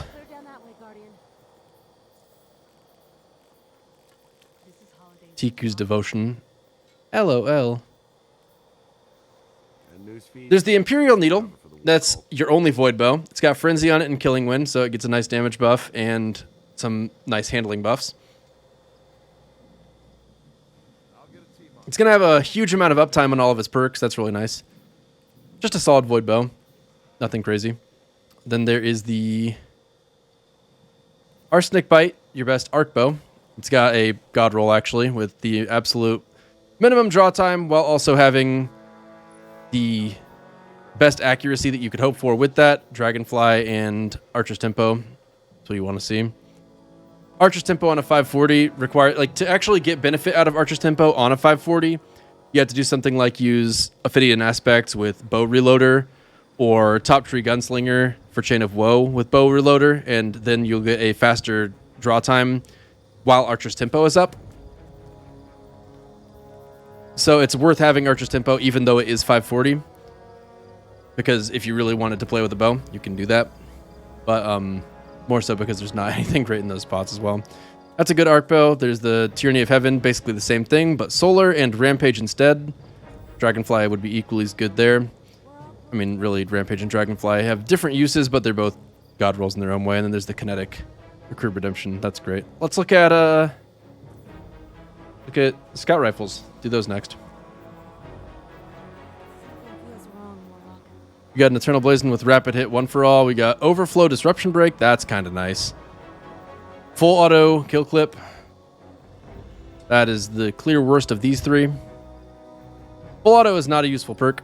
It is nice quality of life, but that is about it. It is basically a waste. I mean, like, when you consider Rapid Hit compared to this or Overflow compared to this, like, would you rather have 30 bullets, more stability and reload speed every time you actually start fighting things, or the ability to fire at the normal rate of fire, except you don't have to actually click every time? I mean, if you really value quality of life, then Full Auto starts getting some value, but that's about it. Kill Clip's okay, but not good enough to compete with 1 for all. This Rapid Hit 1 for all roll is really nice.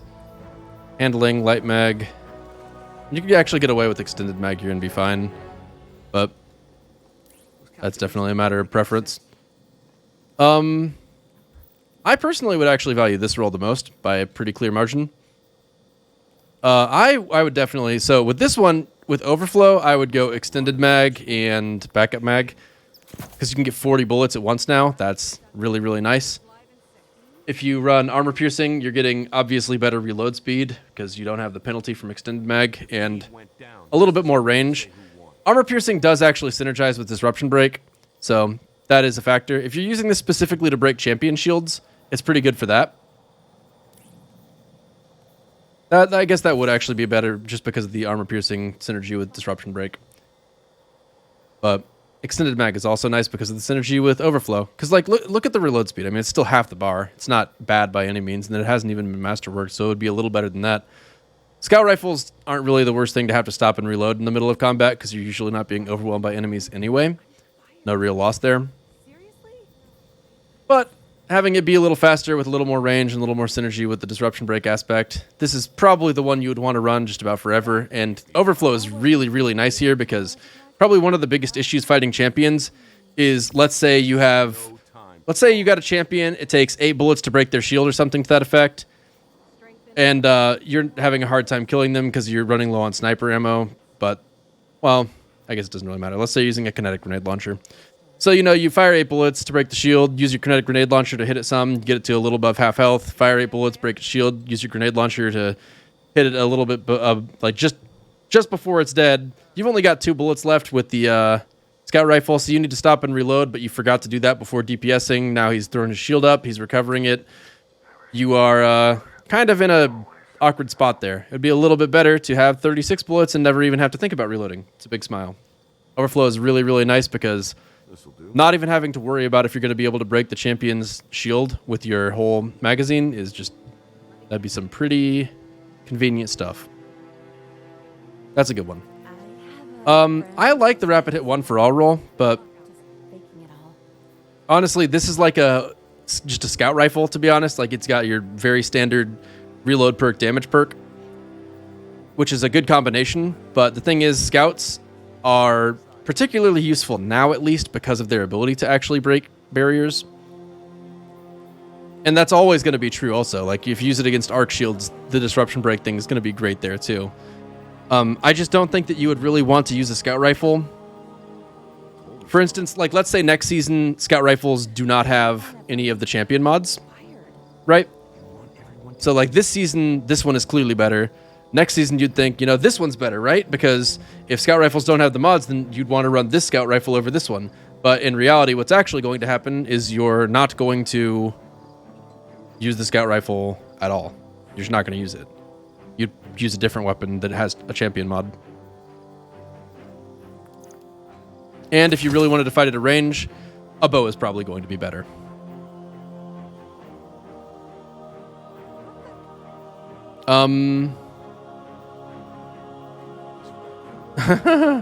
Of course, Sibs.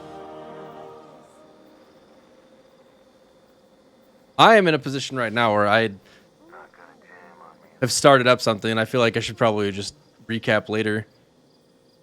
I'd like to pick a night to actually start running, or to just do some more raids to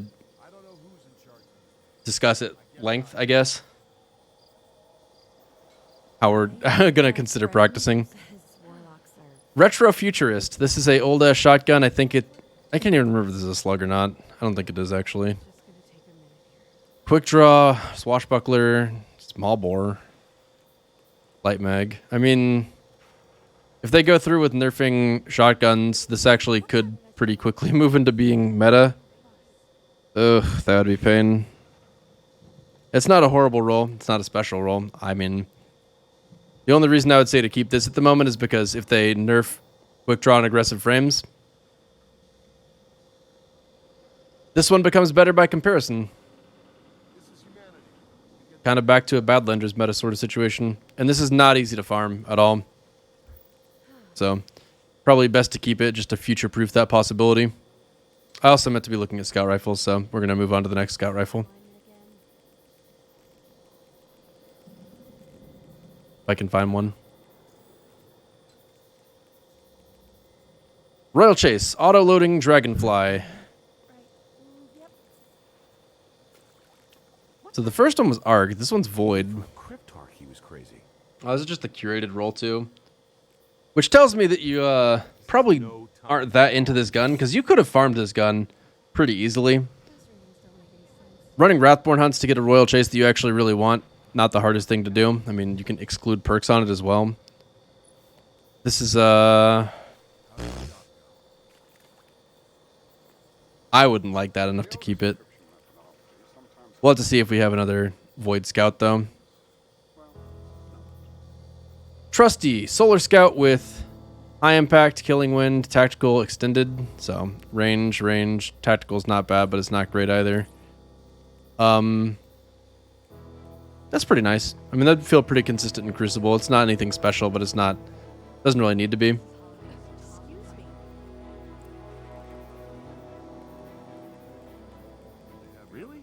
Trusty's just a pretty good go-to scout rifle.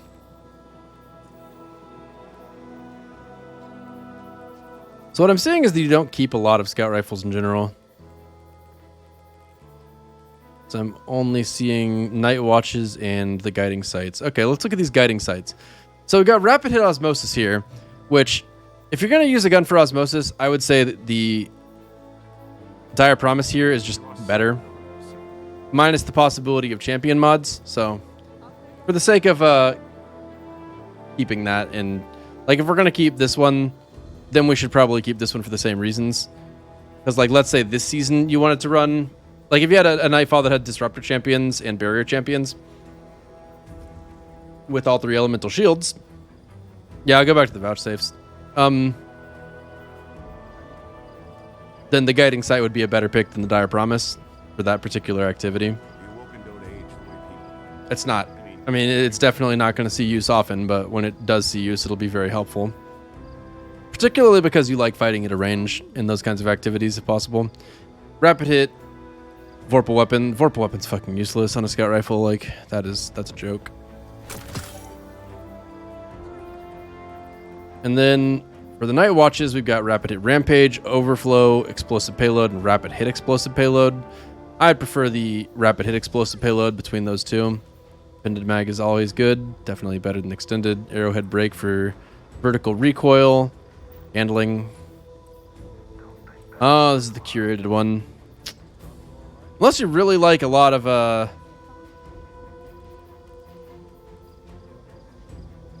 ammo at once, I don't really see that being the way to go.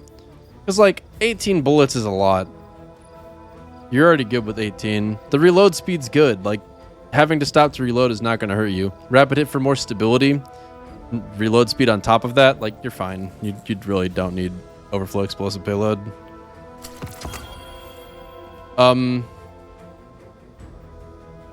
Rapid hit rampage. This one's nice.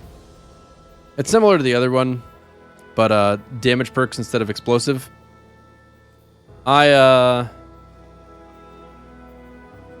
If you like explosive, you're probably going to tend towards explosive over the damage perks, I would think.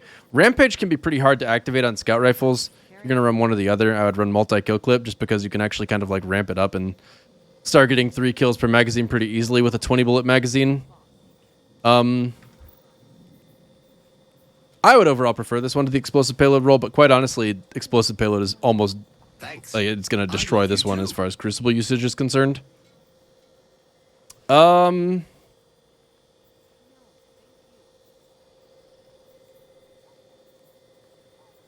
I mean, this is definitely a matter of personal preference. Oh, if you don't care about it in the Crucible, shoot. If you don't care about it in the Crucible, then this roll is definitely better.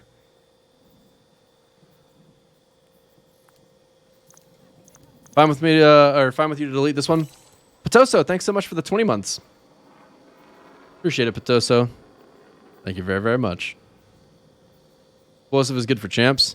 Yeah, I mean, it's not bad, but stunning champions with a scout rifle is not really hard to do to begin with. I would go with range on Extraordinary Rendition for sure. Handling on primary weapons doesn't really matter a lot of the time, particularly with an SMG because you're perfectly comfortable hip firing it if you need to. And it's not like you're going to whip out an SMG and instantly be firing and have that make the difference a lot of the time. So yeah. Oop. All right, back to the vouchsafes, and that'll cover the scout rifles. We got rapid hit multi-kill clip, rapid hit wellspring, killing when dragonfly, rapid hit wellspring. Okay, well, let's just go ahead and compare the rapid hit wellspring rolls because that's going to be the easiest comparison. Stability, arrowhead, accurized versus stability, extended, alloy. Alloy is not desirable there. Neither is drop mag. I would consider these both almost disadvantageous. Alloy because it's taking up a slot that could have been useful for a perk, and drop mag because losing ammo every time you reload is not really desirable on a scout rifle where you're not likely to empty the whole magazine before reloading. Particularly because, I mean, a scout rifle has good ammo reserves. That's one of the things that's strong about them, and drop mag hurts that advantage, which really sucks when you're fighting from a distance and don't want to close the gap. Whereas this one, accurized is good. Flared magwell is going to give you the reload benefit of drop mag, more or less, but without the disadvantage. Arrowhead or fluted. I mean, neither of those is great or bad for this weapon. I'd say this is the better of the two, even though this one is masterworked. Rest in peppers. And then we got Killing Wind Dragonfly, Rapid Hit Multi-Kill Clip. This is definitely a situation where it's just kind of a matter of personal preference. Killing Wind Dragonfly I don't think is going to keep up with either of these rolls, really. Like, Killing Wind's decent, but the extended range on a scout rifle, like, that's really not going to... It's not going to help as much as you'd really need it to keep up with Rapid Hit. Stability and reload speed are more important. Mainly the stability aspect in this case. And then Dragonfly is nice, but when you're fighting enemies at a range... The thing about Dragonfly that's good on hand cannons is typically you're fighting in a range where they're firing back at you. But with scout rifles, you're usually fighting at such a distance that you easily have cover that you can get behind. You're not going to fight out in the open from a mile away. So staggering them with Dragonfly just doesn't help much.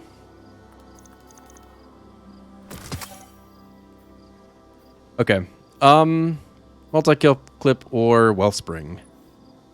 Neither of these has like fantastic perks on the left side. This one's definitely the better of the two, I would say. Yeah. I mean, multi-kill clip does ramp up kind of okay.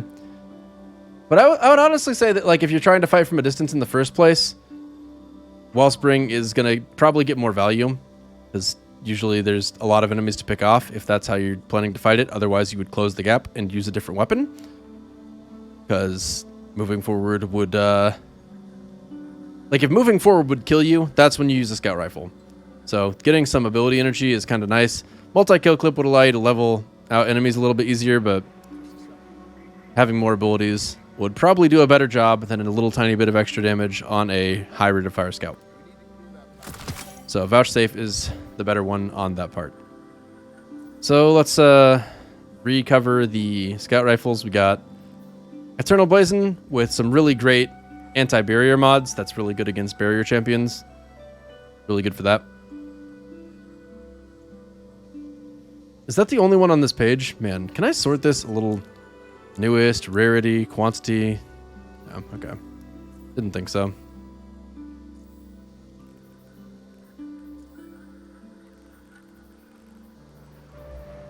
Then there's the Void Scout, the Solar Scout.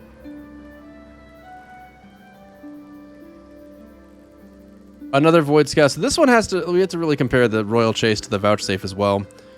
So this one has Rapid Hit Wellspring. This one has Auto-Loading Dragonfly. We deleted the Dragonfly roll on the higher rate of fire Vouchsafe. I don't really think this keeps up with the Vouchsafe at this point. It's going to be easier to aim because stability adding up over 5 rapid hits with a high rate of fire weapon is going to be pretty noticeable benefit pretty quickly. This like getting some explosions with Dragonfly is not bad, but if you want to get this, I'm gonna have to ask you to get it again because you got the Cryptolith Lure. You can make it happen. Not hard to recover it. The Vouchsafe does the same thing as far as being a scout rifle that is void energy, but it'll be easier handling with better reload and then giving you ability energy instead of making enemies explode. And the enemies exploding factor is just not really that influential on scout rifles.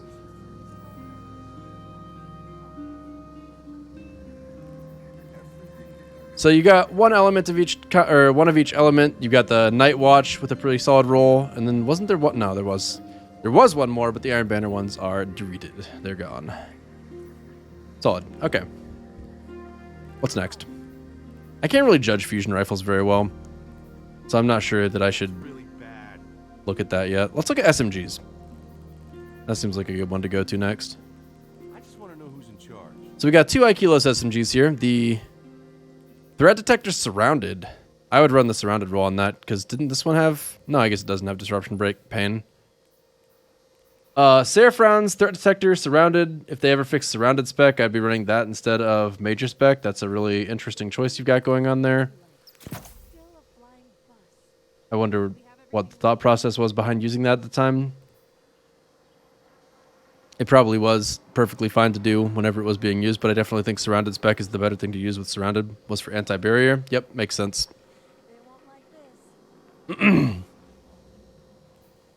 especially with disruption break. So for general use, these are going to be the way to go, particularly because anti-barrier is not a thing at this present moment. The fluted barrel on this is giving it more stability, handling on a already high handling weapon, but that just makes it feel even snappier. And since this doesn't have range, that's a pretty good perk there. That's a pretty good Aikilos. Like if you're ever fighting close quarters, that's going to feel really reliable. And then there's this one, which has stability. I would go full bore here since we're trying to differentiate it from the other one, really. Seraph rounds, again, dynamic sway is good for range. Tap the trigger is going to be better for range than Demolitionist. But Demolitionist is a pretty good utility perk. Those are both good. I mean, it seems like you have a clear preference for the one on the right. So I'd probably wind up keeping that one personally. I definitely think that the Disruption Break Surrounded is a much better perk option than Demolitionist Tap the Trigger, but these are both good enough that I don't really feel like either of them should be deleted. Because, I mean, unless you really wanted to just try and clear out anything the same to the, like, unless you're the kind of player that I am that's trying to just keep one of everything, it would be silly to get rid of both.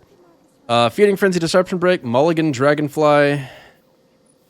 So the Death Adder with the Feeding Frenzy Disruption Break immediately seems like the better one of the two. I do not think Extended Mag is worthwhile here at all. I think that is a very, very bad option, actually. 4 bullets is not enough improvement. I mean, when you're talking about 37 bullets, it's like a 10% increase in mag size, give or take. Which, a 10% increase in mag size is great, but it comes at a worse than 10% hurt to your reload speed. You're hoping Feeding Frenzy is going to make up for that, and pre-nerf Feeding Frenzy might have, but post-nerf Feeding Frenzy will not. Flared Magwell is the better option there by a pretty good margin. Reload Masterwork is nice. Disruption Break is nice. That's a pretty good roll. This one, Mulligan Dragonfly. Mulligan kind of poopy. I definitely would not want that on an SMG myself, because it's just not the kind of weapon where you're missing a bunch of shots. And literally every shot you hit, this perk does nothing. Dragonfly, okay perk, but we're talking about a 900 RPM gun. You're not going to stop and aim at their head. You're just going to fire at center mass. In Destiny, that's going to give you plenty of headshots, but it was usable and used it for anti-barrier. There were times the extra bullets helped. Well, I'm going to go ahead and help you and delete this one with that in mind. Because extra bullets may be cute when you're doing anti-barrier, but this one has disruption break. So if you're breaking shields, use this one. That is better.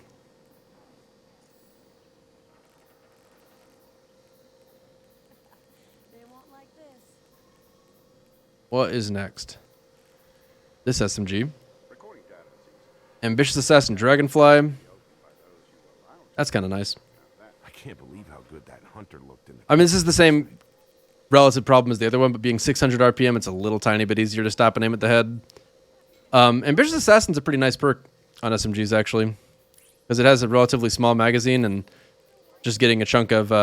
look at that difference. That's so stupid. Tactical mag, you get 28 bullets, and you can keep that stability and reload, or you can lose a giant chunk of your reload speed for 2 bullets. Like, what?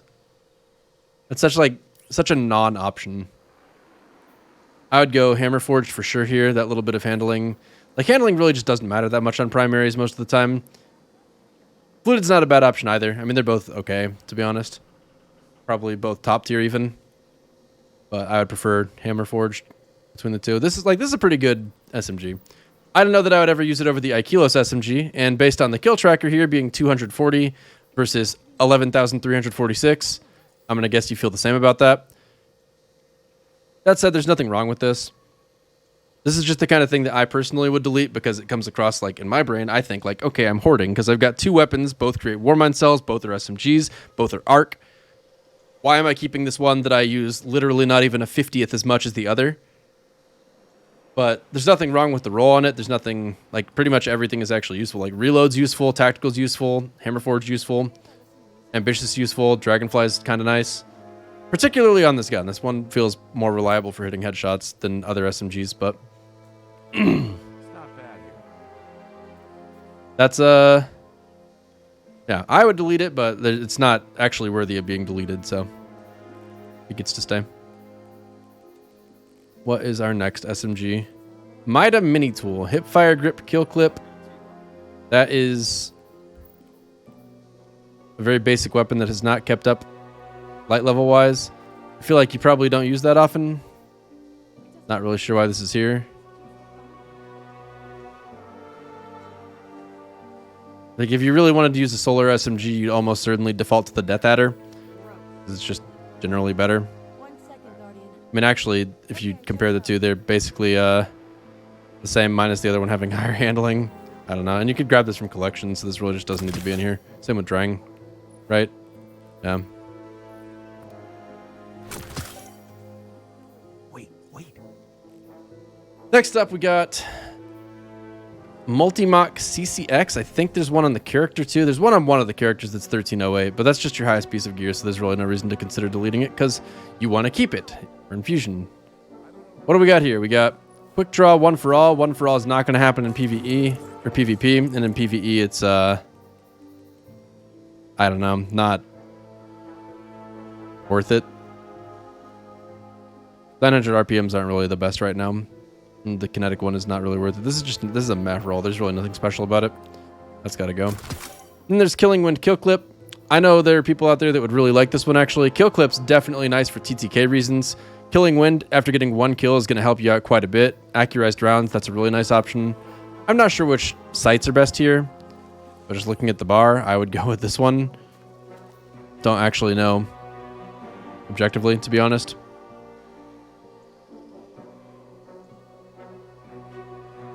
I know there are people that would actually really like this one, so I think this is worth probably giving a try, because I haven't used it enough to feel absolutely confident that it would be worth getting rid of a pretty darn good roll. Particularly if 900 RPM SMGs get some kind of advantage. These are both 750s, Cold Front and Extraordinary Rendition. This one has Overflow Rampage, this one has Overflow Frenzy. I'm immediately inclined to delete this one, but let's take a look. We got Tactical Mag, Hammer Forged, or Arrowhead, that's nice too. Range Masterwork. Solid perks. Oops. That back. And the other one has...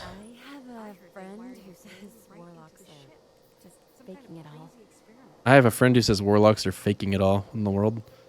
Tactical, not really a great option. Gives you like one bullet literally. But Alloy Mag is useless, so might as well get one bullet and a chunk of stability and reload. The other one had Accurized, right? No, they're both tactical. Range is better than handling. Hammer Forged and Arrowhead is better than polygonal and extended. But honestly, those are pretty small differences when taken into consideration against Frenzy. Frenzy is definitely the better perk there. In PvE, you're going to get a lot more use out of Frenzy. In PvP, you're still probably going to get a lot more use out of Frenzy. Okay, goodbye.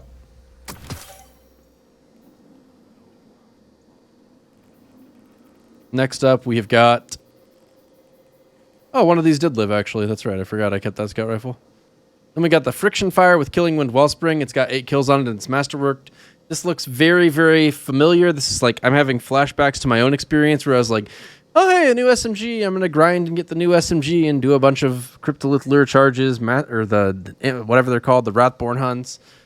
And then I arrived at a roll where it's like, oh, Wellspring, that's probably one of the better perks in the slot. Same with Killing Wind. Tactical Mag's not bad. We got Small Bore, Arrowhead Break for the nice vertical recoil control. Thanks. And then I used it a little bit, and I was like, wow, this thing is actually really not worth it. I am going to bet right now that this Friction Fire is never going to see the light of the day compared with the Extraordinary Rendition. And the only thing stopping me from deleting it right here and right now is the fact that it's 1307, and I know that your other kinetic is 1308, so if you wanted to infuse something else, this would be pretty handy.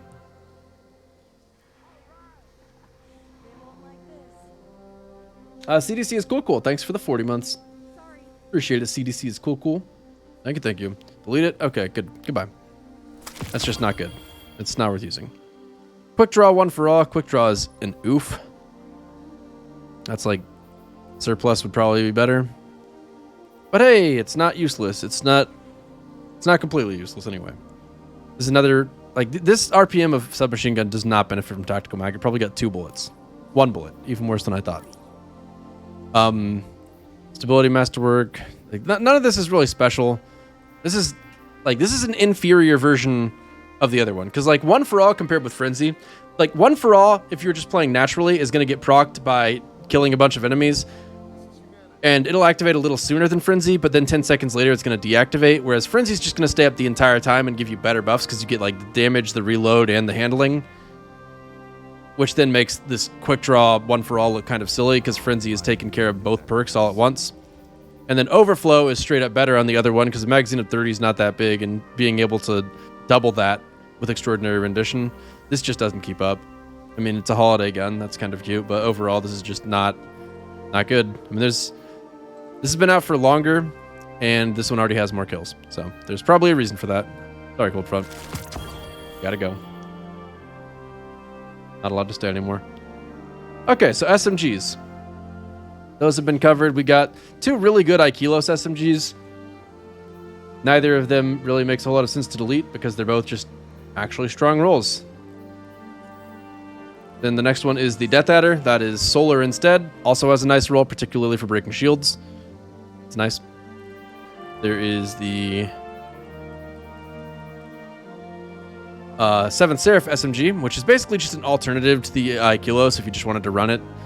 I wouldn't say there's anything particularly special about this, but there is the advantage of that if they changed the archetype's strengths from being 750 RPM to favoring 600 RPM, this would be better overall. But really, that's just for variety's sake. That both should be kept, considering they are both good rolls. Next up, there was the Multi-Mox. This is a really good Multi-Mock roll. So, keeping it because it's too new to judge it as fairly as we would like to. You had an Extraordinary Rendition or 2 that was not as good as this Overflow Frenzy roll. One had Overflow Rampage, and that one was just overall not as good because Rampage is harder to work with, really, than Frenzy. But also, the real selling point was that this one had slightly preferable perks. No, that's not even true, is it, in that case? I think the other one had a Range Master work. It's really just Frenzy. That's about it for this one. And because it was the same slot, the same weapon, the same archetype versus the Cold Front did not compete at all either. All right, what's next?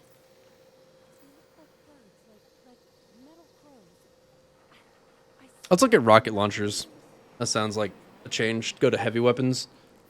We got a Underdog Chain Reaction Royal Entry. This is like, so it's 1307, so I don't think it should be deleted on account of that, because it's probably one of the higher gear pieces you got right now, I'm going to guess. And the fact that you've masterworked it makes me think you kind of like it, but the fact that it's got 22 kills makes me think you masterworked it to try out Chain Reaction, then we're immediately like, wait a minute. This rocket already kills everything. What the hell do I need Chain Reaction for? It's like you fire it in the center of 4 Acolytes, and all 4 Acolytes die, and then they all explode, and it's like, haha, that was satisfying and useless. Chain Reaction just doesn't make sense on rocket launchers. It's like the whole concept of a rocket launcher. Like, compare it with a grenade launcher, where the magazine size, like, you've got 6 shots in a grenade launcher, let's say, like, you fire at one Acolyte and it kills another Acolyte, because you're willing to fire at one Acolyte next to another Acolyte. Whereas with a rocket launcher, you really want to aim in the center of a bunch of enemies, which it's hard enough to aim in the center of 6 enemies and get those 6 kills to begin with. The chance that you're getting those 6 kills, and then there's another ring of them right outside of that to get hit by Chain Reaction, not happening. Chain Reaction is a good perk in the right circumstances. I would say that on rocket launchers, it's definitely... you just swerve out of the way of that one. I would be deleting that if it wasn't highlight. Code Duolo, we've got Impulse Reaction, Chain... okay, so this right here, the only reason this gets to stay is because it's Void instead of Solar. Oh, you have more 1307s? Okay, well, this is dead then. Goodbye. This one has Impulse Reaction Chain... or Impulse Amplifier Chain Reaction. Same problem with Chain Reaction. I would not want that. Impulse Amplifier is a great perk, though. I mean, being able to accurately hit your shots because of the huge velocity and reloading quickly, both really nice. It's got max blast radius. Does it still have max blast radius with the other thing? Yeah, just chose the one that has better perks otherwise. I would say that there's much better rolls than this, but this is not it right here. Is that? Oh, yeah, actually, this one is really good. If you wanted to use Lasting Impression, I'm keeping Lasting Impression myself because under the right circumstances, this could kick ass. Specifically with burst damage being necessary, like with Atrax. because you can like put 2 rocket launchers on Atrax and still get a hit in, which is nice, I guess. But it makes it impossible to clear areas immediately. Like if you actually see a group of enemies clustered together, you can fire a lasting impression rocket in the center and then they're all just dispersed before it explodes.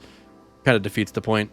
It's good for boss DPS though. And while having impact casing and field prep on, those 2 things do synergize with it. So as far as using it against a boss is concerned, that's pretty good. Particularly because this one does not have a damage perk. And since it doesn't have a damage perk, I would delete this one because chain reaction, it looks cool visually, it's fun to use. It's not good.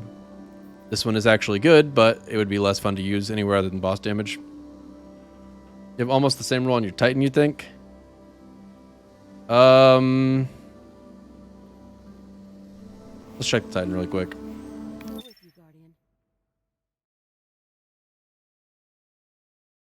Yeah, impact casing doesn't increase the damage from lasting impression. It just makes the impact of it hitting the boss higher. Which, I guess my point is, when you're using lasting impression, the only time you'd really want to do that is specifically against a boss. Because if you're talking about, like, in a Nightfall fighting a champion, like, if there's a Minotaur pushing you, it's a Disruptor Minotaur, if you disrupt it with a bow and then hit it with a lasting impression rocket or 2, like, it might start recovering health in the middle of being shot because the rocket didn't explode. Like, if it's got a third of its health left and you shoot a rocket at it, you're going to have to keep hitting it with disruptor arrows until it actually explodes while it's pushing you. And it's just like, why do that when you can just have it explode on the spot? So really what you're going to want to use that for most of the time is just any kind of, like, mostly stationary enemies for specifically the overall damage aspect of it. And direct impacting them and getting the little extra bump from high impact casing is really more of a might as well thing. It's not like you're missing out if you don't. Okay, so you got on this one... Wow, those are very similar. Let's just pull that out and take a look.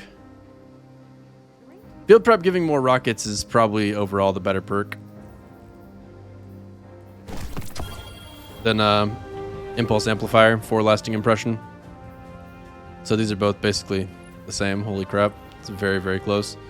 With this one, you could run... That's going to get more velocity once it's masterworked. Is this one on its best perks already? Yeah, so, the one on the left is a little bit better, but, like, they're so similar. Like, this is a case where they're so similar that deleting one to get materials is honestly just kind of like a weird choice.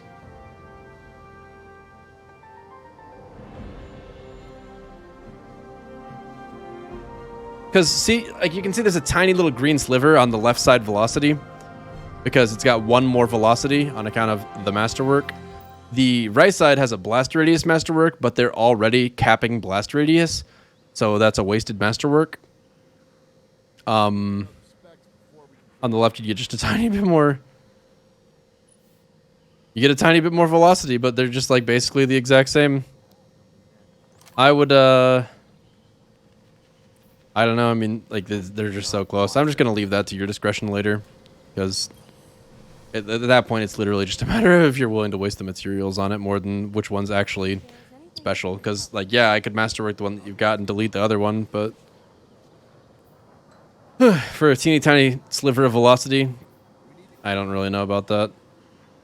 Auto-loading cluster bomb. This is a Huscow. It is deleted. Cluster bombs have been nerfed. They're not very good anymore. Auto-loading is an okay perk. Not that special. Sub-Zero Salvo. That blast radius is not worthwhile at all, I would say. Because if you're using chain reaction, the idea is you're getting enemies around it to explode anyway. So a little hitting an enemy that from a teeny tiny bit more distance, it's not like it's going to kill them because that's just going to do a little more damage. Like a sliver. I would say this one's just trash. I don't think there's a roll on Sub-Zero Salvo that makes it worth keeping. But we'll see if you have a different arc rocket launcher that's better.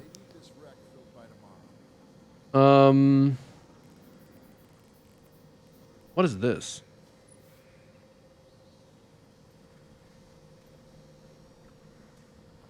I don't even remember this one. It's sunset and it sucks, so it's gone. It also was never even getting used despite being masterworked. Ambitious Assassin, you'd like to think that that would be good on a rocket launcher, but it just winds up not being worthwhile. compared to the other perks that you can get. Cluster bombs are nerfed. This is Sunset. I mean, it's just goodbye. Shining Sphere, auto-loading demolitionist. This is slightly better than that other one. It also has impact casing. So the thing that makes it slightly better is that where this has quick draw chain reaction, auto-loading is going to be better on rockets than quick draw. Like, quick draw is good on rockets for certain situations. Being able to jump and immediately fire it, as compared with having to wait, is definitely nice sometimes.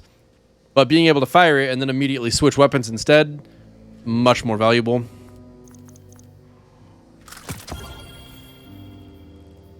Demolitionist also allows you to fire a rocket, throw a grenade, fire a rocket, and then you can switch weapons and expect the auto-loading holster.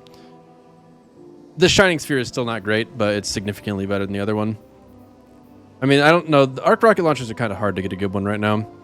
This Apex Predator would be good if it were good. This Bad Omens would be good if it were good. Man, Cluster Bombs has really done a number to rockets. You really hate to see it. Snapshot Sights Kill Clip. What is this on? A hand cannon or a... oh, is that a rocket launcher? Wow, that's horrible. Kill Clip on rocket launchers does not increase the blast damage. It only increases the impact damage. So Kill Clip kind of really sucks on rocket launchers. Snapshot Genesis. Wow, these are some bad rockets. Those are impressively terrible. And I mean, they have to compete with a actually pretty decent rocket launcher too, didn't they? I mean, the Code Duolo, they're not... Code Duolo is not Void. So there's that. But those are also bad that... Keeping them just for that. Honestly, just run Deathbringer if you need a Void rocket that badly.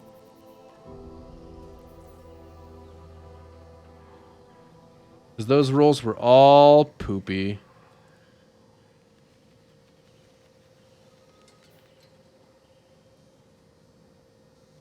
I need to do leopards. Yeah, we'll see about that.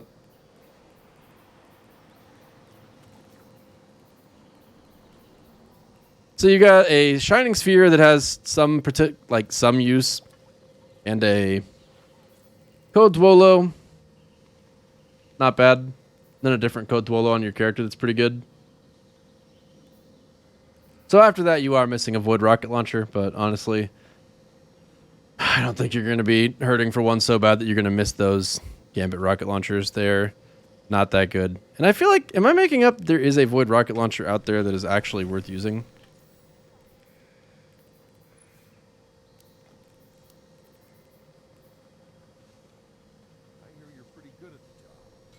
This is so disorganized. Like, why is it like everything up to here is Sunset, and then this isn't, and this isn't, but this is, and this isn't, but this is, and this is, but this isn't. Like, the hell? So Bad Omens is a Void rocket launcher, and then Tomorrow's Answer. Apparently, my boy Isaac does not play Trials. That's the one I was thinking of. Tomorrow's Answer, probably worth trying to get at some point, because that is... Oh, and there's Royal Entry, too. I mean, if the rocket launch is ever a 3-win card thing, might as well. But yeah, imagine playing Trials on purpose. Oof, I didn't mean to subject you to that, but it looks like I have. So rocket launchers was a short one, but man, those were some unimpressive rocket launchers, I must say. Okay, let's get the linear fusion rifles. We got Pulse Monitor Kill Clip on a Tarantula. Oops. We got Rapid Hit Vorpal Weapon, Killing Wind Frenzy, Field Prep Frenzy. We're going to look at this Field Prep Frenzy for a moment. Full bore, Range Masterwork, Projection Fuse for even more range. So that's going to be as consistent as it can get over a long distance. Field Prep is nice on a heavy weapon for deeper reserves and the faster load when you crouch, especially with Frenzy. It's going to be nuts. That'll reload very, very, very quickly. Quiet.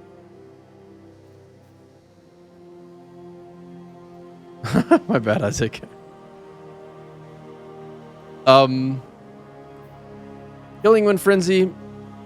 That Killing Wind is trying to make up for as much of the... liquid coils for the higher damage. That's kind of nice. They're both high range. This one has a little bit more damage, which is definitely... something worth looking for on a linear fusion. Killing Wind versus Field Prep. Field Prep's the better of the two. And I don't think the liquid coils would make up for that. But with as much reload speed as you already get out of Frenzy, I definitely think this one is the better one. And it is already masterwork too, so that's handy. Oh, gotcha, Isaac. Yeah, so this is actually, that's a pretty good threaded needle.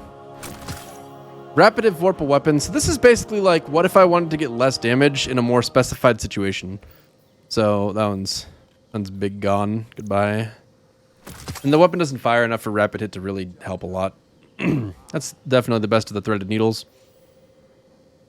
And it looks like you keep a lot of linear fusion, so it's going to be pretty tough to figure out what to keep from here. We got a line in the sand with a god roll. That is sunset. Goodbye. Sorry. And then we got a Corsair's Wrath with Thresh. This weapon just does not roll good perks. Enhanced battery and ionized battery, neither of those is great. Enhanced is definitely the better of the two. Reload masterwork. I mean, it's not going to have fast reload speed. That's going to hurt you a lot. It doesn't have increased damage. That's going to hurt you a lot. If you're going to use a line in the sand, this is not it, Chief. It's not going to be easy to get a line in the sand with a better perk roll because it doesn't have good perks. It's like impossible to get a good one. But if you really decide that you missed that, it's easy to farm out one that's just as good because realistically, like, oh, I've got Thresh on my line in the sand. Time to burn all my heavy ammo getting tiny slivers of super energy. Like, what? Not happening. So your linears have been reduced to this threaded needle, which is actually pretty good. Like, if you really want to run a linear, this one's okay. Let's look at swords. We got a negative space with Swordmaster's Guard, Tireless Ha! This is terrible. I mean, you've done a pretty good job of not keeping absolute garbage in your vault so far, but this is absolute garbage. Like, Disruption Break on a sword. How many times ever are you going to go up to a solar enemy, break its shield with your sword, and then switch to Izanagi's Burden to finish it off or something like that? Like, that is not what you do with swords at all. Disruption Break on a sword is just like, what? Jagged Edge, Swordmaster's Guard, that's going to give you as many right clicks as possible, but really what you want is Enduring Blade because getting that higher damage is great. If you really want Jagged Edge, Swordmaster's Guard, the whole point of that is DPS. But here's a thought. Solar Sword, what gives you better DPS? Swordmaster's Guard and Jagged Edge or Lament? Like, not even close. This is just like, why? And then there's Tireless Blade, which is if you're killing a bunch of weak adds, then you're going to get ammo back, and that's just not that good of a perk. Relentless Strikes makes much more sense if you're hitting a single target. I don't know what this thing is doing. This thing is drunk and needs to go home.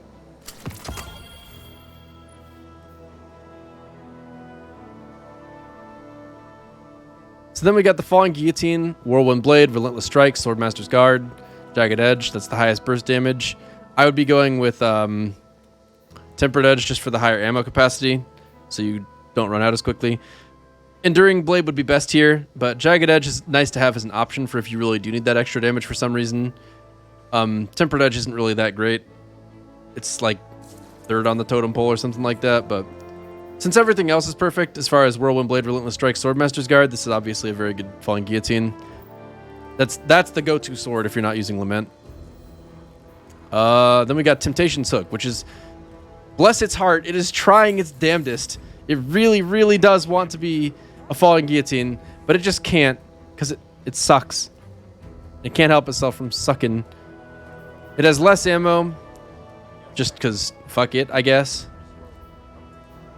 Whirlwind Blade, Relentless Strike, Swordmaster's Guard, same basic concept here. This one could get more ammo by doing Hungry Edge. It's still going to have less ammo overall. Like, you're not going to want to use a right click with the Temptation's Hook because the actual damage you get out of it is worse than just spam clicking left click. And if you really wanted to spam click left click, then you should probably be using Bequest. So, given that Bequest exists, I would be inclined to delete this unless you really like your caster frames, so make sure to let me know that so I can make an informed decision about if you're okay with that being gone, because I'm going to go ahead and say it's pretty freaking bad. Actually, no. I'm going to make the executive decision that it's gone, because you said I can delete masterwork or non-masterworked stuff, and that wasn't masterworked for a reason. Then we got Bequest, Swordmaster's Guard, Tempered Edge, Thresh, Flash Counter. Like, this is actually kind of interesting utility.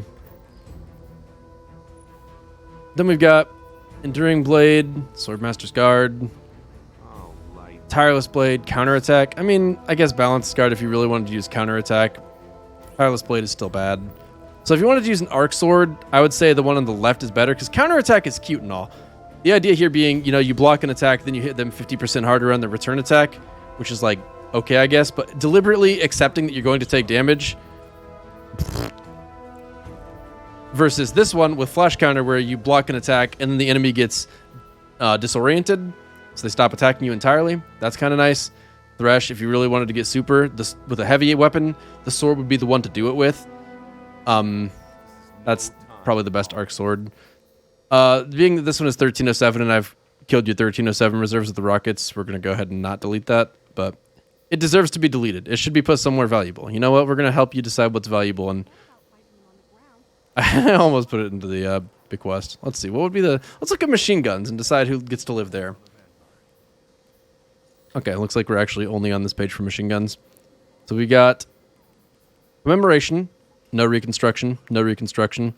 One has Rampage, one has Feeding Frenzy. You really hate that they're not on the same gun. I would definitely go with the Rampage roll, even so. It really pains me to look at this extended mag thing. Like, if I was running this, I would be running something to not have to actually manually reload it. Range, high magazine size, Rampage in moment. Like, that's good if you have something like Transversive Steps on. Otherwise, the reload speed is going to be super obnoxious. Still, though, I mean, having to reload is not the worst thing in the world. Then there's this Commemoration, which has better reload speed, better handling, less range overall, but probably a little more aim assist.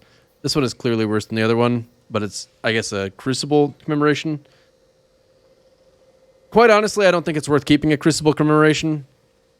And if it were worth keeping one, you would keep one that had Rampage on it, because going from one person to the next is going to be much easier. So this thing has got to go in the trash. Sorry. Rampage is going to be more valuable in the Crucible by far. You might get a little bit more ammo on account of the larger barrel size. Or magazine size, excuse me. This is a Thermal Erosion, based on the fact that it's got 13 kills despite being masterworked and available for just about 1.5 seasons now. I'm going to go ahead and say that you're fully aware that this thing is a pile of garbage. But how does it compare to Avalanche? Killing Wind Dragonfly? That's kind of nice, actually. Range Masterwork, Ricochet Rounds, that's kind of nice. Appended Mag would be much better here. But if you're trying to get those Dragonfly headshots, you know, this would be the way to do it. That's a better Avalanche than it is a Thermal Erosion, that's for sure. This is a very bad archetype of gun right now. Plus, it's able to be focus farmed, so if you really missed it, you could get it back. This is nice to look at. I mean, Feeding Frenzy, Rampage, these perks aren't the best, the handling and the extended barrel. And I'd probably run, well, no, I guess that's true with backup mag. You don't even want to bother with Appended. But you can run Appended and then run Rampage spec, which just depends what you're doing with it. We love Hammerhead. That's the first one you got? Wow. Yeah, I'm definitely leaving that there on account of the fact that it's a 10,000 kill tracker weapon.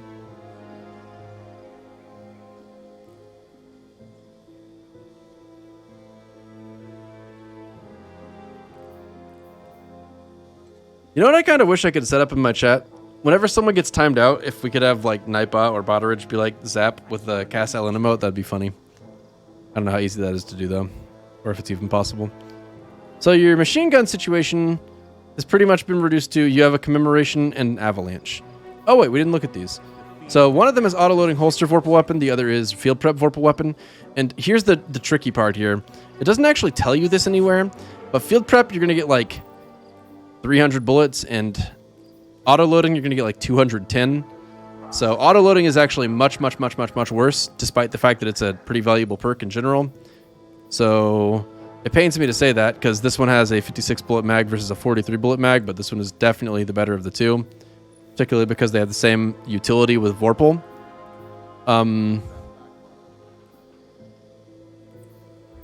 They're close, but that's because neither of them is great, to be honest. The field prep Vorpal one is the keeper between the two, on account of ammo inventory alone, basically. All right, grenade launchers. Field prep's not always that good. It depends what weapon you're using it on a lot, but on that machine gun in particular, and probably all machine guns in the 360 RPM archetype, it is definitely what you want. So grenade launchers, we got chain reaction surplus. That's sick. We got chain reaction killing wind. That's also pretty good. What's this one got? This alloy casing. Definitely alloy. Higher velocity just really doesn't matter that much because like it's not like you're going to be firing over such a long distance that velocity is going to make the difference most of the time, unless you're trying to direct impact something, which, I mean, I just feel like that's not really the goal with an explosive most of the time. And being able to reload faster with a weapon that does not have auto loading, probably worthwhile. Hard launch is nice. Handling's nice. Surplus, chain reaction, both nice. That's going to be hard to beat. Then there's this one, which has spike grenades. And spike grenades is cute, but losing the reload speed actually does matter because, again, no auto loading. Surplus was going to give the other one better reload speed, too. If this had surplus, this would be the winner. But killing wind, We lost sight of it over the Pacific. not really making the difference here. This one wins out, but if you could get a combination of the two, it would be preferable. Unfortunately, you can't. Because what you would like to have is basically this, you had spike grenades here. Surplus would make up for not having that chunk of reload. You'd be fine. You'd still get fast reloads. And you get the good single target damage with spike grenades and also all the other benefits. But surplus is definitely better than killing wind. And alloy casing is definitely better than high velocity rounds on this particular weapon. Just because auto-loading isn't an option to even roll on it. Then for Blast Batu, we've got one with Disruption Break, which is a weird roll to have more kills than this one. Let's look at this really quick. Spike Grenades, Pulse Monitor, Chain Reaction, Velocity Masterwork. That's pretty good. We lost sight of it over the Pacific. Oh, wait, I was actually confusing those two guns. This is the one where you would really rather... I was surprised to see Surplus, actually, because I was like, I don't remember Surplus being on Blast Batu. But that other one might be able to roll auto-loading. Nonetheless, the other roll is still better.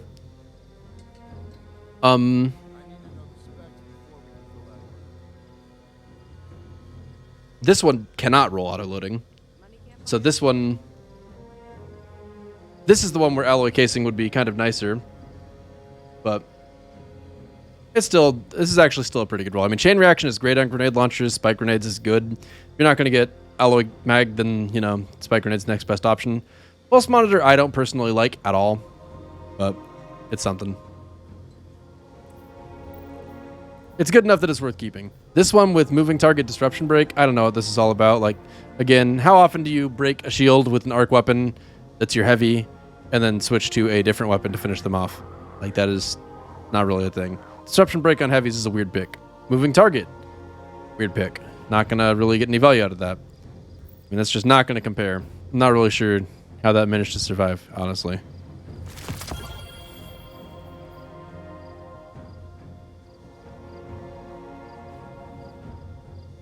Yeah, okay, so, yeah, Blast Batu can roll auto-loading, but it can't roll auto-loading and Chain Reaction. And Chain Reaction is definitely the best perk that you want on that. Like, PvP or PvE usage, Chain Reaction is going to get a lot more value than any other perk in that column. Chain Reaction does not mimic the original grenade or rocket launcher, no. It's basically just Dragonfly. Disruption Break was used for that stupid Triumph from last season that required kills with the gun and hunts. Is the only one you had? Yeah, okay, that's about right. That makes sense. Well, that's pretty much the only explanation for using something that bad. See, like, this is what you want to see for an auto-loading. Like, if you're going to run auto-loading, it needs to be on a weapon that can't roll Chain Reaction in the first place, and Demolitionist is a great alternative. Because what this does is, Spike Grenades mean that it's going to be good for hitting a single target. You are firing at a boss, hit it 7 times, throw a grenade, hit it 7 more times, put the weapon away and let it reload. And Spike Grenades has been buffing your damage that whole time. Like, that's a good interference. It's a good alternative to the Blast Batu. This one's better for ad clear by a good margin. This one's better for boss damage by a good margin. That one's Void. And then the last one is the...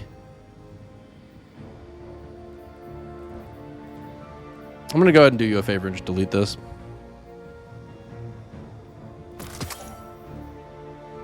Outrageous Fortune. This one's solar. It's basically the same as that one we just looked at. Does not have Demolitionist. It has Quick Draw instead. Handling is kind of nice on a grenade launcher, particularly when you're missing a gigantic bar of it. If you need to use a solar grenade launcher, this is probably the one to go to right now. So, yeah, it's a keeper due to lack of alternatives.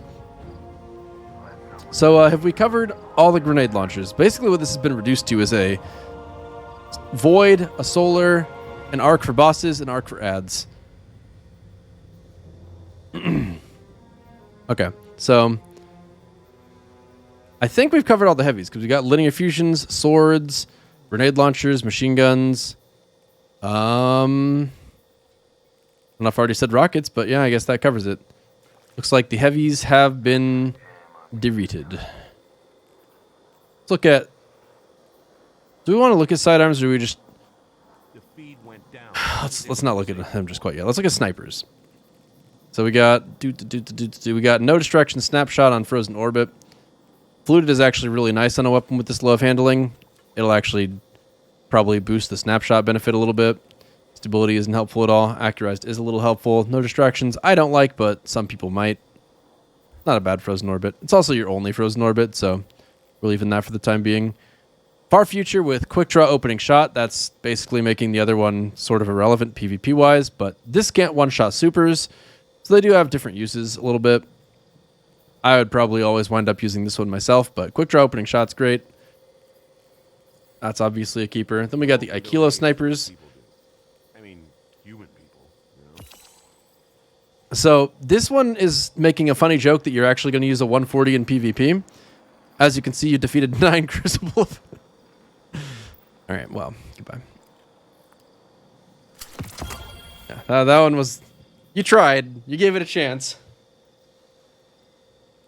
This Aikilo sniper is a PvE role, which makes a little more sense for a 140 that can create War Mine cells and has triple tap and high impact reserves.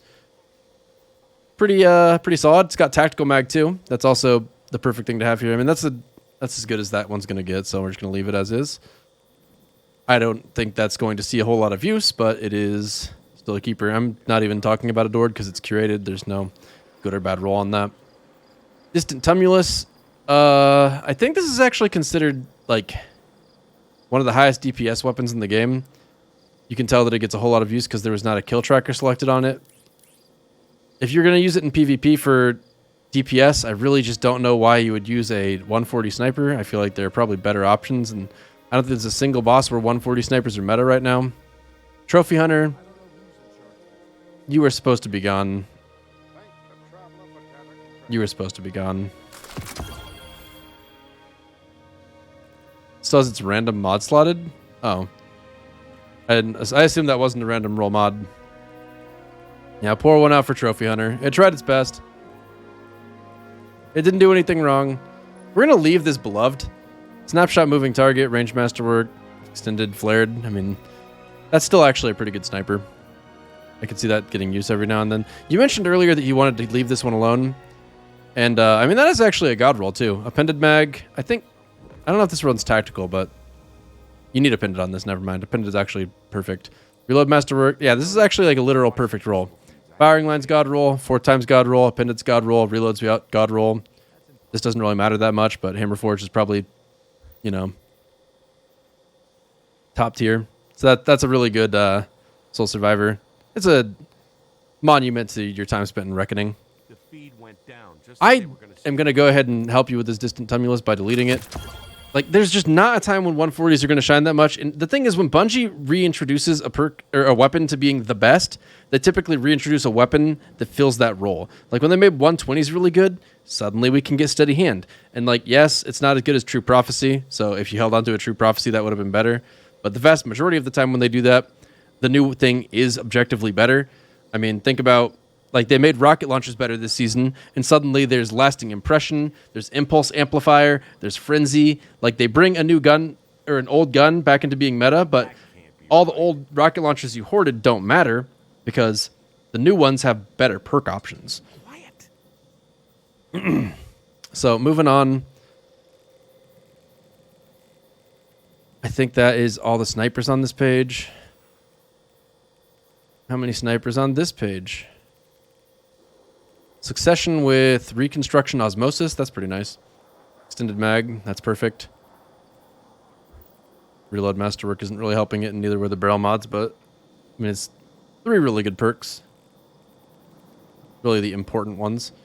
There's a long shadow here with snapshot, triple tap, extended mag, backup mag. That's pretty good. I mean, I don't think that's ever going to see use over your succession at this point, but it's a good enough long shadow that if you wanted to run a 90, that would be the one to roll. And then we got a snapshot kill clip supremacy and a snapshot triple tap supremacy. Triple tap's the PvE roll.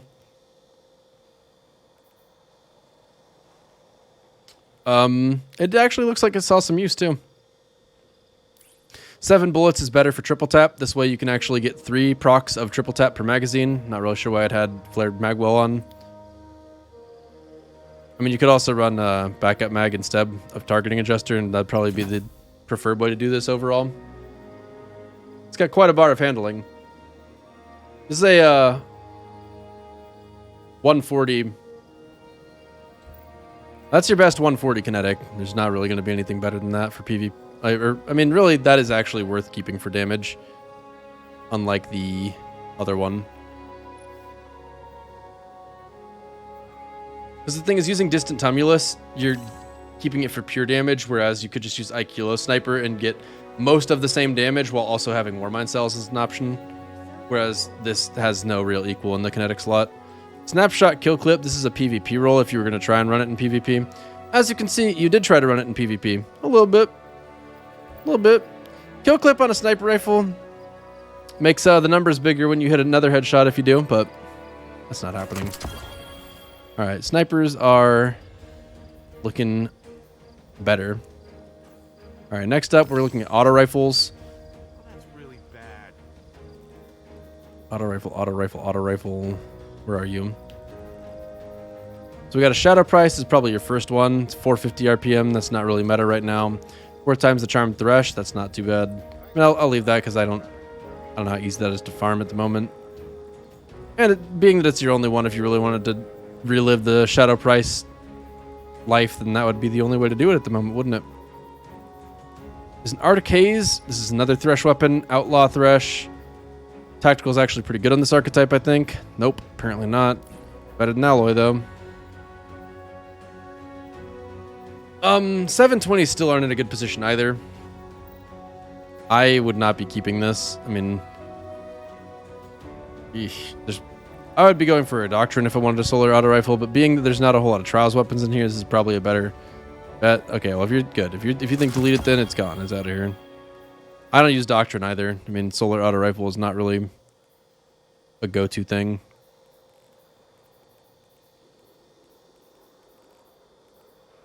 We got a Overflow Rampage. That's the curated, right? Yeah. Then there's this Field Prep Kill Clip. That's kind of nice. Both of these are good. You only got 28 kills with this. That's kind of surprising. Not really sure which one I would say is better here. Probably the Kill Clip roll. Rampage is kind of hard to ramp up on an auto rifle, but Kill Clip is not. This one's going to be better in PvE. Oh, I did miss the Oracle. You're right. And now that I see it, I know that it needs to die. Now, Masterwork for a reason, I can assume. I mean, handling Masterwork on an auto rifle, who cares? Armor piercing and high cal, those are both okay in the right circumstances. Like this one's causing a lot of flinch and crucible if 720s were meta, which they're not. This one's good for breaking barriers if you had anti-barrier auto rifle, which we don't. Full bore, that's nice. Under pressure, that's useless. Swashbuckler. Swashbuckler really is not likely to happen on an auto rifle. It's just not a really special role. My wife is joining the fleet. What auto rifle archetype is meta? 600.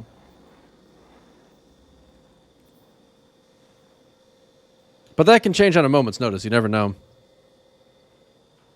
Stopped remembering to put on kill trackers. The thing should have more kills than it says. Well, which of these would you prefer to keep? Because quite honestly, they're pretty similar. But I mean, personally, I'm all about Kill Clip. Kill Clip is like, you're going to get a lot more value out of that. You get 1 kill reload with field prep if you want to, even though the gun's got really nice base reload to begin with. And suddenly you're just braining fools. And this one, on the other hand, you got to kill like 4 guys to get anything out of it. And yeah, it's just not gonna keep up in PvP or PvE actually. If I don't find that frame, Age-old Bond auto rifle. This is a funny one. This is a 360 auto rifle. It's from Last Wish. It's a curated roll, probably. Nope. I mean, kill clip with no reload perk. That is pain. 360 auto rifle. That is pain. If they bring back 360s, they're going to bring back a better 360 than that. Oh, it is curated? Yeah, okay. I'm glad to hear that. It's questioning your taste. We got a forward path with force times and a forward path with multi-kill clip. If you're going to use a forward path, it'd probably be in PvP, but honestly, the amount of muzzle flash that it has makes it really difficult to use. Kind of sucks. Fourth times isn't getting procced in PvP. Swashbuckler could get procced in PvP. That's kind of nice. Flared Magwell. Hard to be sure which of those is even better, to be honest. Not impressed by that.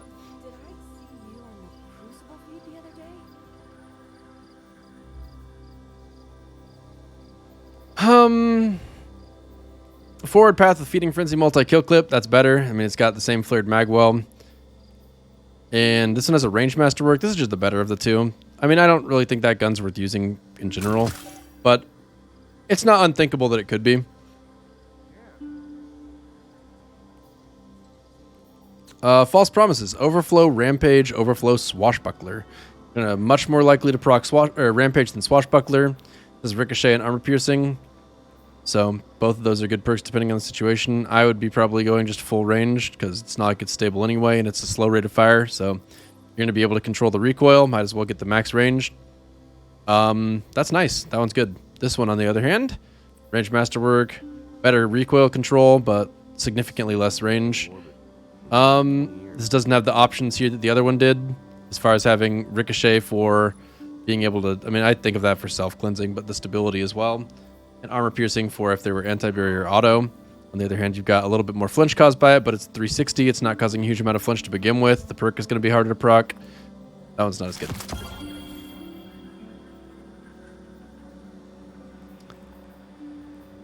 Oh, I didn't even look at this earlier. SMG. Forgot to comment on it. I mean, I hate escape velocity, but I see that it's got 1,000 kills and it's got osmosis, so it wasn't the worst thing to skip because I wouldn't have wound up deleting that. We've got a 7th Seraph Carbine. If you wanted to make Warmind cells with a kinetic, this is an option for that. Probably the better option between it and the 7th Seraph. Well, actually, the 7th Seraph Officer's Revolver is pretty okay. 4 times the Charm Rampage. That's kind of nice. Certainly nothing to complain about. Extended mag is an option if you were fighting enemies with giant health bars or if you really wanted to run auto rifle loader so you could get more value out of 4 times.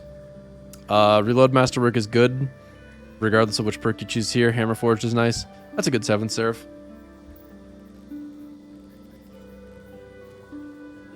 Lots of decent auto rifles. Pulse rifles. Don't make any sense. There's no pulse rifles on this page. Or I'm big blind. I mean, it definitely happens. We're getting close. We got a few things left, but I'm really looking forward to Fusion Rifle. So we got a Feeding Frenzy Kill Clip, Stars and Shadow.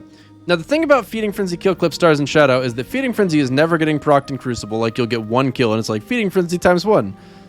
And it does nothing, and you still get your slow, not even half the bar reload. Big sad. Appended Mag is nice. Gives you a pretty significant ammo buff on 340 RPM.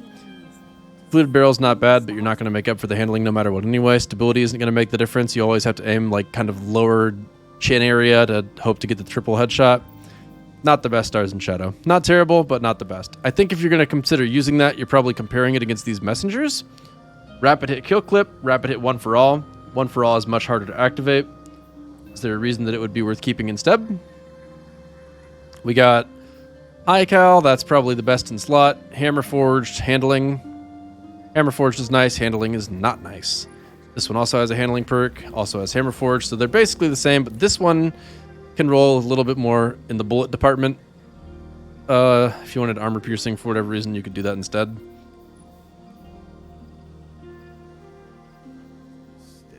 High Cal would be better. Another 20 years. But unfortunately, Kill Clip is vastly superior to 1 for All. If you're using it in PvE, 1 for All would be better, but I am imagining you're not really that inclined to use it in PvE. I see that you've got Crucible Tracker on this and Vanguard Tracker on this. With Vanguard Tracker at 51 kills, I am guessing you did not use this very long before you realized that Crucible or pulses in PvE not the best. Plus, if you really wanted to use a pulse in PvE, specifically this messenger, Desperado would be way better than One for All. So bye. Rapid hit kill clip on that compared to Feeding Frenzy kill clip on this. I think these are the two that you would compare, particularly because we're talking Crucible. This one's masterworked, but also unused. Pre-nerf Feeding Frenzy would have been great. Feeding Frenzy is really not that great now. If you wanted to keep this to have a Solar Scout for PvE stuff, that's probably the only thing that would make any sense to me, so I'm just going to leave it on that account. John 7. We got Armor Piercing with Disruption Break. Good synergy. Dragonfly. Not really good, but not really anything to complain about either, I guess. Because the thing is, in the situations where you're using Disruption Break, Armor Piercing, you're probably not getting a lot of headshot kills with your primary weapon. And newsfeed, it's just a cover for the war cult. There are other perks here that are better, but that's not bad at all. Whenever Anti-Barrier Pulse comes around, that's going to be nice to have.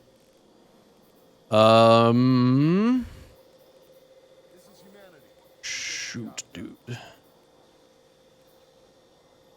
Time War Inspire with Quick Draw Rampage. This is not masterworked because it's bad. Quick Draw on a Pulse is not really doing anything for you. Like, you can pull it out faster, but really the only thing that would help with is a little bit of aim down sight speed. Not really. Not really worth holding on to this. I mean, Ricochet is kind of nice. Little range is kind of nice. But no reload perk on a pulse rifle isn't the greatest. Rampage isn't the greatest for Crucible. I mean, this is just not a very good Time War Inspire. Oops. Okay, goodbye.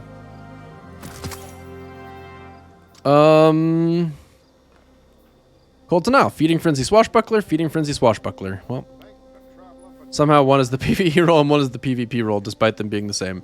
Range, Flared Magwell. That's solid.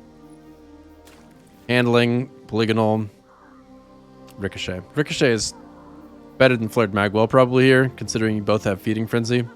This one's just worse.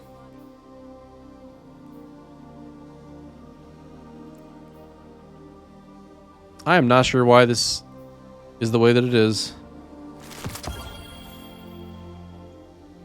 One was obtained earlier than the other. That would make sense. What's happening, Guardian? Are we already done with pulses? Shattering Bone. This is the curated, I think. Can't remember if this is the curated or not. Full auto Rampage, High Cal, Hammerforged. I mean, that's a solid roll. Versus Kill Clip. No, this is the curated here, and it's definitely not as good. I mean, Kill Clip without a reload perk kind of sucks. It has good base reload, so you're not really struggling with that in the first place. But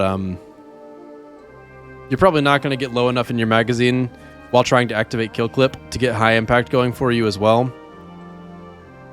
Like, that's just not a particularly synergistic roll. The Shattering Bone in general is not very good. Like, full auto Rampage. Full auto is a wasted perk.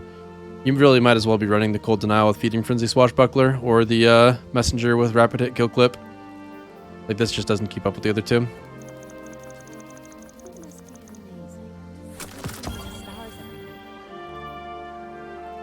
I missed one. Oh yeah, Hailing Confusion, true. Surplus Quick Draw. Wow, that is a very average pulse rifle. There's really nothing special about this. I mean, it's going to have... Surplus will give it nice reload handling and stability. And it's going to have a lot of handling on account of Quick Draw. So the handling is going to be great, but doesn't have anything special outside of that. I mean, there's nothing unique about it. It's got 2 Crucible opponents defeated because you used it and you're like, yep, that's a pulse rifle. And it was. It was a pulse rifle.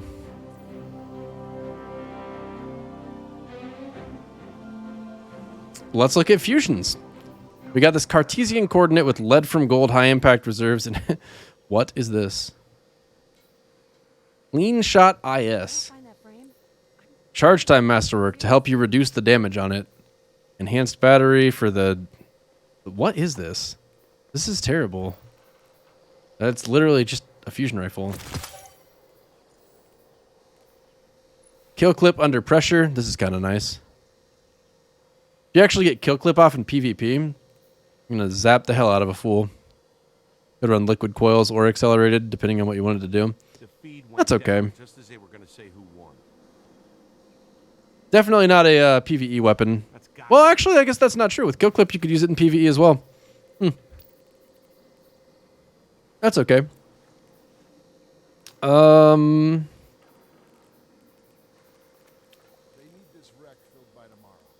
words. Killing Wind backup plan. That's really not great at all. Lead from gold, Vorpal weapon. Neither of those is great. We're just getting rid of these, both of them. Nothing was valuable about the rolls. Check your armor, Guardian. Surplus swashbuckler. That's nice. Liquid coils, charge time. The charge time masterwork's not really what you want to see, but Thanks. I love you too.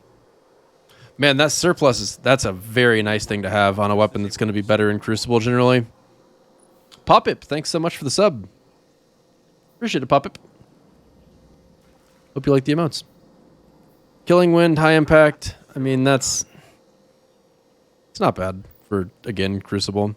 Surplus is going to be better than Killing Wind by a pretty good margin. But high impact is probably... No, high impact's actually worse than Swashbuckler by a little bit. Close, though. If you had under pressure high impact like this one, then you suddenly got something going for you a little bit here. Ooh. I don't think you need liquid coils because I'm pretty sure... Thanks. No. I love you too. You don't want projection fuse because it already hits the range cap. So liquid coils might actually be better here. Slightly longer draw or charge time, but gonna be long either way.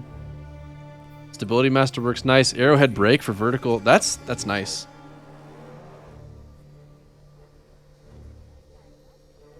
That Glacial Chasm is worth using, actually. This one's a better PvE roll, but you said to me that you are comfortable having all of them deleted, so I'm just gonna go ahead and get rid of this one because that's a much more PvE-oriented roll. This is actually worth fooling around with some, probably. I don't really like fusions either, but this, like, I would bet you'd have a surprising amount of success running this in Crucible. Provided that you crouch when you use it, because you have to crouch with this for whatever reason. It says when stationary, but it means when crouched. I learned that myself not too long ago. Coriolis Force. This is a very bad fusion rifle. There's literally no way to redeem it because it has horizontal spread, which makes it very difficult to actually body things. Thanks.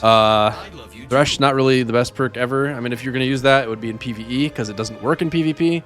Killing Wind doesn't do anything for you, really, as far as a fusion rifle is concerned. I mean, if it had an intrinsic hip fire bonus, maybe you could get something out of that, but it doesn't. It's just a bad fusion rifle. It's cute, though. If you're going to do fusion bounties, looks like Glacial Chasm's your new go-to. Sir Jamie RS, thanks for the 19 months. The F in fusion rifle is for the button you hold to delete them. Oh. So that's the origin of the, that's why they're called fusion rifles and just not Oosian rifles. It's all starting to make sense.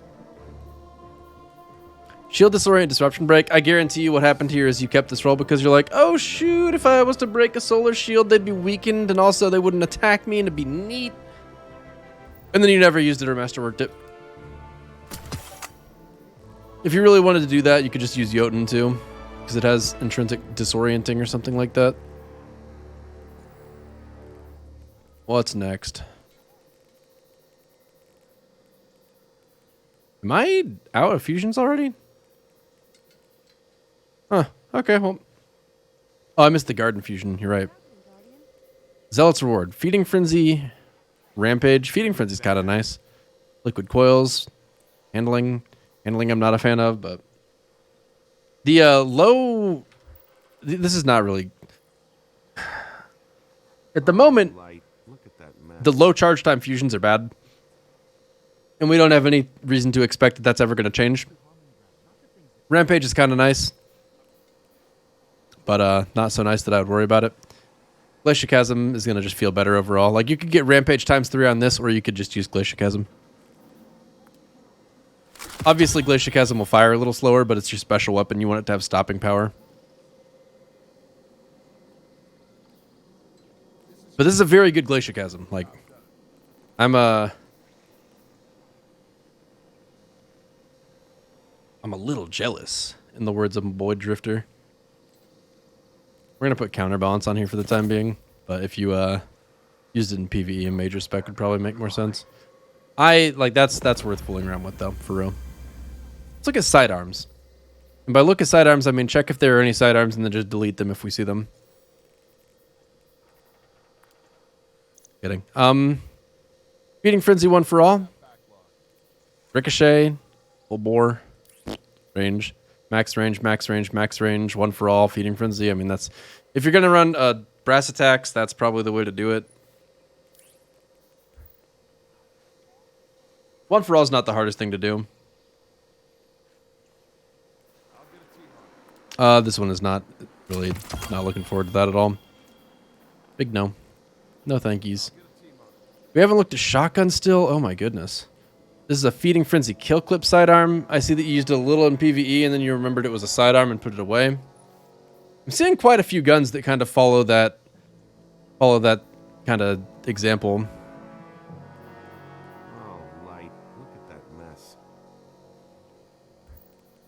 So that's basically a worse brass attacks at this point. Because this one's going to hit from a much more... Like, it's going to be better at distance. And then 1 for all is a higher damage perk. You just have to actually go out of your way a little bit to activate it. Same is kind of true of Kill Clip. So they're in kind of similar league, but the brass attacks has so much more range that it just kind of wins. Also, they're both horrible and we hate sidearms, so any opportunity to get rid of one, we're going to take it. Then we got the 7th Seraph SI2. Demolition Vorpal Weapon. LMFAO. So this would be good if you were killing a champion with anti-barrier sidearm, which would be insane. But you could do it. Demolitionist is actually kind of nice if that was in that same reason. I mean, it makes Warmind cells, but you could also do that with the hand cannon. I don't know, whatever. We'll allow it to live just because it can make Warmind cells. So the real use isn't that it's a sidearm. It's that it makes Warmind cells. And we're just going to pretend that the sidearm aspect doesn't exist. Just to grant it modicum of mercy. High Albedo, Killing Wind, Wellspring, Ambitious Assassin, High Impact Reserves. Ambitious Assassin's actually pretty fun on this. Particularly if you have a mag perk. But you also don't want to kill your magazine over it.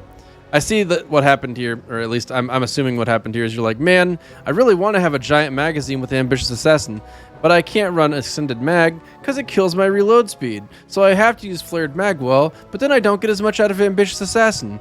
Ah, man, maybe if I got a different one, I'd keep it, because this one has me just torn both ways. I wanted to have a bigger mag, but I can't get that mag while having reload. So I'm just going to go ahead and do you the favor of dismantling it, because that's what should have happened already. Then there's this one with Killing Wind Wellspring. Wellspring's kind of nice. Killing Wind's not the worst on a sidearm too, actually. I mean, if you're going to keep a sidearm, this one's okay. I see here that you had to choose Alloy Mag because Extended Mag would kill your reload. And that's pain.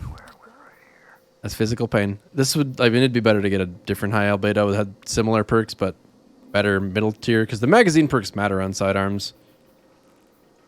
Not true of every gun, but true of sidearms. Lonesome with full auto kill clip. This is really useful for deleting and for getting 16 kills in PvE before deleting. Lonesome XD. Who the hell uses Lonesome? Okay, shotguns. That's our future-proofing shotgun. This is a... Ooh. Nice. Fluted barrel for the maximum handling. Auto-loading for the maximum deeps. Vorpal weapon for the maximum deeps. Assault mag for the maximum deeps. I don't even know if you want a range masterwork or handling masterwork. It honestly doesn't matter. That's a good first and last out. That's a big keep. Ikilos. Moving target trench barrel. That should not be alive. Threat detector. Vorpal weapon. That's a little more like it. If you're going to run a Ikilos, this is probably okay. I mean, you're obviously going to have threat detector procced most of the time with a shotgun, because that's kind of right where you use them. Accurize for range certainly isn't bad. Extended mag isn't even necessary, because you can just run back at mag. Chamber, I mean, these don't really matter that much if I'm a PvE shotgun. I don't see myself ever using an IQLS, but let's just compare it to other solar shotguns before we make that decision. It is better than the moving target trench barrel roll, though, by a good margin. Auto-loading Vorpal on Xenoclast. Looks like this one, pain, doesn't get 8 bullets unless you run backup mag. Freehand grip probably not getting value here compared with having that extra shot. Shotguns have good hip fire. So, like, it's kind of like running Icarus on a breech-loaded grenade launcher. Like, it's going to be accurate either way. I wouldn't really use this either, to be fair, but if you need an arc shotgun, this is that has potential to be good later. We got a quick draw Vorpal 7th Seraph, that's nice. With assault mag, that's nice. Or tactical mag, that's also nice. I would be running full choke instead of barrel shroud for sure, because the whole point of barrel shroud is increasing handling speed, but you've got quick draw, so that's whack. You should have full choke on. I don't know if this is a PvE or a PvP role. Can't even tell. I mean, I don't know what you use it for, rather, because you could use it for both. That's a good 7th Seraph. Solid. Next we have Mindbender's Ambition. This one does not have quick draw, so it's in physical pain. It's also Sunset, so it's in physical metaphorical death.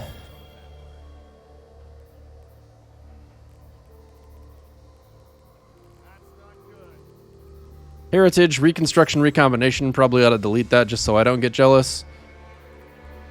Appended mag. Kind of like to see that. Yeah, that's definitely a keeper there. It looks like that's all the shotguns. That was fast. Thought there was going to be more. I don't know why. And I think that the last thing we have to do is breech-loaded grenade launchers. I'm pretty sure that's the only one we have not already looked at. Damn, I've been doing this for quite a while. I'm just realizing. Breech-loaded grenade launchers. We are... So Salvage or Salvo, you got a kind of bad roll on this one. Just kidding. Truth Teller. Truth Teller. Which Truth Teller do we keep? Velocity, Velocity, Blinding, or Spike, Disruption, and Field Prep. That's really nice. Then we got Velocity, less Velocity, Blinding, and Proximity. Auto-loading Grenade Demolitionist. So I'm going to go... If I was to keep one or the other, and I'm noticing that they're both masterworked, but neither of them has a kill tracker for whatever reason. So, this one is clearly better, both because auto-loading is sick on this gun, and Demolitionist is actually pretty good too. So it's probably in the same league as Disruption Break, but the really big thing that makes this one better is that you have the option of Proximity. Because the thing is, Blinding Grenades actually do very similar damage to Spike Grenades. The damage difference is pretty small. Like, typically you think Spike Grenades are like the go-to on grenade launchers, and that's true with heavy grenade launchers, but that's because they don't have blinding. The goal is to get your blast radius as low as possible, and other sites don't give you that option, but blinding brings you really, really low, just like Spike does. Well, that's kind of a lie, I guess, in this case. I'm not really making my point well, but the bottom line is if you use both of these compared to each other, Spike Grenades gets like a tiny amount more damage compared with Blinding Grenades, as compared with every other type of option here. So if you really wanted to run it for damage, you're fine running Blinding Grenades or Spike Grenades. Like, you get like a teeny tiny bit more. But with Proximity, you actually have a different option entirely. This is going to be better for PvP. You can actually one-shot people with a lot more generosity. This would be better if you were trying to just like spam out a bunch of shots probably on account of field prep, because you could like dip and reload a bunch of times and have Spike Grenades on while doing it. But the damage difference in that is very small compared with the utility difference in having Proximity as an option. And because the reload speed is already very high on this to begin with, you're perfectly fine just firing it and reloading it as is.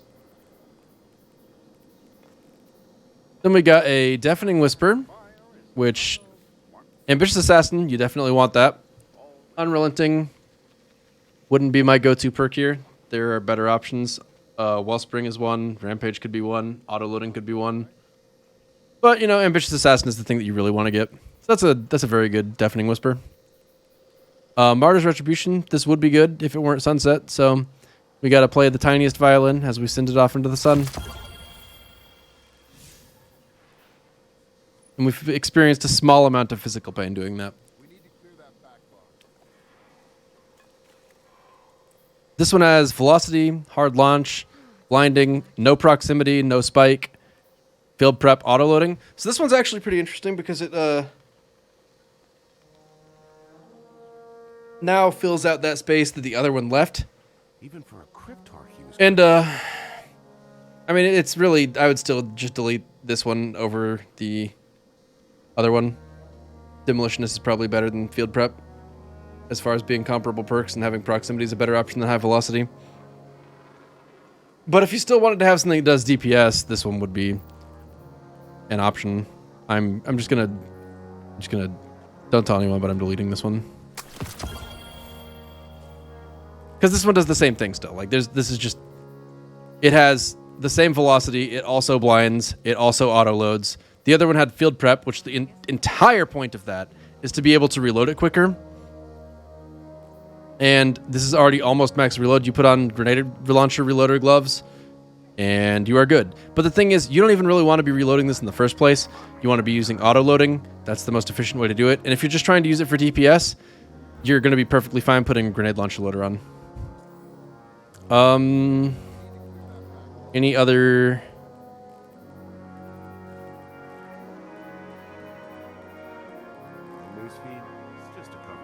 Didn't even have the kill tracker selected on Mountaintop. Didn't even have it selected. This person has no sentimental attachment to Mountaintop, as they shouldn't. Get that filthy thing out of my sight.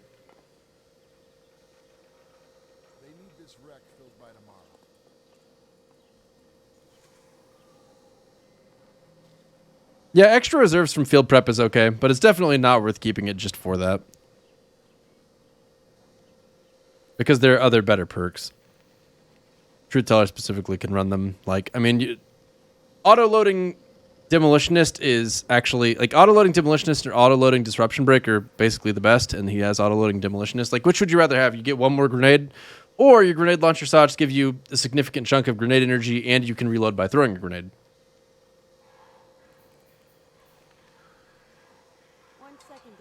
I think that's it. Okay, checks out. I think I've checked every weapon type.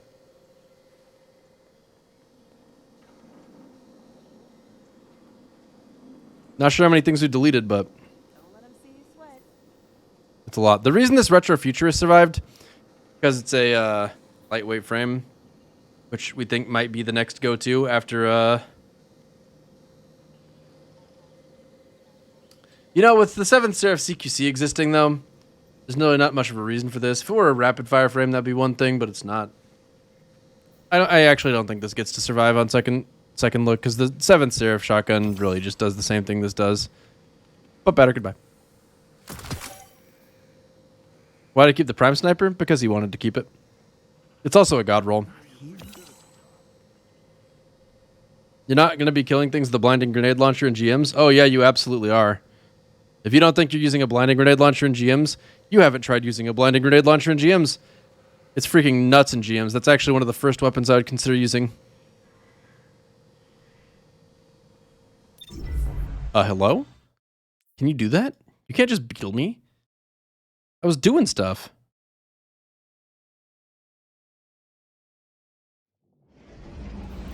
No, I mean, you can still kill things with the blinding grenade launcher in GMs. I mean, that's going to be at least roughly comparable to a primary weapon at a minimum.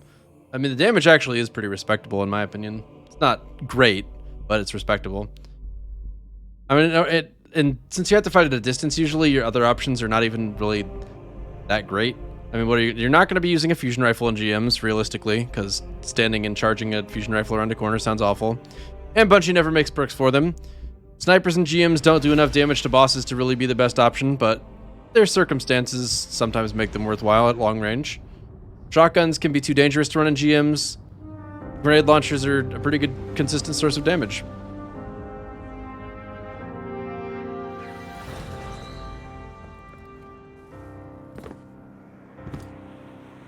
I mean, blinding is definitely the main thing you get out of it, but you also do get a lot of value out of the ability to actually just kill enemies. Okay, let's look at these gear pieces. We got a... Oh no, please don't tell me they're all going to have tons of mods. Okay, good. I don't know what this Crown of Tempest is all about. I'm not really sure how you pulled off having no resilience at all. What the fuck am I looking at here? How's this possible? Oh my god. Oh my god. It's from the Stone Age, chat.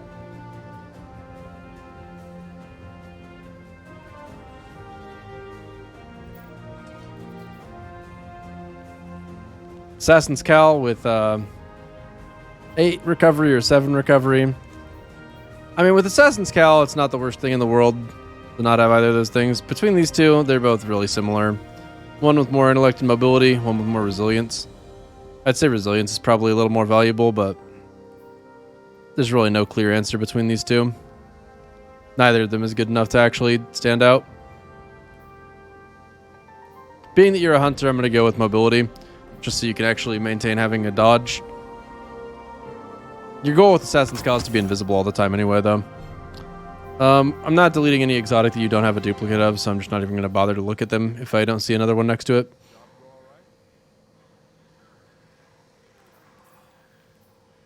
Good lord.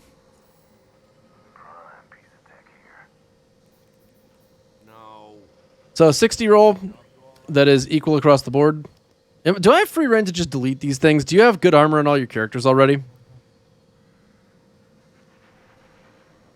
That newsfeed, it's just a cover for the war cult. You want everyone to hear? I need to know the specs before we can fill that out. We're going to go ahead and delete things that I see that are sunset. That seems like a safe decision to at least start with. The armor is a project. You don't care, just delete. Excellent. If you don't care, just delete, then we're gonna you don't care, just delete. That's 2 recovery. We don't keep 2 recovery. That's 2 mobility. It's a 60 roll. That's actually okay. This is a 7 or 62 roll again. No strength, but it's got a recovery mod to cover up that loss. Nope, not doing it. It's not as good as this one. Those are exotics. One-eyed mask with a 60 roll versus 63 roll. This one has no mobility, but it's got better recovery. This one is worse kind of all around, actually. It's the pretty easy decision there, actually. Except this one, like, intellect-wise, you know, you'd prefer to have the other one, but it wasn't exactly by a wide margin. Skullfort versus Skullfort. This one has a recovery mod for a 72 roll. This one has a strength mod for a 70 roll. Strength on Skullfort is basically useless because you get your melee back if you kill anything with Skullfort, which is kind of the whole point. Having high intellect and recovery is probably more worthwhile. This one has a better base recovery, allowing you to put that strength mod on there, but it has lower intellect. Intellect is the whole point of this on some level, so if you're running middle tree arc anyway, which I assume you are. This is the Crown of Tempests that should be kept over. Well, actually, this one's a 55 roll, isn't it? I don't know why you exist. You shouldn't exist. But since for some reason we're keeping a relic from the Stone Age, we're going to go ahead and keep this one too, because I'm not even sure how that works. Delete it. Excellent. Get out of here. Pow! It's gone. We got a absolutely garbage stag and a absolutely not garbage stag. There is no decision to be made here at all. This one is far worse.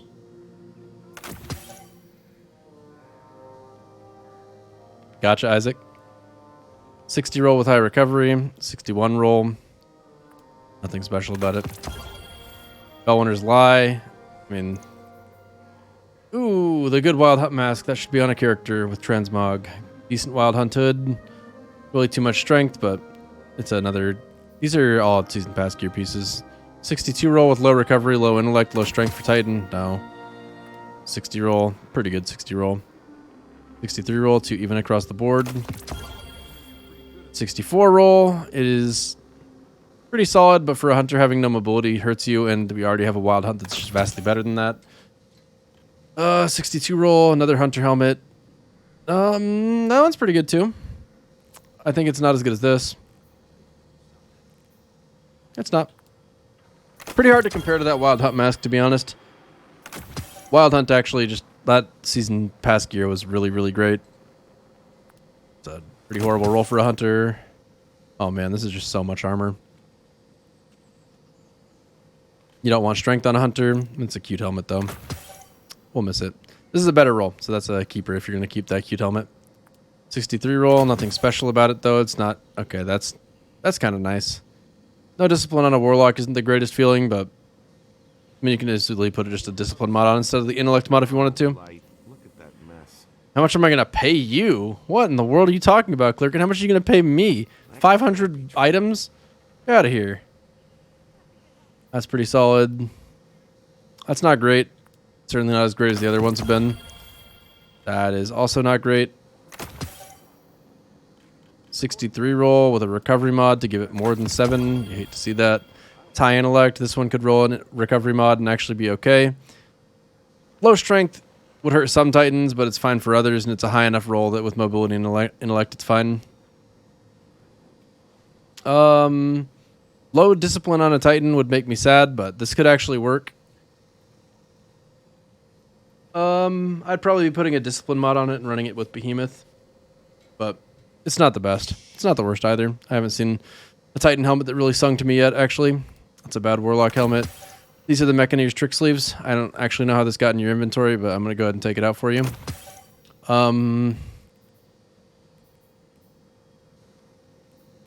Lots of exotics, not a whole lot of repeats. Just a cover for the war cult. 60 roll with no strength, no resilience. That's pretty good for a top true Dawn.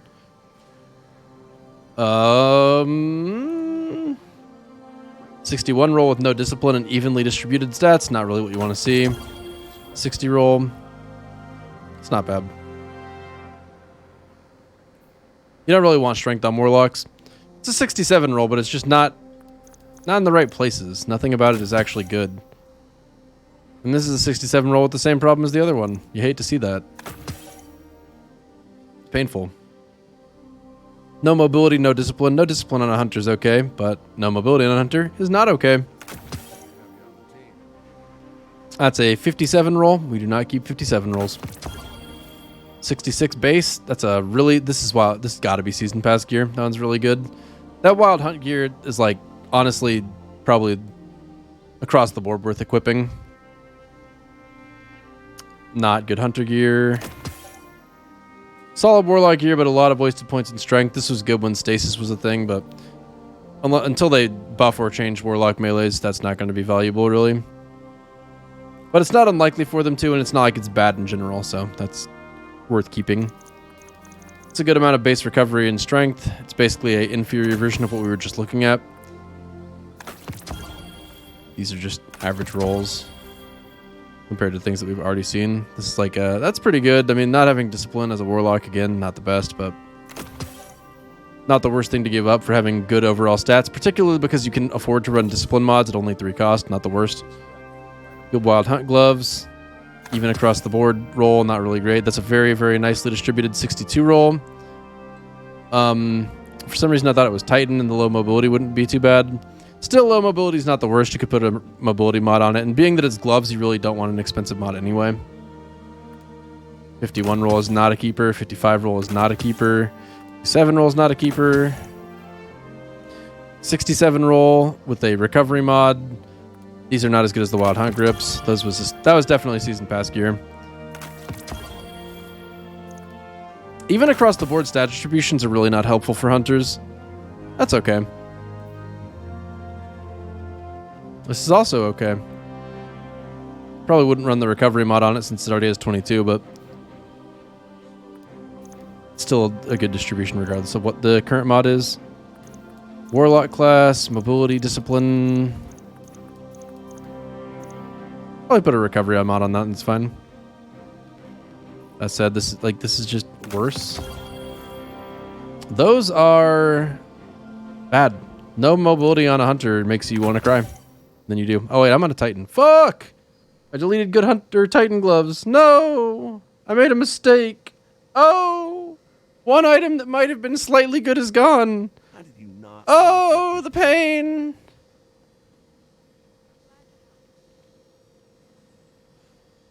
Oh well. Lots of exotics. That is nice. That is a very good hunter chest piece. That is a chef's kiss emoji kind of right there. No strength because your gambler's dodging. No resilience because you're playing PvE probably. And if you're playing PvP, you could put a resilience mod on if you wanted to. 62 with good recovery, discipline, intellect, mobility. That's what you want to see. If you could put some of the points from discipline into mobility, it'd be better, but it's good. It's very good. Solid. Titan chest piece, very not solid Titan chest piece, a bunch of exotics. These are the same exotic. One has no strength, but a recovery mod. This one is 15 versus 9. This, like, and even across the board roll is pretty good for Heart of Inmost Light, since you're trying to, you know, make your abilities move into your next ability. Yeah, the one on the left's just better. Have I kept any Sunset gear? I thought I'd been deleting that. It wouldn't surprise me if I missed some, though. 66 roll. This one has 6 discipline. This one has 14 discipline. This is an armamentarium. We want that discipline. We are not willing to give it up in an armamentarium build. That said, this roll is also nice, too, so it works out pretty well. Sanguine Alchemy, 63 roll versus 64 roll. The recovery is the same, but the one on the right has much more intellect. They're pretty similar, but the one on the right I think is better. We got Chromatic Fire, 64 roll, no strength, 65 roll, no strength, no mobility. So actually, if you're going to go low mobility, you might as well go all in low mobility. Go 2 instead of 7, and then get more points elsewhere. You can make up for that in other pieces of gear if you really wanted to. Raiju's Harness, 61 roll versus 58 roll. The 58's a much better distribution. Mobility's nice on a hunter, but it's not worth giving up recovery and intellect in the process on an intellect-based exotic. No mobility, no discipline on a Titan. I mean, no discipline hurts your soul a little bit, but not so much that you're not willing to keep that gear piece. You don't want resilience so much that you're willing to give up recovery for it. That is a really beautiful gear piece. I would personally like to run that a lot on my hunter. Hunters don't typically have good grenades. They don't typically have good melees, and they don't typically need resilience. I would probably not run it if I was running stasis. It's a lot of cooldown time to give up for a stasis hunter, but I honestly even still might run it on stasis, but that's a good hunter chest piece. It's a very, very nice distribution. But honestly, it's only because their abilities are garbage, which makes you very sad when you think about it too much. This is a meme of an armor piece. It is a warlock piece with just discipline and mobility. No. We don't keep memes. 62 with nothing really special about it. 64, it's basically the same as the last one, but it's a slightly better distribution. That'll keep. 54, that's a no. 72, 62 actually. Needs that recovery mod, but resilience and strength being the things that it's missing, not the worst. Not the best either. That's an awful lot of intellect. Still, Scorn Baron. Kind of a unique piece. Not easy to farm. That's a pretty decent chest piece. This is a even decenter chest piece. It's unfortunate it needs the recovery mod to keep up, but that's nice. This one is basically the same as the other one, but with 7 less stat points, so worse. 60 with a nice recovery chunk. Not as good as a lot of the other pieces we've already seen. That's a very good chest piece for the Warlock. That would be very usable very often. That's a pretty good chest piece for the Titan. That's a really good chest piece for the Titan. Kind of makes this one look worse by comparison.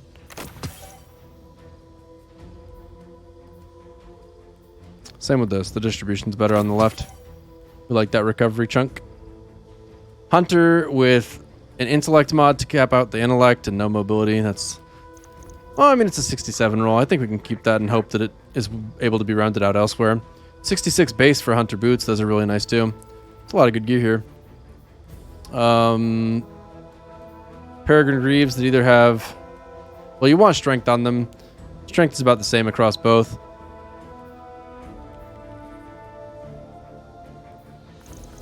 They're similar.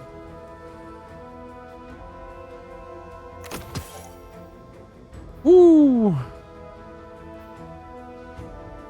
It's a ton of discipline on a Lunafaction boots. I'd really rather be running an intellect mod. This one just has better base intellect, so we're gonna go ahead and run the one that's gonna actually get supers up. That's a cool ornament for the Lunafactions. This one on the left is still better than that. We're getting close, I think.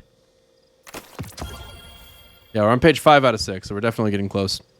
That's pretty good. We like those.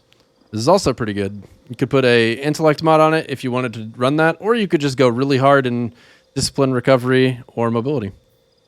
Not as hard in mobility, but still. 60 roll. We've seen lots of different rolls that are already comparable to that or better for Warlock boots.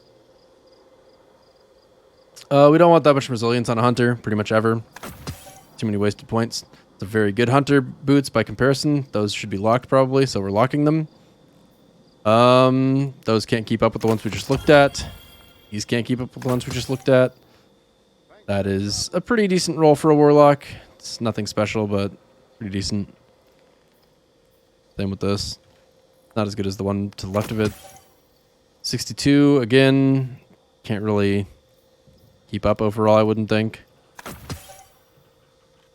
This might be a little better. It would require a recovery mod and still be a little worse in the process, but the distribution is still a little bit better. So there's Iron Wool Stubs make these Wild Hunt boosts. Not as good. It's really nice Titan boots. Those are really garbage Titan boots. This is like funny to look at and not much else.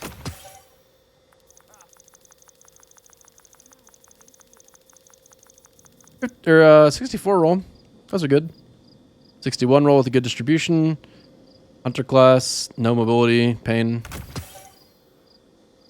Those are some decent warlock boots, but we've seen quite a few that are good. Those are good in a different way. And low intellect. That would be not PvP boots, but very good for PvE.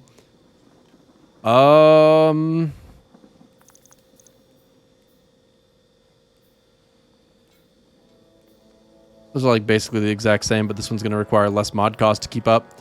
Because this one has to run an intellect mod to get to 12 intellect, and this one would run a discipline mod to get to 17 discipline. And then they would be basically the same. It'd be 2 worse in resilience, 3 better in recovery, 2 worse in discipline, 2 better in intellect, 2 worse in... Like, the margins are very small, but it will require less mod energy to get to the same point. Those are good boots. That's terrible. That's a 61 roll with a really good distribution, but we've had quite a few that have good distributions already. Same reasoning on that. Same reasoning on that.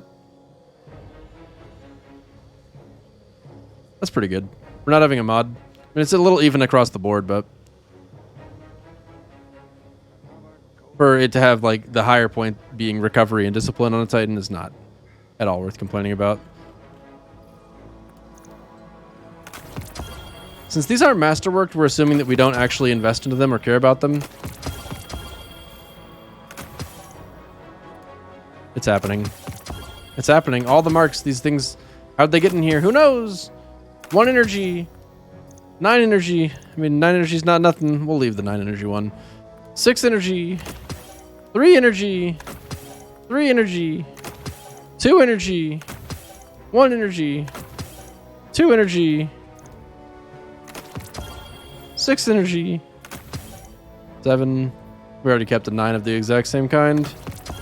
3 energy. That's masterworked. 7 energy. Why are these things locked? Who even knows? Success. Okay, so the reason these ships are here is probably because they can be dismantled for Glimmer or something like that, or he really, really likes Zavala's authority. That's a possibility. That's it. Assuming the armor on the characters is to be left alone, we're going to leave that alone. That's got to be enough. So it's been brought down from like 500-ish to like 253. I think it was... I don't remember what the original starting amount was, but man, that's a lot of deleted stuff. There's a lot of deleted stuff.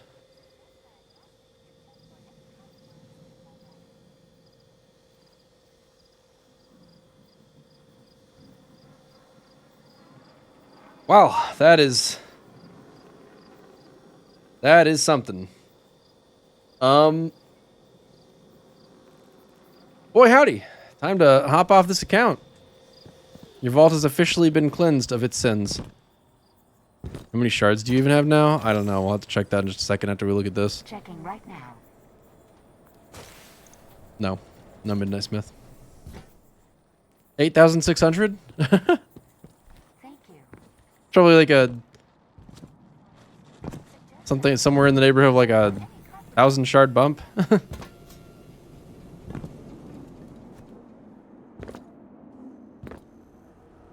Damn, you have a lot of really good stuff in there. It was a lot of like, that was tough decisions to make a lot of the time because it's just like these are things that could be kept viably. Like this is probably what my vault would look like if I was willing to keep things under the impression that they might be useful later or that I might want to use them just because I like, let's say I want an arcane cannon, you know, that kind of thing.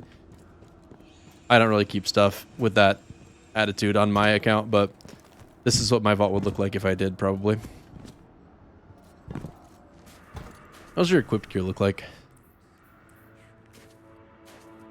Everyone is so accommodating. You probably have better gear in your vault in some of these cases. Okay, well that's it. That's what we're calling it. That's enough of the stream for today. Thank you so much, everyone, for being here. I hope you enjoyed all of the Destiny content that was shown on this channel here today. Smile. We'll see about doing more vault deletion videos in the future. I hope you enjoyed that, Isaac especially, but also everyone else. Maybe you learned something. Who knows? But all possible. I might narrow it down to doing like weapons or armor separately because that is a long process. We're